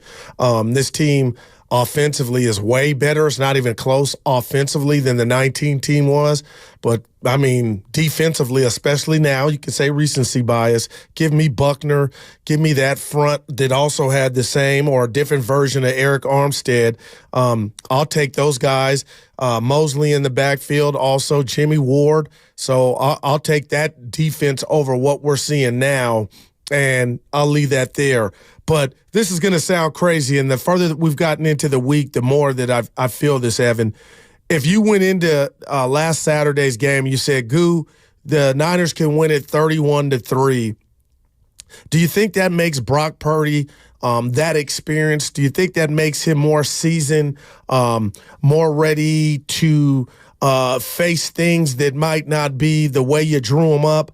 Or if I told you you're going to win said game, but have Brock had to lead the team on that game-winning drive with 6 minutes, I think, Evan, he's grown. I think, honestly, I would sign up because that exercise, which was that 6-minute drive to get his team in the end zone facing elimination, that goes longer than had they blown Green Bay out, and specifically Brock Purdy. Easy for me to say now, but I think he's a better quarterback facing, oh my gosh, the finality of it all, and he passed it, and now you get a reprieve of, you know what, let's go out and kick the Lions' ass. Let's not even get in a position for this to be a close game, and I know it takes more than just him, but I'm kind of feeling he grew from that. Well, and that's why I think every experience is valuable, including the game against Baltimore. If Brock Purdy hadn't had a dud like that, maybe he would have folded in the Green Bay game because he hadn't experienced that type of, oh gosh, I don't have it today. What am I going to do? Well, you got to dig deep. And he felt that before, obviously, against Baltimore when he didn't have his best game. He didn't play well against Cleveland and has had some subpar performances this season. But more often than not, Brock Purdy's been amazing this year. He's been the most efficient quarterback in football. And that's exactly what he was on that final drive. And one thing that I think flew under the radar about that drive, which I found so impressive, a lot of game-winning drives you think about being like 2 minutes and less and just marching right down the field, boom, boom, boom, set it up for a field goal or a touchdown, go ahead, you win the game, yay, kissing babies, all the rest. You had to chew clock in addition to scoring a touchdown. You couldn't take the field goal. You needed 6 points. But you also needed to take time off the clock to put more pressure on Green Bay. In a way, how Brock Purdy operated that final drive is, I think, how Shanahan was trying to kind of teeter-tatter in the first half. But Brock Purdy did it, and he marched them down the field methodically, and he did it with taking 5 minutes of game time off the clock. That's not easy to do. And people say, oh, he can just dink, he can dunk. Well, no, because you can't really play, as we saw with the clock, and just assume that it's going to be in your favor. You also can't just score immediately and give the ball back to a very dangerous Jordan Love Green Bay offense. You had to kind of thread the needle, and he did it beautifully. No doubt about it. And, Evan, I saw what I felt like the Niner offense wear down Green Bay's defense, and you kind of been wondering where had it been, but Kyle started the drive giving the ball to McCaffrey, and rightfully so. And, you know, we hadn't talked about his little scamper that he had down there that got him down to the 10-yard line, Brock Purdy. So, again, I honestly believe the way that game played out, him being able to bounce back, we've seen all the other more seasoned quarterbacks do it, and then you're like, you know what? Here comes Captain Save the Day, and that's what he was. And now it's just about finishing and parlaying that euphoria of getting past a team when you didn't have your A game to get back to the Super Bowl. Because we're going to have 2 weeks to talk about is if Niners versus Kansas City or Baltimore. Well, we'll find out before kickoff on 3:30 because they got the early game. Chiefs and the Ravens do. 888-957-9570 is the number. Let's get out to Omar in the city. What's up, Omar? Coming. You're on 95.7. How you doing, man? Hey, gentlemen, how you guys doing, man? Right. I'm doing great, man. I can't wait for this game. I think the Niners are a better team. We should be able to dominate this game. I think we have a clear advantage in the linebacker core. I think our linebackers outmatch their linebackers. Christian McCaffrey should have a big day in the middle of the field. He should be out getting passes right in the middle of that, right in the middle of those linebackers because they can't move and cover side to side line, sideline to sideline, like Fred Warner and Aziz, you know, and Dre Greenlaw. Mm-hmm. Sorry, excuse me. Aziz was there on Saturday. Yeah, who was that? He still reminds me of being with the team, you know. That's how good he was, you know. But I think the second thing we should target Deion Branch. We should have Juwan Jennings on Deion Branch. We have a clear size advantage right on him. And Juwan Jennings is good enough to contest any catches. He has good hands. And also George Kittle running him through the linebackers in the middle because Anzalone is their weak spot, and he's the person that can't cover. I think if we target him, we should have a day, and we should score at least 35 points. I'm calling it 40-30 49ers. Also, he's got a shootout. Look at him. We'll hammer the 70 points. Good God. But it's a lot of points. There's a lot of studs on the offensive side of the ball for both teams. I'll tell you what, we hadn't even talked about the injuries and the O-line situation from Detroit. But again, I'm going to throw out a number to you, Evan. Give me 8 sacks, but there should be no reason if things go the Niners' way and the defense does its job. You think you could see 3 or 4 sacks? I expect him to get at least one. We'll start there. Evan. Jared Goff's he's not a statue, but he's not Jordan Love. And Martz also brought this up, which I thought was interesting, that the defensive line was pressuring Jordan. They made him run for his life in the second half. That's a fact. And just because they didn't get a sack doesn't mean that they didn't affect what ended up being the game-winning interception. I mean, Nick Bosa is crashing down and forcing Jordan Love to get that football out to where he's thrown across his body and making a poor decision. So the defensive line gets some credit in that too. Yeah, and they also get a demerit for letting Jones run 50 yards down 4 that could have put the game away. And they missed the kick, Evan. So it all goes hand in hand. Yep. You are right. They put pressure on Jordan Love. I got to give them that. They didn't break, and that's why that game was there to be captured by the Niners offense. But Evan, that 50-yard run to me, when it happened, how it happened, it was like, man, that almost could have been game. It wasn't. But that's why I guess I'm just all week long I'm calling out the D, like, wake up. Because you do that against Detroit, you might not get that opportunity to come back. I don't think it's going to come down to the 49ers needing help from the opposition. I just don't. I don't see it happening 2 times in a row. And to their credit, again, Green Bay left the door open for San Francisco. And San Francisco stuck their foot in there and kicked the door down when they needed to, specifically that final drive. Fred's in Richmond. What's up, Fred? You're the program here on 95.7 The Game. You excited? Man, I'm super excited. Thanks for having me on, y'all. I just want Niner fans to know that the weather is going to be real nice on Sunday. Oh, yeah. Brock Purdy has a lot of experience due to the Christmas game. You know, people got to remember this is his first full season. Like, give me a break. Like, They're just putting all this pressure on him. He's just a football player. He's going to make plays. I'm predicting a 3-touchdown, flight 290 to 305, no turnovers, nice, clean game. We're going to the Super Bowl, and either way, Kansas City or Baltimore, we still got a revenge game in us. So, Super Bowl, it's on and popping. Niner fans, let's get ready. Thanks for having me on, y'all. I love that. It is a revenge game regardless. If it's Kansas City, 19 Super Bowl. Oh, yeah. And then recency bias, the Christmas game if it's the Ravens. Yeah, do you swing one way or the other? I don't want to get too far ahead of ourselves. But... Well, thank you for that, Evan, because I will. Yeah. Well, I'm just saying, like, I don't know. Baltimore or Kansas City, to me, it's going to be an extremely tough Super Bowl no matter how you slice it. No doubt. And that's how it should be, right? When you get you're going for the chip, who you're facing should be tough. Mr. Irrelevant asked, if the Niners get to the Super Bowl, Guru, will you wear a jersey? I don't know if you remember our listener, Dave, who sent Steiny and I, Evan, a jersey. I got a Niner jersey. It says number 1, my favorite number. And it says Guru on the back. If they get to the Super Bowl, I'll wear that. Nobody cares. But I'm going to take some heat. I don't care. My team is in the toilet. I'll wear the Niner jersey the Friday before the Super Bowl. At Spadoni, I'm doing it to get back at the team. So I'm going to wear, if they get to the Super Bowl, the 2 Friday, the first Friday, and then the second Friday, the number 1 in red.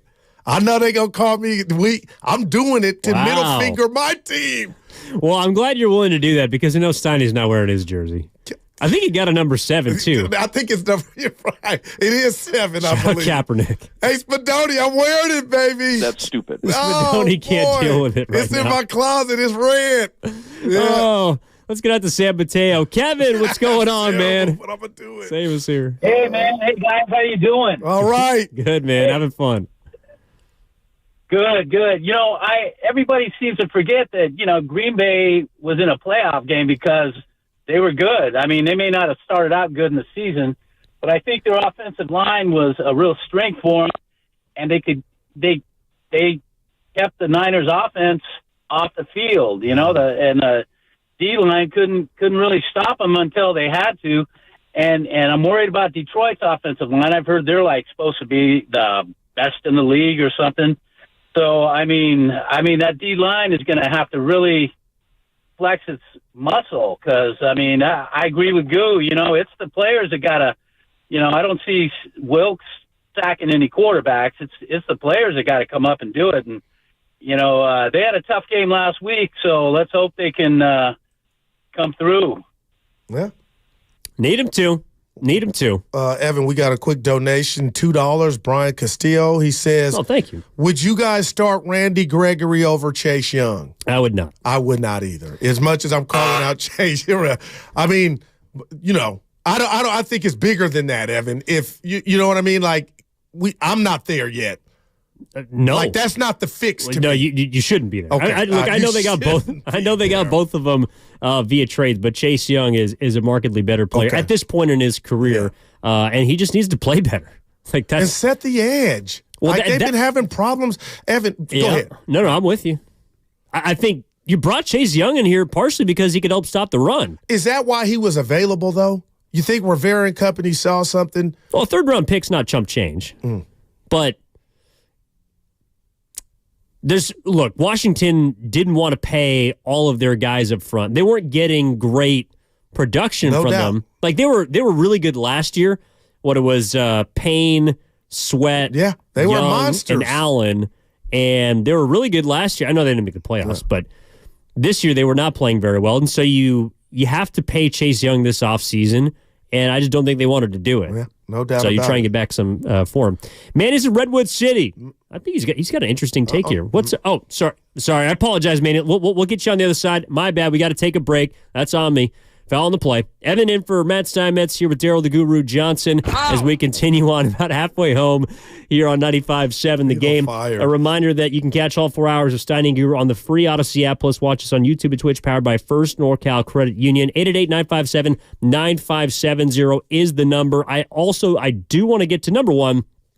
The Kyle Shanahan sound on Jared Goff on the other side, because I think it's a really interesting kind of compare and contrast to how people talk about the 49ers quarterback. And I want to see what people think about that. I also do want to get into the Warriors a little bit, Goo, because they had a very emotional win last night. No doubt. They play tonight against the Sacramento Kings at 7 o'clock. Warriors live at 6 o'clock right here on 95.7 The Game. And so we'll dig into that. All that and more on the other side. We return on 95.7 The Game. I'm what you might call very good at hide and seek.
You got to Google it.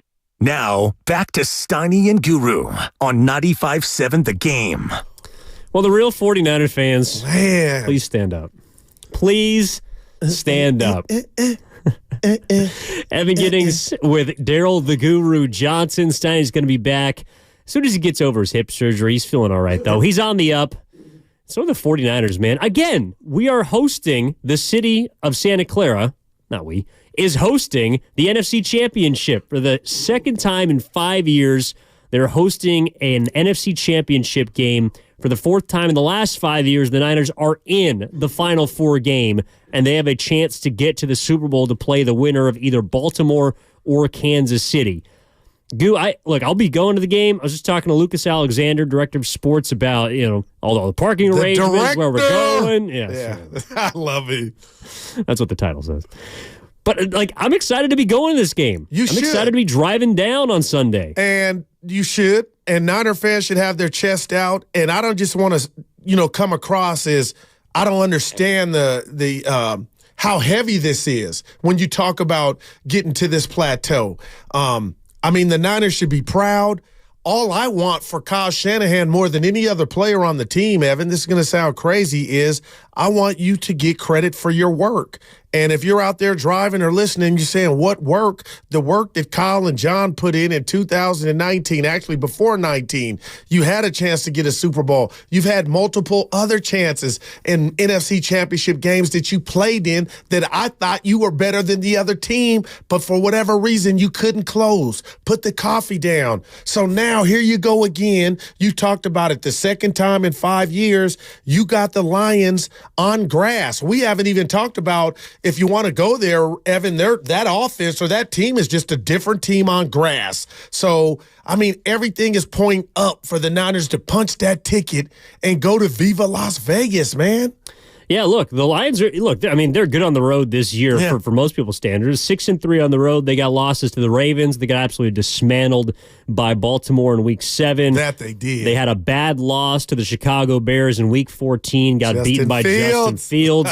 And then the loss on the road to your boys in Dallas. Of course, the infamous 2-point play. Oh, yeah. Yeah, I forget that. Dude, that was a hell of a game. It was. But look, this is a team that can be had. You're right, on the road. They've only had 2 home losses this season, one against Green Bay, who, of course, the Niners just saw how tough they were, and then an overtime loss to Seattle earlier on in Week 2 this year. So this is a much different team outside of the Dome, outside of Ford Field, and that should play a factor into this, too. I believe it's one of the reasons why the Lions are 7-point underdogs, and the Niners are confident, in my opinion, that they should be advancing to the Super Bowl. Manny's in Redwood City. Apologize, cut you off there before the break on the opposite side. What's up, Manny? How you feeling, man?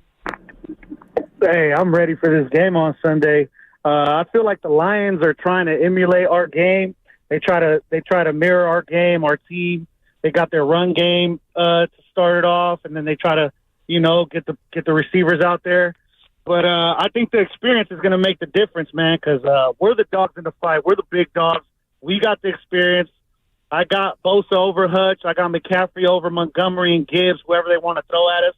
I'm on Raw is nice. I'm not going to lie. They have some good rookies, but the experience is what's going to make the difference, man. And, they got to come see us. They got to come to Levi's. We ain't going to Detroit. And when they see all those red jerseys, they're going to be shook, man. I don't want these soft-ass Niner fans at the game talking about it's one thing to respect your opponent, but it's another thing to fear them. And I don't fear these kids, man. They're the juniors in the fight, man. They're coming for the chance, man. And we're here to take This is what we've been asking for. This is what we were asking for. That was it. Bravado. And experience. Johnny. That's a big part of it. Shout out to our guy D-Lou on YouTube donating $4.99 to say the following. The Niners will win, Evan and Guru, no doubt. Operation Vegas on full tilt. Let's go. $5 for that. I don't like making stuff about me, but Spadoni, Evan, I came up with Operation whatever. I feel like I don't get the credit. Mr. System of the show. I come up whatever I said, okay, where's the championship game played at? And then you put Operation in front of that city. I've been doing it for years, but I feel like people stealing it. Anyway, I said it. Hasn't the military been doing that for like 100+ years? Rated on my parades. People have put operation before words before. Got the game operation, too. No, dude. Hey, don't sleep on it. We got it at the house. Shout out team operations. Oh, boy. San Francisco 49ers. That's too good. Ryan in San Jose, what's up, man? How you doing? It's great to be on. You ask and you shall receive. You want to do a true Niner fan, so I'm calling in. As to answer your question as to why Niner fans are not hyped up about this game as years and priors, there's a lot of factors that go into it. Number one, the Niners don't fear the Lions as they did teams like the Eagles last year or the Seahawks 10 years ago. You know, we're the favorite in this game. We're supposed to win this game. So when you already have an expectation to win, it's not going to be as the anxiety as well as the anticipation is not going to create the excitement as in years past. And I'll use myself as an example. I feel like if the Niners, if they can't get past Detroit, then they really wasn't going to have a chance to beat the Ravens or the Chiefs in the Super Bowl anyway. So a lot of Niner fans are really, to be honest with you, we're looking at the Ravens and the Chiefs game more closely than we are, even this game. Because, like I said, if we can't get past Detroit, we wasn't going to win the chip anyway. And another thing is, Detroit is a new team, the team that we haven't ever even faced in the playoffs, from my recollection. So when you just don't have that familiarity with, your opponent that you've faced in previous years, just like we have with, Green Bay, for example, you're just not going to have the same anticipation looking forward, like the Bills, of course, and the Chiefs would. So that's the way I see it. So I just want to get your take on it. Well, yeah, look, I do think there are a lot of people that believe the Niners are going to win this game, win it handily, and then it's about, okay, well, what's going to happen between Kansas City and Baltimore? And so maybe there is some of that overlook in Detroit, who is a new team you don't know much about. They're from a likable city. Like, if the 49ers weren't in the playoffs and the Lions were playing the Cowboys, 49ers fans would be rooting for the Lions. The Lions are a lovable team. They're America's favorite right now. They're the darling because they haven't been here and they haven't been to the Super Bowl ever. Yeah. So the Niners are looked at as kind of the bullies to the Lions, and they're David to the Goliath, however you want to slice it. I mean, they're 7-point underdogs. I feel that. But to me, it's a rare position to be in, playing for a chance to go to the Super Bowl #1, but to be hosting an NFC Championship game. I live in the Mission. I live in the city. I have not seen as much of the scarlet and red and people hyping themselves up upside, rolling down the block, bumping music, the Niners flags that you see heading down to the Levi's Stadium like always. I haven't seen as much of that this year as I did last year for a road game. And I just thought it was a little strange. You know what, Evan? That's interesting. And again, I'll just say we had a caller a couple calls back. I mean, he had his chest stuck out, and rightfully so. But, they are the favorite, and they are the heavy favorite, and it almost cost them last weekend. And I just go back to that thought process as to maybe that's why we're not hearing a lot of talking, because they think it's easy street. But as far as the players themselves, I felt like that was also the lesson that they learned in this, Evan, the one that they were blessed to get handed another opportunity, is they're not going to take this Detroit team lightly. And again, I'm not saying they did, but if somebody told me behind closed door, hey, go, as a whole, as a team, we had a couple weeks off, we knew we could handle Green Bay.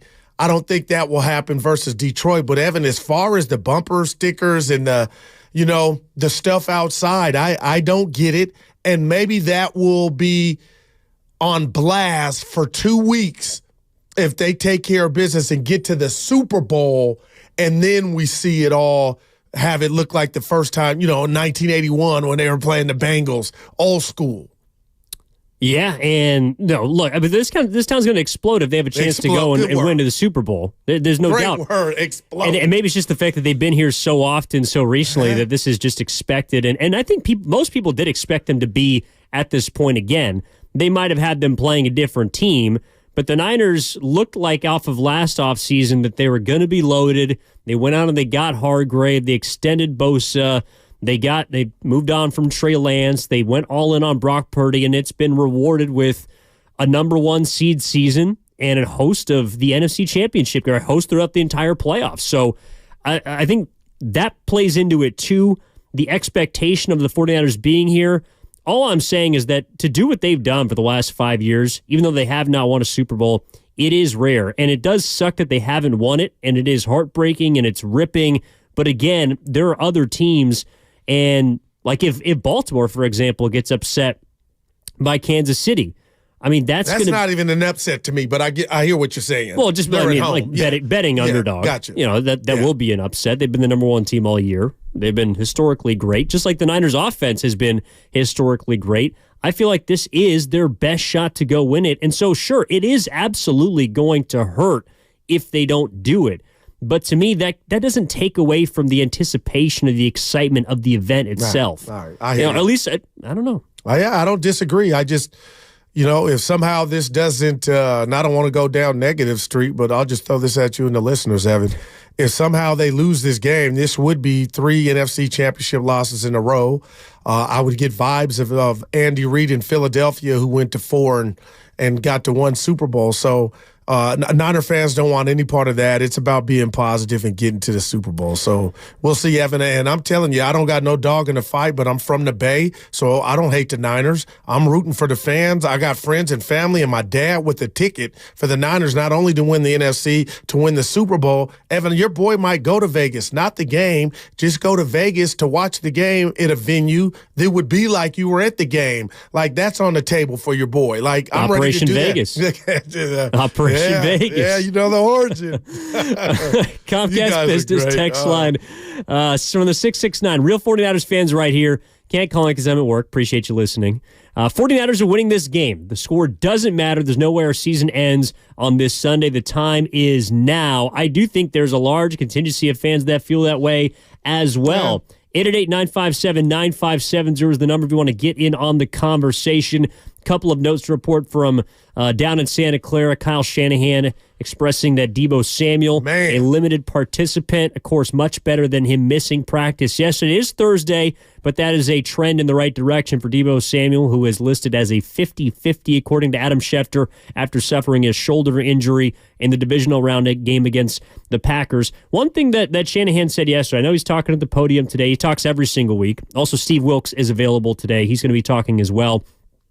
But one thing that Shanahan said yesterday was, we were talking about Jared Goff, right? And you felt that was a little disrespectful towards him. Well, here's what Kyle Shanahan had to say about what Goff is able to do and the type of scheme, essentially, that he plays in. I think he's showing some of the stuff that he did in L.A. I mean, you go with Jared, I mean, he built for a number of years, especially, I think 17, 18, really 18. I mean, he played at MVP-type level. When Jared's... when they give him a good scheme, when he's got good people around him, Jared's going to always find the spot. He's as accurate as any quarterback I've seen. He can play at a very top level. If you sit and make things easy for him, he will gas you. I've seen it over and over, whether it's with the Rams, whether it's with Detroit, and that's why you challenge it. You better be on your stuff or he can embarrass you fast.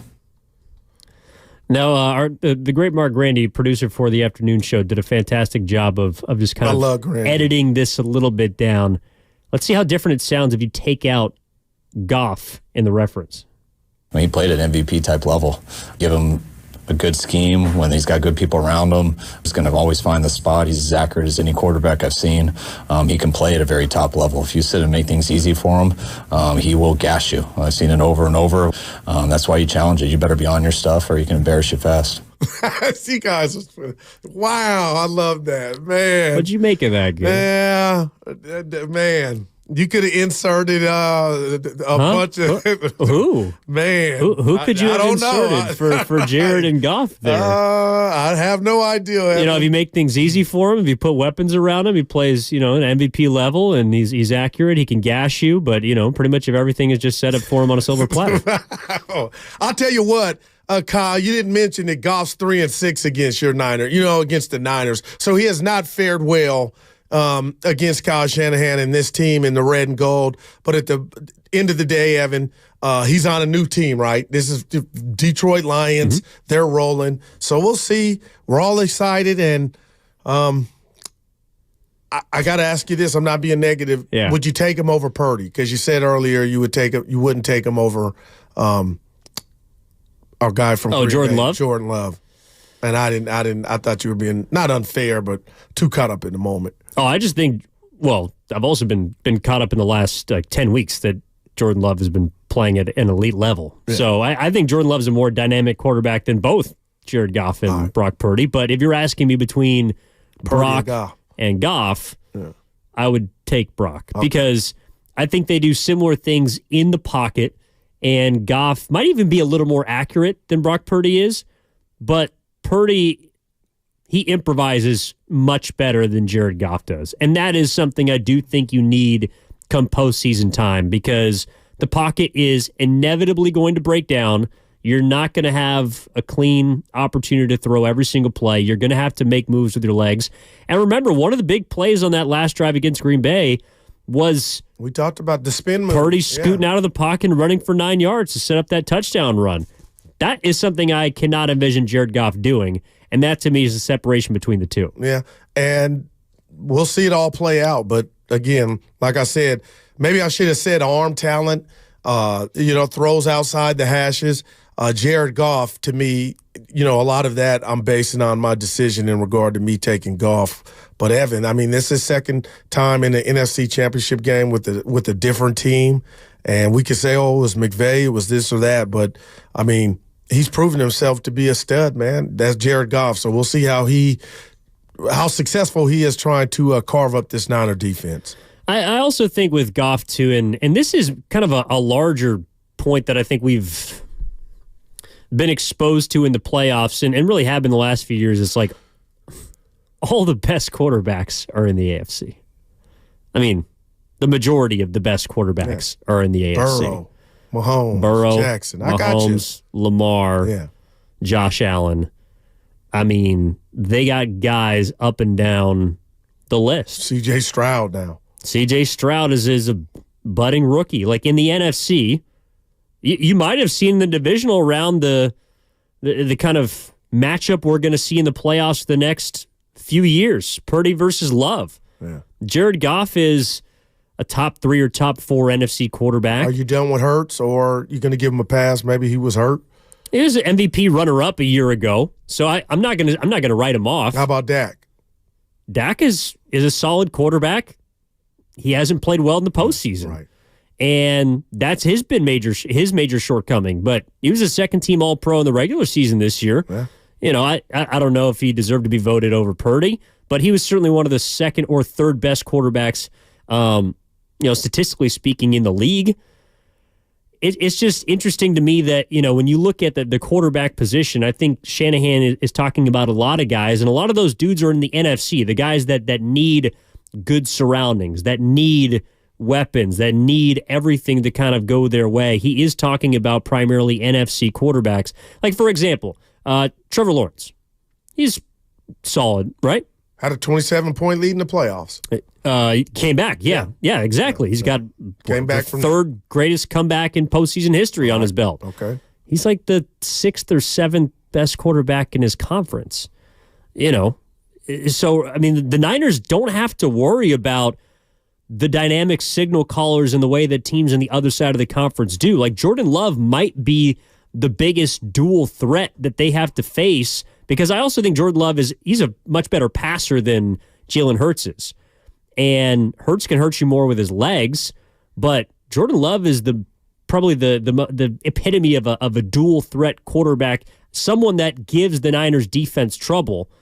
Like, that's another reason why I feel confident that the defense can not only get to Goff, but contain a little bit better, is because they've played well against guys that play inside the pocket. Yeah. They struggle against dual threat quarterbacks. I know Joe Burrow diced him up, but I think he's in a different category. Okay, and that's why it's just, and Evan, I don't disagree, but that's why it's just so imperative that you make Jared Goff uncomfortable. And you are right. He's limited in regard, he's not Michael Vick, but can you imagine a scenario to where they're not getting home, Detroit's having success running the ball, now we talk about time of possession.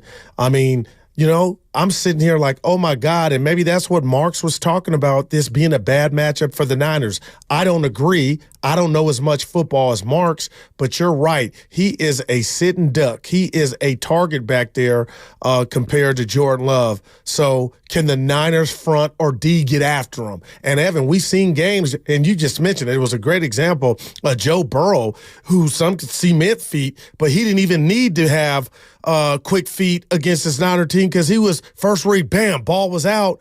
And we seen Matt Stafford kind of do it to the Niners. Oh, you couldn't get to him because the ball was out. So that's the beautiful thing about football. The game is going to be played in so many there's so many things at play as to what's going to be important and what's not. And the Niners' defensive line, to me, is the biggest part of how this game's going to play out. Well, and I think that's why Mark was saying it's a tough matchup for the Niners. I don't think he was speaking about the quarterback. I think he was talking about the Lions' run game. Mm-hmm. And even though he also mentioned like the 49ers on offense shouldn't change what they do to combat the Lions, I don't think Detroit's going to change what they do either. They want to run the ball. And from what they saw last weekend and what Green Bay could do, they probably feel pretty good about their chances. No doubt, E. No doubt. David Montgomery, Jahmyr Gibbs. I mean, and these guys can catch the ball out of the backfield. That's a big part of this, too. So, you know what, Evan? You send those guys, St. Brown and company, down the field, and then whop, like that works. Well, against the Buccaneers in their win, I thought the offense opened up for Detroit when they got Gibbs moving out of the backfield. I mean, you can just dump it off and I was like, throw it to him. Take it for 15 yards. Yeah, no because doubt. You got to worry about Amon-Ra getting busy over the middle of the field. You got to worry about Jamison Williams, who's got speed to take the top off the defense. You do have to worry about Sam Laporta and his ability to hurt you downfield.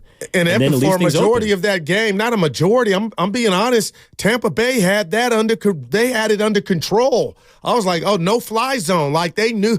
I was like 3 and out from Jared Goff and company. I'm like, oh boy, this could be bad. And then they figured it out and it opened up. Same with Lamar Jackson in the early game against the Texans. I was like, oh, my God, he's not getting to the outside. Then he did, and everything changed. Well, I think a big reason for that is also quietly Tampa Bay is really good against the run. So they had to try and do things through the air. All right, it's time for Call of the Game, sponsored by Xfinity. The Xfinity 10G network is made for streaming live sports, which means it's the network you can rely on in the biggest moments. The Xfinity 10G network, the best way to stream your Warriors.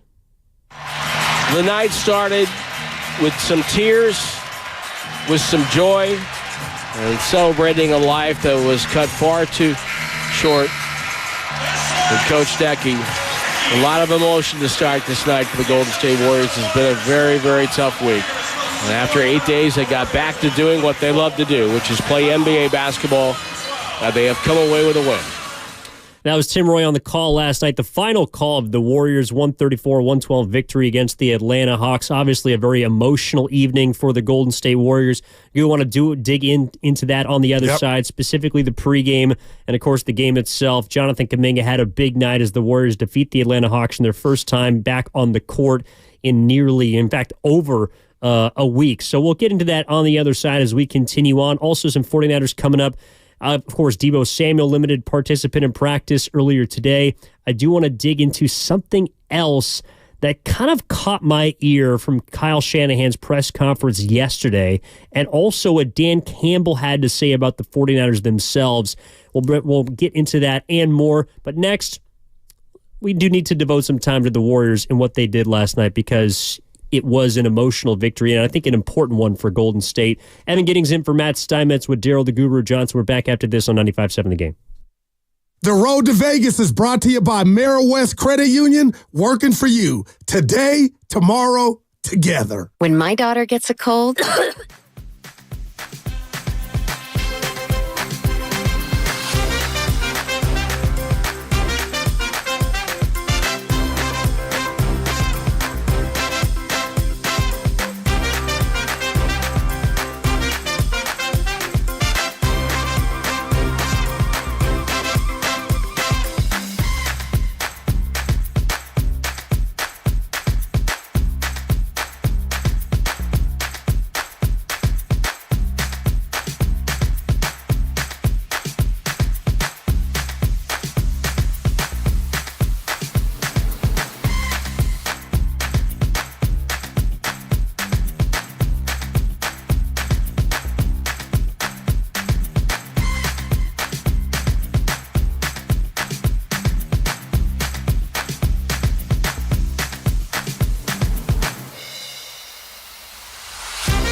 Now, back to Steiny and Guru on 95.7 The Game. What are you laughing at? I'm laughing at you. Film on Mike, Operation Lion Tamer. I like that. I don't. You know, I love you, Mike, but I have to read. That's my dog. Lion Tamer. I have seen some people coming down the Lions Road. There was 49ers going lion hunting. They're looking for a big cat this weekend. I like big cat. Okay. What about they do have the small bear. Of course, Nick Bosa plays for the 49ers. Yeah, I don't think the 49ers are going to need a harpoon to take down the Lions. This is a game that San Francisco is favored for a reason, and a caller brought it up a little bit earlier, but if you just kind of go down the positions, they have advantages in most spots. Okay. Stylistically, there are things that Detroit can do to make things difficult, and you certainly pay them their respect for being in this position, Goo. But I do want to table that for a sec because, we just heard a little bit before the break, the final call from last night's game for the Warriors, and they beat the Atlanta Hawks 134-112. Put the game away late. But it was an extremely emotional game for the Warriors, and they had a really just heartfelt, emotive, and really wonderful pregame honoring of Dejan Milojevic. And they played this kind of montage with his sound overlaid and the positivity emanating from it. They showed the scenes from Serbia where the two teams that he had played for and coached for honored him for over 5 minutes with a standing ovation. Incredible. Fans did so again at Chase Center last night, and Steve Kerr stepped to the mic and basically took it on his shoulders. Klay Thompson and Draymond Green, you saw them crying before the game, and then the Warriors went out and they beat the Hawks. And it was a really, really nice way to welcome a team back that, quite honestly hadn't been playing great basketball, a rock bottom point of the season, and then a coach tragically passes away. I watched the game last night, honestly, without a pen, without a pencil, didn't take any notes.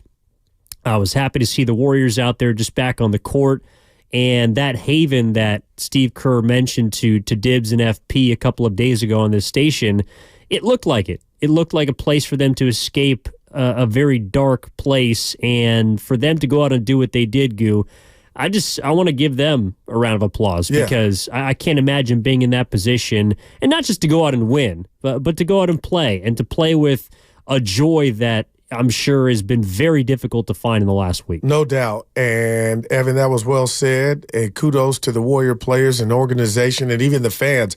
Everybody that was in the building. I didn't know what to expect, from a selfish standpoint. I'm sitting there watching.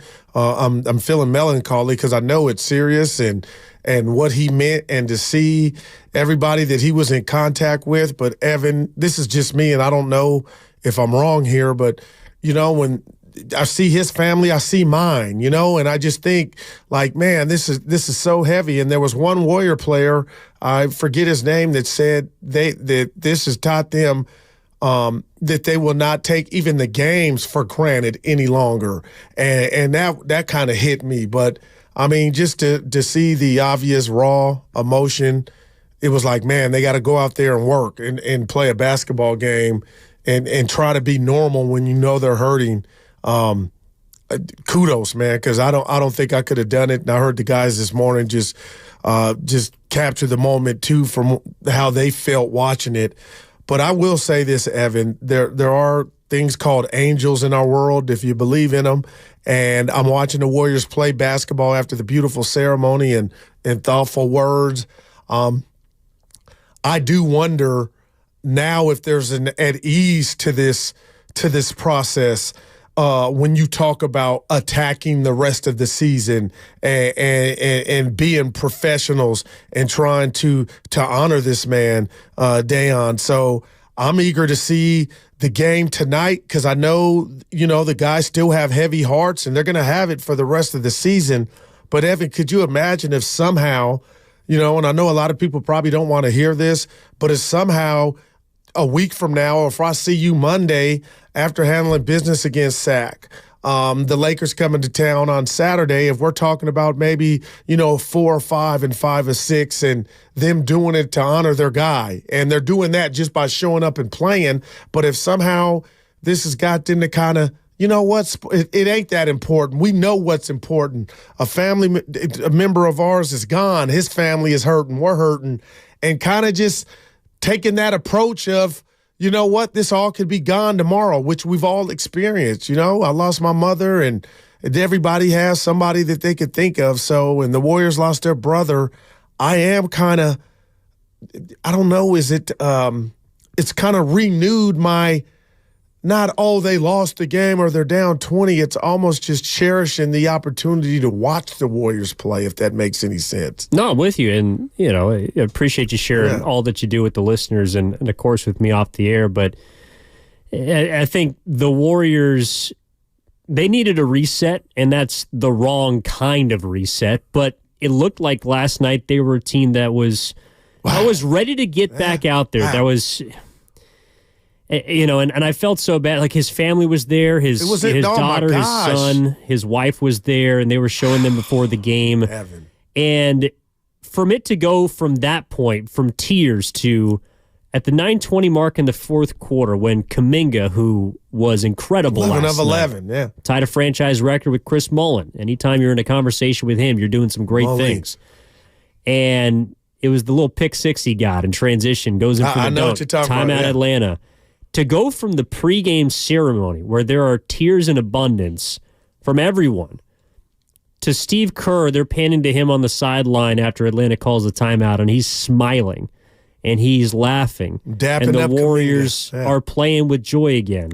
It was really cool to see from it to go from the place it had been to the place where we hope it can now go and get to, which is back to basketball, not forgetting what happened, but like you're talking about, ideally, using it as motivation from a personal standpoint, and being able to just channel it in a positive way. Yeah, no doubt. And Evan, you harped on it when seeing his kids and his family, man. That was thug tears were abound. And now I just I'm trying to think of the player. I don't know if it was one of the reporters that talked about and it hit me only because of, they're looking at just this opportunity to play this beautiful game of basketball. They're not even taking that for granted. And unfortunately, like you said, Evan, you don't want what happened to go down for you to look at it through a different prism, but that's human life, is human nature.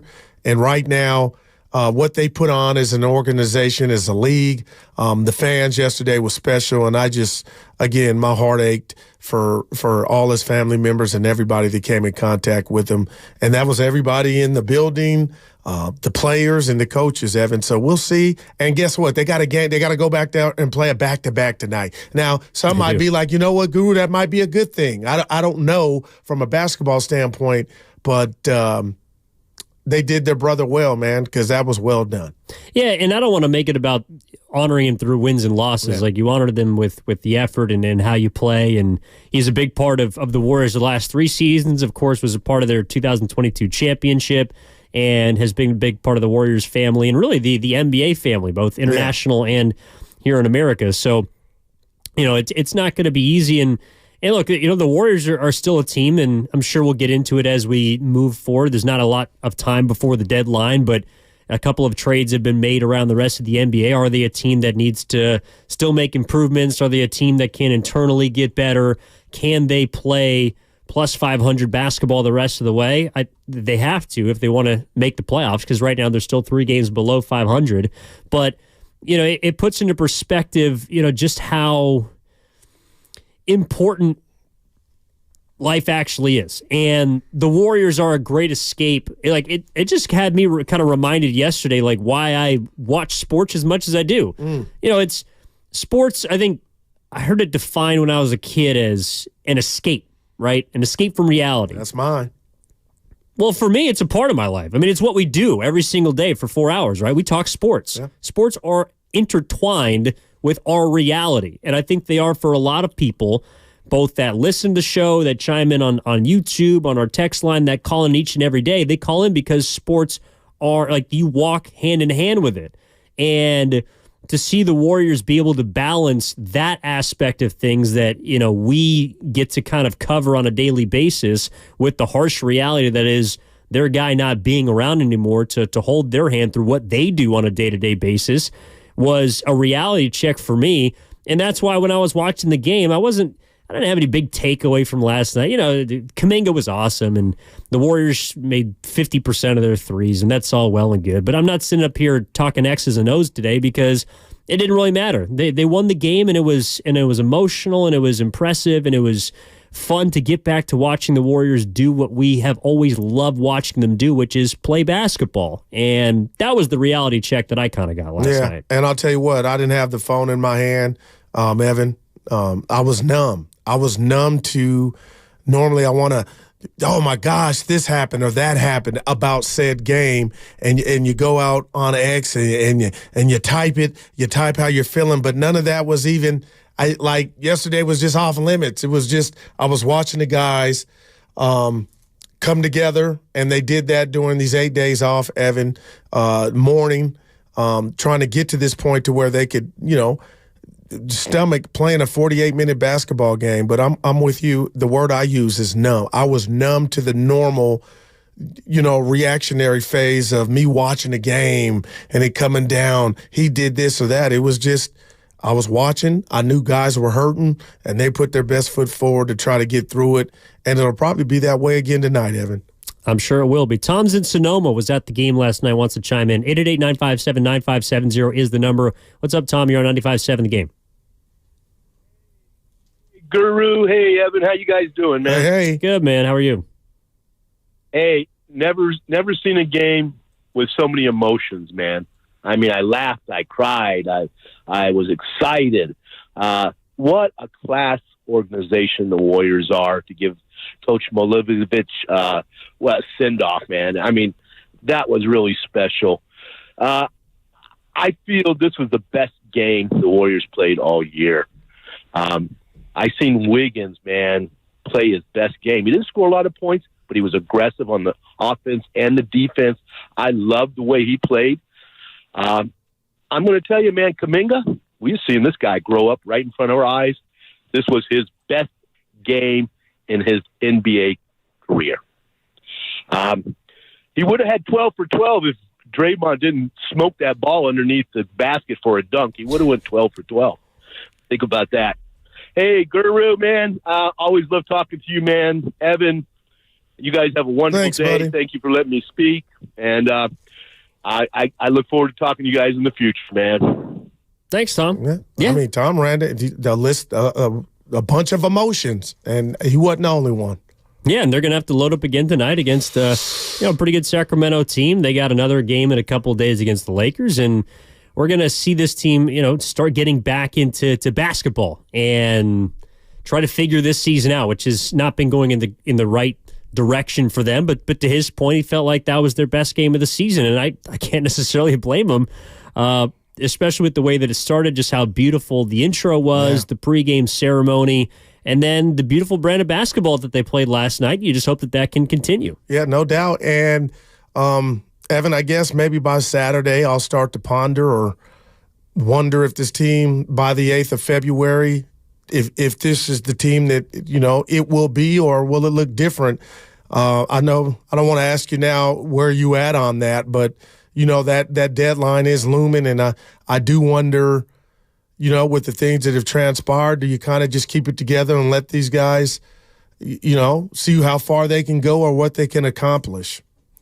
Well, if we can get serious for a moment, if we're talking about trades, the one guy I don't want is DeJounte Murray. Was that on display last I'm night? Sorry. And Watching dude's the got Hawks talent, last night, man. I can't do it. And here I go. Oh, you just snapped out of it. But, dude's a talented dude, but he's a jag, just a guy, man. They were talking about the asking price for him being a rotation player and 2 first-round picks. He ain't it. There's no chance. Especially not for no Kuminga. No, and I think from what we've seen around the rest of the NBA, and this might also be a little deflating as well, there's no big boy that's being moved. Like, there's just no trade market right now. Siakam was the last one.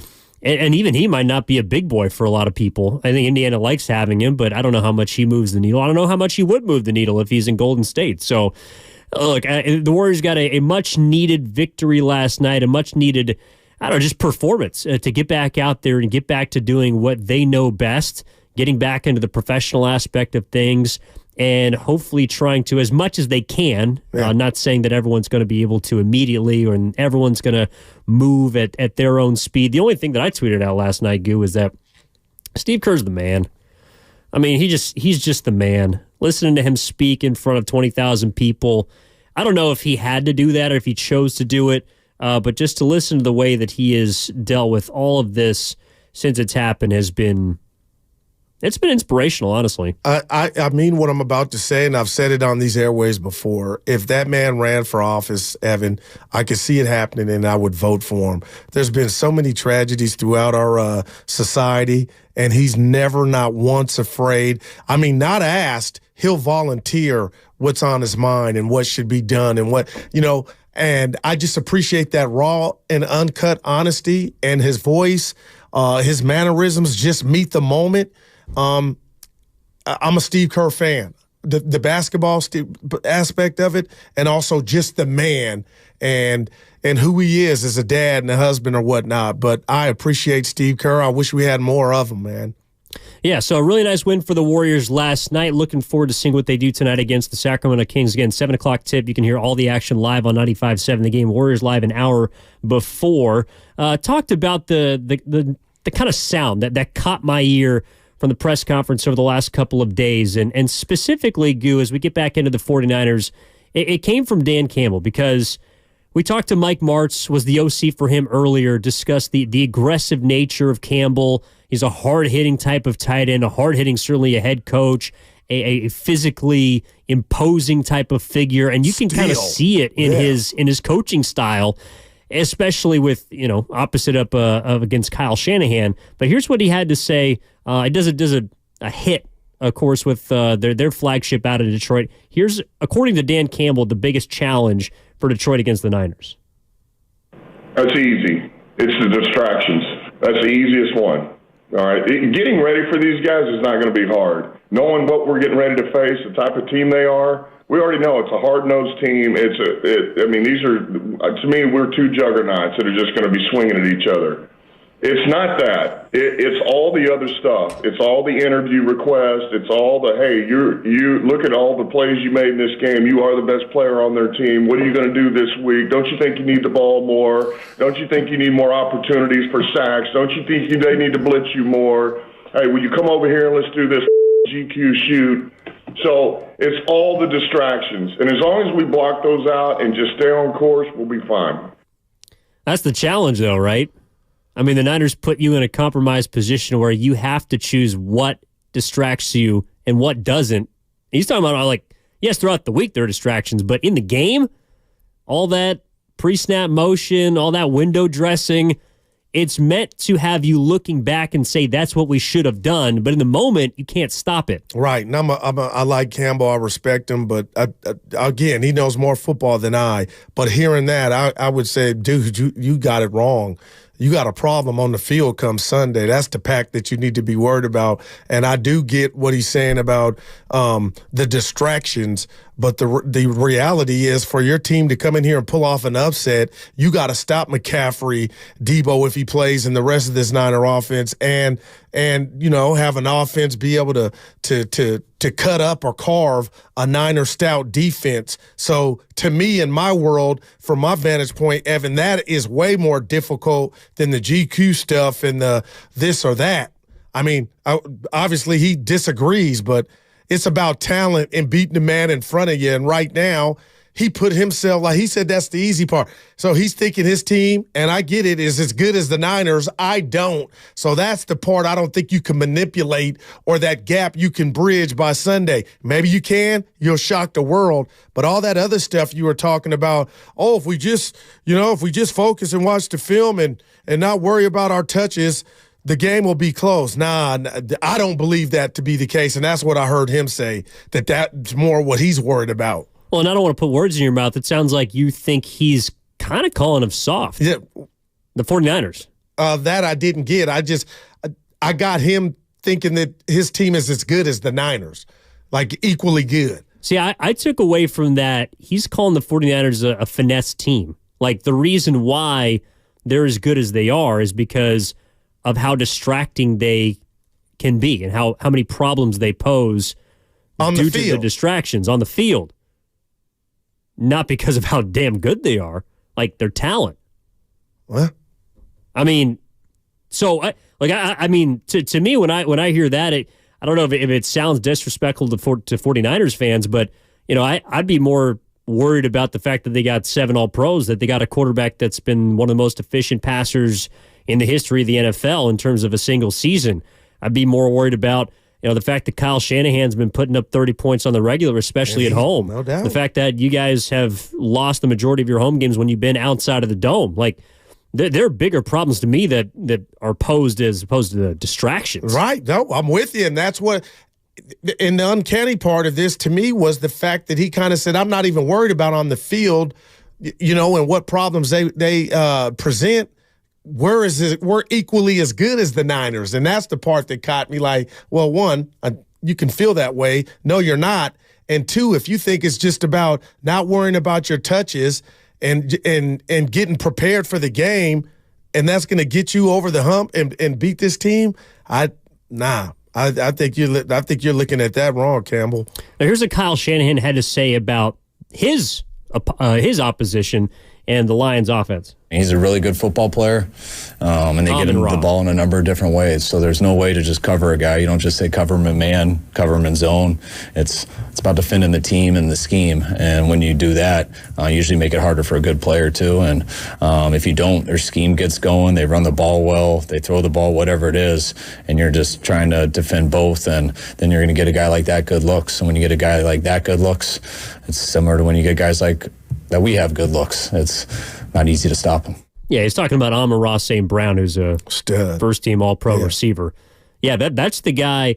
Like, well, it's funny, too, because I think coming into this game, everyone would say, oh, well, the focus has got to be the run, right? That's what Detroit wants to do. It starts on the ground. Yeah, Montgomery and Gibbs. You think Amon-Ra St. Brown's a bigger threat in the passing game than, say, Brandon Ayuk? I would say yes. And the only reason I say that is we just watched a playoff game where Brandon Ayuk was damn near invisible up until the 3rd and 5 play. And I'm not saying that was his fault. I don't know where he was. But when I watch Detroit play football, win or lose, St. Brown's going to be a big part of it. And he had 8 targets, 8 catches for 77 yards, I believe, last week. So they're going to try to throw it to him. And I think the two-headed, the running game, they go hand in hand. I'm just envisioning what Aaron Jones was able to do on the ground in the Packers. If Detroit's able to have that success on the ground, the play-action pass to Laporta to St. Brown, and they're not 5-yard out routes. I mean, these are like chunk plays, Evan. So that scares me from a defensive standpoint from San Francisco 49ers and Wilkes and company. So we'll see.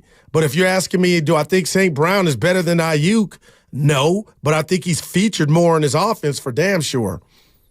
I don't think it'd be disrespectful to say St. Brown is better than Ayuk. Yeah. But I do think you're right that Detroit has found a better way to get the ball into his hands, certainly than Brock Purdy and Shanahan's offense did last weekend.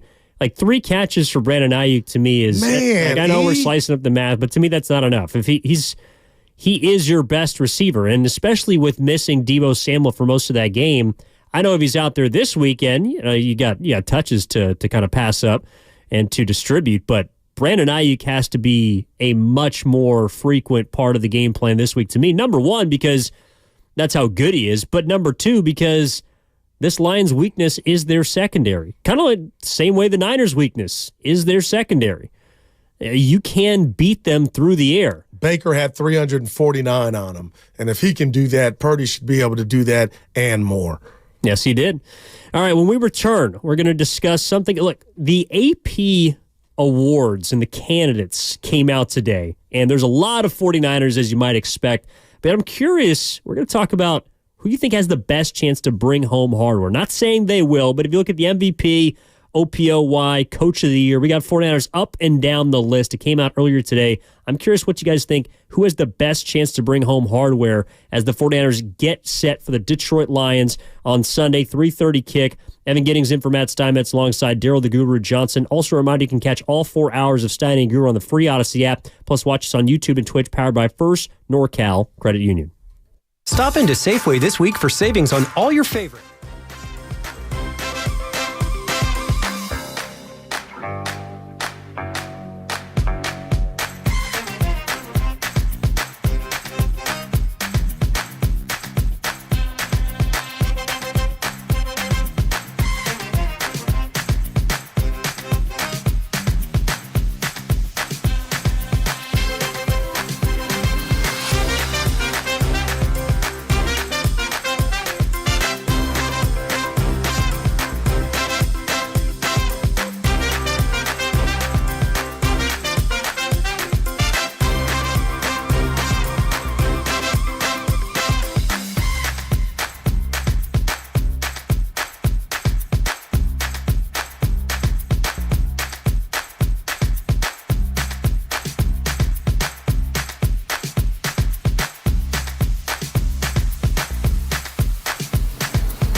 Now, back to Steiny and Guru on 95.7 The Game. All right, 1 hour left here on a Thursday. Evan Giddings in for Matt Steinmetz with Daryl the Guru Johnson talking about the San Francisco 49ers on championship week. We got Conference Championship Sunday coming up 72 hours from now. The Niners kick off against the Lions.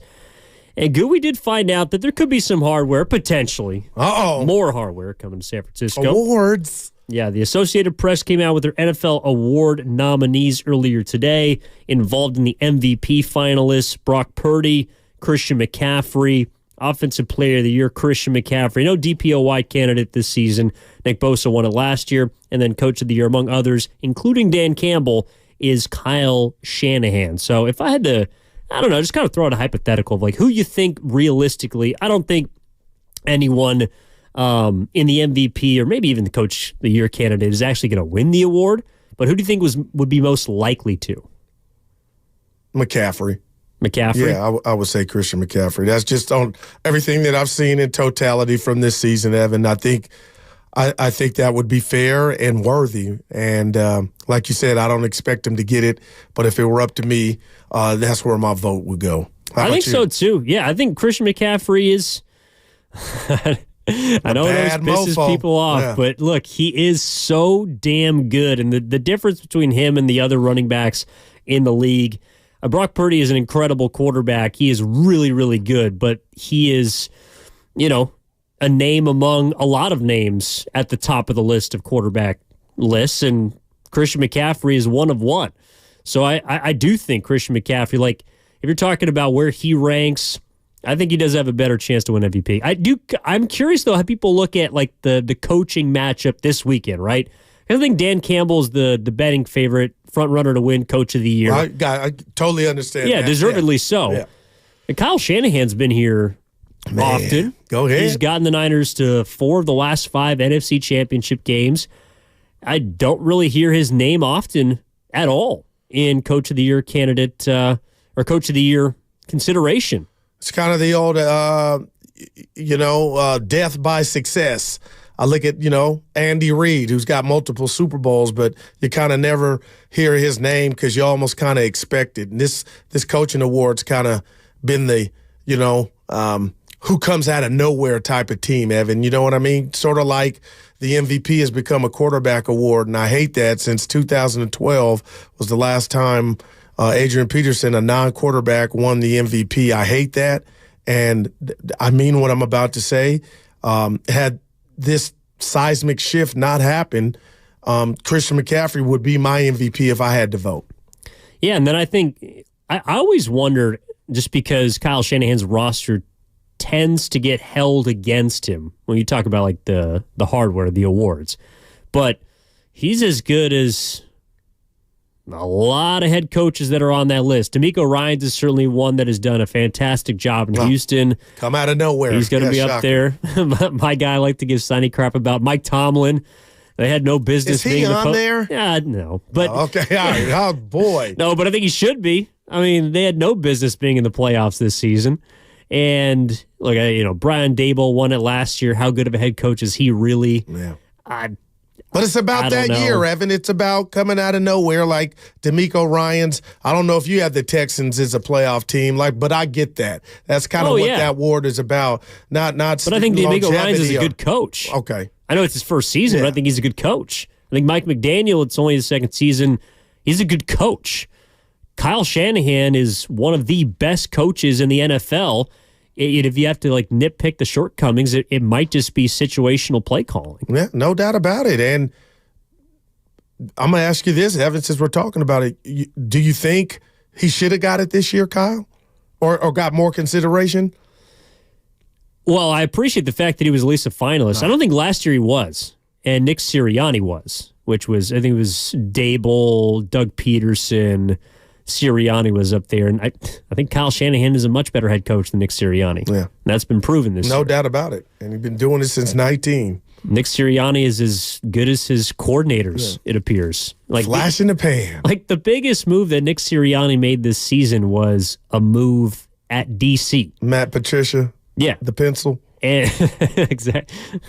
Number 2, Ty Conderoga. I'll give you one. But that completely flipped their season. Like, they were absolutely horrible defense. They were one of, if not the worst defensive teams the last 6 weeks of the season.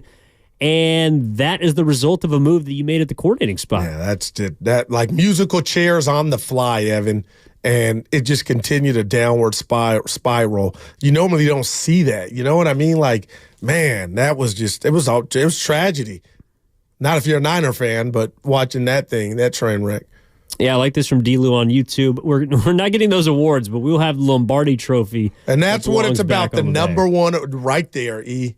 It does. That's what everyone's playing for. That's what everyone's aiming for, is the Lombardi. And it's been 30 long years since the San Francisco 49ers have got to hoist it. And this group, to walk down Market Street. And this group was squawking after they lost or felt like they didn't get a fair opportunity to go toe-to-toe with Philly. I appreciate it.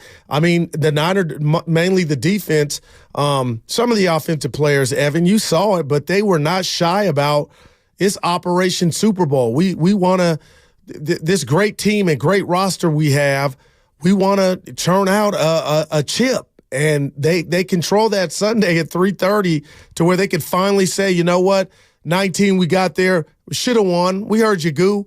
Could have won at 22. Could have got there last year if our guy doesn't get hurt. But this is the year they can get it done to kind of just stabilize and have that trophy being symbolic of what a run it's been since 2019 here for the 49ers. Well, I don't know they've gotten to Super Bowls, but I also don't want to understate how difficult that is. Like, even when you have the best team or the best, I mean, they might not be the best team in the NFL. I think the Ravens have a case to be made there too. But you have the best team on your side. Even then, it is still extremely difficult to get to the Super Bowl. And we've seen that the last 3 seasons. That's why I think there does need to be excitement, because I think they have a better chance to make the Super Bowl this year than they did last year. Yeah. Even if their quarterback didn't get hurt, that was going to be a dogfight in Philly. The year before, in 2021, you had to win, 2 road playoff games before even getting to Los Angeles? Green Bay, Dallas, and had a 10-point lead in L.A. Exactly. Yeah. Well, but I'm saying, but going into that game, you didn't feel as expected to win the game as you do right now. And there's pressure with expectations. And maybe even some people might interpret that as a responsibility to win this game. But the 49ers have their best chance in my mind since 2019, and maybe even a better chance than the 2019 team to make the Super Bowl. And that is extremely difficult to do. And the fact that they're in this position to me is something, again. Yeah. Like, this team and this franchise has been rolling. And I know unless they win it all, a lot of people are not going to look back on this era and say that was a success. But it's certainly something to, right now in the moment, appreciate. No doubt about it. And I'm one of them, Janet Jackson, what have you done for me lately? But Evan, again, if you just step back, and it's nuanced, just like Steiner was like, oh, do you want Kyle fired if it's Super Bowl or bust and they don't get it? No, I'm giving Kyle credit for building this thing and having an opportunity pretty much every year, Evan, to be a player or a factor or get to the game before the game. And a lot of fan bases don't have that opportunity nor luxury. So we'll see what happens Sunday, but you cannot ignore, even if it's Heartbreak Hotel, Evan, the fact that the team by the Bay, the San Francisco 49ers, for the most part, for the last 5 years, have either been in the Super Bowl or the season ended the game before in the NFC Championship game. And that's what had me coming in, driving in today about, man, the NFC Championship game, I mean, the prestige and just being the Final Four. Shout out to the NCAA, and I know you shouted out the tournament, but this is the real Final Four to me, Evan. The 4 best teams left to go to the Super Bowl, where you get a 2-week break, and the Niners have been a part of that 4 of the 5 last years. You can't deny the success and the roster that Lynch, York has let them cook, and Shanahan had put together. 888-957-9570 is the number. This from the Comcast Business Text line.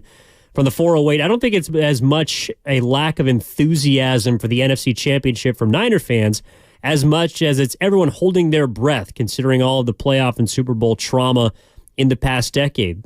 That's fair. I mean, I would that go all away if they win it all this year? I would imagine. You just erase it? Well, you would focus on, like, why would you go back there to revisit the PTSD or the hurt when you got the euphoria of finally getting it done, Evan? Maybe we approach this differently at 415. Expectation is the first step on the road to disappointment. I don't know if I agree with that. Well, expectation is what any good corporation or any good sport franchise strives for, right? They should expect greatness. greatness. No doubt. That's when things are going good, is when you expect. How you handle loss is, I mean, everything's, if you fall short of your goal, you're going to be disappointed, but how you handle that reveals how you truly are. No doubt. And you tell me this, the higher the expectation, the successful the whatever entity is, right? Because if you're not having success, expectations are going to be mild. Exactly. Yeah, I don't want to expect 8-8. Man. Or 9-8 now because he has 17 games. Richie's in Queens. What's up, Rich? You're on Evan and Guru on 95.7 The Game. How are you? Hey, guys. How you doing? Okay. Real quick on the before I get to the football point, the Hall of Fame's driving me crazy. Why is Jeff Kent not in the Hall of Fame? Everybody in the world is getting into the Hall of Fame, and he led the second baseman home runs of all time 9 times. He drove in 100 runs, 290 hit an MVP. I go back 65 years and really frustrated what's going on with the Hall of Fame. Yeah, Richie, I'll say this. It used to be a no-brainer. Yeah. I'll say this to you, Richie. I know you don't follow me on Twitter, but I'll send out a tweet. I got to be careful here. And I am so done with the Hall of Fame. And you talk about all these players that supposedly cheated or did whatever. The guy that oversaw that and knew Sosa and McGuire were dirty, he's in the Hall of Fame. The guy that oversaw that. I mean, how crooked and how wrong is that, Richie? So you could go, and I'm with you with Jeff Kent. We could keep going down the line for about 30 minutes, Richie, just how ass backwards the Baseball Hall of Fame is. These writers one year vote for a guy, next year they don't vote. They don't want to be the last guy to keep somebody out, to put somebody in. I tell you, and I used to be so big into it, I really lost a lot of faith. Guys, with the Niners, I'm a Giant fan. I'm on the East Coast. But I called you guys a couple times on the station, maybe not you guys, and I touted the Niners to get there. If they don't get there, that's a major disappointment. I understand your point is, hey, it's a crapshoot. You never know. They are one game away. Now to backtrack a little bit and say, well, if things, and you gotta expect, people win, people lose. True, but this team is built to get to the Super Bowl. If they do not and lose this game, I think it's a monumental failure at this point, because this team was touted to be one of the best teams in football until the debacle with the Ravens. They should beat Detroit. They should put pressure on Goff because he's not been good with pressure like a lot of quarterbacks. And if they don't win it, like I said, you can't make excuses about it. You just can't, because I don't know how many chances they'll have to do it again, guys. And they've been that good to say that they are there. They've gotten through the season. It's one game. Win this game. Thank you, guys. Thanks, Richie. Well, number one, I mean, they've been here for the last 5 years. I mean, I think you can never predict too far ahead in the NFL. Yeah. But I feel pretty good about the Niners contending for a while. Right. But I appreciate that raw emotion and honesty, Evan, because if that were to happen and somehow, and you just said it a few minutes ago, Goo, this is the best chance they've had to get there. And so much of this year has been about, I felt like I'm watching one of, if not the best team in the NFL. That's changed a little bit, but now it's just a team or two that they're in the same group as. If a fan wants to say, what the hell, if we didn't get it done this year, when is it going to happen? I think that's fair, but it won't have me saying this whole thing since 2019 or the Shanahan regime, especially after what we just said about the success and the big games they played in, it wouldn't have me say, oh, it's a failure. No, and look, if they lose this game. Disappointment. Major disappointment. Okay. I don't know if I could call the season a failure, but if someone did, I would understand why. And that's all you because you've been the best team in the NFC all season long. No doubt about it. From week 1 to week 17, you've been the king of the NFC. And You might have been the king of the NFC last year if your quarterback didn't get hurt. Like, you have been the most, over the last 5 years, which franchise has accomplished more? Oh, I'm with you. On your side of the bracket. Yeah, I got you. I know the Eagles have got to a Super Bowl. No, but so have you. Yeah, but the Rams have won a Super Bowl. I understand that. But in terms of playoff appearances, playoff wins, championship visits, this would be Kyle Shanahan's 8th playoff victory. I believe that's as many as his father. Yeah, man. That's pretty ridiculous. Now, I know he doesn't have the hardware that his dad does. I was going to say the 2. That's what he's trying to catch. But, I mean, it's... Look, I know you never feel good about coming in second or third, but the Niners have created a model of consistency that's seldom found in the NFL.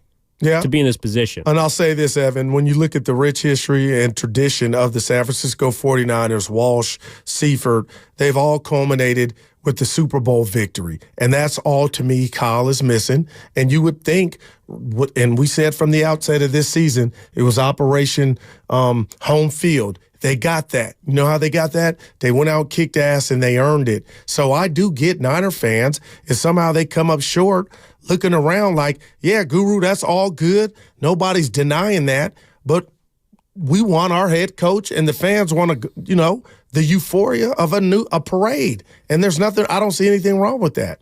Well, you brought this up with Steiny, I think, last week, this idea of destiny. Do you still feel like the 49ers are a team of destiny? I do, and that's why I feel like that kick was missed. But while that guy was getting up for Green Bay to go kick it, I was like, holy crap, they might lose this game. But it was all said and done, Evan.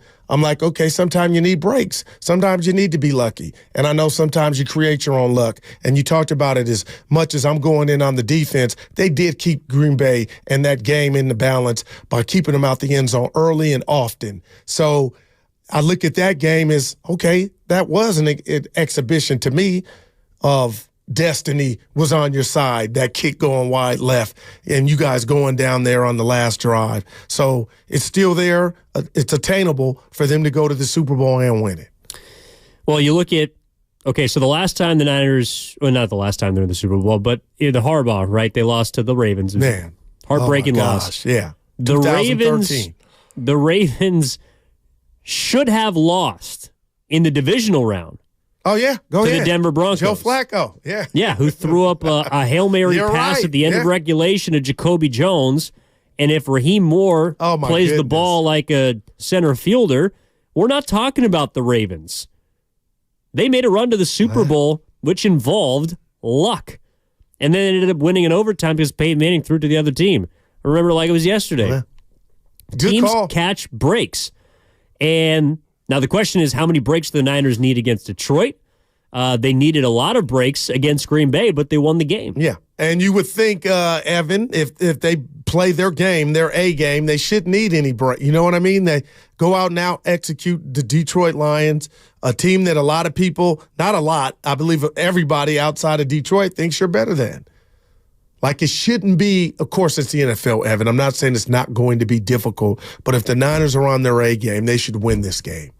They should, but do you think they can win it if they play their C-plus game like they did against Green Bay? I'm going to say no, because they almost got you beat against a team that's lesser than Detroit. I think Detroit is better than Green Bay. So I'll answer your question with, I'll say no, because I just seen Saturday night that almost happened to a lesser team that should have beat you. Detroit, to me, is better in certain areas. Well, they won the division. They did, but that's because Green Bay was playing with the youngest team in the league, and they got, do you think Green Bay can win the division next year? Yep. But I don't know what that does for our conversation today in regard to giving Detroit their propers for being better than Green Bay. Well, they have a better record. Higher seed, yeah. They have a better record. I think if Green Bay played in Detroit, if they were playing the NFC Championship game in Detroit this weekend, it wouldn't be a 7-point separation.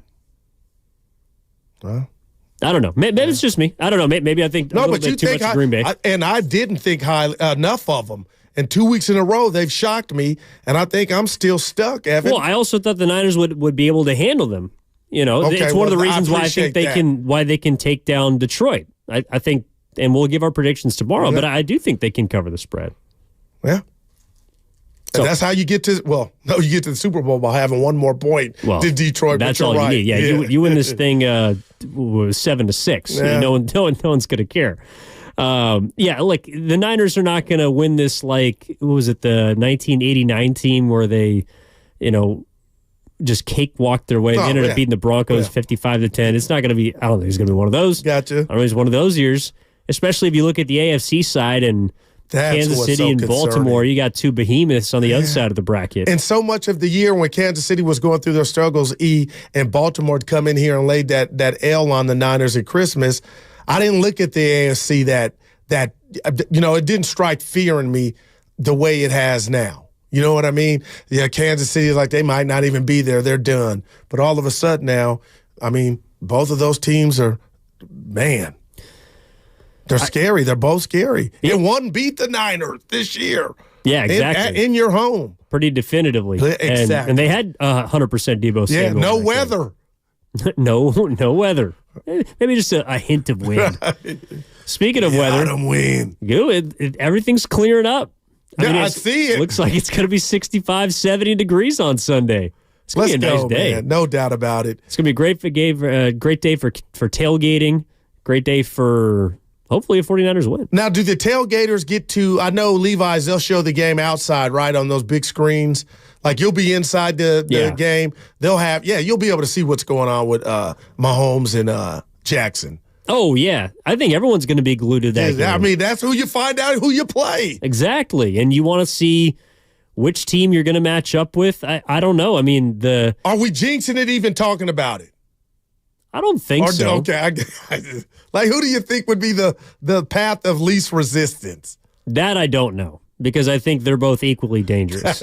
And that's why I don't think it's jinxing it. If you get to the Super Bowl, you're going to be playing a really good team. You know what, Evan? It's not like you're rooting for one side or the other. I don't think. Yeah. It's A or B. And just like Detroit, I don't think that they're – I'm sure there's some Lions fans that are feeling themselves, especially with how they've played this year. Like, this is their year. This is their time. Maybe they're a little bit ahead of schedule. Maybe they're not, but this is a team that can go into San Francisco, can go into Santa Clara, beat the big bad 49ers, and maybe they feel like if they beat the Niners, they could beat whoever comes out of the I get it. That's how you're supposed to feel, right, E? That's called being a fan, man. That's called being a fan. When we come back on the other side, quick segment before the crossover with Dan Dibley, and I believe Mark Willard is back today, so look forward to hearing from the new birthday boy, Mark Willard. But when we come back, we'll have a short segment. I want to get into a little bit about the discourse surrounding this game and just where people are on that. If you have any final calls, we're taking them. 888-957-9570 is the number. Also, a reminder, we're live and local all day on 95.7 The Game on Sunday. Mark Grandy and Sterling Bennett get us rolling at 9 a.m., taking you up until the kickoff show at 1 o'clock with Larry Krueger and Lorenzo Neal before the start of the Niners and the Lions. Join us at the Hilton Santa Clara for delicious food, great drinks, and the best pregame show in the Bay Area presented by Habas Law. If you've been wronged, Habas Law will fight to make it right. Call 1-800-INJURE or visit habaslaw.com. The Road to Vegas is brought to you by Zenni, the official eyewear of the San Francisco 49ers. Shop from over 3,000 styles at 80% off retail prices exclusively at Zenni.com. Can't sleep with this cold.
Now, back to Steiny and Guru on 95.7 The Game. All right, 10 minutes away from the crossover with Mark Willard. He's back.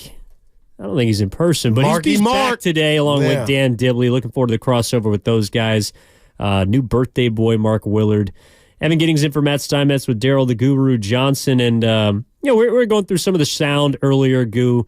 Kyle Shanahan speaking and has spoken every single day this week. Dan Campbell we heard from with his interview on their local station up in Detroit. But, one of the big issues from the Green Bay game was how Shanahan has handled the end of that first half, right? Mm-hmm. Well, he was asked about it again, and after the game, he said and responded, well, we won, so basically, who cares? Shut it down. Exactly. You want to hear how he handled it today? Let's do it. Oh, man, I would love to. All right, here's Kyle Shanahan asked about that very situation earlier today in his press conference availability. When you're thinking about that, it's not times, it's downs. And so the plays would have been the same. On the second down before that, we tried to get an explosive. And then you check it down. And then it goes to 3rd and 2. And then now if we would have not saved any time, it would have been 3rd and 2 in the same situation with about, I can't remember exactly, but I want to guess 40 seconds. And now everything's down to that 3rd and 2. And now if you don't get that 3rd and 2, now the other team has the ball back with 40 seconds and 3 timeouts. And now it's a totally different game. At that time, we're up 7-6. Worst case scenario, I feel we're going into halftime up 7-6. I'd like it to be second worst case scenario, 10-6. No one will make the field goal. We're starting with the ball in the 3rd quarter so we could have a chance to lap them. I still believe if we get the right look, which we almost did. The mic was just a little bit too deep. Now we're inside the 10, and we have 2 shots at the end zone where you have a chance to go up 14-6, get the ball first in the 3rd quarter, and now you're up 21-6, and the game has completely been changed for that reason. Now, we didn't get that. They didn't give us the big shot, so now we came to a 3rd and 2. Well, at least that whole half wasn't on the line on the 3rd and 2. We knew exactly what we had. We still went for it, but we didn't get it, and now we can kick our field goal, and they're never going to touch the ball again. So those are the stats. It took me a while to believe it, just like all you guys, obviously. But there's too much history with it. There's too much time, and I believe that really helps us have a good record. Let me just tell you, Evan, just because you explain it doesn't mean you get credit for what didn't happen. And, Evan, you tell me, because I had flashbacks from the 19 Super Bowl, and I won't let it go before halftime, where Lynch was calling for a timeout.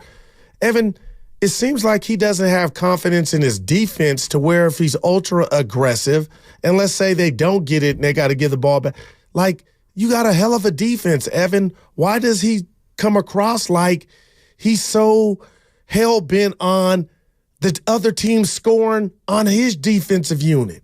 That's what, like, it's kind of mind-boggling. Like, dude, you got one of the best defenses in the league. Yeah, I thought Mike Martz said it great earlier on the show, which is your job is to score. Right. I know you want to play the clock, and you kind of got to think about, well, what could happen. And as a head coach, you do have to consider every possibility on the field. But more times than not in big games, you see Shanahan try and have it his way. And his way is to, I don't know, just kind of like almost play with the clock. Yeah. And I don't think people were necessarily, they were mad about the result, like you missed or got the field goal block. You weren't aggressive. No, but I'm looking at, all right, so 1st and 10 at the San Francisco 38-yard line, 2:48 left, McCaffrey, 2-yard run. And then you don't call a play before the 2-minute warning? Like, you got a lot of ways to go. That was, man. How do you know on 2nd and 8 you're going to go get that? Like, you got to move with some sort of urgency. No doubt about it. The 2-minute warning should be your friend, not just something that you use to slow it down. Like, he looked to me again, and it's not the first time it's happened, like he was more interested in chewing clock and, again, just settling for a field goal with a rookie kicker in the postseason. And he got blocked. Than trying to go get 6 points. And, I would sound like a fool, but I'm going to go ahead and do it anyway because I'm here for the rivalry that I know there is between McVay and Kyle. And the reason I'm bringing McVay up, his team is not even playing, okay? But, Evan, I just feel like in that scenario, we would have seen the Rams, guns blazing, trying to just give their right arm to get in the end zone and not just – it's like he gets paralyzed by overthinking it, and that cost him. Like, he overthinks in that situation. And that's why I said coming into this year, all I could lay at the doorstep of Kyle Shanahan that I wanted to see improved was situational play calling. And bam, the divisional round at home, there was an example where you had everything going your way. And I'm not sitting up here telling you I'm Ron Jaworski, I know all the football, but you think all the people that paid that hard-earned money that were in the stadium, that know football, the casuals that were at bars or at home watching the game, they knew that was off. It was just frustrating to watch, and I understand that Kyle Shanahan's an extremely bright individual. Yes. He's a smart guy. He gets a lot out of his team. Look, they're in their 4th NFC championship game in the last 5 years, and Kyle Shanahan is a big reason as to why that's the case. But I also listen to experts and read people that I trust and I value their opinion, and no one seems to have an answer as to why he continues to turtle up in these type of situations. Wow. And I know he's explaining it right there because that's what, quote, the math tells him. But when I don't know. Like, I've seen him be willing to get aggressive, but only when it suits him. And maybe there's a mathematical background to that as well. You know, maybe it's like, oh, well, when we got a cushion and when we feel safe, we feel like we're okay to go for it. But no, like in big games, in a game like on Sunday, if Detroit is as good as you might be in a close game again. Okay, Dan Campbell has shown that he is willing to get aggressive. That's a big reason why the Lions are there. If there's a reason why Detroit could upset San Francisco, I'm inclined to believe it's because of Dan Campbell's aggression. Man, Evan, that was well said. And how many times have we seen ball coaches get rewarded? Sometimes it backfires, Evan. But when you go down, you want to go down swinging and you want to be aggressive. And this was just another example of, again, Kyle, as bright as he is, just outsmarting himself. And at the end of the day, you cost your team a chance to get a touchdown. Just my 2 cents, man. Or even get an easier field goal. Huh? Or even get a little bit closer. Like, again, it's... And they got nothing. Like, he didn't look like the red zone was even on the menu. Man. Like, it was... And you know how many people have told me or text me, he didn't trust Purdy. What are you talking about? He threw almost 40 times and threw more after that. But do you believe there was anything to that? Hell no. You think that... Purdy definitely didn't play well in the first half. I totally But it sounds agree. like it wasn't because of Brock Purdy. It was because of math. Hello. And Kyle math. Well, okay, so what, you didn't trust Jimmy Garoppolo? Was that also because of math or because he didn't trust? Like, I don't know. It's just really, really weird, and it's something that unfortunately, I kind of expect to continue. All right, the crossover's coming up next. Mark Willard and Dan Dibley as we continue on here. Steiny Guru, Evan in for Steiny on 95.7 The Game. We're back after this. I'm what you might call very good at hide and seek. This one time.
Guru on 95.7 The Game. All right, Evan for Steiny with Daryl the Guru Johnson. This is the crossover. Dan Dibley in the house and Mark Willard in a bunker or a cabin. Where are you at, Mark? What's going on? Marky. Yeah.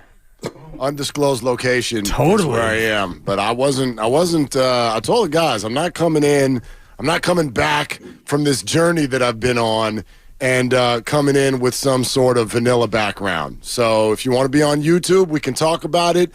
If you're not on YouTube, who gives a crap? Let's talk about sports. Mark, I thought it was a plant. I'm like, this ain't Mark Willard in the YouTube chat. No, that's me. No, it's me. It's me. Go ahead. What we got? But first, hold on, Mark. First, let's start from here. Right. Happy birthday, brother. Yes. Happy birthday. Happy belated birthday. Yeah, we did that yesterday. Oh, did you?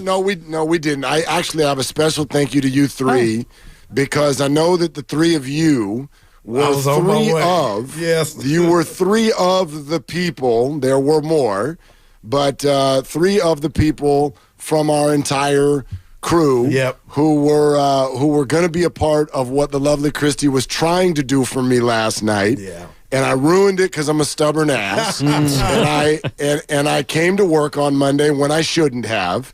And so that's part of why this thing is still not completely gone from my body. I got you. I mean, I'll let people in. Like, there was a surprise party planned with the 49ers. I had your GM. Yep. 49 and a whole 49er type theme thing that she explained it all to me once it was evident that we weren't going to be able to do it. And so I felt guilty, but first and foremost, I felt touched. Oh, good. So thank you guys. Good. Thank you. But like the fact that on a Wednesday night, y'all were going to I was over with Marine. I'm telling you, man, that meant something to me. So thank you, boys. Well, I felt pride because I am absolutely terrible with surprise parties. And she hit me like 9 or 10 days in advance. And she told me, and all I thought to myself was, oh, S. Because I'm not one who's actually really good at keeping secrets. And so it's funny because late last week, you and I were talking. You did great. Yeah, and you're like, we got birthday week coming up. And I was like, wait. Oh, that's right. Wait, what? That's right. What, it's birthday week? What do you mean? What is that? And then I kind of played it off. And then you're like, well, it's me and it's Abe. And you're like, I don't want to say because it's really my birthday. And I was like, oh, what? It's your birthday? And I was like, oh, thank God. Oh, man. Thank God. I think I got him off the because I don't like telling people it's my birthday because I'm like, everybody's got one. It's not. I didn't do anything. I was just born. Mark. My parents had relations, and here I am. Whoa. I didn't. You know what I mean? About that. Yeah. Shout out the 60s. Like Tom and Ellen. There was a time, and so anyway, Mark. I appreciate it. And Dibs, you were one not leading up to it, but because everybody else had, like, you know how it is, with a surprise party, you got to be there early. Right. You got to be there before the person's there. I'm like, how the hell were you going to beat me there because you're literally parked like I pin you in the parking lot. So you would have had to, I don't know, you would have had to come a little bit later or whatever. Right. It would have been funny if I had run into you like outside her house. Or on the freeway on the Golden Gate Bridge. And I actually thought about that. On the freeway. I'm like, like, Dibs, you took the wrong bridge. What are you doing right now? Totally. And we'll let the people in just briefly on, Mark and I, because we both park in the same spot.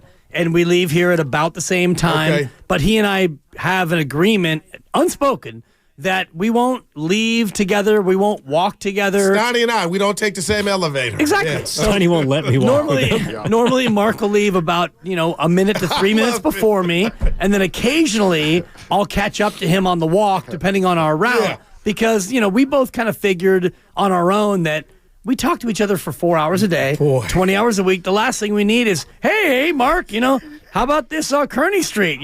Boy, the sidewalk sure is slippery. Well, I don't want to talk to anybody at 6. Totally. Yeah, I don't want to talk to. It's not just you. I don't want. Oh no, it's you. These are enough words. But I mean, we get. It might be like any given day, right? You might be like, I need a break, but like, I don't want to talk to anybody. Totally. Yeah, exactly. And Willard, I don't know if the great Christy told you last week. Remember, I had my Kaiser appointment for my knee, and I go, I'm going to miss the appointment. So I call out at the doc, hurry up.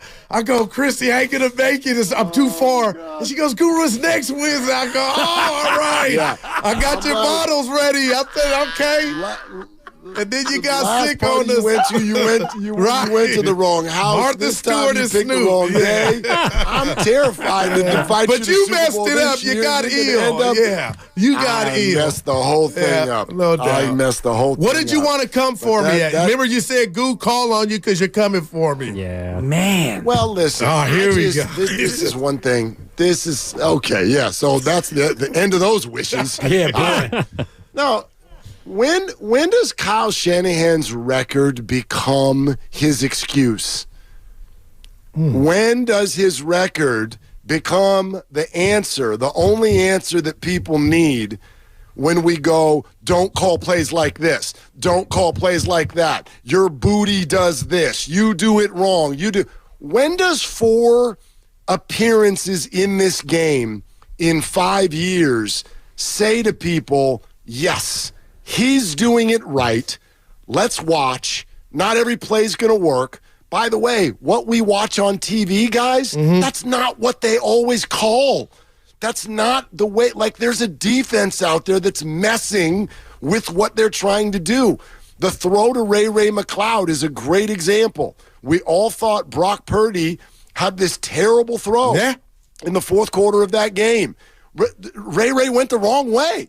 And Brock screamed at him. And so when I look at what happened before halftime, which is what you guys were talking about, I don't look at those results and automatically go, well, that means Kyle just decided to take a squat on the ball and hang out for a half hour. That's not what he was trying to do.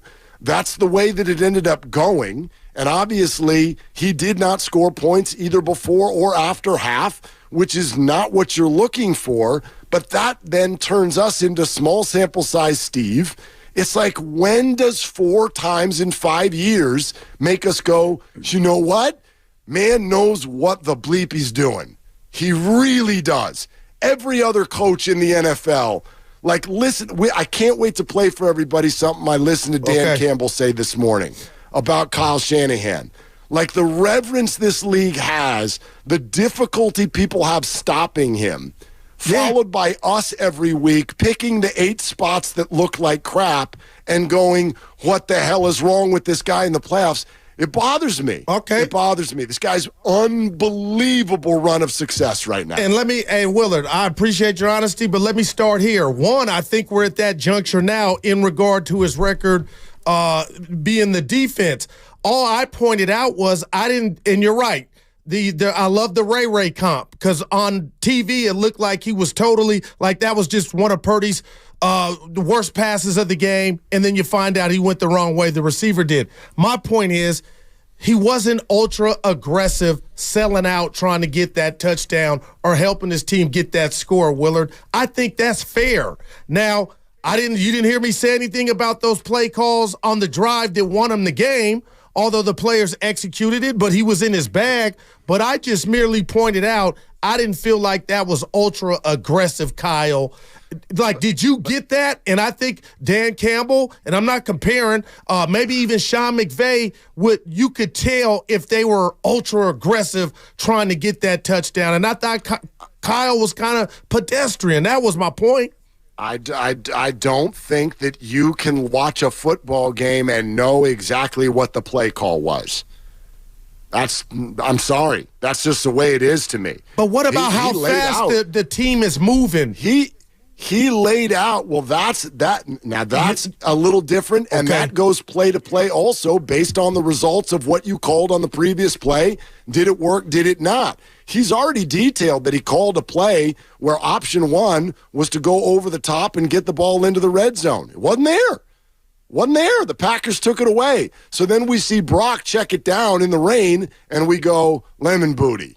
It's like, no, that's not what happened. We can't look at football and decide we know what the play call is, and that goes in both directions. Let me take you back to Thanksgiving night. Kyle Shanahan did the no, yes. that put it away because Brock looked at what was supposed to be a conservative call, saw something much more aggressive, went for it, got it, cool. And then we go, Kyle, great call. That wasn't Kyle's call either. That was Brock. So I just think that it would be nice for me if we would listen to what they're saying a little bit more. They're not full of crap. Right. They're not. Like, Kyle is actually known around the league for being one of the more honest coaches in a press conference. We could have Belichick, who will just sit there and grunt for an hour and then go home. Right. But he tries to tell people sometimes things about what he's trying to do. They don't always work. Okay, give me this, Mark. Mark. I just feel like we go hindsight's 2020 I got on you. it. Okay, how about this? For Niner fans, what would you suggest they do? Forget who's at fault, and you're right, what was called, because I'm not in the know. But what about a fan base that might be disappointed that the team didn't score? What would you tell them to do with that disappointment? I mean, a fan base that's disappointed that they didn't score? Right, because you're so worried about us blaming. You're getting upset at who we blame. Forget who I blame.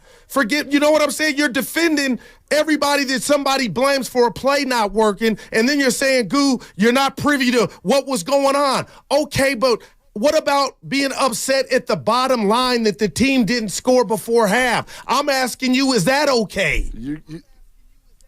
I don't think that's the bottom line. The bottom line is that they're in the NFC title game. No, the bottom line is they didn't score before half, Mark. That's not fair. No, Goo. No, the bottom line is they won, and they're here again, and that's what I'm getting at today. It bothers me how much criticism I listen to Kyle Shanahan get. He's flipping awesome. That's all I'm saying. And I'm not saying he's not awesome, Mark. Mark. Game for the fourth time in 5 years. Right, but I'm not saying he's not awesome, Mark. Certainly sound like it. Well, I mean, there's also like 10% of the show. All we're doing, Mark, when can we critique is what I'm asking you. Yeah. In your world, when is it okay for us to critique? Nobody's saying Kyle's not great. Come on. Whenever. And it is totally okay for me to point out that I don't like the critique. What's wrong with that? By the way, you are listening to 95.7 The Game, KGMZ FM in HD1 San Francisco, always live on the free Odyssey app, Twitch, and YouTube, powered by First NorCal Credit Union. No, nothing is wrong, Mark, but you can't tell people they don't have the license to voice their frustration or opinion. That's what I'm saying. I don't believe that I did, and I don't believe that I did. I voiced mine, which is that I think that often we watch football in a hindsight is 2020 space where we blame Kyle Shanahan for things that was not his intent, but they are the way they went because there is a defense out there, there's a rainstorm, there are all kinds of things that are forces against the play call going exactly the way you want it to go. And then we say he's conservative. I don't mind if you don't like a play call. I just think he gets labels on him that aren't true. That's all I look at the way he managed the clock, and you wait 38 seconds and then you call timeout. You run it all the way down to 36 seconds and then you call timeout. That to me is a bigger issue than a play call that maybe doesn't go his way or a check down that people think that he should have thrown it down the field. I look at general clock management at the end of the half, and I see a coach who would much rather not have the other team score than maybe his own team score. Like if he ranked the priorities, his number one priority would be to not have the other team score. Priority number two would be for his team to score. And that is by nature conservative. And I wonder about this Sunday against the guy who's coming out biting kneecaps, and he'll go for it on fourth and whatever from wherever. And if it works, then it's going to be great. If they win, people will say, well, there you go, Kyle. The more aggressive coach beat you, and if it doesn't work, then maybe Kyle's approach turns out does work. But that, to me, is one of the big question marks about Kyle Shanahan is the conservative approach to clock management at the end of the half in particular. And this is a game where if it works, then you're a genius, and if it doesn't work, if it goes the way it did against Green Bay, where you bleed the clock down and you don't score, and then you get the third quarter kick and you don't score, if that results in a loss, he's going to be criticized. And that's the way that's going to go. Yeah, no, and look, I mean, I think there's also been examples. Dibs, have you... No, go ahead, Eddie. No, it's just there's examples of needing to get aggressive in big games because you also don't know how the rest of the game is going to unfold. Like, for example, in the 2018 Super Bowl, Doug Peterson decided to go for it and drop the Philly special on New England. He could have taken 3 points there, but he decided to get ultra aggressive, and they ended up needing those points in order to win the football game. So, I guess when I look at Shanahan, and this isn't just specific to the Green Bay game, more times often than not, and I think this is what Dib's getting at too, we've seen him lean towards the conservative side. And that's what I saw again at the tail end of that first half when you have 4 minutes and you're trying ideally to get 7 points, but at 2:43, you run the ball, you're 62 yards away from the end zone, and you let it expire down to the 2-minute warning. Well, okay, either you're going to get aggressive out of the 2-minute warning, or in my opinion, it appeared that he just wanted to go for the field goal the entire time. And that to me is something that, while I don't think anybody would tell you that Dan Campbell's a better head coach than Kyle Shanahan. And we spent the majority of the show wondering why there isn't more excitement for a fourth title game in 5 years, second time you're hosting it at home. But I think one of the reasons why there is trepidation is because if there is a sliver of hope for Detroit, one of the areas is to take advantage of a head coach that can get conservative opposite a guy that's not afraid to try and maximize scoring opportunities. And if you're an underdog, that is a path to victory. There are not many of them, but that's probably how it would play out if the Lions end up winning this game. Well, it's a path to a loss too, though, is it not? I mean, this guy very recently in Dallas, and I understand all of the little idiosyncrasies that went into this play, but Dan Campbell's taken a lot of criticism for being way too aggressive at the end of the Dallas Cowboys game. Dibs from you, too. And I understand partially that was not meaning going for it the first time, but going for it when he was at the 7-yard line. And I totally understand that. But double-edged sword that we're talking about here.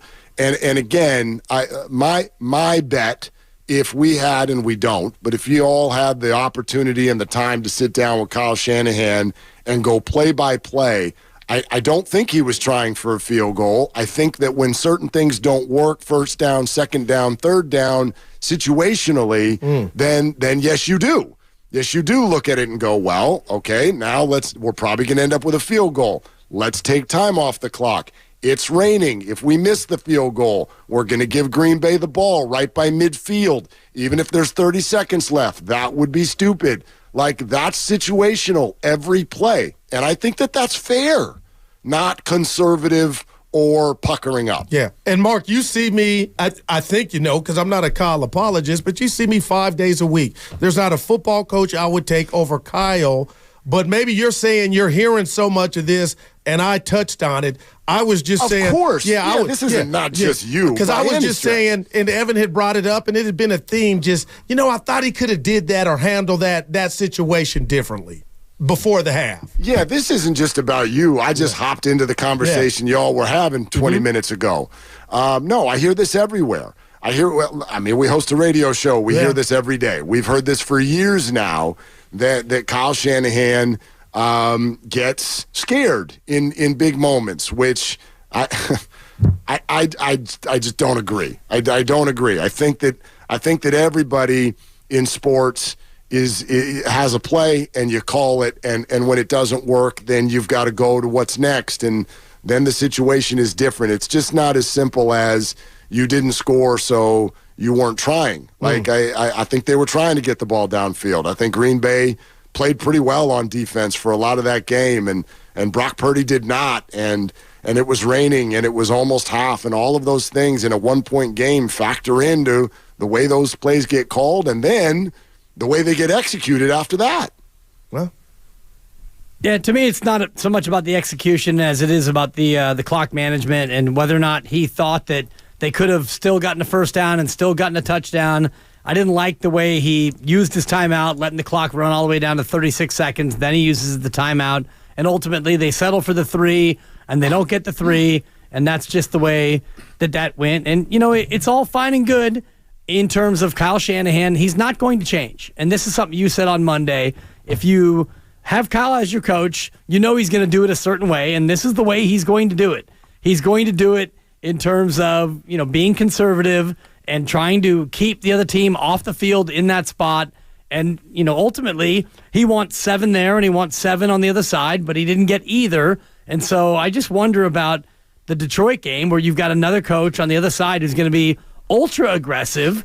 Does Kyle still take that same approach if they're down, 14-3 at the end of the second quarter? If he tries to just maybe get that 3 points and, make sure he keeps Detroit off the field. We'll see. This is such an interesting matchup, and I'm just glad that it's, I'm glad that it's supposed to be the warmest day of the week, and I'm glad that, glad that the Lions have what's been a shoddy pass defense all year. I feel like there's some attacking that Kyle can really, really do here, and maybe I'll be egg all over my face on Monday morning. I doubt it, but I think that this is a matchup that where, on the defensive side of the ball, there's some things that scare me a little bit with what the Lions can do. A great offensive line and a really good run game and all of that. So they may score, but I feel like this should be a good matchup for the kinds of things that Kyle Shanahan likes to do on offense, and so I hope we see it. I do. I hope that offense looks like it did against Dallas and Philadelphia earlier this year. And Willard, don't let it be egg, because if you look at what Vegas is saying and what I think the three of us in this room, and I want to speak for you, we all think that the Niners are a better complete team than the Detroit Lions. So the Niners got to go show that and do their part, but I don't feel like you would come in here with egg in your face if somehow the defense didn't get home and we get a repeat of what we saw Saturday night, which I still have not processed, man, because your tweet, that game was closer than anybody had it, and I kind of don't know why. I mean, I would have egg on my face if we went out there and they pulled a 2019 NFC Championship game and let Brock throw the ball 8 times. Right, you know what I mean? Like that's what I'm talking about. If if he goes out there and it looks like he's scared to throw the ball, then sure, I'll come in here and tell you I was wrong. But I saw something from a writer I really, really respect, Ann Killian in the San Francisco Chronicle today, that basically suggested that Kyle Shanahan needs to not be so stubborn. He needs to not stick to who he is. He needs to adjust. And I'm sitting there going, well, that's what Dibbs and Evan kind of pointed out. And I disagree. I'm dude, thank you. That's where that was going. I'm like, Kyle, why did she get? Okay. you. Kyle, you that's all Dibbs was saying. Right. You're winning. You win most of the games. And that was the point he was trying to make over the weekend. He's like, I think that we do this. And you're right, it didn't work that day. But overall, yes, it does. And that's what analytics are, and that's what all of us do. We have certain things we do that work most of the time, and we stick with them. And it's worked, so I want him to stick with it. I don't want him to change one bit. Yeah, I thought you were like, I agree with Ann. No, I disagree with Ann, too. Yeah, no, be Kyle. I want Kyle to be Kyle this weekend in all of his annoying ways. Well, and I do want you guys to continue to be yourselves for the next 4 hours because happy birthday, Mark Willard. Sorry we couldn't celebrate you last night. I know. He wasn't here. I get that. It's my brother Doug's birthday today. Happy birthday, Doug. Douglas, Douglas turning 60. There you go. I got 2 60-year-old siblings. Yeah, dude, 60 is... 49 is cute. Yeah. And 49 is adorable. 49. 60 is adorable. Yeah. Dude, 49 is adorable. 60 is like, damn. Yeah. We've already moved on. My oldest is turning 17 tomorrow. So we moved on to there his. you go. Yeah. We moved on to his. Turn the page. Yep. Yeah, 17 is also adorable. It's maybe the most adorable birthday as a kid because 16 is like, wow, and 18 is like, uh-oh. 17 is kind of that tweener. And anything in the teenage years is adorable unless you live with them. And there you go. Yes, all right, man. There it is. All right. All right, have a good one, guys. Willard Dibbs coming up next on 95.7 The Game. I love the young people. They're longtime friends. Let me tell you something real quick about Dibs that I'm sure not everybody knows. And first-time partners. Hang in there, big guy. There'll be brighter days ahead. Now, these two homegrown Bay Area boys finally come together to take over sports talk. Get the hell off of my doorstep. Major League Baseball, you stink. It's Willard and Dibs on 95.7 The Game. Let you get settled in your seat there, dude. But I know we already did it as a group. I want to just say it directly to you.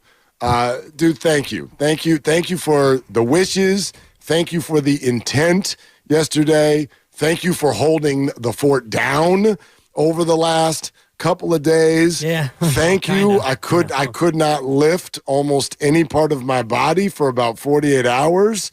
So I appreciate you, man. Well, thank you, and I appreciate you. And, when you were here on Monday, I was concerned that I was going to have to, maybe call the medics or, hearken back to my first aid CPR training because you were not doing well. And so Tuesday, I was waiting for you to say, I'm out.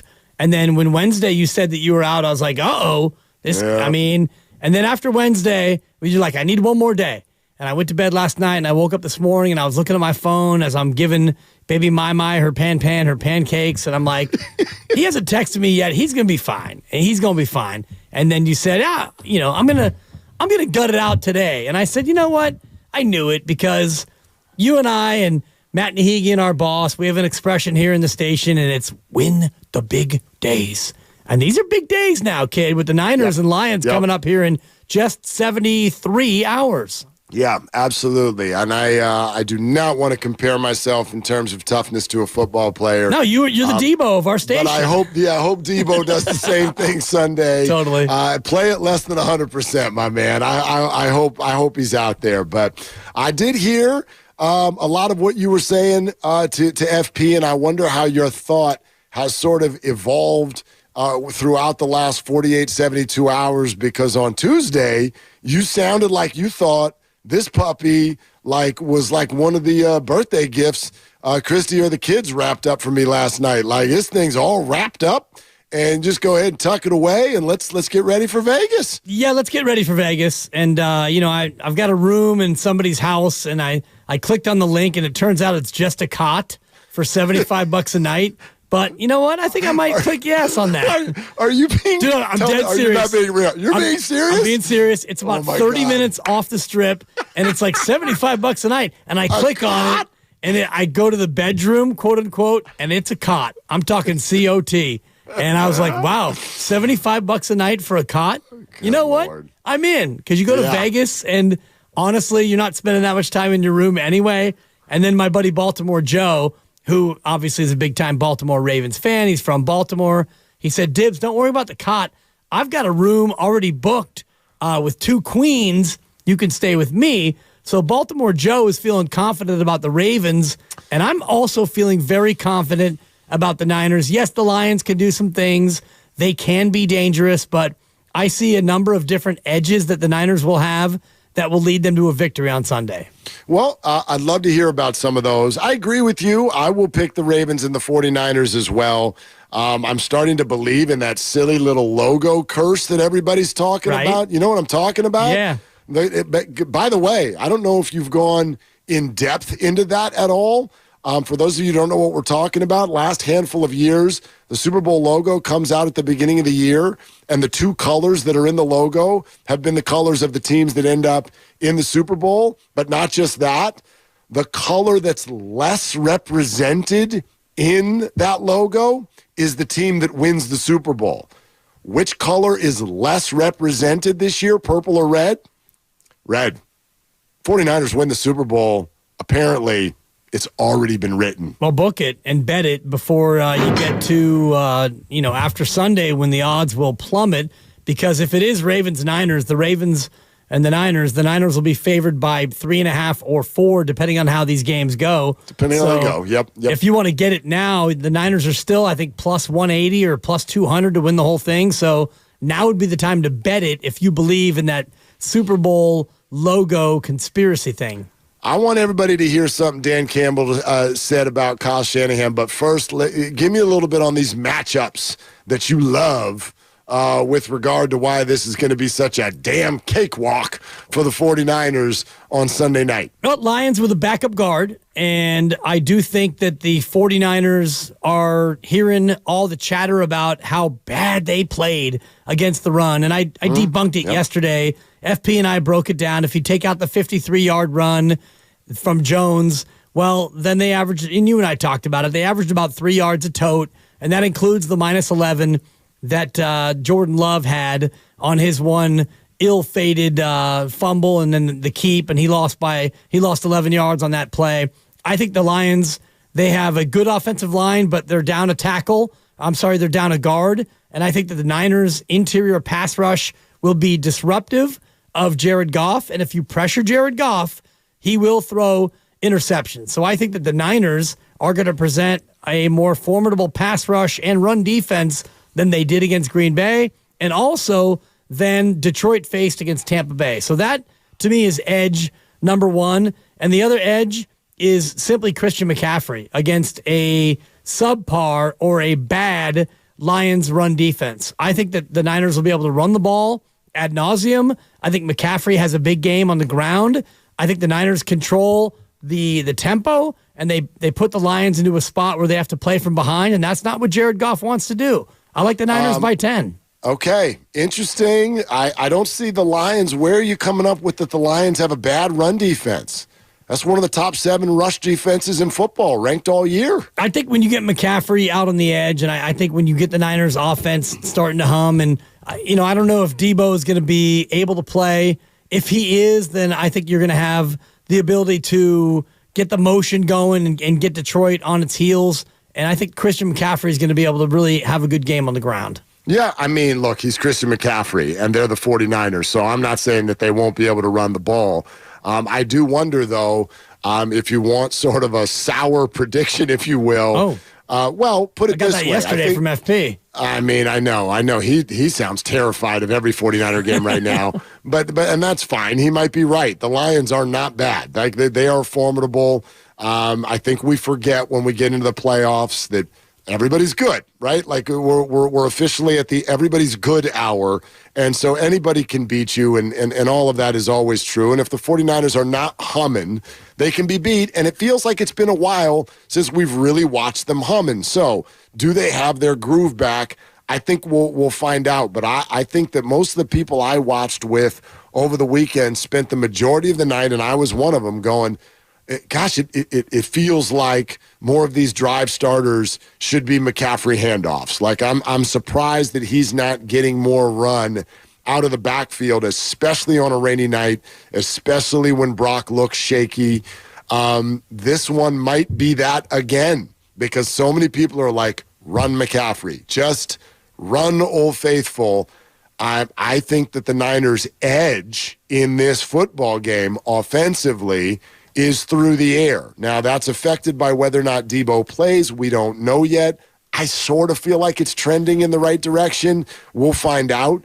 But if they're at full strength with their passing game, I think that's where their edge is in this one, which, if it's not going well right away, is going to lead to the exact same frustration from fans that we saw Saturday night, which is that they're going to be yelling for what you just called for, which is a lot of Christian right, Christian left, Christian fight. Exactly. And I think that the conditions will make it more likely that Brock Purdy can get comfortable and have a good game. And I was skeptical of Brock with a wet ball and in bad conditions, and it turned out that was an issue. Glove on, glove off. And we know now that based on what we're looking at right now out the window, it's blue sky and it's going to be sunny all the way through Sunday. So the track should be fast. The conditions should be really good for Brock Purdy to go out there and throw the football. And yeah, the Lions pass defense, not very good. So I don't see the Lions defensively putting up much of a fight. I know that Aiden Hutchinson is really good, but outside of that, I don't see anybody on the Lions defense that scares me. So I think the Niners should be able to control the tempo, control the action, and maybe not score at will, but score pretty often and be able to get 3s and 7s much more than they have to punt. Well, we used to remember off at the beginning of the year and in these win streaks, we were calling it a Purdy 30, and it was what we were always throwing out there. It's been a while. It has been a while. Let's see, 24-21 over the Packers. Go back to Purdy's last start after that in Washington. I know that they cruised in the second half, but only scored 27 in that one. And it took a minute to kind of shake the Commanders loose. Game before that was the Christmas game against Baltimore, where it was pretty shaky. So it's not that many games, but you got to go back to well over a month ago before to get to the last time the 49er offense looked like that machine that it can sometimes look like, that sort of inspires all that confidence. Yeah, and that was Arizona, which, that game was 45-29 at Arizona, and you put up 28 against Seattle. You didn't need much more. You did hammer Philadelphia. You had 30 against Seattle, 34 against Jacksonville. So the offense, I think, is there for the having in terms of can you get 30 points? And I don't think that the Lions' defense overall is that scary to where you're going to have to worry about that. I do think that 30 points is what you need to win this game, though. I think the Lions will have an ability to score points, whether it's on the ground or through the air with Amon-Ra, your guy, St. Brown, your fantasy star, and Laporte's a good tight end. They have a couple of good running backs. They have other weapons they can deploy offensively. I think that this game is going to be a 34-24 kind of a ball game, maybe 31-28. It's going to be a game where you need to get to 30 to get the win. 31-28. I think Bill Walsh used to do this, and I'll never forget it because it was, quite frankly, one of the first football games that I remember watching when I had not even turned 7 years old yet, and the catch game. Bill Walsh said before that game that he sort of predicted that he goes, look, I think this is the type of game where, whoever wins is going to score 4 touchdowns, and the loser's going to get 3. And he was spot on accurate with how that thing ended up playing out.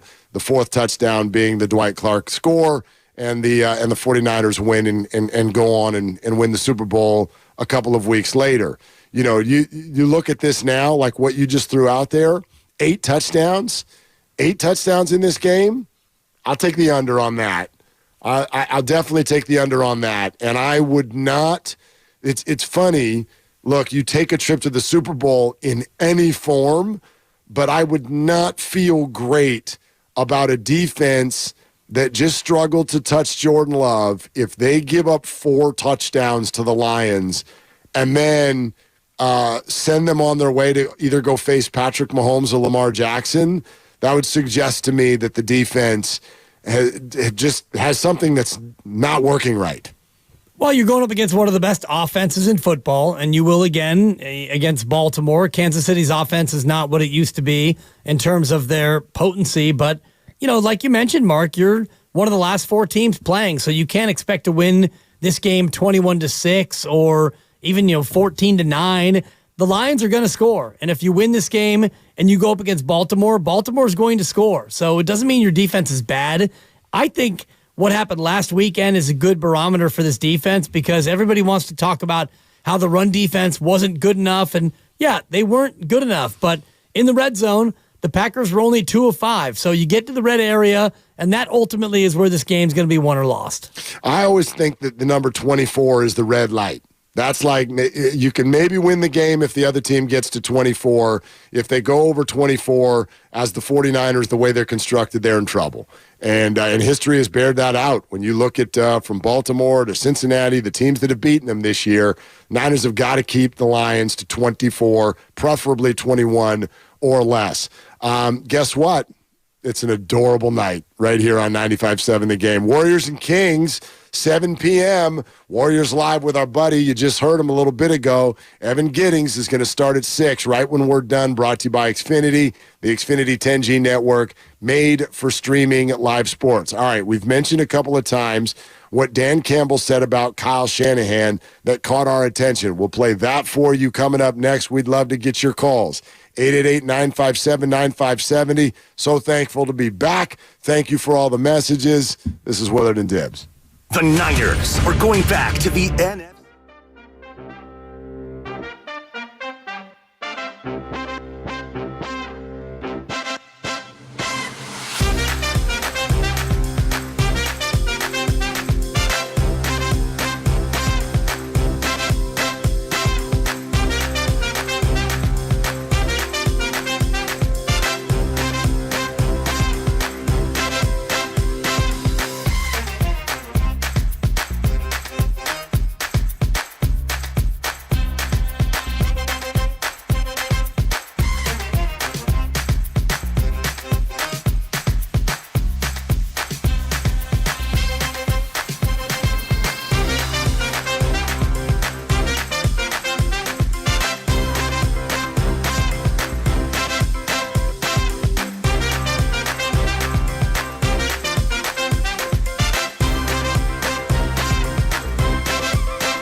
Purchases on your Discover card. Did you buy something from a t-shirt cannon store? No, I already have like 3. Learn more at discover.com/credit card. Limitations apply.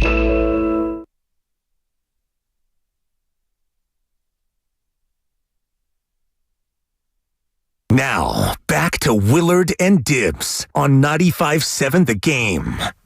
Okay, we're streaming live on Twitch and YouTube. We have a good time. We have a good time over there. That's the only way I'll promote it. It promotes itself. We have fun over there. Everybody's bantering back and forth with each other. That's why I started poking with Guru when they were still doing their show earlier. He didn't even know if it was me. He's like, is that the real you? Yeah, that's me. That's me. Hi, what's up, Guru? It was, I thought it was Wark Millard is what I saw. You know, someone did that to me actually years ago. Who are you? Totally. Yeah, I made a fake Twitter account called Wark Millard, and it was very unsettling. Anyway, twitch.tv/957 The Game, youtube.com/957 The Game. Dibs wears new hoodies now once a week. You can check those out. If we swear, you get to hear it. No one else does. All of that. I have a unique surrounding today if you want to look at that. All of it. It's all there on YouTube, all the content. So hit the thumbs up button, and if you like the show, and subscribe. It's all powered by First NorCal Credit Union. Willard and Dibs, glad you're with us. 888-957-9570. Before we listen to Dan Campbell, ya boy. Yeah. Describe, maybe put into a definition, your thought on the Kyle Shanahan postseason play calling.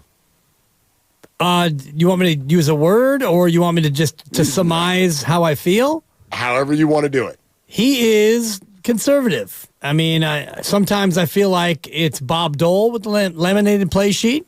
Well, it's Ronald Reagan. I had to say that wasn't Bob. Yeah, I do. My one-word Reagan is elite, and well. And occasionally you get a, well, good. Mommy. When does the Reagan impression expire though? Because I do feel like and that's what I feel like a lot of people listening never heard Reagan. Of course, because he was. I mean, he was elected. He was actually shot 44 years ago or 43 years ago when he was shot that day. So yeah, it's probably well past its expiration date. And a friend of the program, Whitey Gleason, when he and I would do a show, we would do impersonations. And it's like, that's about 35 years old. We should probably knock that off. And next thing you know, I got fired. So in terms of Kyle Shanahan and his play calling, he is conservative. Is he too conservative? Only when they lose. And if they win, then he's doing just fine. But I find his play calling to be conservative when he gets in the big games and the big moments.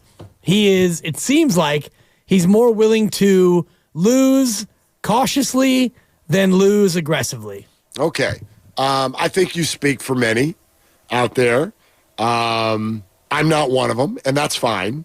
But how would you answer the question that I threw at Goo and Evan right when we started, which is, when does Kyle Shanahan's record, because I know people, you never won the big one.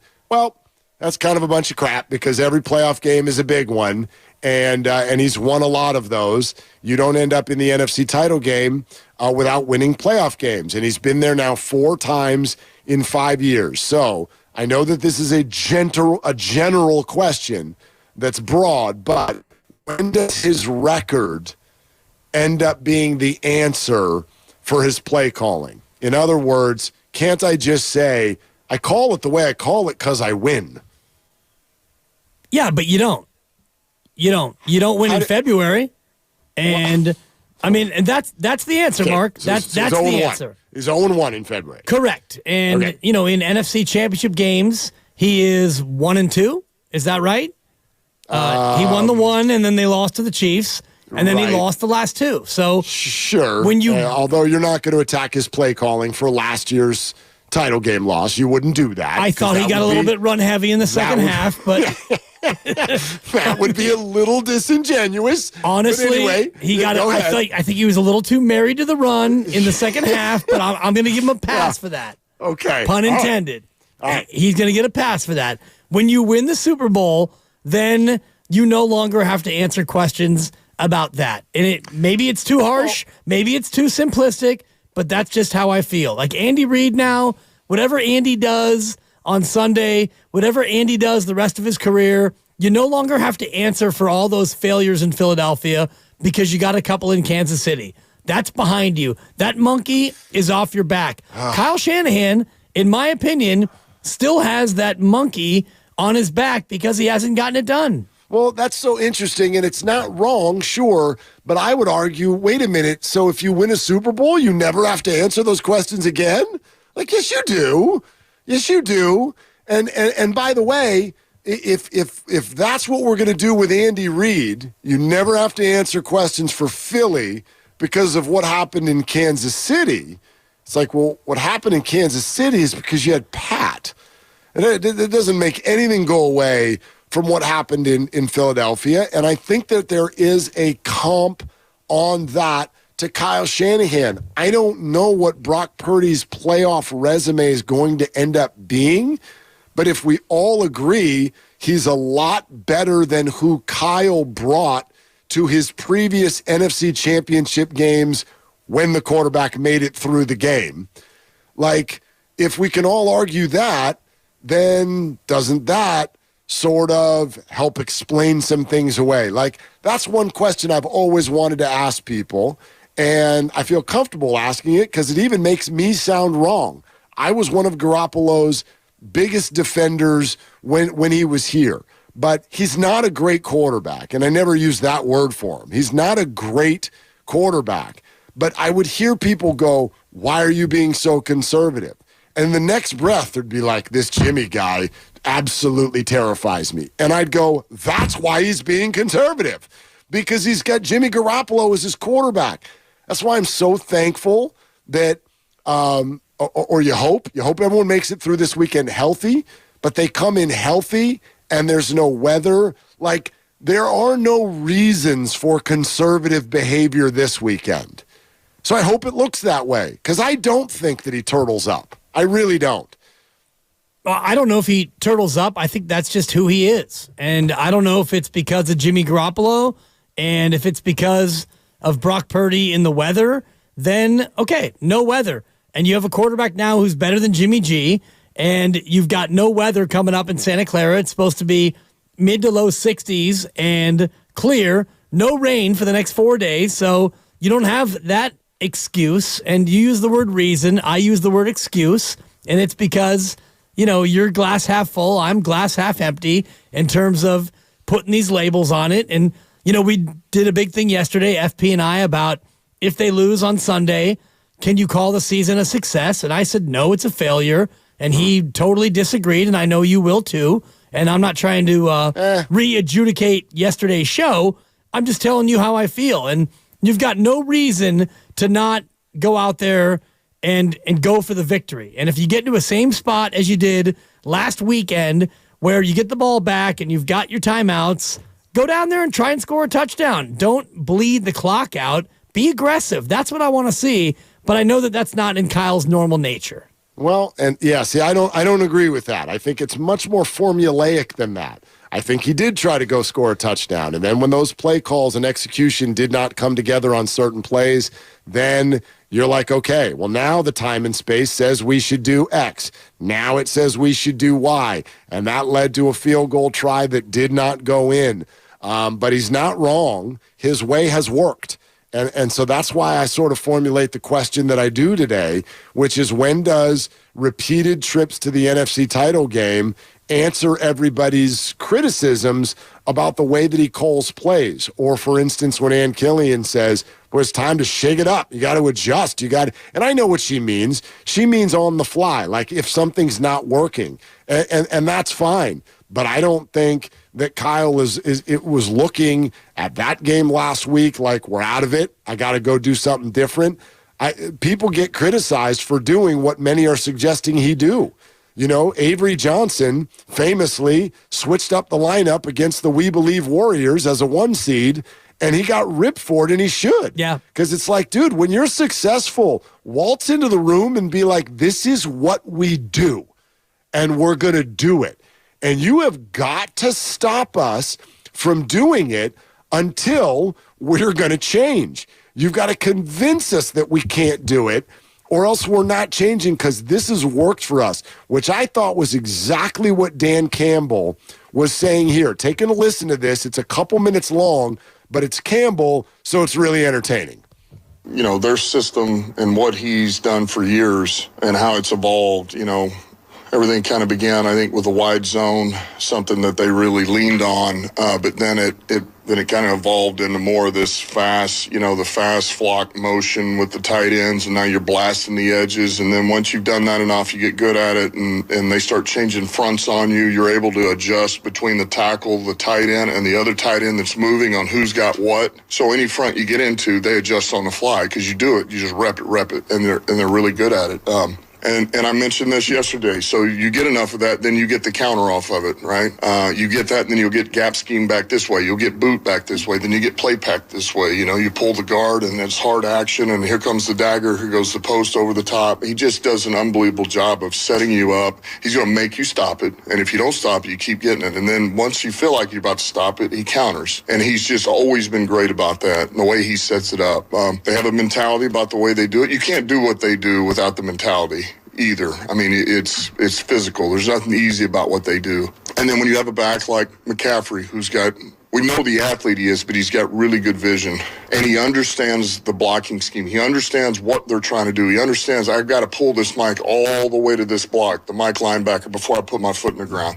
And if I do that, I'll find the crease back here, and then the rest is up to him. He's on the safety. So you do that, and then you add in Debo out of the backfield with some of these things. You got Kittle in play pass. You got, Ayuk. These guys, that's why they're hard to stop. They're really good at what they do. He's an excellent game plan designer, also calling a game. And then they got playmakers. They got players, and they got a heck of an all-line that's pretty nasty. So does that answer it? Yes, it does, Dan. It did for me. They're really, really good at what they do. So they're going to do it. And I'd like to say we should stop asking them to change. It's working. It's working. They're going to break through one of these years. I hope this is the one. But it's working. I hope so. I mean, Marv Levy never broke through, so it doesn't mean that they, quote-unquote, have to break through. And Andy Reid never broke through in Philadelphia, even though he had many, many chances to, quote-unquote, break through. And I heard so many things from Dan Campbell, but the one thing I didn't hear is clock management and game management. And that, to me, is a big question about Kyle Shanahan because, yeah, his scheme and what they do and the way they go about it, and Dan was just exquisite in terms of explaining how McCaffrey sets up blockers and sets up the Mike linebacker and Ayuk and Debo and everything that the offense does. It's clinical. But can Kyle Shanahan call the right play at the right time? Can he manage the clock in the correct way, use his timeouts right, and put his team in a spot where they can win this game? That, to me, is the only question. I guess my question is, why is that a question when they've won so many games? You know what I mean? Like it's right because he hasn't done it in the biggest of moments. But he has done it in the big moments. They blew a lead against Kansas City in the Super Bowl, and that is what many fans will still look at, and they blame Kyle and they blame Jimmy, and by blaming Jimmy, you're blaming Kyle. Sure. So now we're down to one game and one quarter against the best player in the world. With the lead, 10-point lead. Yes, with a lead. Right. But yeah, I don't think you can ever take one game and one quarter and then label someone. You can say that in that game, you didn't like this, that, or the other. That's another thing that I want to say, because Guru did it, and I know that this is on me. There's something about the way that I make these points where people go, well, I guess Mark says we're never allowed to criticize Kyle. You can hate whatever play call you want. My question's a larger one because it feels like labels get created. Kyle turtles up. Kyle's not good in big games. Kyle's not good managing the clock. If Kyle wasn't good in any of these things, we wouldn't be here every year. He wouldn't win. He wins. And yes, he wins big games. Yes, he wins big games. There have been nowhere near enough games, nowhere near enough Super Bowls to suggest that Kyle is something different in the Super Bowl or a large game. He's won an NFC title game. He has, I don't even know, do you have his playoff record? What's his playoff record? What's his overall playoff record as 49ers head coach? He is 10-7. Okay, I was going to say, it feels like a winning record. All right. So yet to have a playoff run, though, in a year where he goes undefeated. Of course, right. So, but playoff which is kind games of important. But playoff games are all massive. They're all massive. They're all one and done. I'm sorry, 7-3. 10 games. He's won 7. He's lost 3. Okay, there you go. Apologies. So I had the wrong columns. In those 10 largest of games, he has a 700 winning percentage. And yet you'll hear people go, but the big game, I just don't think you can have these labels and win as much as he does. Well, I think you can look at the biggest games, which are the conference championship game and the Super Bowl, and you could look at his record and say he's 1-3. So he's 6-0 in the early games. 1-2. Well, 1-3. You lost to Philly, and Philly was better than you, and you lost the game. You don't get to, you can do whatever you want. Bottom line is you look at the result of the game, and they lost. And you can... you can point to whatever you want to point to. It's a loss, and it's unfortunate that you lost your quarterback, and then you lost your backup, and then you chose to abandon the pass as opposed to, letting the punter go in there and sling it. A loss is a loss, and it's unfortunate, but it does go on your record. And so fans look at these big games, and in the NFC Championship game, you won 1, you've lost 2, and the Super Bowl, you're 0-1. So that, to me, is the final thing for Kyle Shanahan to get over, and hopefully he can start to do that on Sunday. Let's hear from some people. We'd love to hear from you on this. 888-957-9570. Let's start with Steve in the city. Hi, Steve. You're on with Willard and Dibbs. What's up? Hey, fellas. Listen, my take on Kyle is he's 99th percentile in building a script and when he's on script. and that he's lower half in the league at best when he has to go off script, when he has to get creative, when the script isn't working. And we've seen it over and over and over again.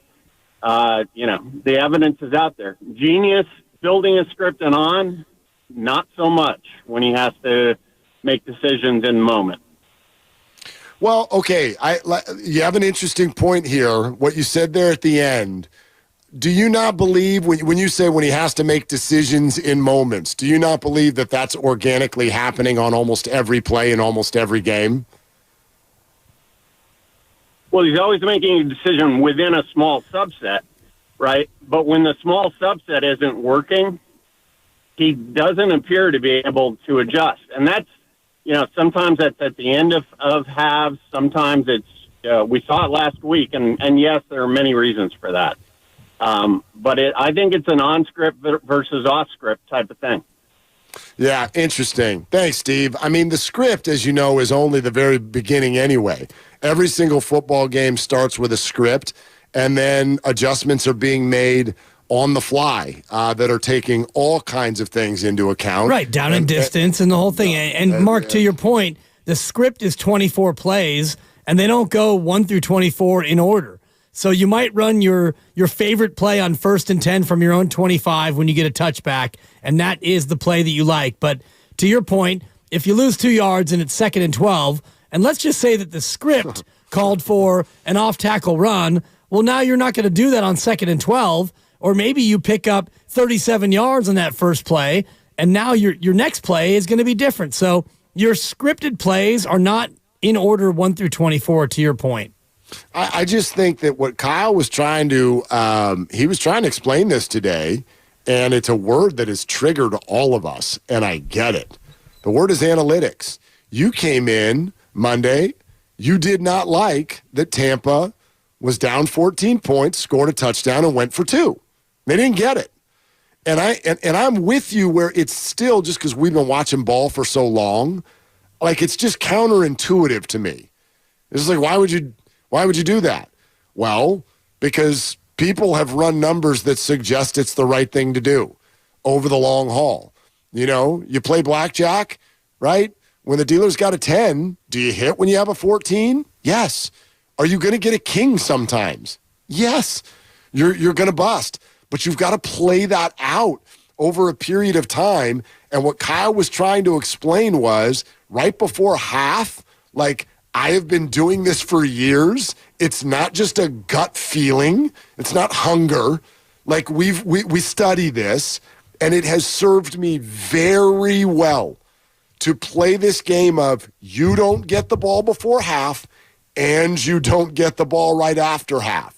It did not work Saturday, but it works more often than not, and it works to the tune of 4 NFC title games in 5 years. And so maybe the bigger question I have, let me adjust it here on the fly. I'll make an adjustment, okay? Why don't people trust Kyle Shanahan more than they do? Because in the biggest moments, he has not gotten it done. And that's the easiest way to put it. And you go to the Super Bowl. That's a tough statement to make, man. I'm just telling you how people feel. In the biggest of moments, he has not gotten it done. They're 7-3 in the playoffs, but he's 1-3 from the conference championship game forward. And these are facts. And so you get to the conference championship game, and forget Philadelphia. I'm going to put that aside because that was a game unlike any other game we've ever seen where you run out of quarterbacks. It's like, imagine running a marathon and you're not allowed to drink water. Well, good luck with that. You're going to get to mile 16 and you're done. And that's basically what that was. So put that one aside. You lose to the Rams, and yes, everyone wants to talk about Tart and the drop. Tart. Yeah, the dropped INT.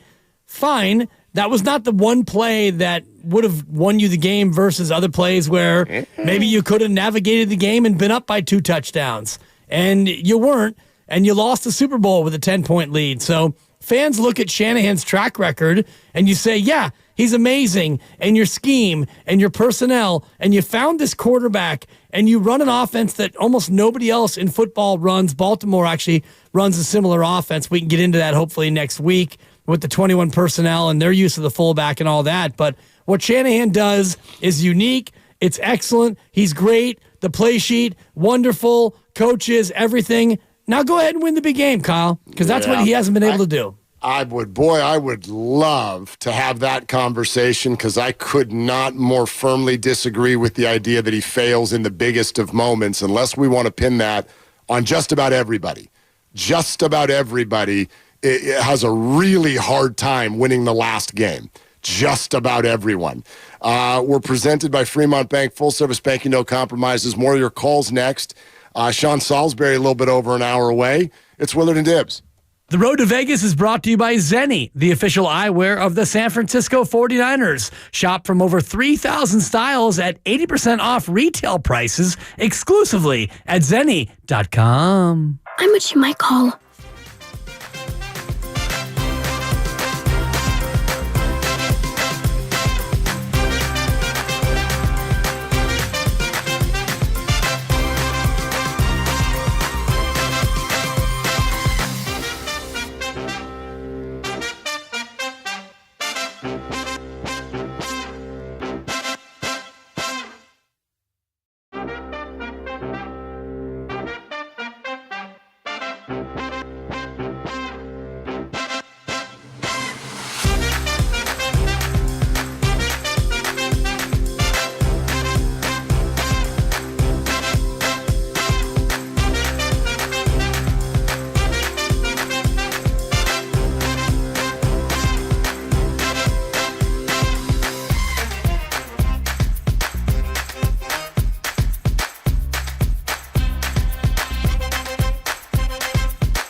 Now, back to Willard and Dibs on 95.7 The Game.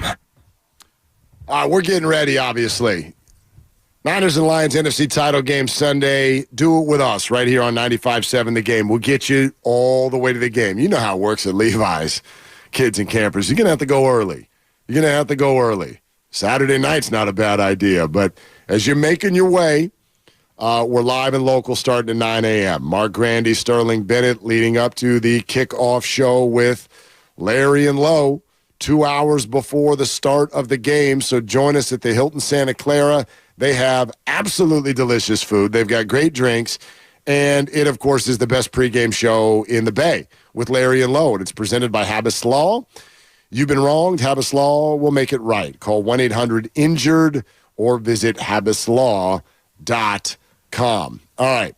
Why isn't there more trust in Kyle Shanahan? So the biggest of moments, which you are tabbing as apparently only the Super Bowl or an NFC title game. Not only, but I do think that the moments get bigger as you go.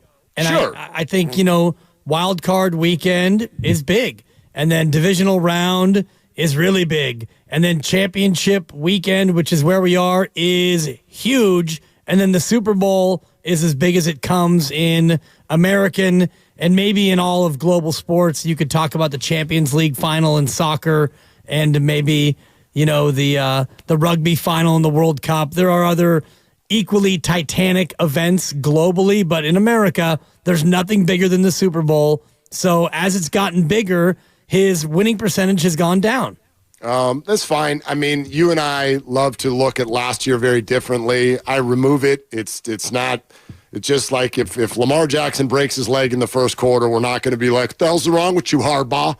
Come on, man. You're supposed to beat the Chiefs. Like, it doesn't work that way. So, to me, if you want to do that and say you're 0-1 in the Super Bowl and you're 1-1 in the NFC title game and somehow come out of that with you failed in the biggest of moments, I don't know, man. I have a hard time with that. Like, again, 7-3 in the playoffs, and more importantly, the way that I think it's actually going, which is the way Dan Campbell described it.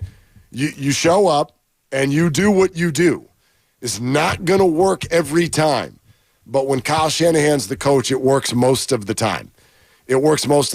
So I like.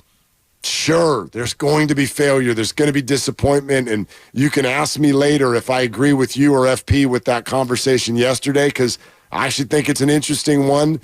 Can't really answer it until you see exactly how it all goes down. Sure. But of course, our dreams and our hopes and our thoughts have been focused solely on winning a Super Bowl this year. At no time did it not feel like they should be able to do that, or at least that they're the favorite. So I would be incredibly disappointed if this ended this weekend. I would have called it a disaster if it had happened last weekend. But I just watch a repeated thing happen after a lot of these games where there's a lot of finger pointing at Shanahan, even after wins. This last weekend was definitely one of them. Speaks to me to a lack of faith. I don't understand where it comes from. I think many fans have faith, but they're also waiting for this whole thing to get across the finish line, and it hasn't. Yeah. So you can have faith, and I'm more surprised by the lack of faith in Steve Kerr. Similarly, not to change the subject, but Steve Kerr's a guy he's gotten the thing across the line 4 times, and twice they've been close, and they haven't. So he's been to 6 finals and he's won 4 of them, yet many fans want to run him out on a rail at the first sign of trouble. Whereas Kyle Shanahan, he hasn't gotten it across the line. And it doesn't mean that fans don't have faith in him. I do think, though, that many fans are waiting for him to get the thing all the way across the line. And I look at this team, this year, this situation, and that's why I think that there's more pressure on him than anybody else. And FP and I had this conversation, it was yesterday or the day before, about who's under more pressure. And I think it's Kyle, because, Brock's a second-year guy, and if Brock has a bad game and they lose, you'll be bummed and you'll maybe think, okay, maybe Brock isn't the guy, but he really is the guy and he comes back as a 23-year-old. If Kyle somehow doesn't win on Sunday, or if he gets to the Super Bowl and doesn't win, I think that's much more damning toward his reputation and his legacy. You might be right, although the other thing that just I think rips the legs out from all of this stuff, and I know that part of it is why you just brought up Steve Kerr, but it's like we also talk about this as if these things are under the control of one person. Right. I mean, come on. Like, Kyle Shanahan did not call the play where it's like, okay, Brock, here's what we're going to do. So I want you to start with a glove, and then I want you to drop back and throw it to a Packer. And then what will happen is it's going to bounce off of his chest plate, and then we're all going to be relieved, and then we'll go on to win. It'll be fun. Like, this is such a massive orchestra that's all got to work together, and that's one of the reasons I'm such a supporter of Shanahan, and you can call me a homer for 80 more days in a row, and I don't care. I do not care, because he gets this team there every year. He gets them there every year. And there's a line of you going, I don't know about that. You don't know? You don't know? The league knows. The league knows, and the line of coaches that he has sent home knows.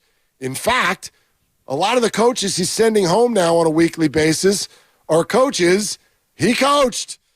His tree has become the biggest tree in the NFL, which is actually a tree off of Mike Shanahan's tree, which is actually off of Bill Walsh's tree. It's another reason I love this guy. If you look at what's going on with 49er football right now, there is a family tree that goes all the way back to the greatness of the 80s.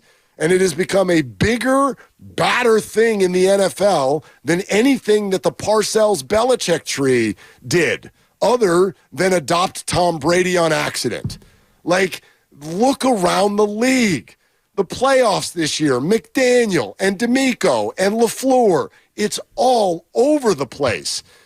Like, I wish there was more appreciation for this guy and the fact that it is not easy to show up in the final weekend of January almost every year with a football game on the schedule. There is appreciation, but I'm hearing you I'm hearing you exalt him at a level that fans aren't ready to exalt him, because he hasn't gotten to that spot where he's held the Lombardi and he's hoisted it. So I think most right-minded football fans, 49er fans, they look at Kyle Shanahan and they appreciate what they have. They have one of the best coaches in football, but they also look at it and they see a guy who has not been able to complete the task. And is it totally his fault? No. And if they win the Super Bowl, is it totally because of him? Of course not. So none of these things are both equally true. As the head coach, you get the credit when you win, you get the blame when you lose, and he knows that. And you mentioned his coaching tree, and you look around football, and there are coaches who maybe aren't as esteemed as he is, but some of them have Lombardis. And you look at the guys remaining this weekend, and you've got 2 of the 4 who have Lombardis, and one of them for sure is going to be in the Super Bowl with a chance to add another trophy to the case. And if Kyle goes up against Dan Campbell and loses, if the Lions beat the Niners and Kyle doesn't even have a chance to go up and go for the Super Bowl and go for the Lombardi, that's a mark on his resume. It's just the way it works. I guess. Well, but it doesn't have to. Why does it have to work that way? Why? Because he's the coach. And when you're the coach and you're the winning coach, you're the winning coach. And when you're not, you're the losing coach. But that's so black and white. And even the verbiage that you use there, like, he hasn't gotten the job done. Yeah, he has. Yeah, he has. He hasn't won the last game. Yeah. But that's not under his control completely. Like, all you can do when you coach it, you come in, you flip this thing, turn it into an unbelievable program. You hear Dan Campbell talk about the buy-in that's needed, the physicality that you have to accept to even try to run a system like this. He gets all of his players to do it. Then there's drafting, there's free agency, there's coaching from within. You're not going to hit on all of them, but my God, look at their roster, right? Then you do that. And then what do you do in the end? You give yourself a damn chance every year, And that's what he's done. And by the way, I don't know if there's anybody else in the NFL right now that can boast that, not name Andy Reid, and we know why Andy Reid it can say that. He can say that because he's got the face of the league. He's got the best player. He's got the best player. And so I think it's odd to then go, well, Andy Reid gets all the credit. He does? I mean, that's weird. He doesn't get all the credit. He's got Patrick Mahomes. And 2 Lombardis. So Yes, because he's got Patrick Mahomes. Yeah, and Shanahan's got Nick Bosa and Christian McCaffrey. He's got 2 of the 5 MVP finalists. All right. You got 2 of the 5 MVP finalists, and you're not going to be expected to win? Come on. It's not, no one's saying you're not expected to win, but there's one game in the end, and all the teams are really good, and you're bringing up a pass rusher, and I'm bringing up quarterbacks. All right, we'll get to more calls on this. It's Willard and Dibs. And by the way, when you do sit back and scream at Kyle Shanahan for stupid play call this weekend, you should do it with a big mouthful of Daisy Dips, because at least then it's funny, honestly. Like if you're going to scream at your TV, put some flavor on it. Little French onion, little ranch. You know the Daisy Sour Cream brand. You've known it for years, and now they've put together a flavor-packed concoction that I think you're going to love in either of those flavors or both. Have a party this weekend and make sure this is a part of it, the French onion or the ranch from Daisy Dips. No MSG, no other added junk that you don't want in there. Invite everybody over, bring your favorite trip, and this weekend serve the all-new Daisy Dips. These are the days we look forward to, folks. Clear roads, blue skies, and the mountain is all yours. Hop in your Toyota and I'll meet you up here because it's going to be a stellar day. I'm Johnny Mosley, and this is your Thursday Toyota Tahoe Report. Thanks, Johnny.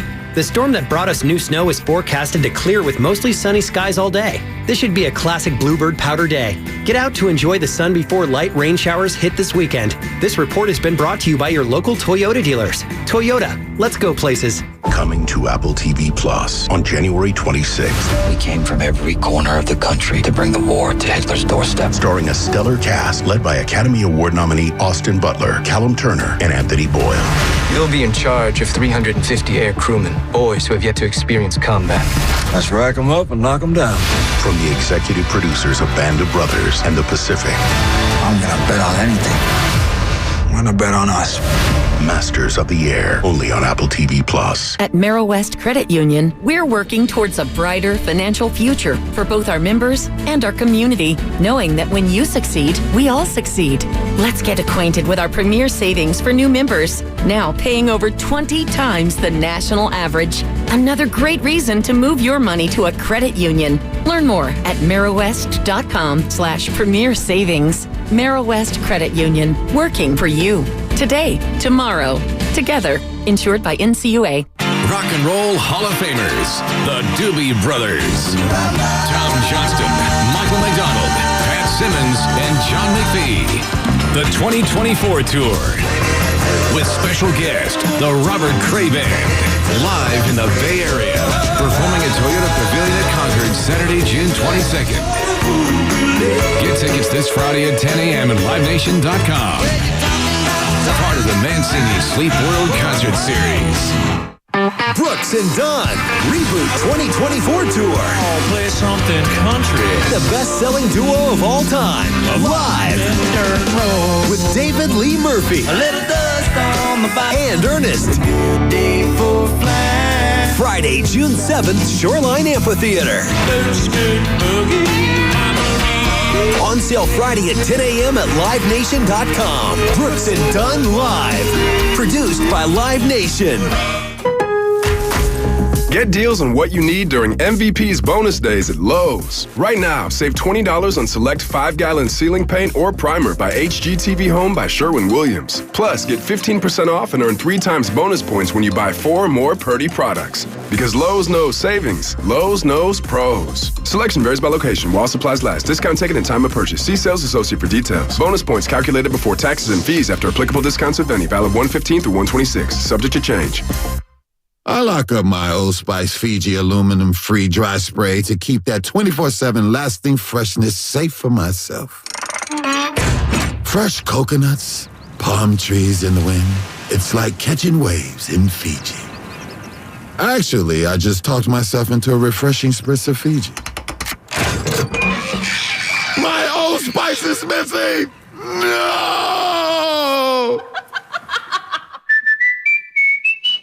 Babysitter paid. Pizza ordered. Flowers delivered. You can do a lot of things with your phone, and with Blue Link Plus, you can even access your Hyundai Tucson Limited remotely. Doors unlocked, temperature set, lost car found. Oh, there it is. Get complimentary class-leading Blue Link Plus. Just another way we make owning a Hyundai Tucson Limited more convenient than ever. Learn more about the new Tucson and Blue Link Plus at HyundaiUSA.com. Call 562-314-4603 for complete details. Join us at Odyssey as we all do our one thing. Together millions of things for our planet. This new year, make some resolutions that will improve the environment. Resolve to recycle more. Recycle paper, bottles, and cans. Reuse paper and plastic bags and get a reusable bag for groceries. Recycle old clothes by donating them to charity. And recycle old electronics like TVs, computers, and cell phones at appropriate e-waste facilities. When we each share our one thing, it becomes 100 things, 1,000 things, 1,000,000 things for our planet. What's your one thing? With your choice of select sandwich, nugs, fries, and a drink, Wendy's $5 Biggie Bag is your go-to. Your nugget wingman. Your hot and crispy fried co-pilot. Just like us. We're like the bag boys. What? Bag boys, what you gonna do? What you gonna do when we bring your food? For a deal you can count on, bet on Biggie and choose wisely. Choose Wendy's. Bag boys. U.S. price and participation may vary. Includes choice of JVC or crispy chicken sandwich with 4-piece nugs, junior fry, and small soft drink. Third-party delivery pricing may be higher.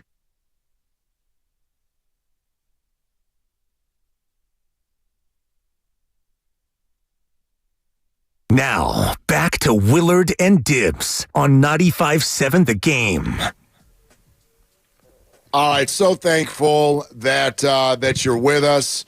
Thankful for Dibs and FP for stepping in there and doing everything they did over the last couple of days while I could lay in a bed and not move the entire time. Pretty much. That's pretty much how that sucker played out. It was absolutely brutal, but I'm so thrilled to be back, and it's NFC and AFC Championship week. So let's go. We're streaming live on Twitch and YouTube. Twitch.tv/957 The Game, YouTube.com/957 The Game. You can subscribe to the channel. Get there every day. We have a whole lot of fun. It's all powered by First NorCal Credit Union. Dibs, has Grandy talked to you about this basically this sound from Kyle Shanahan and the way that he kind of packaged it so we don't even necessarily know which quarterback he's talking about? It's funny you mentioned that because he had it yesterday and he came in and I was in your seat and, you know, I'm driving the bus, and when you're not driving the bus, like I'm normally in the back of the bus throwing paper airplanes and making fun of people and, you know, sticking gum under the seat in front of me. It's a lot easier. I was driving the bus yesterday and he came in and told me that. And he said, yeah, I've got it for you. And I said, let's do it here. And he said, how about 318? And we set it up, and I totally forgot to go to it. And I felt terrible about it. And then earlier today, I was driving into work, and I was like, oh, my God, Grandy did this whole thing, worked hard, set up a bit I was going to throw to him, and I totally forgot. So, yes, I do know about it. Yeah. But I haven't heard it, and now I feel kind of bad about the fact that we're going to... Yeah, you should, Dibs. No, I should. Yeah, and you saw me, Grandy, the last 2 days driving the bus. It's like my feet barely reached the pedals, and I had to readjust the mirror, and I'm doing what Mark does, and Habas Law, you've been wronged? Call Habas Law. I'm doing all of it. And, you know, when you're not used to doing it, for those of you who aren't in radio... It's not a huge change, but it's definitely a little bit of an adjustment. It's a change. Yeah, it's different. I mean, at the end of the show, Mark, I was like, man, I talk so much, I'm exhausted. I even made fun of you yesterday because FP is like, no, don't let me talk too much. And I was like, I'm not used to talking this much, FP. Yeah. I need you. Yeah, and now you know why it's 6 o'clock. When you told that story, we go our separate ways because there's no more talking. You're exhausted. There's no more talking. No, Christy makes fun of me. She's like, I always wait till I get to the car to call because I'm not like on the walk. I don't want to talk. Right. I've been talking forever. I don't want to talk anymore. Yeah. Anyway, let's let Grandy talk. Grandy, explain to everybody what you've done. Sorry, Grandy. That's all right, Tibbs. I saved you for a better day of the week. Thursday is way better than Wednesday. Best day of anyway, the week. It sure is. Sorry. So I was listening to Kyle Shanahan talk yesterday, and he was asked a question about one of the quarterbacks in this NFC Championship game. So it's either about Brock Purdy or Jared Goff. And the way he answered the question, I found it very interesting because I feel like he could have been talking about either guy. So I took out any identifier, any way that Kyle Shanahan identified Jared or whoever is Jared Goff or Brock Purdy, what team he's on, if it's the Lions or the Niners, all of that. So all we have is just pure Kyle Shanahan talking about one of these quarterbacks, and I want you guys to try to figure out which quarterback he's talking about. Here's Kyle Shanahan from yesterday. He played at MVP type level. Give him a good scheme when he's got good people around him. He's going to always find the spot. He's as accurate as any quarterback I've seen. He can play at a very top level. If you sit and make things easy for him, he will gas you. I've seen it over and over. That's why you challenge it. You better be on your stuff or he can embarrass you fast. Jeez. Okay. I have a You better be on your stuff and stuff is the only thing missing from that. I think he's talking about Jared Goff. What do you think? I think he'd better be talking about Brock Purdy. If not, then, here we go again with, Kyle looking to bring in Kirk Cousins. Right. He wants Jared Goff to be his quarterback. He's got to be talking about his own guy and stuff. I say Jared Goff. Who's he talking about, Grandy? I'll let Kyle Shanahan tell you. Here is the full unedited clip from yesterday with Kyle Shanahan. I think he's showing some of the stuff that he did in L.A. You go with Jared, he built for a number of years, especially, I think 17, 18, really 18. He played at MVP type level. When they give him a good scheme, when he's got good people around him, Jared's going to always find the spot. He's as accurate as any quarterback I've seen. He can play at a very top level. If you sit and make things easy for him, he will gas you. I've seen it over and over, whether it's with the Rams, whether it's with Detroit, and that's why you challenge it. You better be on your stuff or he can embarrass you fast. You know what's funny? He will gash you. He's obviously Like a talking horror about movie. Goff. Yeah. You know what's funny, though?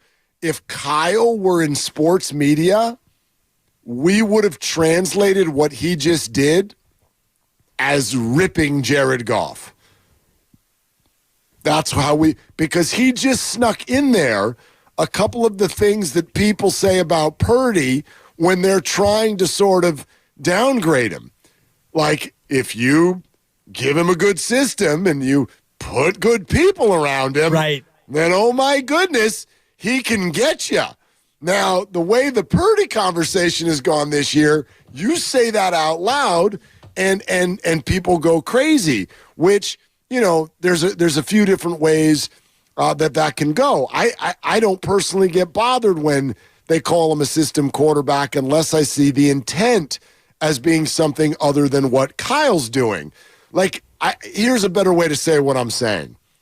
Kyle said what sports media members say. Kyle doesn't see that as a criticism. He sees that as what a coach wants. The media sees that as a criticism. That's what a coach wants. I want someone that if I surround them, if I put them in their best position, and I give them a good play call, dude, go let it rip and execute it. Yeah, and that's where, we all have kind of gotten stuck into the whole idea of system quarterback and game manager, and that's really what a coach wants. And that's what Kyle was describing right there in Jared Goff. He was describing a guy who goes out and does what you need to do, and if you give him an opening, he'll gash you and all the rest of it. And that's where, you're right, Mark, about us in the media. We hear those words and we hear that sort of talk and that sort of chatter, and we immediately think that a guy's not very good. Jared Goff is very good, but maybe this is sort of destined in a couple of weeks to be that sort of narrative, which is the guy who kind of needs some things around him versus the guy, period. No one is going to mistake Jared Goff or Brock Purdy for Patrick Mahomes or Lamar Jackson. And it bothers me whenever the MVP conversation starts to get thrown out because you're like, Brock Purdy? It's like what Ryan Clark did the other day. Brock Purdy's not Patrick Mahomes or Lamar Jackson. Nobody said that. Nobody said that. That's not what the MVP is. It's not most valuable person. It's not prettiest quarterback. It's not who would I draft. Let's give him the award. It's who's having the best season. And all of these things always have to work together. There are athletic pieces of Mahomes and Allen and Jackson's games that nobody else has. But these two are sort of on the very, I think, the high end of a different part of quarterbacking, which is to be able to function at a very, very high level within a system and elevate it from what it was previously. I mean, isn't it fascinating? Like, we do this with Matt Stafford. It's kind of the dynamic you were just talking about. He's won a bowl, so therefore he's untouchable. Okay, well, Matthew Stafford was at the helm of this team for years, and they sucked. Yeah, it wasn't this team. Okay. That's unfair. Well, wait a minute, though. Different coach, different everything. Understood, but we do that. But well, is that not what we're doing to Kyle Shanahan? Kyle Shanahan's been the coach as long as he's been the coach. But he had a different quarterback and a completely different roster and a different this and a different that. But he got them to the Super Bowl and didn't win it. My point is not that they're A to B. The point is that the Lions came in with a new system and a new quarterback and elevated it from where it was. You're right. He had none of the same players.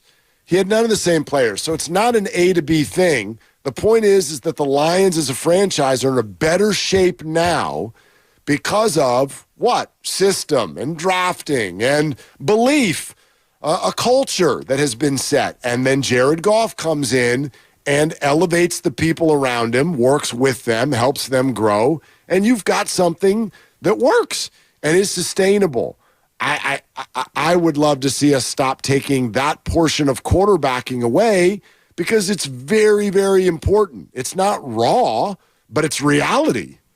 Well, the reality is quarterbacks are judged by not only their numbers, but their one-loss record. And so right now we feel differently about Josh Allen than we would if their kicker, Bass, would have made that kick. If he makes the kick and they go to overtime and they win, well, we think differently about Buffalo and McDermott and Josh Allen because they would have won the game. Now, Josh Allen's still a good quarterback, and I think Justin Herbert's a good example of this. Everyone wants to make him an elite quarterback, but he hasn't won games, and he hasn't won games for a number of reasons. Primarily, we all think, the head coach. And here comes Jim Harbaugh to town, and now we all expect, okay, here comes Herbert. Let Herbert cook now, and the Chargers are going to be great because Harbaugh wins, and so we immediately think, based on Harbaugh, that Herbert's going to be even better than he was, and the Chargers are going to win even more. So these things are all connected. Jared Goff is a great example because when he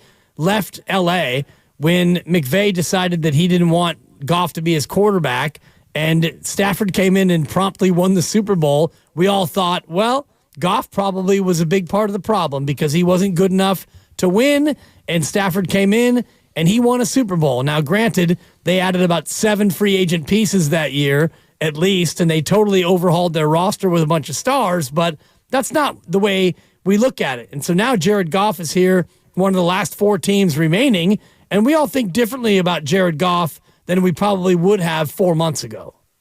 I mean, he was really good last year, too. This isn't an accident. No, of course not. He's a former number 1 overall pick. Yeah, this is not a product of the system any more than anything else is. I mean, I love that you just brought up Herbert. Is he a product of a system? They all are a product of the system. I love that you answered it that way because Jared Goff is having a ton of success. Justin Herbert is not, and we could easily argue that what's going on around them is the reason. The correct answer is probably that it's a reason. All of these things are a reason. And when a team wins, the quarterback is a very big part of the reason. I reject, even in the Mahomes example, which I know gets tough because it's like he's played for 6 years. He goes to at least the AFC title game every single year. He owns Josh Allen, all of that. But even that, like, I don't mean to take anything away from Andy Reid. Andy Reid's a really good coach. He always was. He was a really good coach in Philadelphia. He's a really good coach in Kansas City. He's going to get a little farther now because now he's got the best player. But all of these things have to kind of click.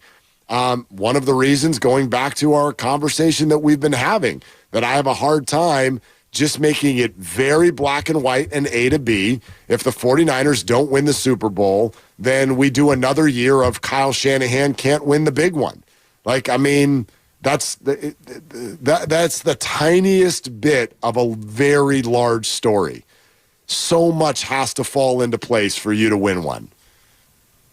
It does, but how many more years does it take where you have a team that is good, if not the best, and you don't get it done? So you start to look at it and you go back to the loss to Kansas City and the loss to the Rams and the loss to the Eagles, and you can look at all of those games and you can point the blame where you want to point the blame, but the one constant is the head coach. And Kyle Shanahan was the coach of all those defeats, and the Philadelphia one is one that you can probably throw in a wastebasket as an oddity, an anomaly, and one that was such an oddity that they changed the rule in the NFL because of it. But Kyle Shanahan, through season after season, this year in particular, where you're the number one seed, and you've got the road going through Levi's, and you were a huge favorite against Green Bay, and you survived, and now you're a big favorite against Detroit, and if you don't get it done, then the questions will be asked, and one of the biggest questions is why. Although that's a different story. Like, I think another thing to bring up, because if you're going to mention how long have you been the best team? Well, hang on. If that's the criteria, they were an underdog in Philly. They were an underdog in L.A. They weren't supposed to win. We only think they were supposed to win because we think they're the best or because they had a lead at some point. Even the Super Bowl against Kansas City, I think, 1 point underdog? Like, it was pretty even. It was around a pick 'em. But I think that would be very different than losing this weekend. That's not the same. And the last time that we saw the 49ers as a hefty favorite in their own building with the NFC title game, they won by 8 million points. And so I don't want the goalposts to move. What are we asking Kyle to do? Are we only asking him to win when he's the best? Or are we just asking him to win all those big games because we're fans and that's the way we want it to go? We're asking him to win one. That's all we're asking. And this is the best opportunity for him to win one because you're heavily favored at home in the NFC Championship game, so you win this weekend. You should win. And if you don't win, then, oh boy, I can't wait for Monday, and go ahead and 888-957-9570 now. Get to the phones early because that's going to be a whole week of phone calls. But you win on Sunday, as you should, and you go to the Super Bowl, and if, by hook or by crook, you don't win that game, I'm not as critical of that because I understand that the Super Bowl is a one-off, and the team that they're going to face is going to be a very good team. It's either a team that beat you in the Super Bowl a handful of years back and a team that beat you last year, or it's a team that beat you this year. And you can tell me that they moved the ball up and down on Baltimore and this and that and all the other. You had 5 interceptions, and Baltimore beat you in your own ballpark on Christmas night. So if you go to the Super Bowl and you're favored by 3 or 4, whatever the number eventually will be, and you lose, I'll be much less critical. It'll still be a problem for Kyle Shanahan that, man, you got close again and you couldn't get it done. That's a bummer. But for me, if you lose in the Super Bowl, it's much more excusable because that game is odd. A longer halftime, a 2-week run-up, a neutral field. So many things in the Super Bowl, I think, make that game much more of a unique win or a unique loss. And obviously a fantastic opponent, no matter what. Like, obviously, yeah, traditionally, sure. Sure, I mean, you go back to Niners over the Chargers, and they were favored by 18 in a hook. Yeah, right. And I was actually thinking about that this morning, Mark. I don't think that we've had a really, wow, lopsided Super Bowl in a long time in terms of expectations. Well, and that used to be the rule. Exactly. Remember? It was like, oh, we could never get a really cool, like, close Super Bowl. And now, gosh, we've sort of checked all the boxes. You had a team win in their own stadium. You've had overtime. You've had, you had what's in the most recent rearview mirror. What happened last year was just a phenomenal close game. What if I asked it to you this way? Whether these labels are fair or not, and y'all can weigh in on this, 888-957-9570. Fair or not, a lot of you seem to think that Kyle Shanahan gets tight in the big games, and Dan Campbell is the opposite. All right, so if you could pick one of these to coach your favorite team this weekend in this game, who are you taking? No, I'm taking Kyle Shanahan. Okay. I'm taking Kyle Shanahan. I mean, Kyle Shanahan has done a great job with his team in terms of preparation, scheme, personnel, and all the rest of it. And I think that Dan Campbell's been amazing this year. He'll probably wind up being Coach of the Year, and he should be. What they've done, what he's done with the Detroit Lions franchise is remarkable in turning them from perennial losers into one of the best teams in football. But for a one game at home, one game on the road, doesn't matter. I'd take Kyle Shanahan over Dan Campbell. He's got a better resume.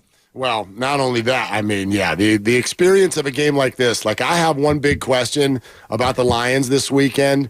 These two playoff games, the last couple of weeks for them, it's been obvious to me that they're really feeding off of the emotion of, hey, we're in this thing and hosting games for the first time in 30 years. That crowd has really had an effect on those games, which I think is fantastic.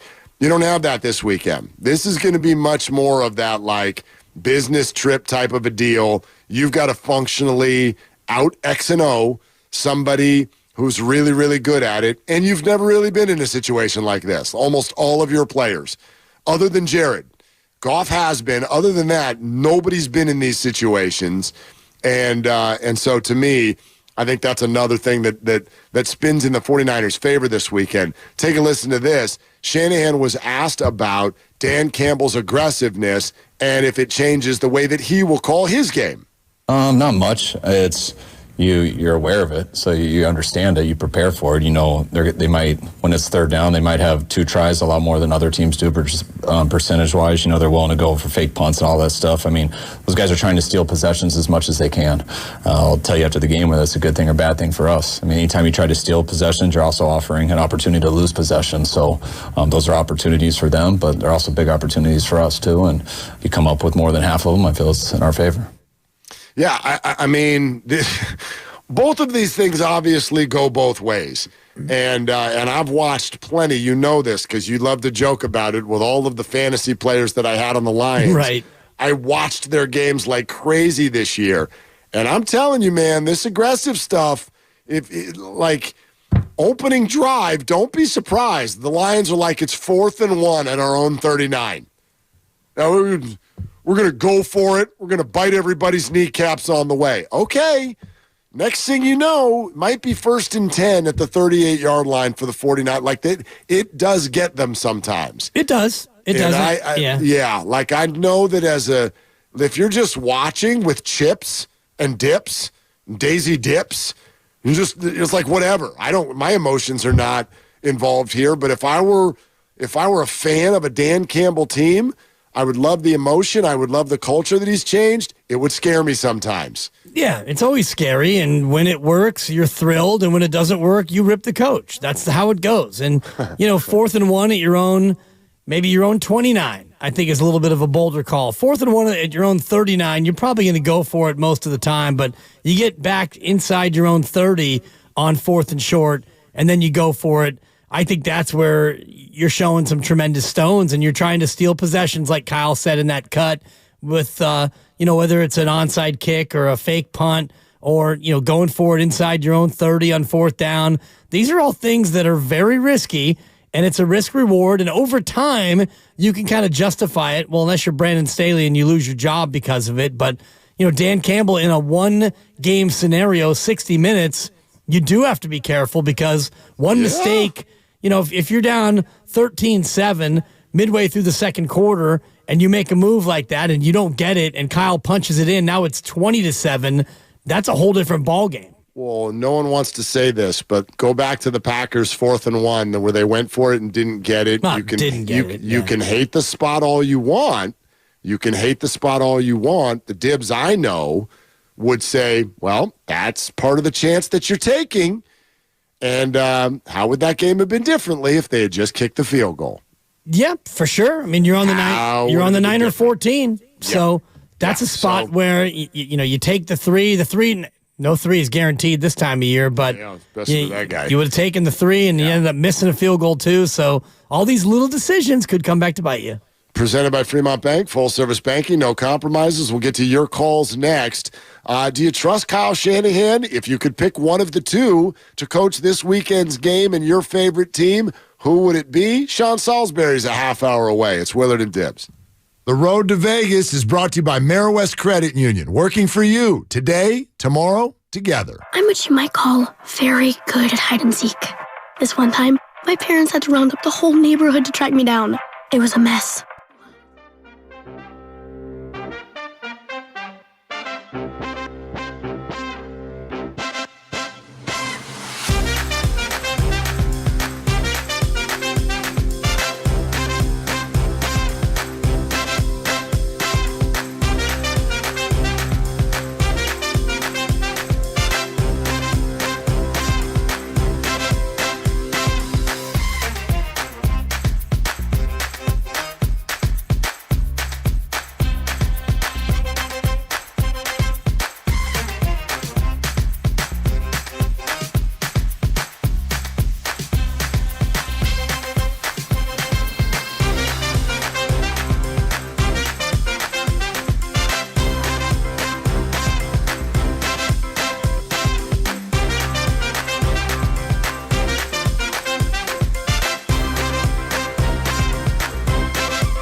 That's a yes from me, Doug. Now, back to Willard and Dibs on 95.7 The Game. Dibs, I thought that you did the Habas Law stuff great. Thank you. I thought it was wonderful. Buttery. I mixed it up. I mixed it up with the you've been wronged to the you've been wronged.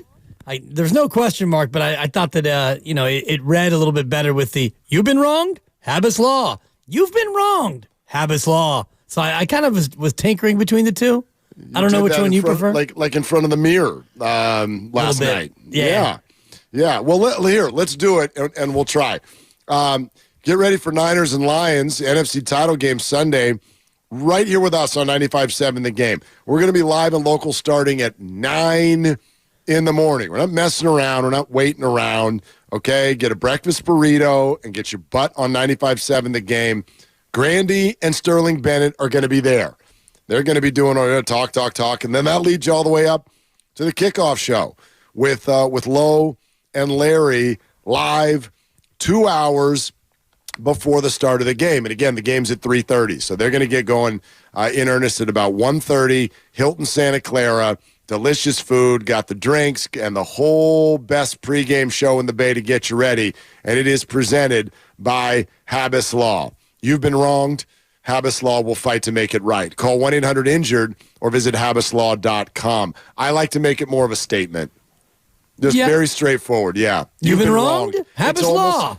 Yeah, no, it's like you've been wronged, as in like it happened. You were wrong. Yeah. We all acknowledge that. So then, what do? You got to Habas Law, dog. That's it. Yeah. They're going to make it right. Yeah. Habas Law. Go to habaslaw.com. Yeah. Go to Habas Law, walk in, and go, what happened to me? That's going to be a no from me, dog. Nice. You're hired. That's a no from me, dog. Thank you. All right. You walk in and just go, hey, can I help you? I've been wronged. Well, that's why you're at Habas Law. Yeah, we'll fight to make it right. We're going to fight to make it right. Okay. Let's take some calls. Sean Salisbury is going to be on in about 25 minutes. Vince in the city on Willard and Dibs. What are you doing, Vince?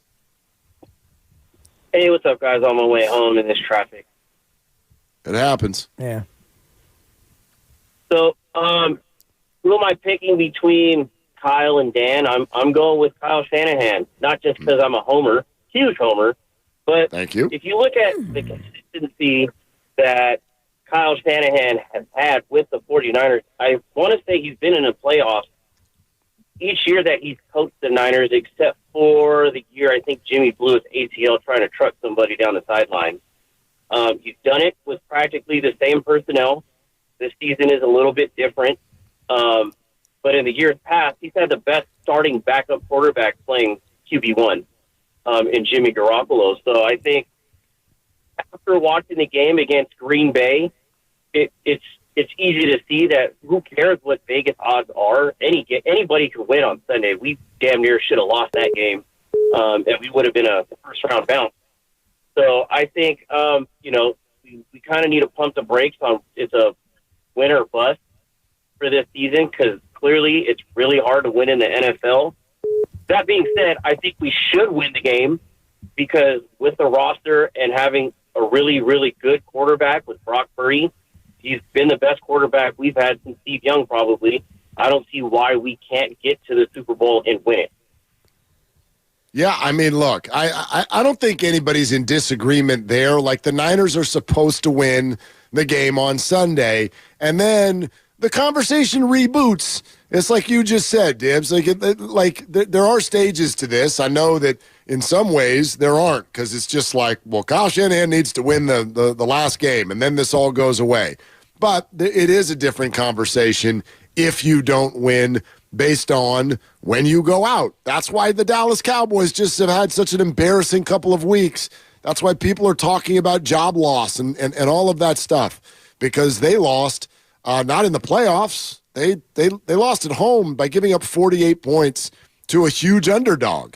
So if the 49ers do that, then yeah, that's going to be a very, very different kind of a conversation. Yeah, it's the how and it's the when. I think that all play into the way the conversation goes. And, you look at Buffalo, for example, and you look at Josh Allen, and I thought he played pretty well, even though the analytics would tell you the majority of his throws were behind the line of scrimmage. They still managed that game, and they kept themselves in a spot to where a kick would have forced overtime. And you lost at home, sure, in the divisional round, which you didn't want to do, but you can understand why they went out the way they did. Now, if the Niners come out and lose at home on Sunday in lopsided fashion, it's a different story than if they go to the Super Bowl and lose in that similar fashion.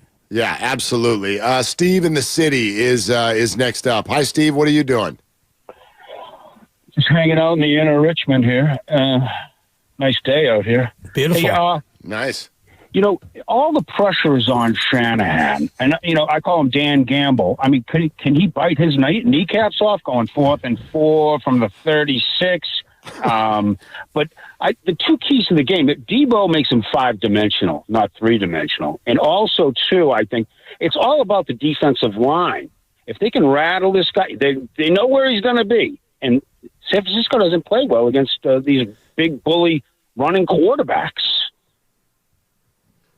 Well, I don't even know. Would you describe Jordan Love as a big bully running quarterback? Not really, no. Yeah, I wouldn't. No. I mean, he moves well. He moves well, but and he's still so young as a starter. He's got some real interesting attributes to him, but he had 5 carries for 3 yards. Yeah, so I don't know if that was the reason. Don't you feel this is a little bit of a off topic? I feel like this year it debunked the thing we always say about the 49ers. They struggle with that mobile QB. I mean, they made Jalen Hurts look ridiculous. Kyler Murray didn't bother them one bit. And then it's a mixed bag after that. Sure, Lamar Jackson, Lamar had a fine game. That was more about their defense picking the ball off. He went for 45 yards, long run of 30 in that game. So yeah, Lamar was fine, but Lamar is also Lamar. There's no stopping Lamar Jackson from running if he wants to run. You know what I mean? So I don't know. Did you feel that way, that this year sort of was it was fine against mobile quarterbacks? Yeah, they didn't really have to face that many. And I'm looking at the schedule, just playing off what you were talking about. And, Pittsburgh's a no. Stafford in week 2, no. Danny Dimes, he tried a little bit, and he wasn't that effective. And I don't think they faced Josh Dobbs in the first game, not Calamari. They faced him the second time. Right. But Dak, no. P.J. Walker got him a little bit on the ground, but that was, he was not necessarily gashing them with the run. Then you had Cousins. Then you did face Joe Burrow, who didn't throw an incomplete pass. Then you went up against Trevor Lawrence, who had a terrible, terrible day. Baker didn't hurt you. Even Geno, and you mentioned Jalen Hurts. So I don't think that they faced the real running QB. But, Mark, as we go through the league... Lamar. Right. They faced Lamar. Yes, but and he was fine. As we go through the league, though, there aren't really that many quarterbacks who are going to try to beat you that way. Hurts would be one, and he didn't. Kyler Murray, when he's right, I guess, a little bit. And Josh Allen would be the other one. Yeah. Yeah, no, there's not a lot of them. There's many more of the, I'm much more fearful of the QB who just moves well. Forget runs. I get it. Lamar's terrifying. Sorry, there's nothing you can do about it. He's the fastest guy out there. So he's going to find space. He's going to run sometimes. If they face them, you gotta figure that out. You got to try to turn him into a passer and spy him and all of those things. But if you look around the league, what I think the 49ers can try to go after this week, you're not facing someone who's going to go anywhere. It's timing, it's clean pocket, and then it's very accurate on-time delivery. And that can be lethal if you're not getting to him. And they've got a very good offensive line. So, I don't know. I was listening to this conversation about a week ago.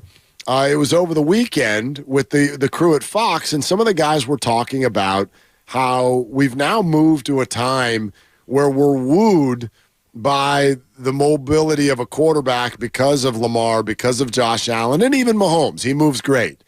And we're wooed by that. But The idea of just focus on Lamar, a QB like him, is scary to defend. He's about to win his second MVP, but none of them have ever won the whole thing.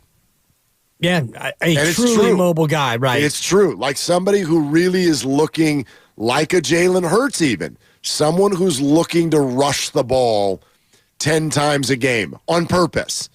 Right. Like it's designed. Right. It's called 10 to 15 times a game. Someone who's looking to do that has not won a Super Bowl before. Yeah, and I have to really rack my brain and think about the quarterbacks traditionally who have been that way, because there aren't that many, even, going back to Michael Vick. Obviously, he never won the Super Bowl. Colin Kaepernick was a guy who rushed the ball a lot, and he got close, but they didn't win the Super Bowl. By and large now in the NFL, you don't have a lot of these guys because it's too risky. And we saw Trey Lance get hurt running the ball, and the previous caller talked about Jimmy Garoppolo. He got hurt when he was running the football. It's just so risky to have a guy run it. And even Lamar Jackson, who you mentioned, he ran the ball a lot less this year than he has in previous years because of that very thing. Now, that being said, he still wound up, and I'm looking at it, he was 22nd in the league in rushing with 821 yards. So my God. He ran a lot, 148 rushes, which even that was 38th in football in terms of total times rushing the football. Not the most among quarterbacks, though. Jalen Hurts ran it more, 157 totes for Jalen, although at least 30 of those were brotherly shoves. Exactly. You're listening to 95.7 The Game, KGMZ FM and HD1 San Francisco, always live on the free Odyssey app, Twitch and YouTube, powered by First NorCal Credit Union, the smart choice for low auto loan rates and super simple online application process. I will say this, to the point you just made, if the Ravens do win the Super Bowl, you're going to hear a lot of people give credit to the new offensive system that the Ravens used this year and calling for Lamar to run the ball a little bit less. I mean, you will still see him run it, but it is often the former style of running, the ad lib. Hey, this is there, so I'm going to take it, as opposed to building your actual play calling around it. Right, and I think that this year he's also developed into so much more of a thrower that you can kind of gear your offense that way because he's more accurate. He's been much better throwing the football, 24 touchdowns, 7 interceptions. His interception percentage is as low as it's been since his second year when he won the MVP. Yep. So he's been a lot more efficient throwing it, and he's picked his spots when running it a lot better too. Completion percentage highest of his career as well. Yep. Completion percentage highest of his career, and yardage total highest of his career. Yeah, by a long shot. Yeah, well, part of that was health. Last year he only played 12 games. The year before that he only played 12 games. And then even in 20 and 19, he played 15 instead of 16. The only other time that Lamar Jackson has played 16 games in his career was his rookie year, 2018. His first year as a starter. Well, only 7 starts that year. Well, right. He played in 16 games because they used him as a right. I mean, he only had 6 touchdown passes, only had 170 attempts. So this was a career high, basically in every statistical category as far as being a thrower. And I think that'll be a huge story if the Ravens end up winning in 2 weeks. Yeah, exactly. And I think that he's become a throwing quarterback who runs as opposed to a running quarterback who occasionally throws. And, the numbers meet that out a little bit. 148 carries. If we go back to the MVP year, he rushed it 28 more times in 1 fewer game. So he was rushing it a lot more often. Only 9 carries a game this year, as opposed to previous years where it was 11 or 12. Not a huge drop, but I do think that he's looking to throw now a lot more than he used to. And I wonder if Justin Fields continues his evolution in this direction, because Lamar Jackson and Justin Fields, in many ways, I think their careers mirror each other, where Justin Fields he's incredible as a runner and he can make plays with his arm, but I think his primary instinct when things break down is to run, and Lamar has now changed that. If you go back to that Niner Ravens game, I think so many of us have tried to erase it from our memory, or who knows, maybe there was eggnog. I don't know what was going on for people. But if you go back to it and actually look at what happened, you might be surprised. As you just pointed out, he only carried the ball 7 times. If you go back to what actually beat the 49ers, beyond the obvious of all of the Brock Purdy interceptions, but Lamar's short passing game was really on point. He was really good on 3rd down. They only sacked him twice. One of them was in the end zone for that safety, and that was aided by the ref. But, I mean, he had more passing attempts than Brock Purdy. I know Brock got pulled, but 35 pass attempts. He completed 23 of them, 252. It was not a stunning game. It was just a really consistent game. It was a smart game by Lamar Jackson. And you do that when you're getting a lot of turnovers. That certainly flipped it in their favor.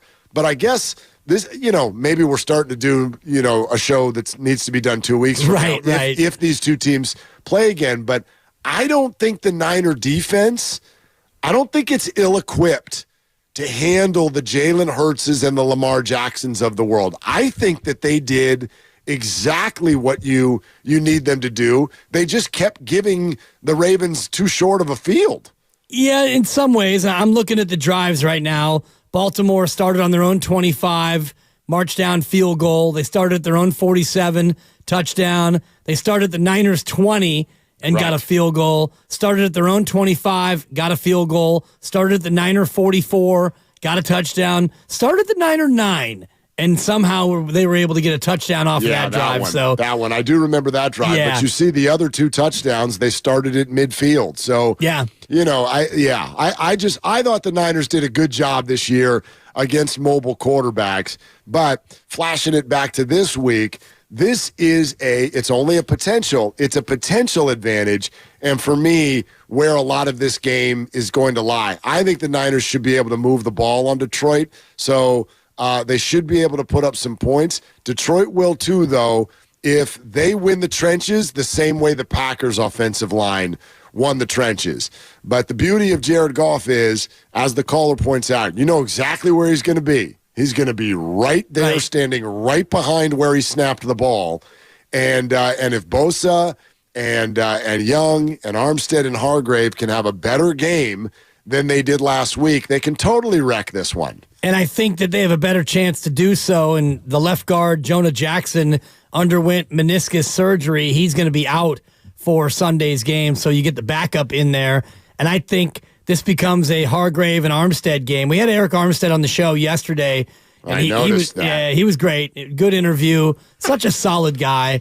And, not huge with the long answers. Pretty matter-of-fact, business-like. But I couldn't help but think about his impact on this game, not only in stopping the run, and we asked him about that, and he talked about how they got beat to the edge a lot, and they all need to be better and all the rest of it. But I think about the pass rush, and they had no sacks against Jordan Love, and the Lions come in with a backup guard, and so I think about what you were saying. Jared Goff is not going to be rolling right and rolling left a ton. You're going to be able to find him in the pocket. So if you can attack him through the middle, through the A-gap, as we like to say, Mark, if you can compress the pocket from the interior and make Goff uncomfortable, make him retreat, that gives Young and Gregory and Bosa a chance to get around the outside and maybe deliver the sack. Well, here is something that Armstead said to you guys yesterday, and it's not on the subject of stopping the run. It's about everybody's favorite subject, which is that controversial jerk that has everybody talking, Brock Purdy. So Eric came on with you two yesterday and wanted to make sure that he said this. Yeah, I don't get it. I don't understand it. It's kind of weird to me, the hate that he gets. I don't really understand where it comes from. Being around him, another type of player and the person that he is, and he's everything that we need him to be. And we wouldn't be able to do anything without him. And a lot of the success and where we are as a team is because of him. And we love having him as our quarterback. So funny, right? That y'all just see the yo-yo game that's being played. I wonder this week. It started, and that was before the games. It started with Amy Trask. She tossed a screen pass to Ryan Clark. He caught it.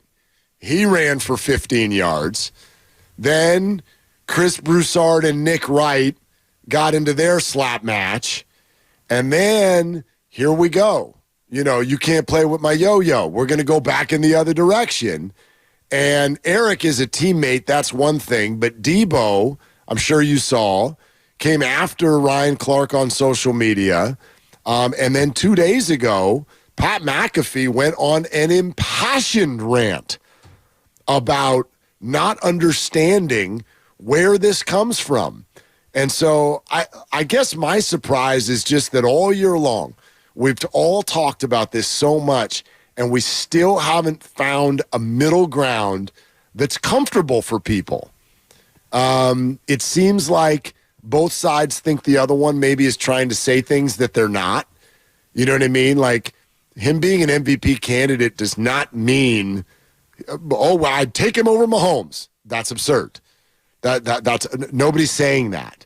But it has led to these statements that I don't even want to say they border on it, Dibs. They flat out are, like, incredibly disrespectful for a second-year player who's in his second NFC Championship game. Yeah, I don't even dwell on the second-year player part of it, because anybody who's in this spot, what are we doing? And I'm with you. You look at the year he's had, his record as a starter, his record in the playoffs, and where he has his team again for the second straight year.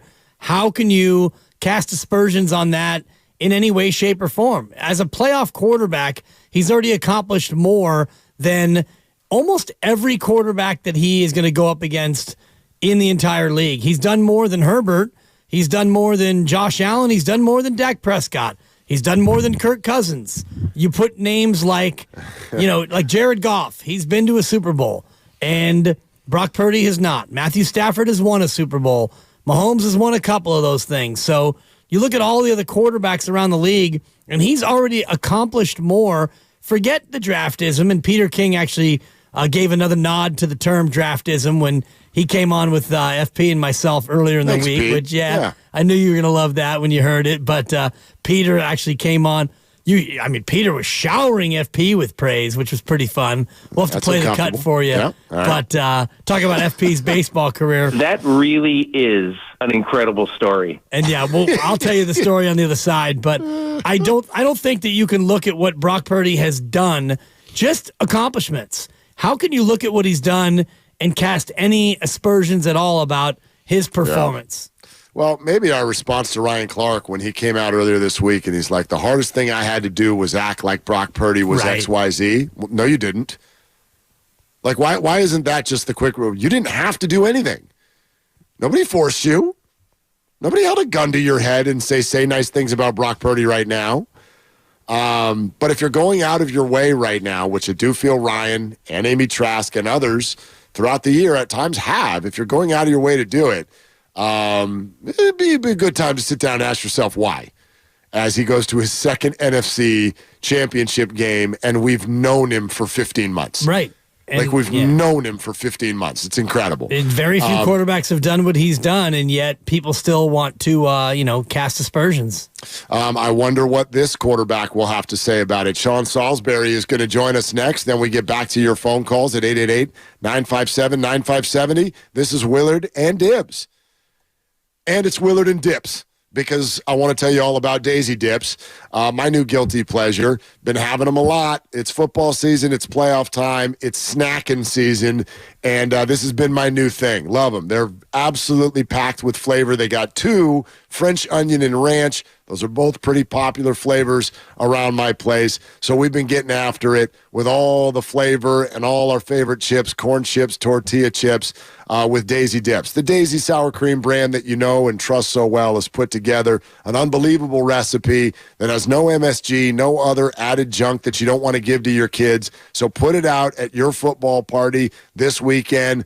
Get the wings, the chips. You can dip pizza in there if you want, anything. They all go great with the all-new Daisy Dips. It wasn't pretty. Debo Samuel walking into the blue tent. 4 quarters for a reason, But for the third straight season,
a sec. What's that? What's what? Oh, what's good? What happened? I didn't catch the whole thing you said. I just said Sean Salisbury is one of our favorites, and he'll be buying a sec. Oh, I didn't hear that. I just heard. Okay. All right. Yeah, that's my fault on my end. Yeah. Okay. Okay. All right. Yeah. Hey, look. We got Sean, by the way. Well, good. I should say it again. You should. For him. For the people in the back. It's a compliment. Yeah. On the Boxer and Gerson guest line, one of our absolute favorites, and we haven't been able to talk to him in a while, so I'm super pumped about this. It's Sean Salisbury, everybody. Hey, bud. Gentlemen, good to talk with you, and you guys are my favorite, too. You know my affinity not only for the station, but you guys and all the great talent and people there and production guys, so it's great to be on with you. Been too long. Thanks for having me, and I guess I could say Happy New Year since we haven't talked in the New Year, so good to be with you. Boy, Sean, I would love it if you would say Happy New Year, actually. The reason I'm laughing is you just hit my partner's pet peeve here. Sean. He's got like a January 8th cutoff, and you're like not allowed to say that anymore. I am with him. Normally it's like, dude, it's the 15th. Why are we still saying it? But being the fact that we talked a couple times early in the fall, and I know football and business gets away with us. It's just my way. It was kind of a little bit of a dig because I'm the same way. It's like, dude, it's February 24th. You don't need to tell me that anymore. But I mean, Happy New Year anyway. So Sean, it's good to be with you guys. I'm going to ask you politely to knock it off. Because unless you want to wish me a happy Thanksgiving and a happy Hanukkah and a Merry Christmas, because you missed all those too, pal. Well, hey, how was your Halloween and how was your 4th of July? And you forgot Labor Day. Yes, happy Labor Day. Yes, thank you, Sean. I'm going to give you a pass because you're one of my favorites. But consider yourself warned. We're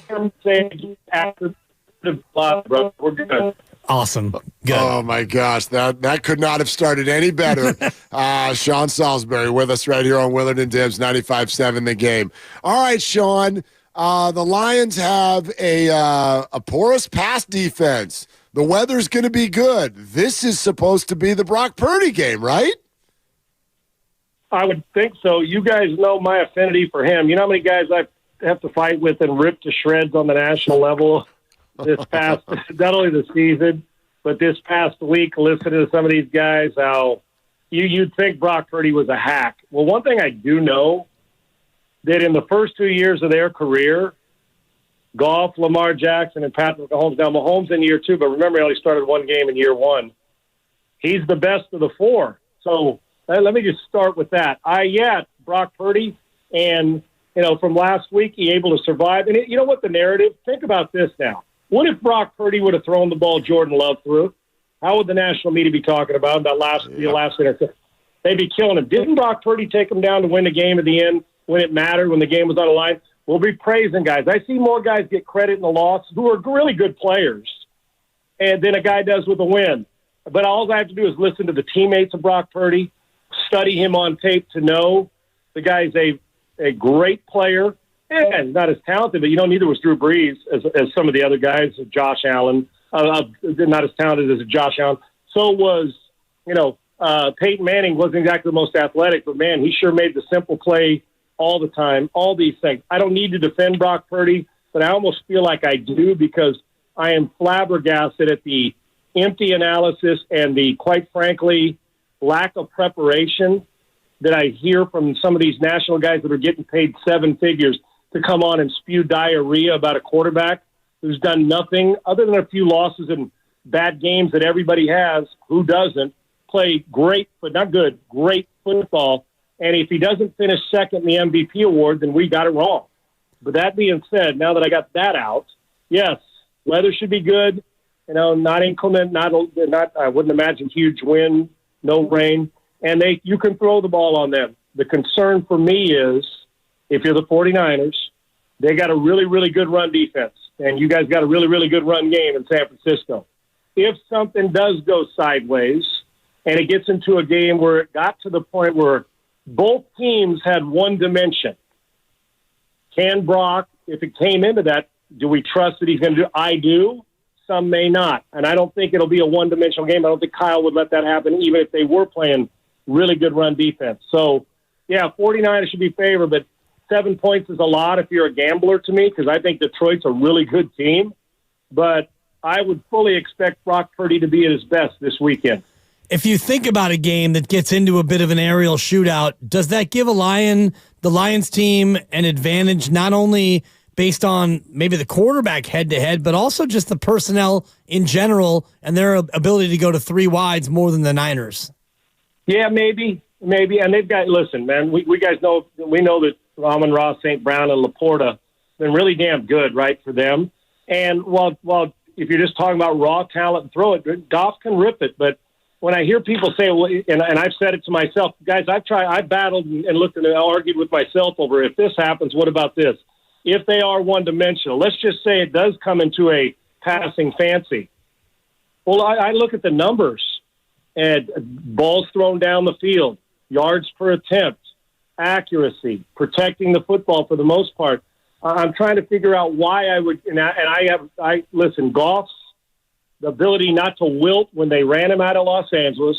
He goes to Detroit, and it worked out for both teams. They go win their Super Bowl with the Rams, and now Goff's got this, he may not be showing it, but there's this burning desire that everybody has when somebody quits on you.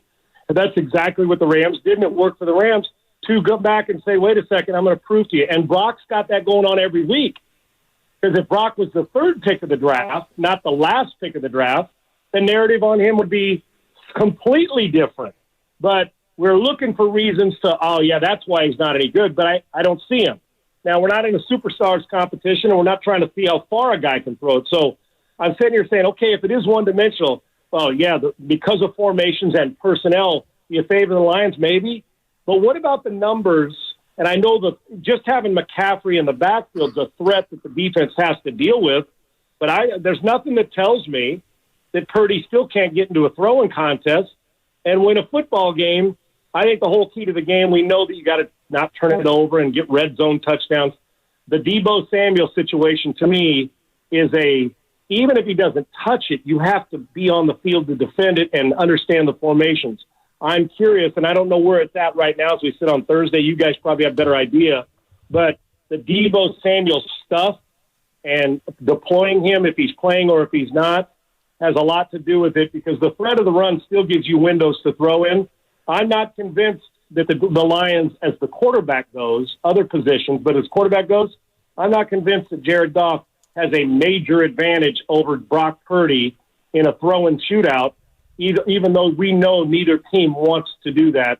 Maybe the Lions would like it a little more, but you're still asking 2 really good players to do their thing, and both are capable of winning this game and being the reason you win. Goff was great last week as well. Sean Salisbury with us here on Willard and Dibbs, 95.7 The Game, getting ready for the NFC title game. Let's dive into that a little bit more. The Debo Samuel effect. How do you see that affecting what Kyle Shanahan does this weekend? A lot. Where's he at percentage-wise, guys? When I know the decision, if I'm San Francisco, I hold out as long as I can to make the decision, just even while Detroit's game planning. Where are we at right now locally? It feels like it's starting to trend a little bit in the positive direction. But, what started at 50-50, Kyle's words yesterday was he came in and he felt a little better, so I feel a little bit better. It's a pain thing. That's going to be the deal. Yeah, the threshold of pain. And I'm saying, even if you did know, I'm into the psychological part of it. I'm letting people know, hell yeah, he's going to play. Hell yeah. Why? Or not that he's, you wouldn't say that, but, well, we're hoping it feels good. He feels better today, because I want Detroit to have that in their head. Because I've said this to you guys, we've talked about this before, and I think, over the years of me doing this in San Francisco, but even with you guys, and even early in the year when I felt San Francisco was going to the Super Bowl, and Brock Purdy's validated that as well as this team has, and so many good players, is that in the AFC, the toughest team to put – I'm sitting in my office in a game plan, the toughest team to game plan for in the AFC, I didn't say defend all the time, but to put in a game plan for is the Baltimore Ravens. Inside run game, power, outside, pull the ball. The guy's as good in space, Lamar, as anybody on the planet. Play action game because of what they got to do to get nosy. They don't want to get run on, and they're the best running team in the AFC. And then Lamar has taken his throwing game because of Todd Monken and the rest to another level. they're the most difficult to prepare a game plan for. In the NFC, it's San Francisco. And the reasons are multiple. We already know, everybody knows Kyle's reputation of formations. We saw it here with Bobby Slowick and C.J. Stroud trying to become that when we can get a run game here. But you've got to defend so much bandwidth with Debo in the game that it's like, damn, him and George Kittle, who put 1,000-plus yards. And then Ayuk, and we know what Christian brings, and the offensive line. So all the different elements, even if you don't use Debo Samuel, like let's say he touches it 9 times, going into a game, you got to prepare because those 9 times are like, damn, they could be the difference in a game. But he changes motion and he changes the way you deploy your defense. So when you're game planning for them, Debo Samuel's at the top of the list of not only he's the number 1 Swiss Army knife, but he makes defensive coordinators pull their hair out preparing because you got to defend so much. Well, and you got an accurate quarterback who's smart. So you hold out as long as you can. I think it's huge. I'll put it this way. If the 49ers with Debo Samuel play their best and Detroit plays their best and Debo was healthy, threshold of pain was fine, then I think San Francisco could win this going away. If you remove, I was talking to a guy today, I said, listen, a buddy of mine who's big into sports betting and all that and loves football, and we talk, and he said, and I told him, I said, to me, this game, if you're a gambler, that Debo Samuel not being in there, I would take the Lions with if you're giving me 7 points, I'm taking the Lions all day. But just the presence of Debo Samuel changes everything. So I think this is one of the biggest decisions or injury things in the postseason we will see last year, this year, at any time, because I hold him in that kind of regard, and I know coordinators are mad. It's maddening to try to defend it. So I think it's huge, guys. I do. Can they win without him? Sure. But it makes it a lot easier to execute it with him, and it uses up a lot of space psychologically when you're preparing as a defense. And even an offense, what kind of points are we going to need? Yeah, the Debo Samuel effect is one of the 5. Outside of the quarterback, there's not 3 people that would miss for a game that would change a game plan in the NFL more than this guy does, who doesn't have the ball in his hand 70 times a game. That's well put. I mean, all the pre-snap motions and just the threat of Debo, I think, is enough to drive a defensive coordinator crazy. If you look at the other side of the ball, Detroit with a great 2-headed monster in the backfield. You mentioned Amon-Ra St. Brown, the great receiver, and a good tight end. If you're Dan Campbell and you're approaching this Niner defense offensively, what do you try to do? Do you try to pound the ball and keep the ball, or do you try to use your big play weapons to strike at the Niners? You know what? I love the question because, you see it all the time. When people talk about commitment to one thing we know, guys, one thing that Kyle Shanahan is not going to do, which a lot of teams do 3 and outs in a row, and you're getting stuffed in the run game. You think Kyle's going to quit on it with McCaffrey and that line? No, they're not. Where other teams will say, damn, it's one of those days. Detroit's top 3, top 4 run defense. We're just going to throw the hell out of the ball and realize that today wasn't our day running it. That will not happen for the 49ers. Now, the distribution may be different if, in fact, you're getting stuffed. But on the other side of the ball with their offense and Dan Campbell and the approach with Jared Goff, I personally think that if you're them, why change now? Now, you're going to put in some different things, your base stuff, and you're going to move it around. And Dan Campbell's not afraid when you get down to the red zone to run a reverse pass and slip Laporta or a running back out of the backfield on a wheel route. You'll see that at some point this week in this game. They're going to pull a quick change turnover trick play that they expect to throw a touchdown or get a huge play on. I promise you that's coming. But I don't think that if I'm Detroit, regardless of what they're doing on their offense or what you're doing on defense, I think you're saying my weapons are good no matter what. We have to at least run the ball. And, Gibbs has been a great add to them and they do have that 2-headed monster, but he's got that perimeter speed, so they can get you inside and outside. I expect a lot of play action, and the 49ers, as good as their front 7 can be, even when a team can run it, you do have to bring an extra guy down a lot of times, which makes middle of the field closed, and you got outside lanes. So I would expect them to and you don't have to, when they're taking to the run, commit to the run doesn't first down. Commit to the run can mean on 2nd and 8, hand it off, run it, get it to 3rd and 3, and then we'll throw. I actually think that they believe that they can throw the ball and win, I don't think they want to abandon it at any time. But really, with St. Brown and Laporta off play action and Jared Goff, the way he's throwing it, if they throw it average, no matter how well they run it, they're not going to win. And I think they know that. So while you make adjustments at this stage of the game, what happens to some playoff teams is they get too cute and overthink it. You don't need to overthink it. Execute it. The whole key is going to be keeping Goff upright and allowing him to deliver the football. And if he can do that, he's going to make some plays. So I wouldn't think at any point in time either one of these teams is going to want to get caught in a one-dimensional game.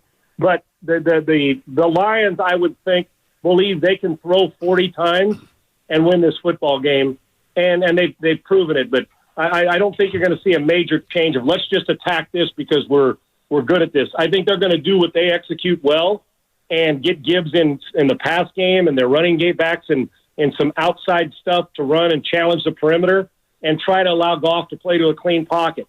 And I wouldn't be shocked if they came out and threw it 5 straight times to open the game either. I think that's how versatile they are. And I can tell you this, aside from Kyle Shanahan and all the motions, as good a play caller in the NFC and along with the Andy Reid in the AFC, their play caller is really good. I think one of these teams is waiting for him until they lose to hire him as the head coach. I think he's that good. I think he's really, really good, and you're going to be challenged by him because he will take shots. He's not afraid.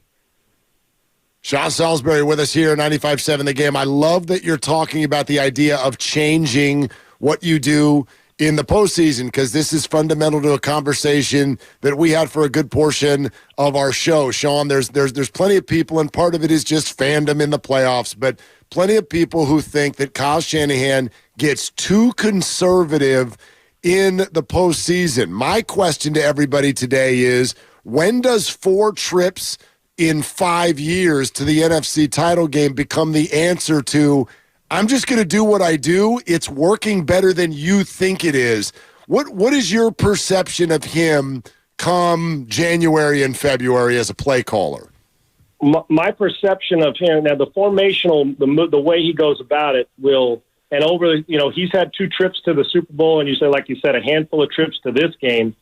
If he hasn't, if Kyle hasn't learned, which he has, you'd hope, he's a smart guy, continue to evolve as a head coach and a play caller, then he's never going to learn. But I believe he has, and we'll go find out. And I understand, and I don't like, and I'm not just talking about Kyle Shanahan, any coordinator, and especially when you've been doing it, or when I say coordinator, a head coach that calls his plays, when you get to this point, the playoffs can make you go wacko, guys. As a quarterback, as another player, I've seen it sometimes as a quarterback, your first ones or your 10th one, you're like, you start off slow and it feels like there's 15 dudes on the field. So you say, how do I get back to square one? Well, with Kyle, and make no mistake about it, guys, the questions, and it's fair, not to this point, but to this point beyond, in a huge game like this and in a huge game in 2 weeks, as we're looking, they're a Super Bowl team. Kyle still has that burden of carrying, are you going to win the Super Bowl, not just get there?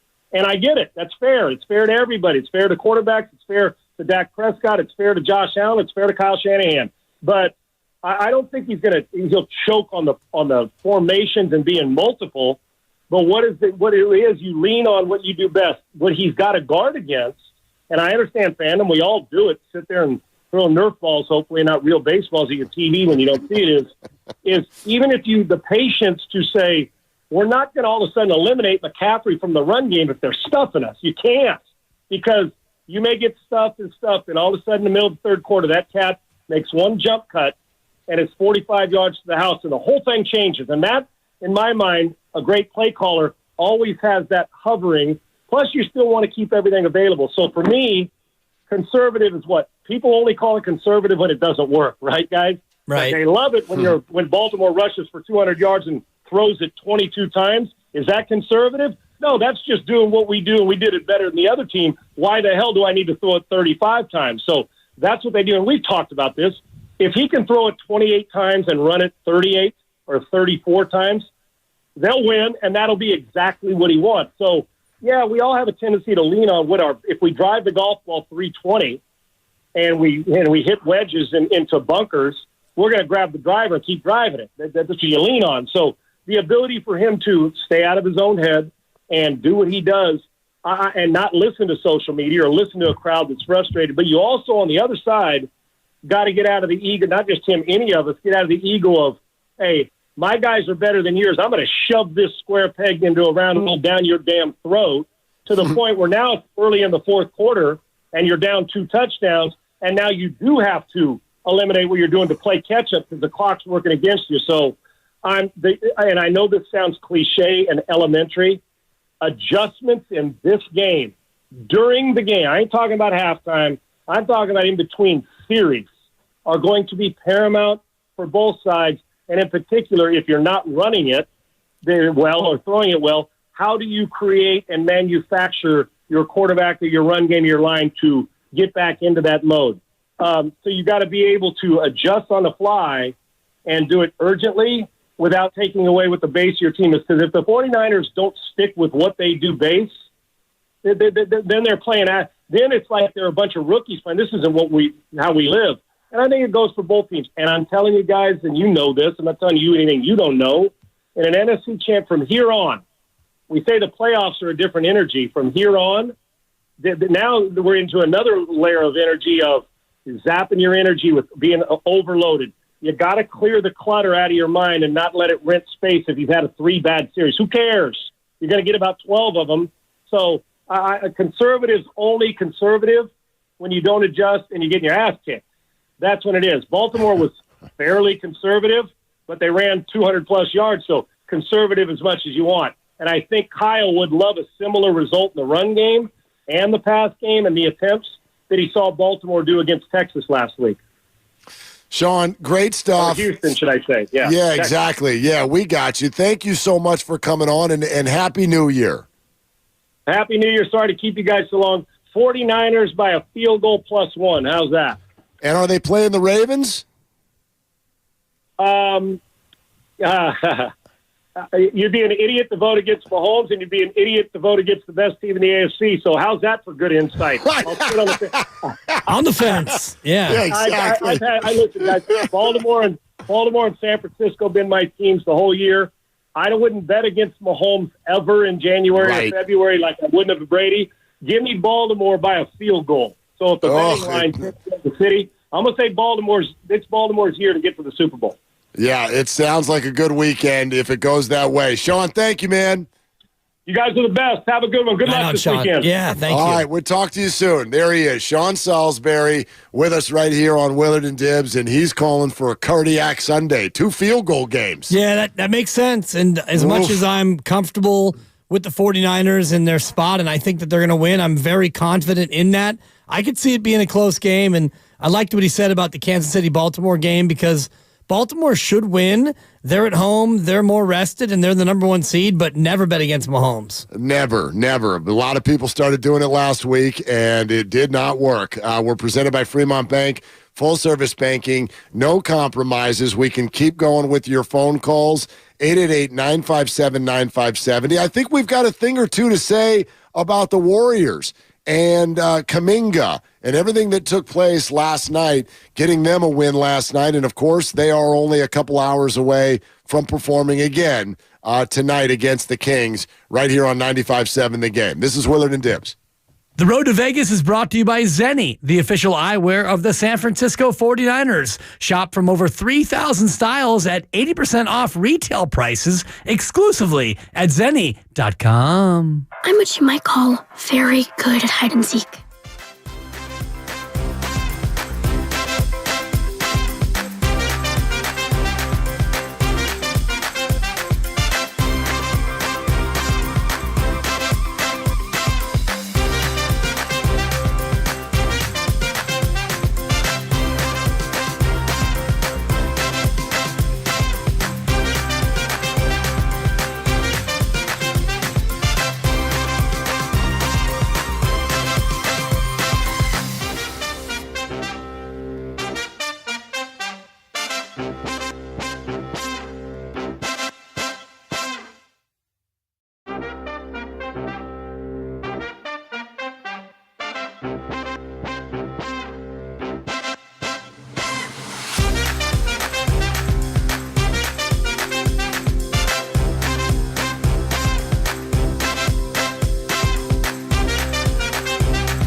Now, back to Willard and Dibs on 95.7 The Game.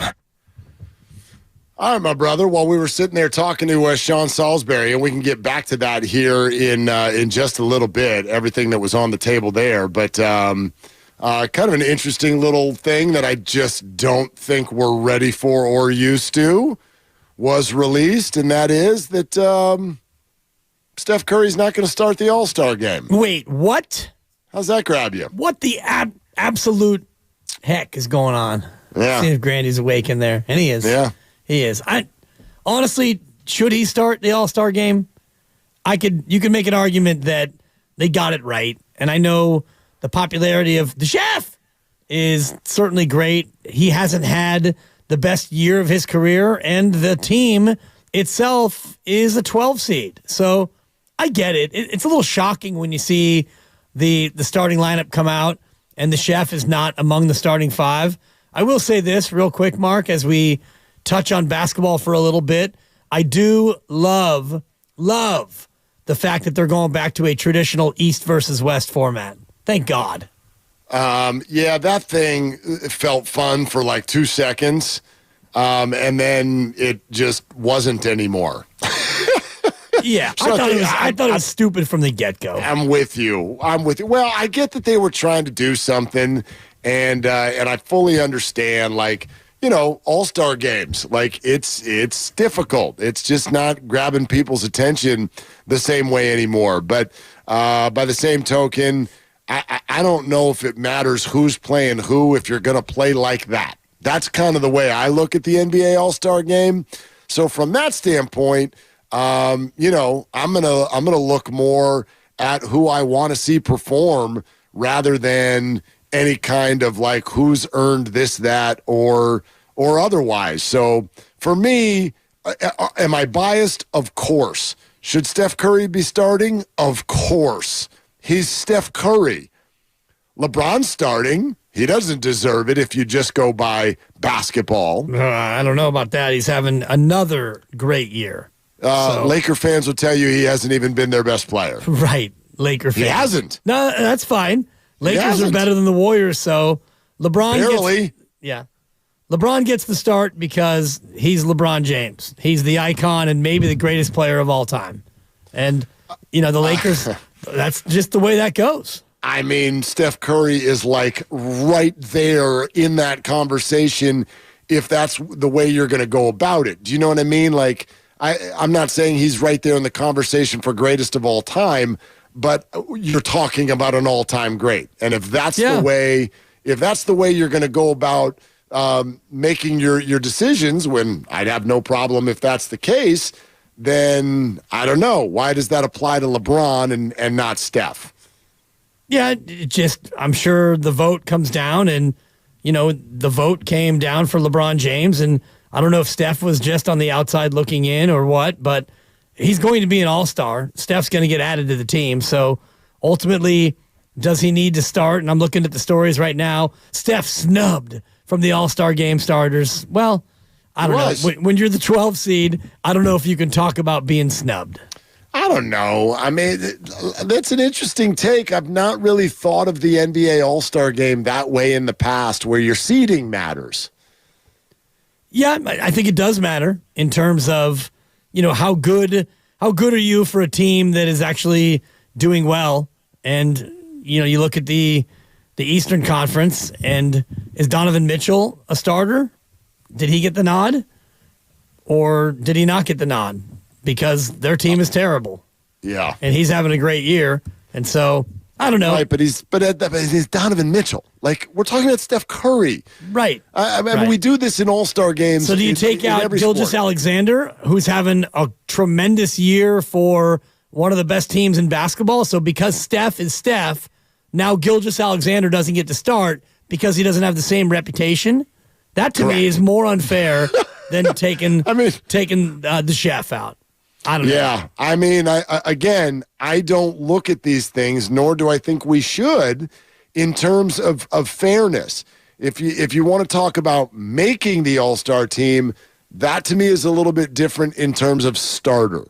And again, look, I know this comes down to a lot of different numbers. There is a metric here, and he didn't win. Not enough Warriors fans rocked the vote apparently. But it's 50% fan, and then it's 25% player and 25% media. So I would imagine that the fan vote, the chef was high enough in the fan vote to be a starter. So it's probably his peers and the media that denied him his chance to start in the All-Star game. Well, I mean, obviously, it's all a baked cake, so it's all part of it. Listen, you're never going to get me hot and bothered over the results of an All-Star game or anything attached to it for that matter. But by the same token, I just sort of, I don't know, like it's jarring in a way that you just would not expect. I do think there are certain players at certain levels where you get to a point where it is almost like it's a chair that is kept warm by certain people until they get up and leave. LeBron is one, and so is Steph.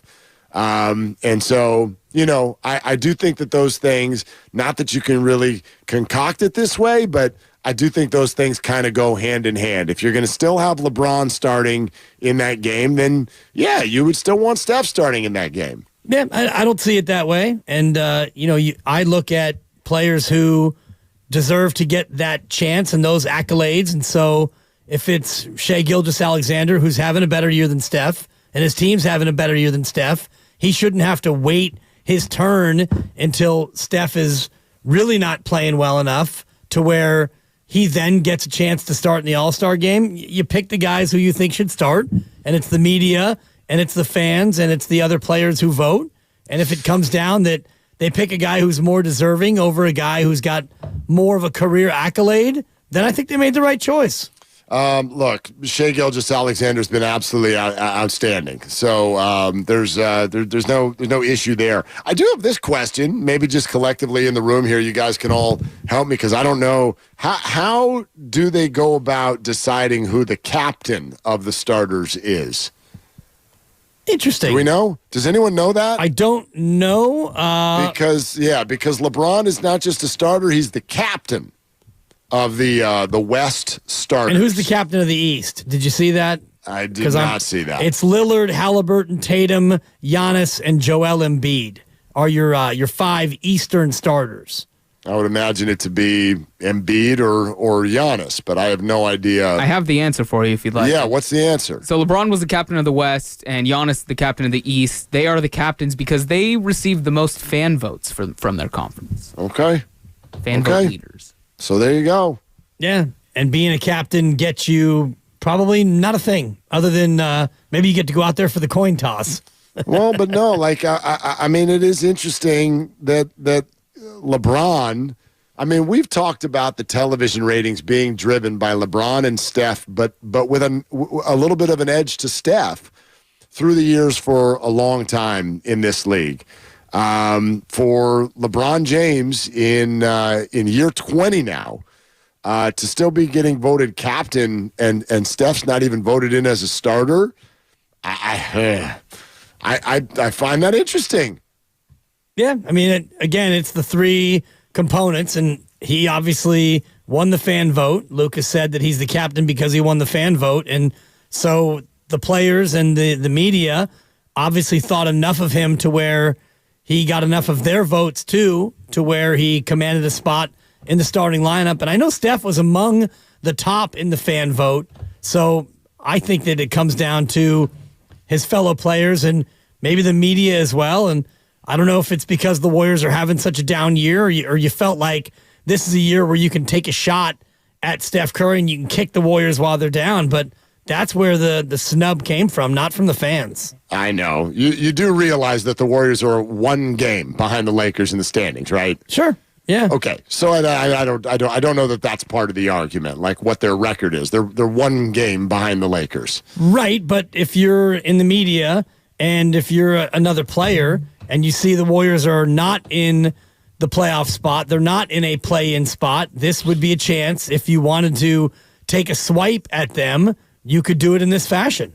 Yeah. Yeah, it's interesting. I just find it. I find the whole thing jarring. Like, it's like if you grew up watching the MLB All-Star Game. The American League shortstop was Cal Ripken until it wasn't going to be Cal Ripken, and he needed to retire for it to not be Cal Ripken.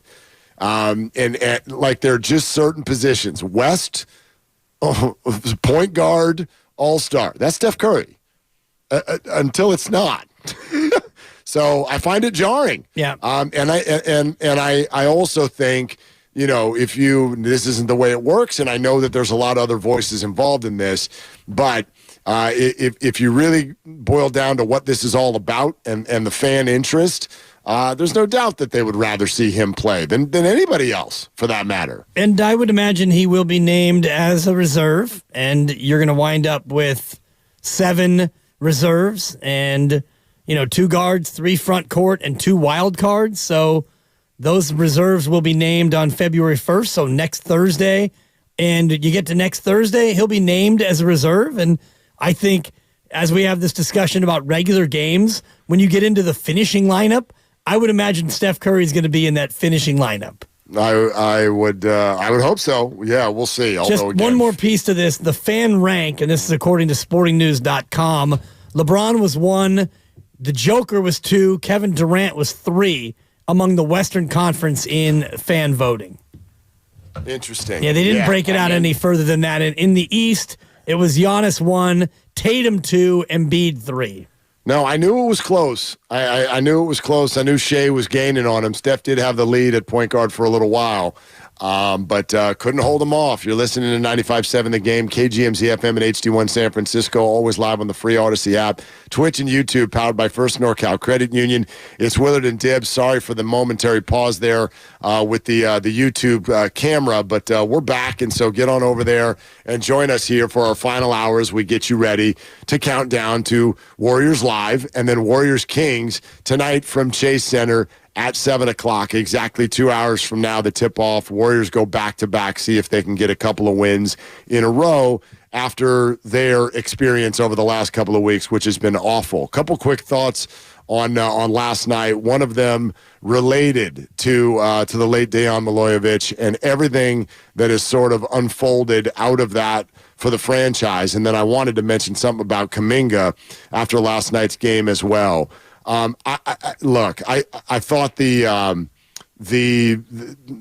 performance, I don't want to call it that, the whole ceremony that they put together before the game last night was one of the more touching but also hard to watch things. I think it's been really fascinating for fans to see the Warriors and the whole NBA community kind of open themselves up and let us in.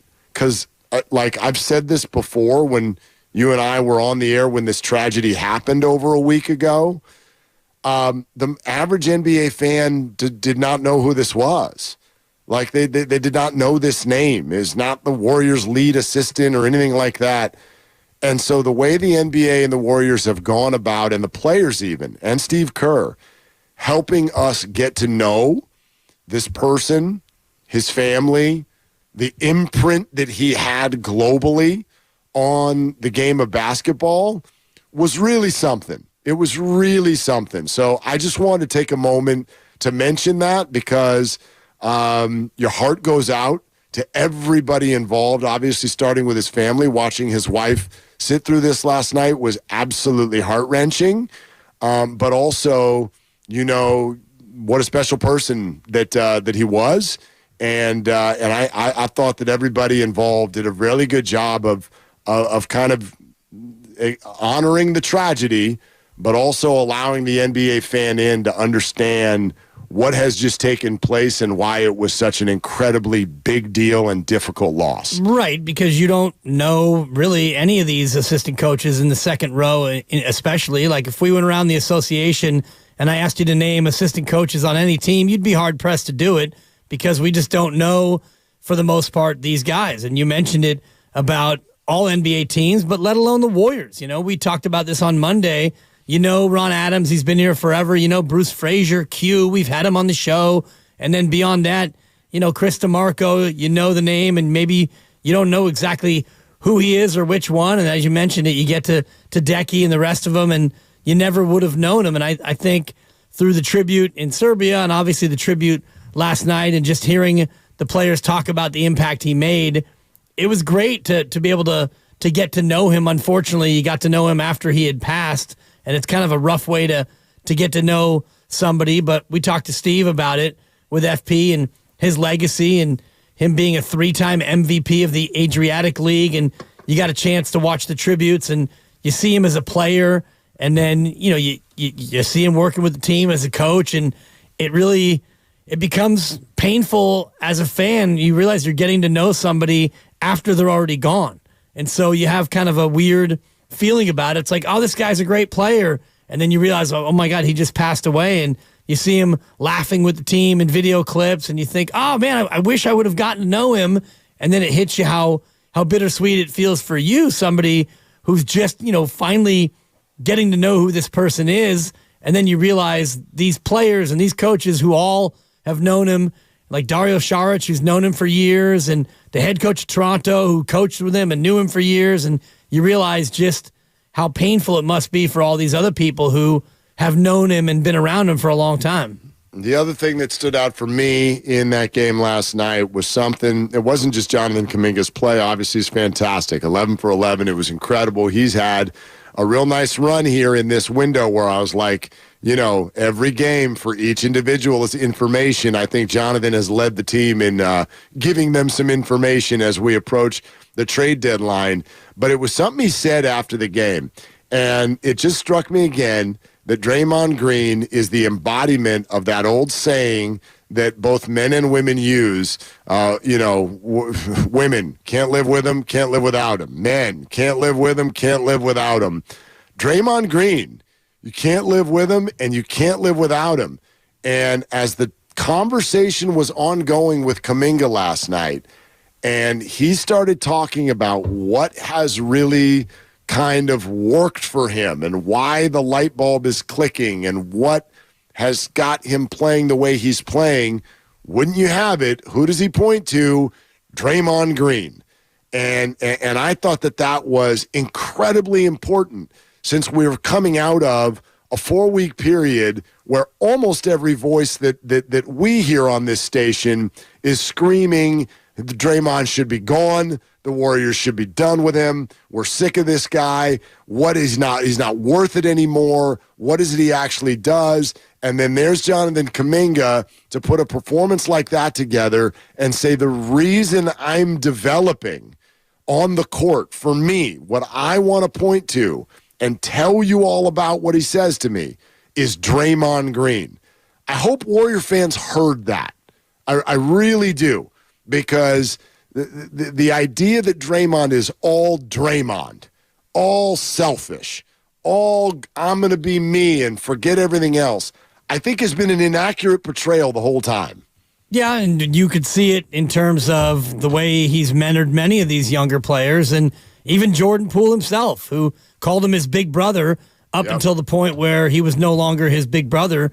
But before the incident that happened last year at practice in the preseason, he was somebody who was being mentored by Draymond Green. So the whole expression of can't live with him, can't live without him is very appropriate when it comes to Draymond Green, but it becomes even more maddening when, Draymond has those incidents where he gets texts, he gets flagrants, he gets suspended, and all the rest of it that hopefully is now largely a thing of the past. And I wonder if the episode with Decky, the tragic death of the assistant coach, if that doesn't, allow him some ongoing perspective. And you saw him last night in tears before the game, and Klay Thompson's in tears. And, I know for me, it's given me great perspective in terms of this year. And I mentioned this with FP yesterday.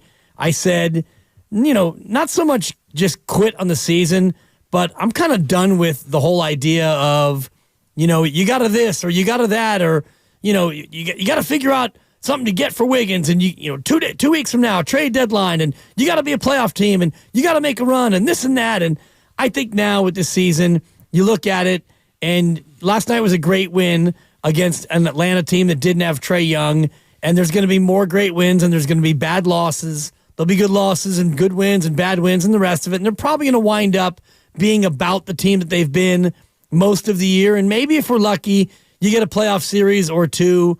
But at the end of the day, I think you look at this year and you realize that the Draymond situation and then the tragic loss of Decky, all these things have led you to a place where a lot of this stuff doesn't matter. Well, I get what you're saying, and that's a very, very normal sentiment when they all go through something like they've just gone through. But let's be honest, that'll come back. You haven't lost your drive for Warrior basketball. No. And you know what I mean? Like, the trade deadline is coming. 2 weeks It still from today. matters. Yeah. It matters. It absolutely matters what they do.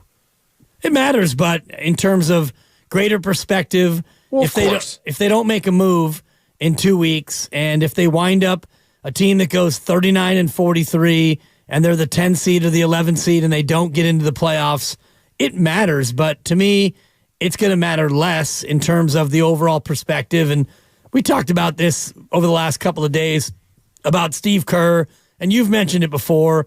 The guy's won 4 titles, and then you see what he's done over the course of the last 8 days, navigating this team and this franchise through this unspeakable tragedy. And you see what a great speaker, what a statesman, what a leader, what a friend, and all the rest of it. And for me, it just crystallized again how fortunate we are as Warrior fans to have him as the leader of the team. Yeah, you want to win the title. You want to win every game. I get that. And you want all these things for your team. But at the end of it, we're damn lucky to have Steve Kerr as the face of this franchise. Well, I mean, amen to that. That's been true all along. You know, like this has always been bigger than some of the stuff that we dive into on a day in and day out basis. I didn't like that Moody didn't have enough minutes.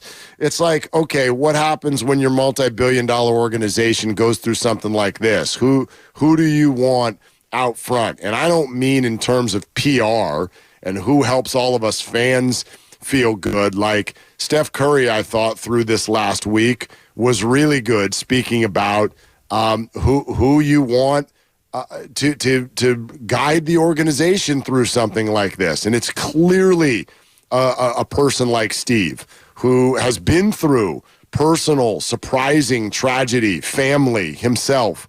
And so for him to sort of be the conduit, the connection between that family and this team and guide his team through this, I think it's all appropriate.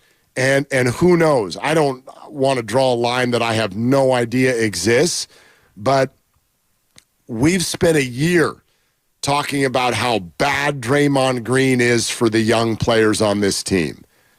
And for Jonathan Kuminga to be playing the way he is, and to do it on a night where Draymond started out on the sideline crying, I just think there's some togetherness there that we've acted like is not there. There are some characteristics of some of these people that we've attached to them that are not true. We've acted like they're not together, and that's why their record is not good. We don't know that. The record might not be good because maybe they're just not that good.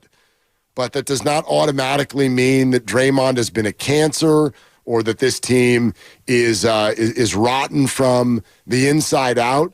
I thought that was an incredibly important night for the future of this basketball team because all of these players are auditioning to still be a part of the future.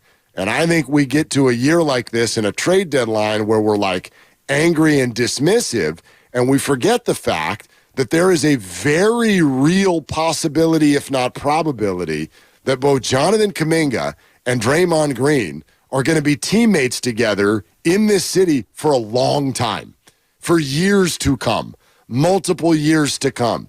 And they do have similar things that are asked of them on the basketball court. And they are front court players. And Jonathan needs him. He needs him. And so I get it. He might get traded in 2 weeks. I totally, and I might be talking about either one of them. Maybe both of them will. I have no idea. But Jonathan's done enough in the last 3 weeks to make me really hope he stays. And maybe, just maybe, if he stays, Draymond has to also. It might be the best thing for him. I don't think that they're going to end up trading anybody. And the more I've thought about it over the course of the last, not even just the last week, but going back before the tragedy with Coach Decky, I look at players who they might want to trade, mainly Andrew Wiggins, and I don't think that his value is high enough or can get high enough to where you can get enough back for him. And the players that you don't want to trade, players like Jonathan Kuminga, who other teams want you to trade, I think what you've seen from Kuminga over the last month has been eye-popping, eyebrow-raising, and it's been so good. I mean, 11 for 11 is putting him alongside Chris Mullin for most shot attempts without a miss. The fact that he goes 11 for 11 and does what he did last night and plays with such dominance, they don't have that from anybody else. I can't see them trading Jonathan Kuminga.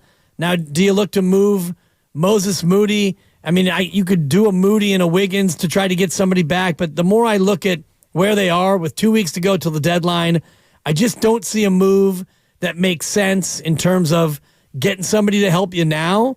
And I do also think that what happened over the last week with the tragedy has brought everyone together, and maybe it's given them a greater sense of just, this is us, and let's ride with us until the offseason and see how far we can get. Yeah, I mean, who knows? Who knows? I don't want to speak to their mentality or how that may have sort of changed their approach to this whole thing, because it does. The last time they played basketball, Dibs, it felt like, well, the trade deadline is coming, but it's kind of out there still. Yeah. And then this turned into what felt like a lengthy period of time with no Warrior basketball.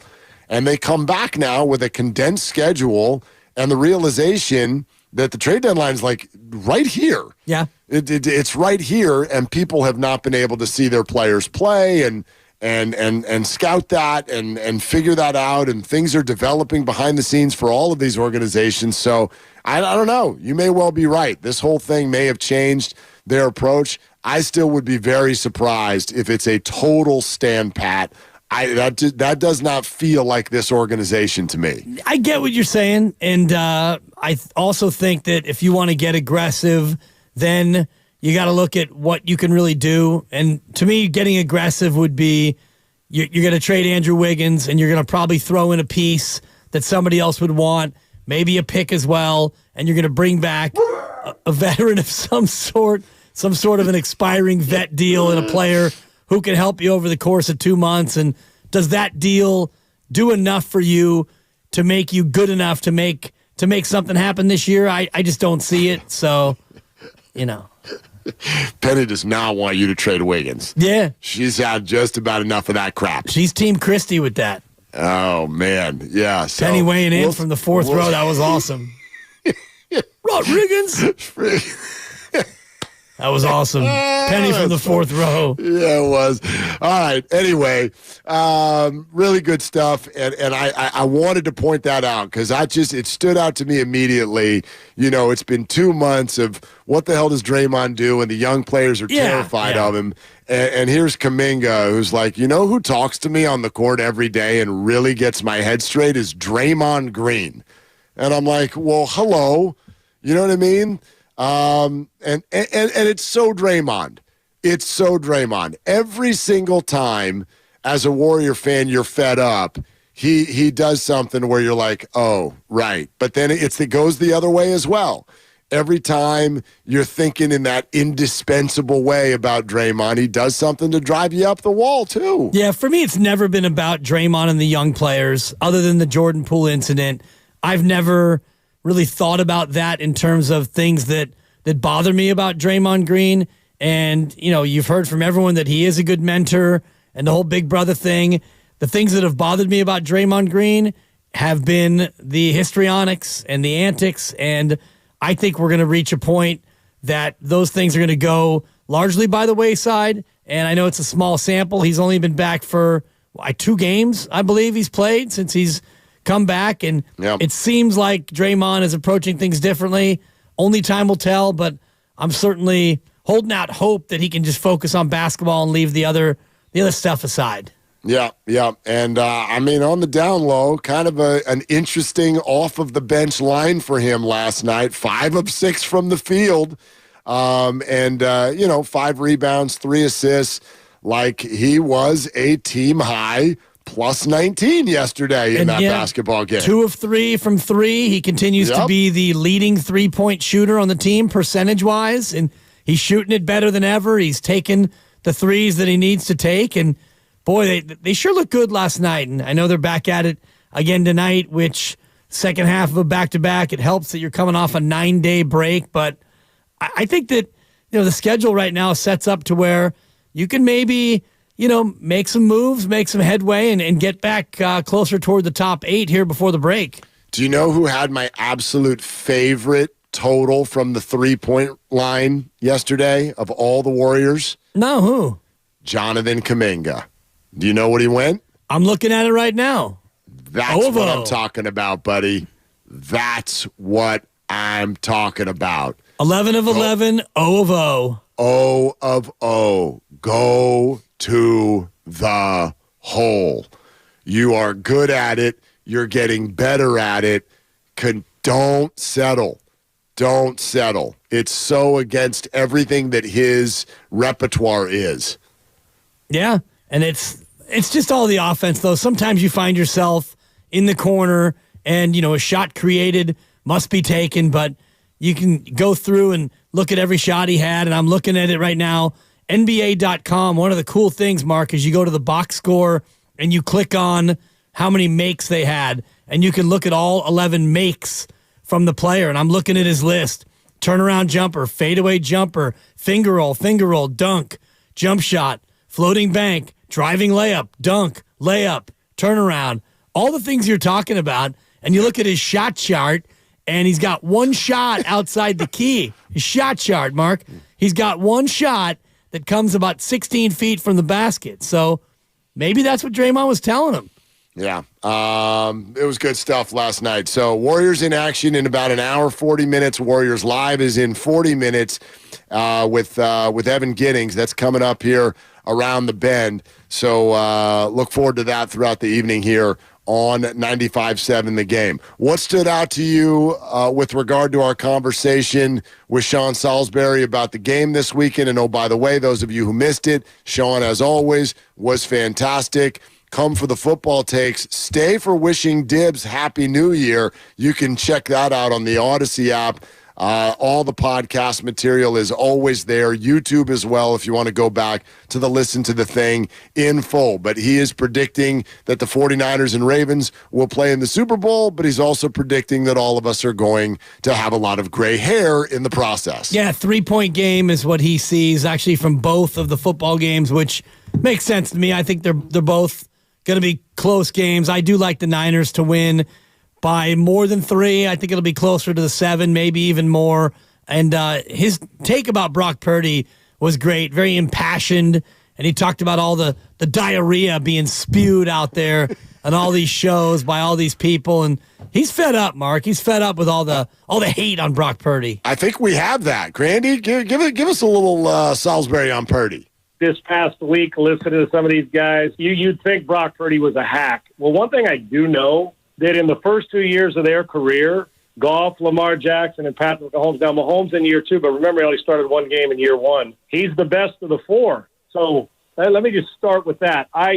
Brock Purdy, and, from last week, he able to survive. And you know what the narrative? Think about this now. What if Brock Purdy would have thrown the ball Jordan Love through? How would the national media be talking about the last interception? They'd be killing him. Didn't Brock Purdy take him down to win the game at the end when it mattered, when the game was on the line? We'll be praising guys. I see more guys get credit in the loss who are really good players than a guy does with a win. But all I have to do is listen to the teammates of Brock Purdy, study him on tape to know the guy's a great player. Yeah, he's not as talented, but neither was Drew Brees as some of the other guys, Josh Allen. Not as talented as Josh Allen. So was, Peyton Manning wasn't exactly the most athletic, but, man, he sure made the simple play all the time, all these things. I don't need to defend Brock Purdy, but I almost feel like I do because I am flabbergasted at the empty analysis and the, quite frankly, lack of preparation that I hear from some of these national guys that are getting paid 7 figures to come on and spew diarrhea about a quarterback who's done nothing other than a few losses and bad games that everybody has. Who doesn't play great, but not good, great football. And if he doesn't finish second in the MVP award, then we got it wrong. I think there's a lot of interesting stuff in there. I agree with him, by the way, on the MVP vote. We'll see where he ends up. As far as the national analysts and what they put out there, we've talked a lot about that. I get it. Some are playing a game. Some actually think the way they think. But here's the bottom line, and I think this is what he's tapping into. Like when he says, I don't need to defend Brock Purdy, but sometimes it feels like I do. Dibs, I don't know if you agree with this. I have found myself sort of watching two 49er games when they play. There's the regular traditional one. I'm a fan. I don't really care who gets the touchdowns, the credit. I just want the 49ers to win. That person walked away from Saturday very satisfied. But there's this other person. This other person wants Brock Purdy to shove jagged avocados. Oh, geez. Down. Between you and Salisbury spewing diarrhea? It's normally my bit. I don't even know why that like I just made that up. I don't know why I said jagged avocados. It's probably going to be the name of my fantasy team next year. But anyway, like just want him to shove that down people's throats. And I don't know why. Like that suggests to me that on some level this conversation has gotten personal, which is odd. I've never met Brock Purdy. I don't know the first thing about his family. I mean, other than what we've learned, this is not like I don't care if I'm wrong. Like we can all show up on the radio and make fun of me the next day. None of that matters. But I have found the conversation to have a sound that is different than any conversation I've ever heard in sports before, to the point where we've reached a level of like, dude, that's just rude. And maybe that sounds too milk and cookie for... I think it's just wrong, not rude to me. It's just wrong. Well, it's both. It's both. It's like, why? Why would there be a national discourse about a 25-game starter, 2-year starter, not even 2 years, this level of success, these numbers? How did the conversation get here? And so I find myself not just rooting for the Niners to win, but I want Brock Purdy to prove all of these people wrong. Yeah, it's because you're a big Brock defender, and you take it personally that people have been, criticizing Brock Purdy. You take it personally, and that's but that okay. makes it about me. It's not about me. It is about you because you watch the game through two different lenses. You just said you do. But I have no issue with being wrong. No, I don't think I'm not saying that. You have an issue with people criticizing Brock Purdy when you don't think that he should be criticized, and you've been a big Brock defender. So it is in part about you because you've been very defensive of Brock Purdy. And so when people say these things, it's not like you need him to play well to validate yourself, but you do want these people who you think are saying wrong things or reckless things or spewing diarrhea, as Sean Salisbury put it. You want to see them somehow put in their place. And that's okay. I felt the same way about Charles Barkley for many years, about jump shooting teams can't win a title. And Nick Wrong, who talks all the smack that he can about Steph Curry and other people. It's nice when those people are proven wrong. Now, they never shut their mouths, which is not ever going to happen. But, I think that you want Brock Purdy to play well so that all these people who you think are full of it and out of line, quite frankly, you just said the word rude, you want them to have their comeuppance, and that's okay. I do, but it's not for my sake. It really isn't. And it's not even for Brock's, because he's shown at every level that he can handle it. It's more for the sake of the entire way we talk about this, or the way we look at athletes. I think we've gotten used to this through the years, the old build them up, knock them down thing. And I look at this and I go, where the hell did the build them up part go? We skipped it. We flat skipped it. Build him up, knock him down. Not Brock. He showed up, and we're like, knock him down. Well, who do we build up anywhere, anyhow? No. Anybody who I'll give you. We don't build up anyone. Absolutely, we do. I'll give you a side-by-side example. There are tons this year. C.J. Stroud, no, not a damn thing should be or would be said when he wins one playoff game. Then in his second, his offense didn't even score.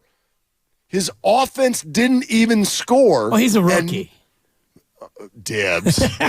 And Mark, they weren't expected to go out there and beat Baltimore. They weren't even expected to beat Cleveland. But we're talking about individuals.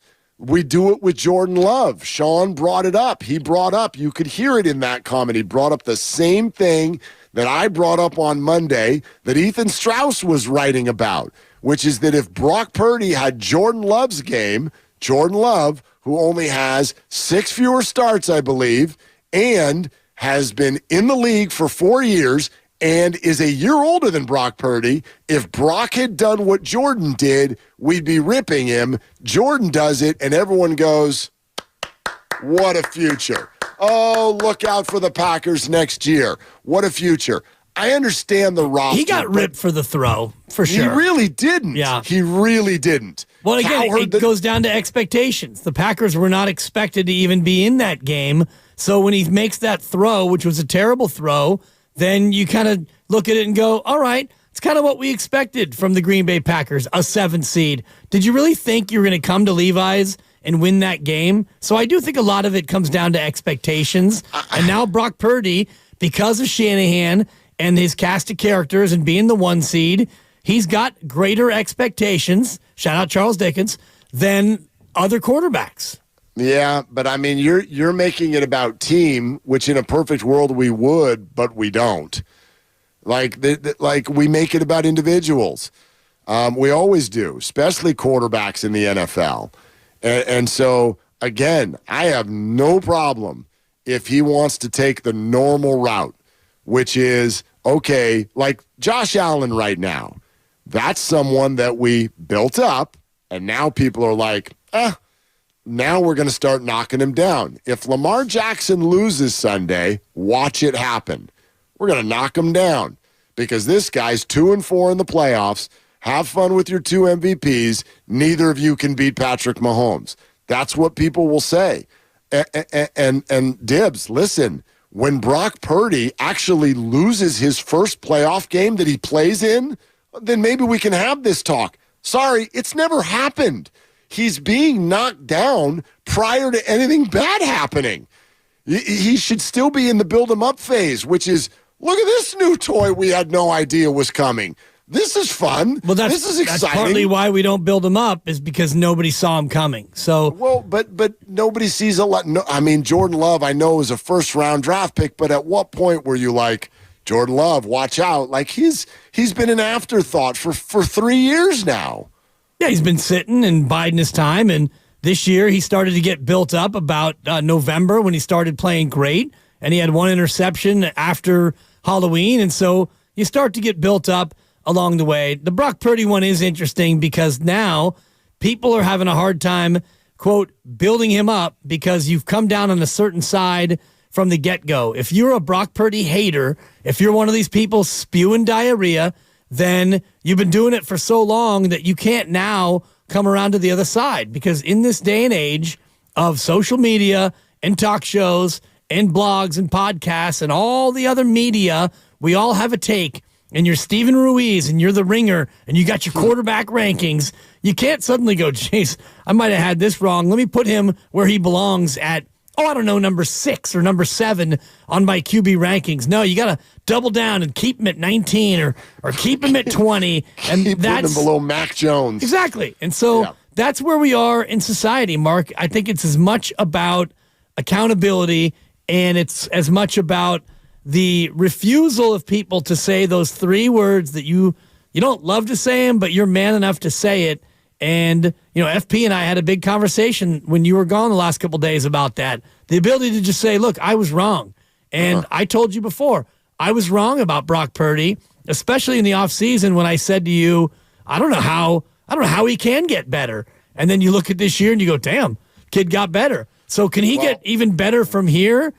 I mean, it's hard for me to figure out how, but the answer is yes. He can still even get better than this. Well, maybe that's a piece of it. Like, it just seemed too easy and too fast and too good.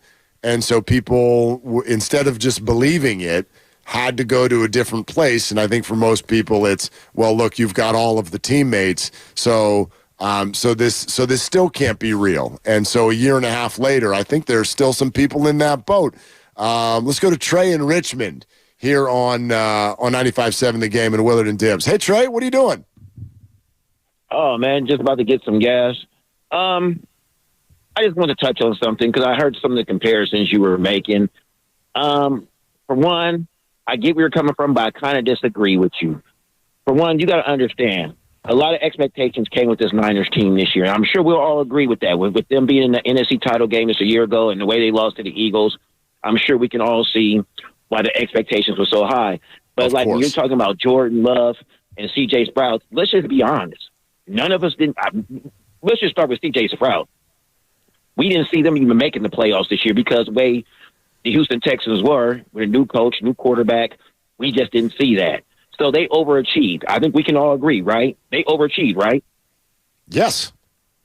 Okay. So to me, that shouldn't be no argument trying to say, well, if Brock has expectation because he has tons of talent around him.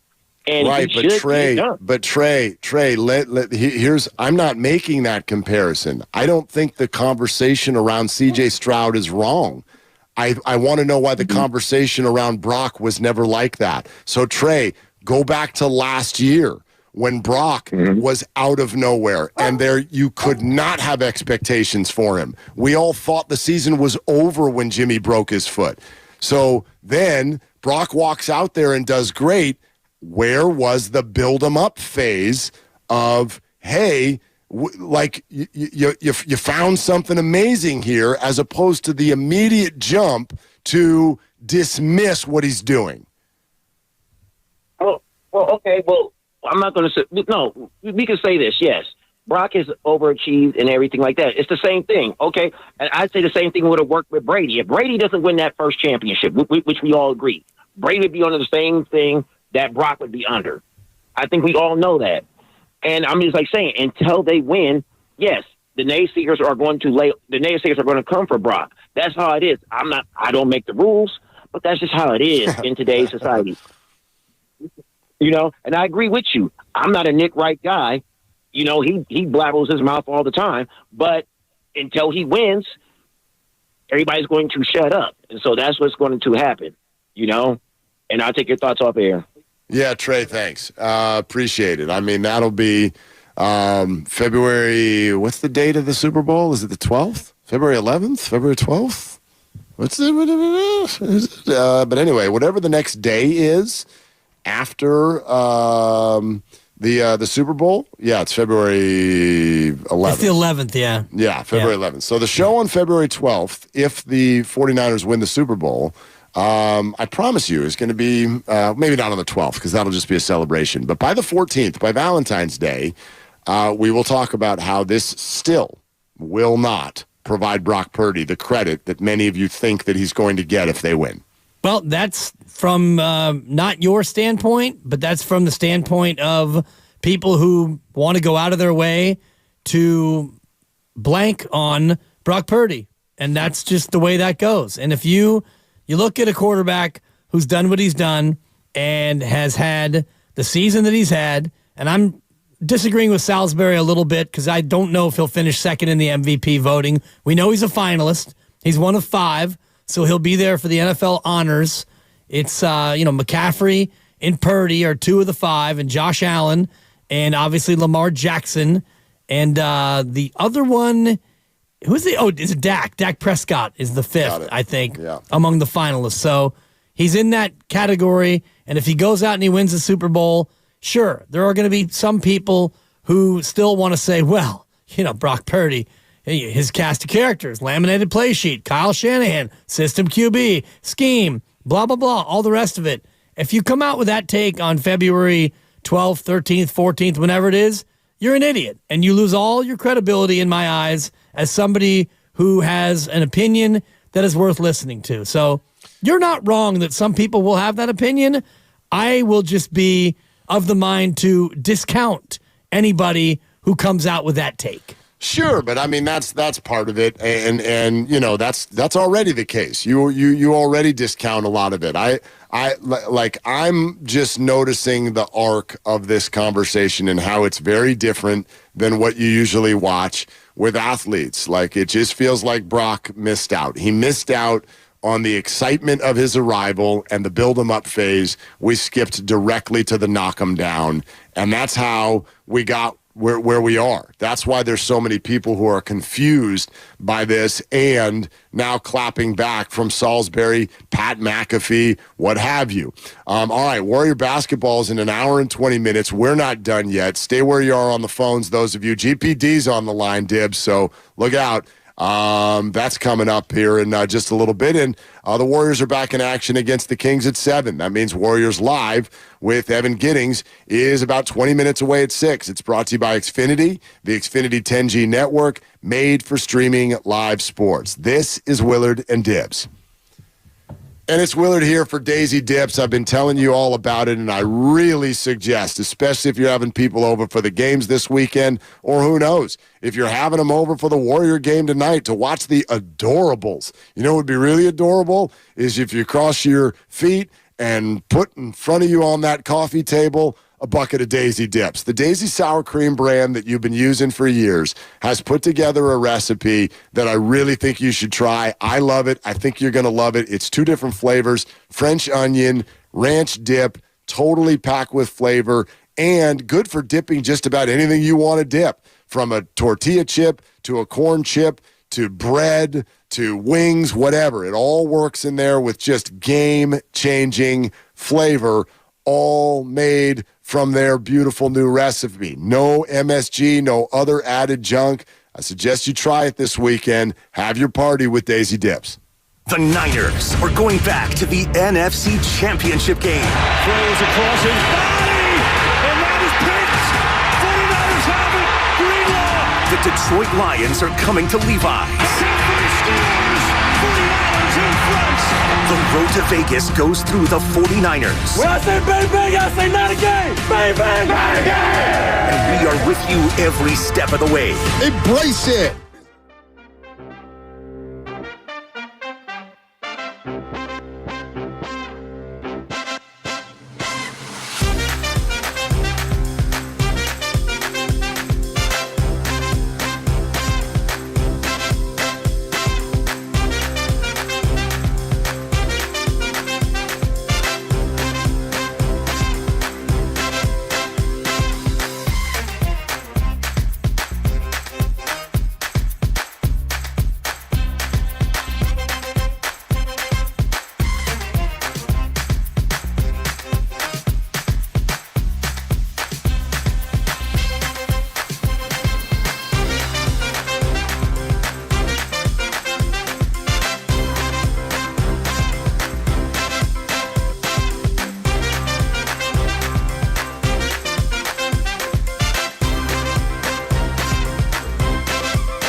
Hyundai Tucson Limited, more convenient than ever.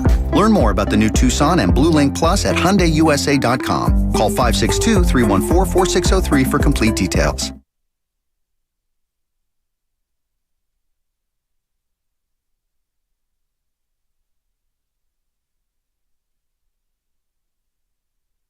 He's a wispy guy, sort of a Smurfy guy. Now, back to Willard and Dibs on 95.7 The Game.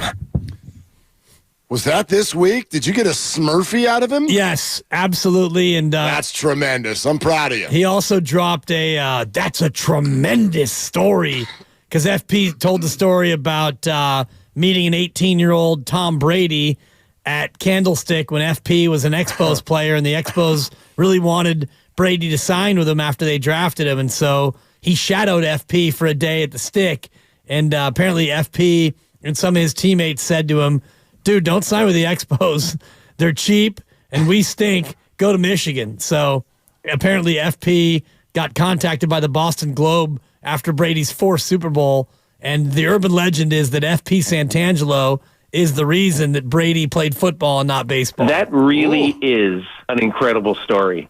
So that's how the interview started, because Peter had looked at his baseball reference and he's like, FP, I might be the only guy who knows you hit 17 home runs as an Expo.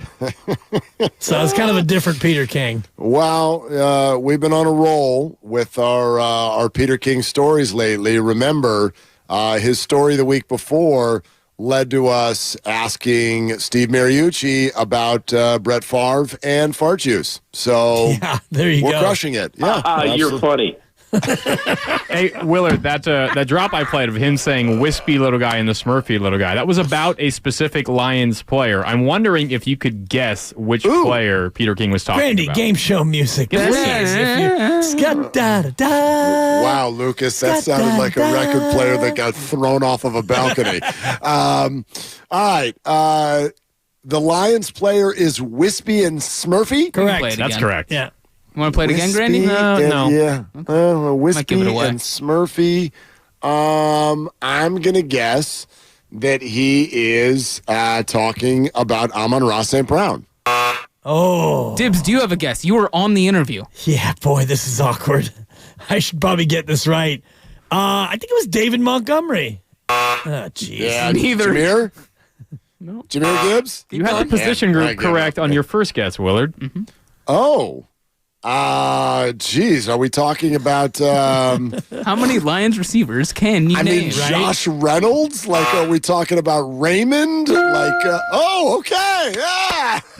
Wispy and Smurfy. Khalif Raymond, yeah. Khalif Raymond. Yeah, there you go. How the hell did your conversation end up on Khalif Raymond? You know how Peter King works. 5'8", 180, Khalif Raymond. So I guess he is Wispy and Smurfy. Wispy and Smurfy. Questions mean nothing in terms of determining where conversations go. I mean, Peter. the Smurfy might just because the color of the jersey, but they won't be wearing that on Sunday. I wish I was 5'8", 180. Sort of a Smurfy guy.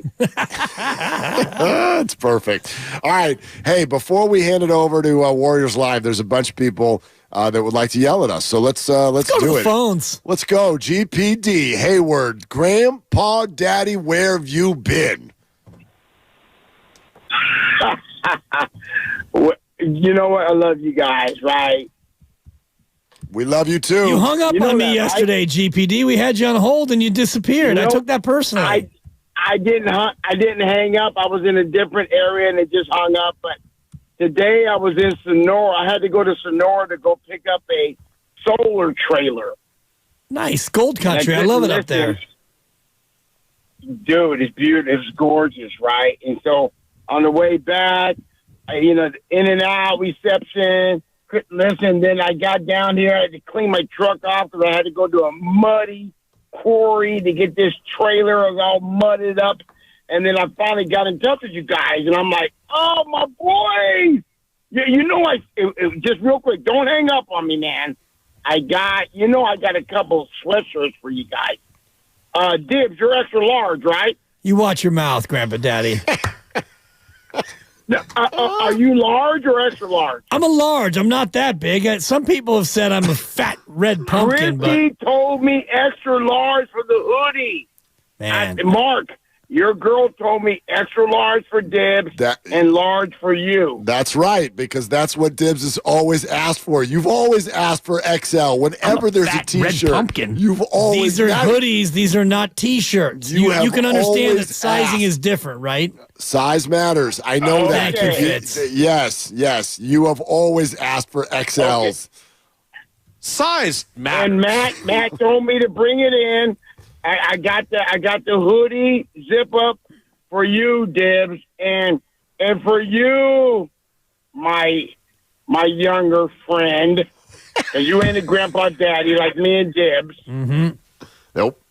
I got you the large pullover hoodie. Oh, baby. GPD. Niners. Bang, Niner Day. I'm waiting to bring it in. Why are you waiting? Where were you going to win? The season's going to be over. Is this call going to be over? Okay. Hey, wait, it doesn't matter. I'm going to bring it in because I love you guys. I got them for you. They just sitting there in my house collecting dust, still in the Christmas package. I bought it, before Christmas, and it still got Christmas packaging. But anyway. We can't wait. We can't wait, Grandpa. Yeah, Dibs, I kind of heard you say, oh, yeah, Birdie, 6, 7. But listen, the way I look at it, you got Lamar Jackson, Josh Allen, maybe Dak, and then Brock Purdy. Brock Purdy and Dak, I don't see it any other way, man, as far as number 3. Come on, man. Draftism is totally live in effect. These people are just, they're haters, bro. And I don't want to hear this system crap. Bro, look what this young man has done. He's so humble. Can you just give him his props? Why are these people hating on him, bro? Look what he's done. Sure, we all go up and down. We have our struggles. But, man, what has he done? Can you just look at it? Don't hate, participate. I love it, Dibs. He's right.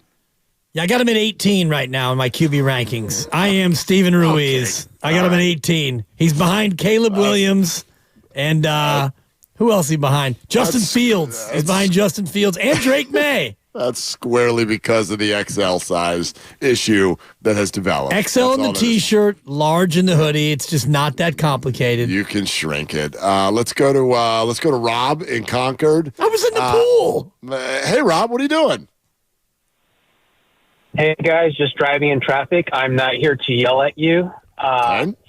Really, it's hilarious the bias right on Brock Purdy, and I just want to say that although Brock Purdy might have talent all around him, isn't that the same for many of the teams that aren't currently in the next round in the AFC Championship? A Josh Allen with a Stephon Diggs and an offense that is loaded that should be there but isn't.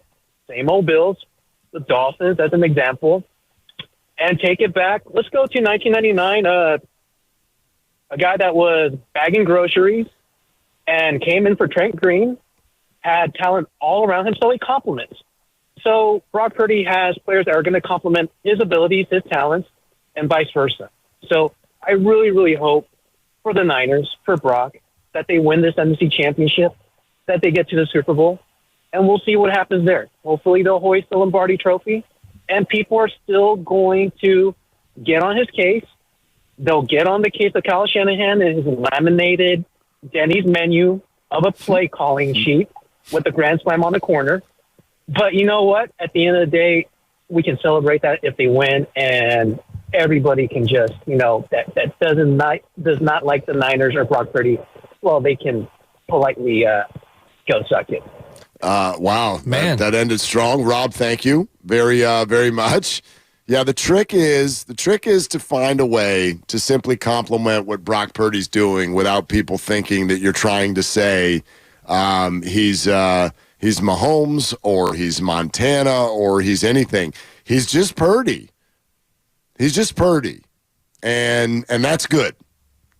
Is it good enough? We'll find out Sunday. Find out. Yeah. Hey, man, you want to do it again tomorrow? Yeah, you take care of yourself so you're able to do it tomorrow. Oh, I'll be there tomorrow. All right. You can go ahead and you can book it. But first, you're going to get ready for Warriors Live. That's what's coming up.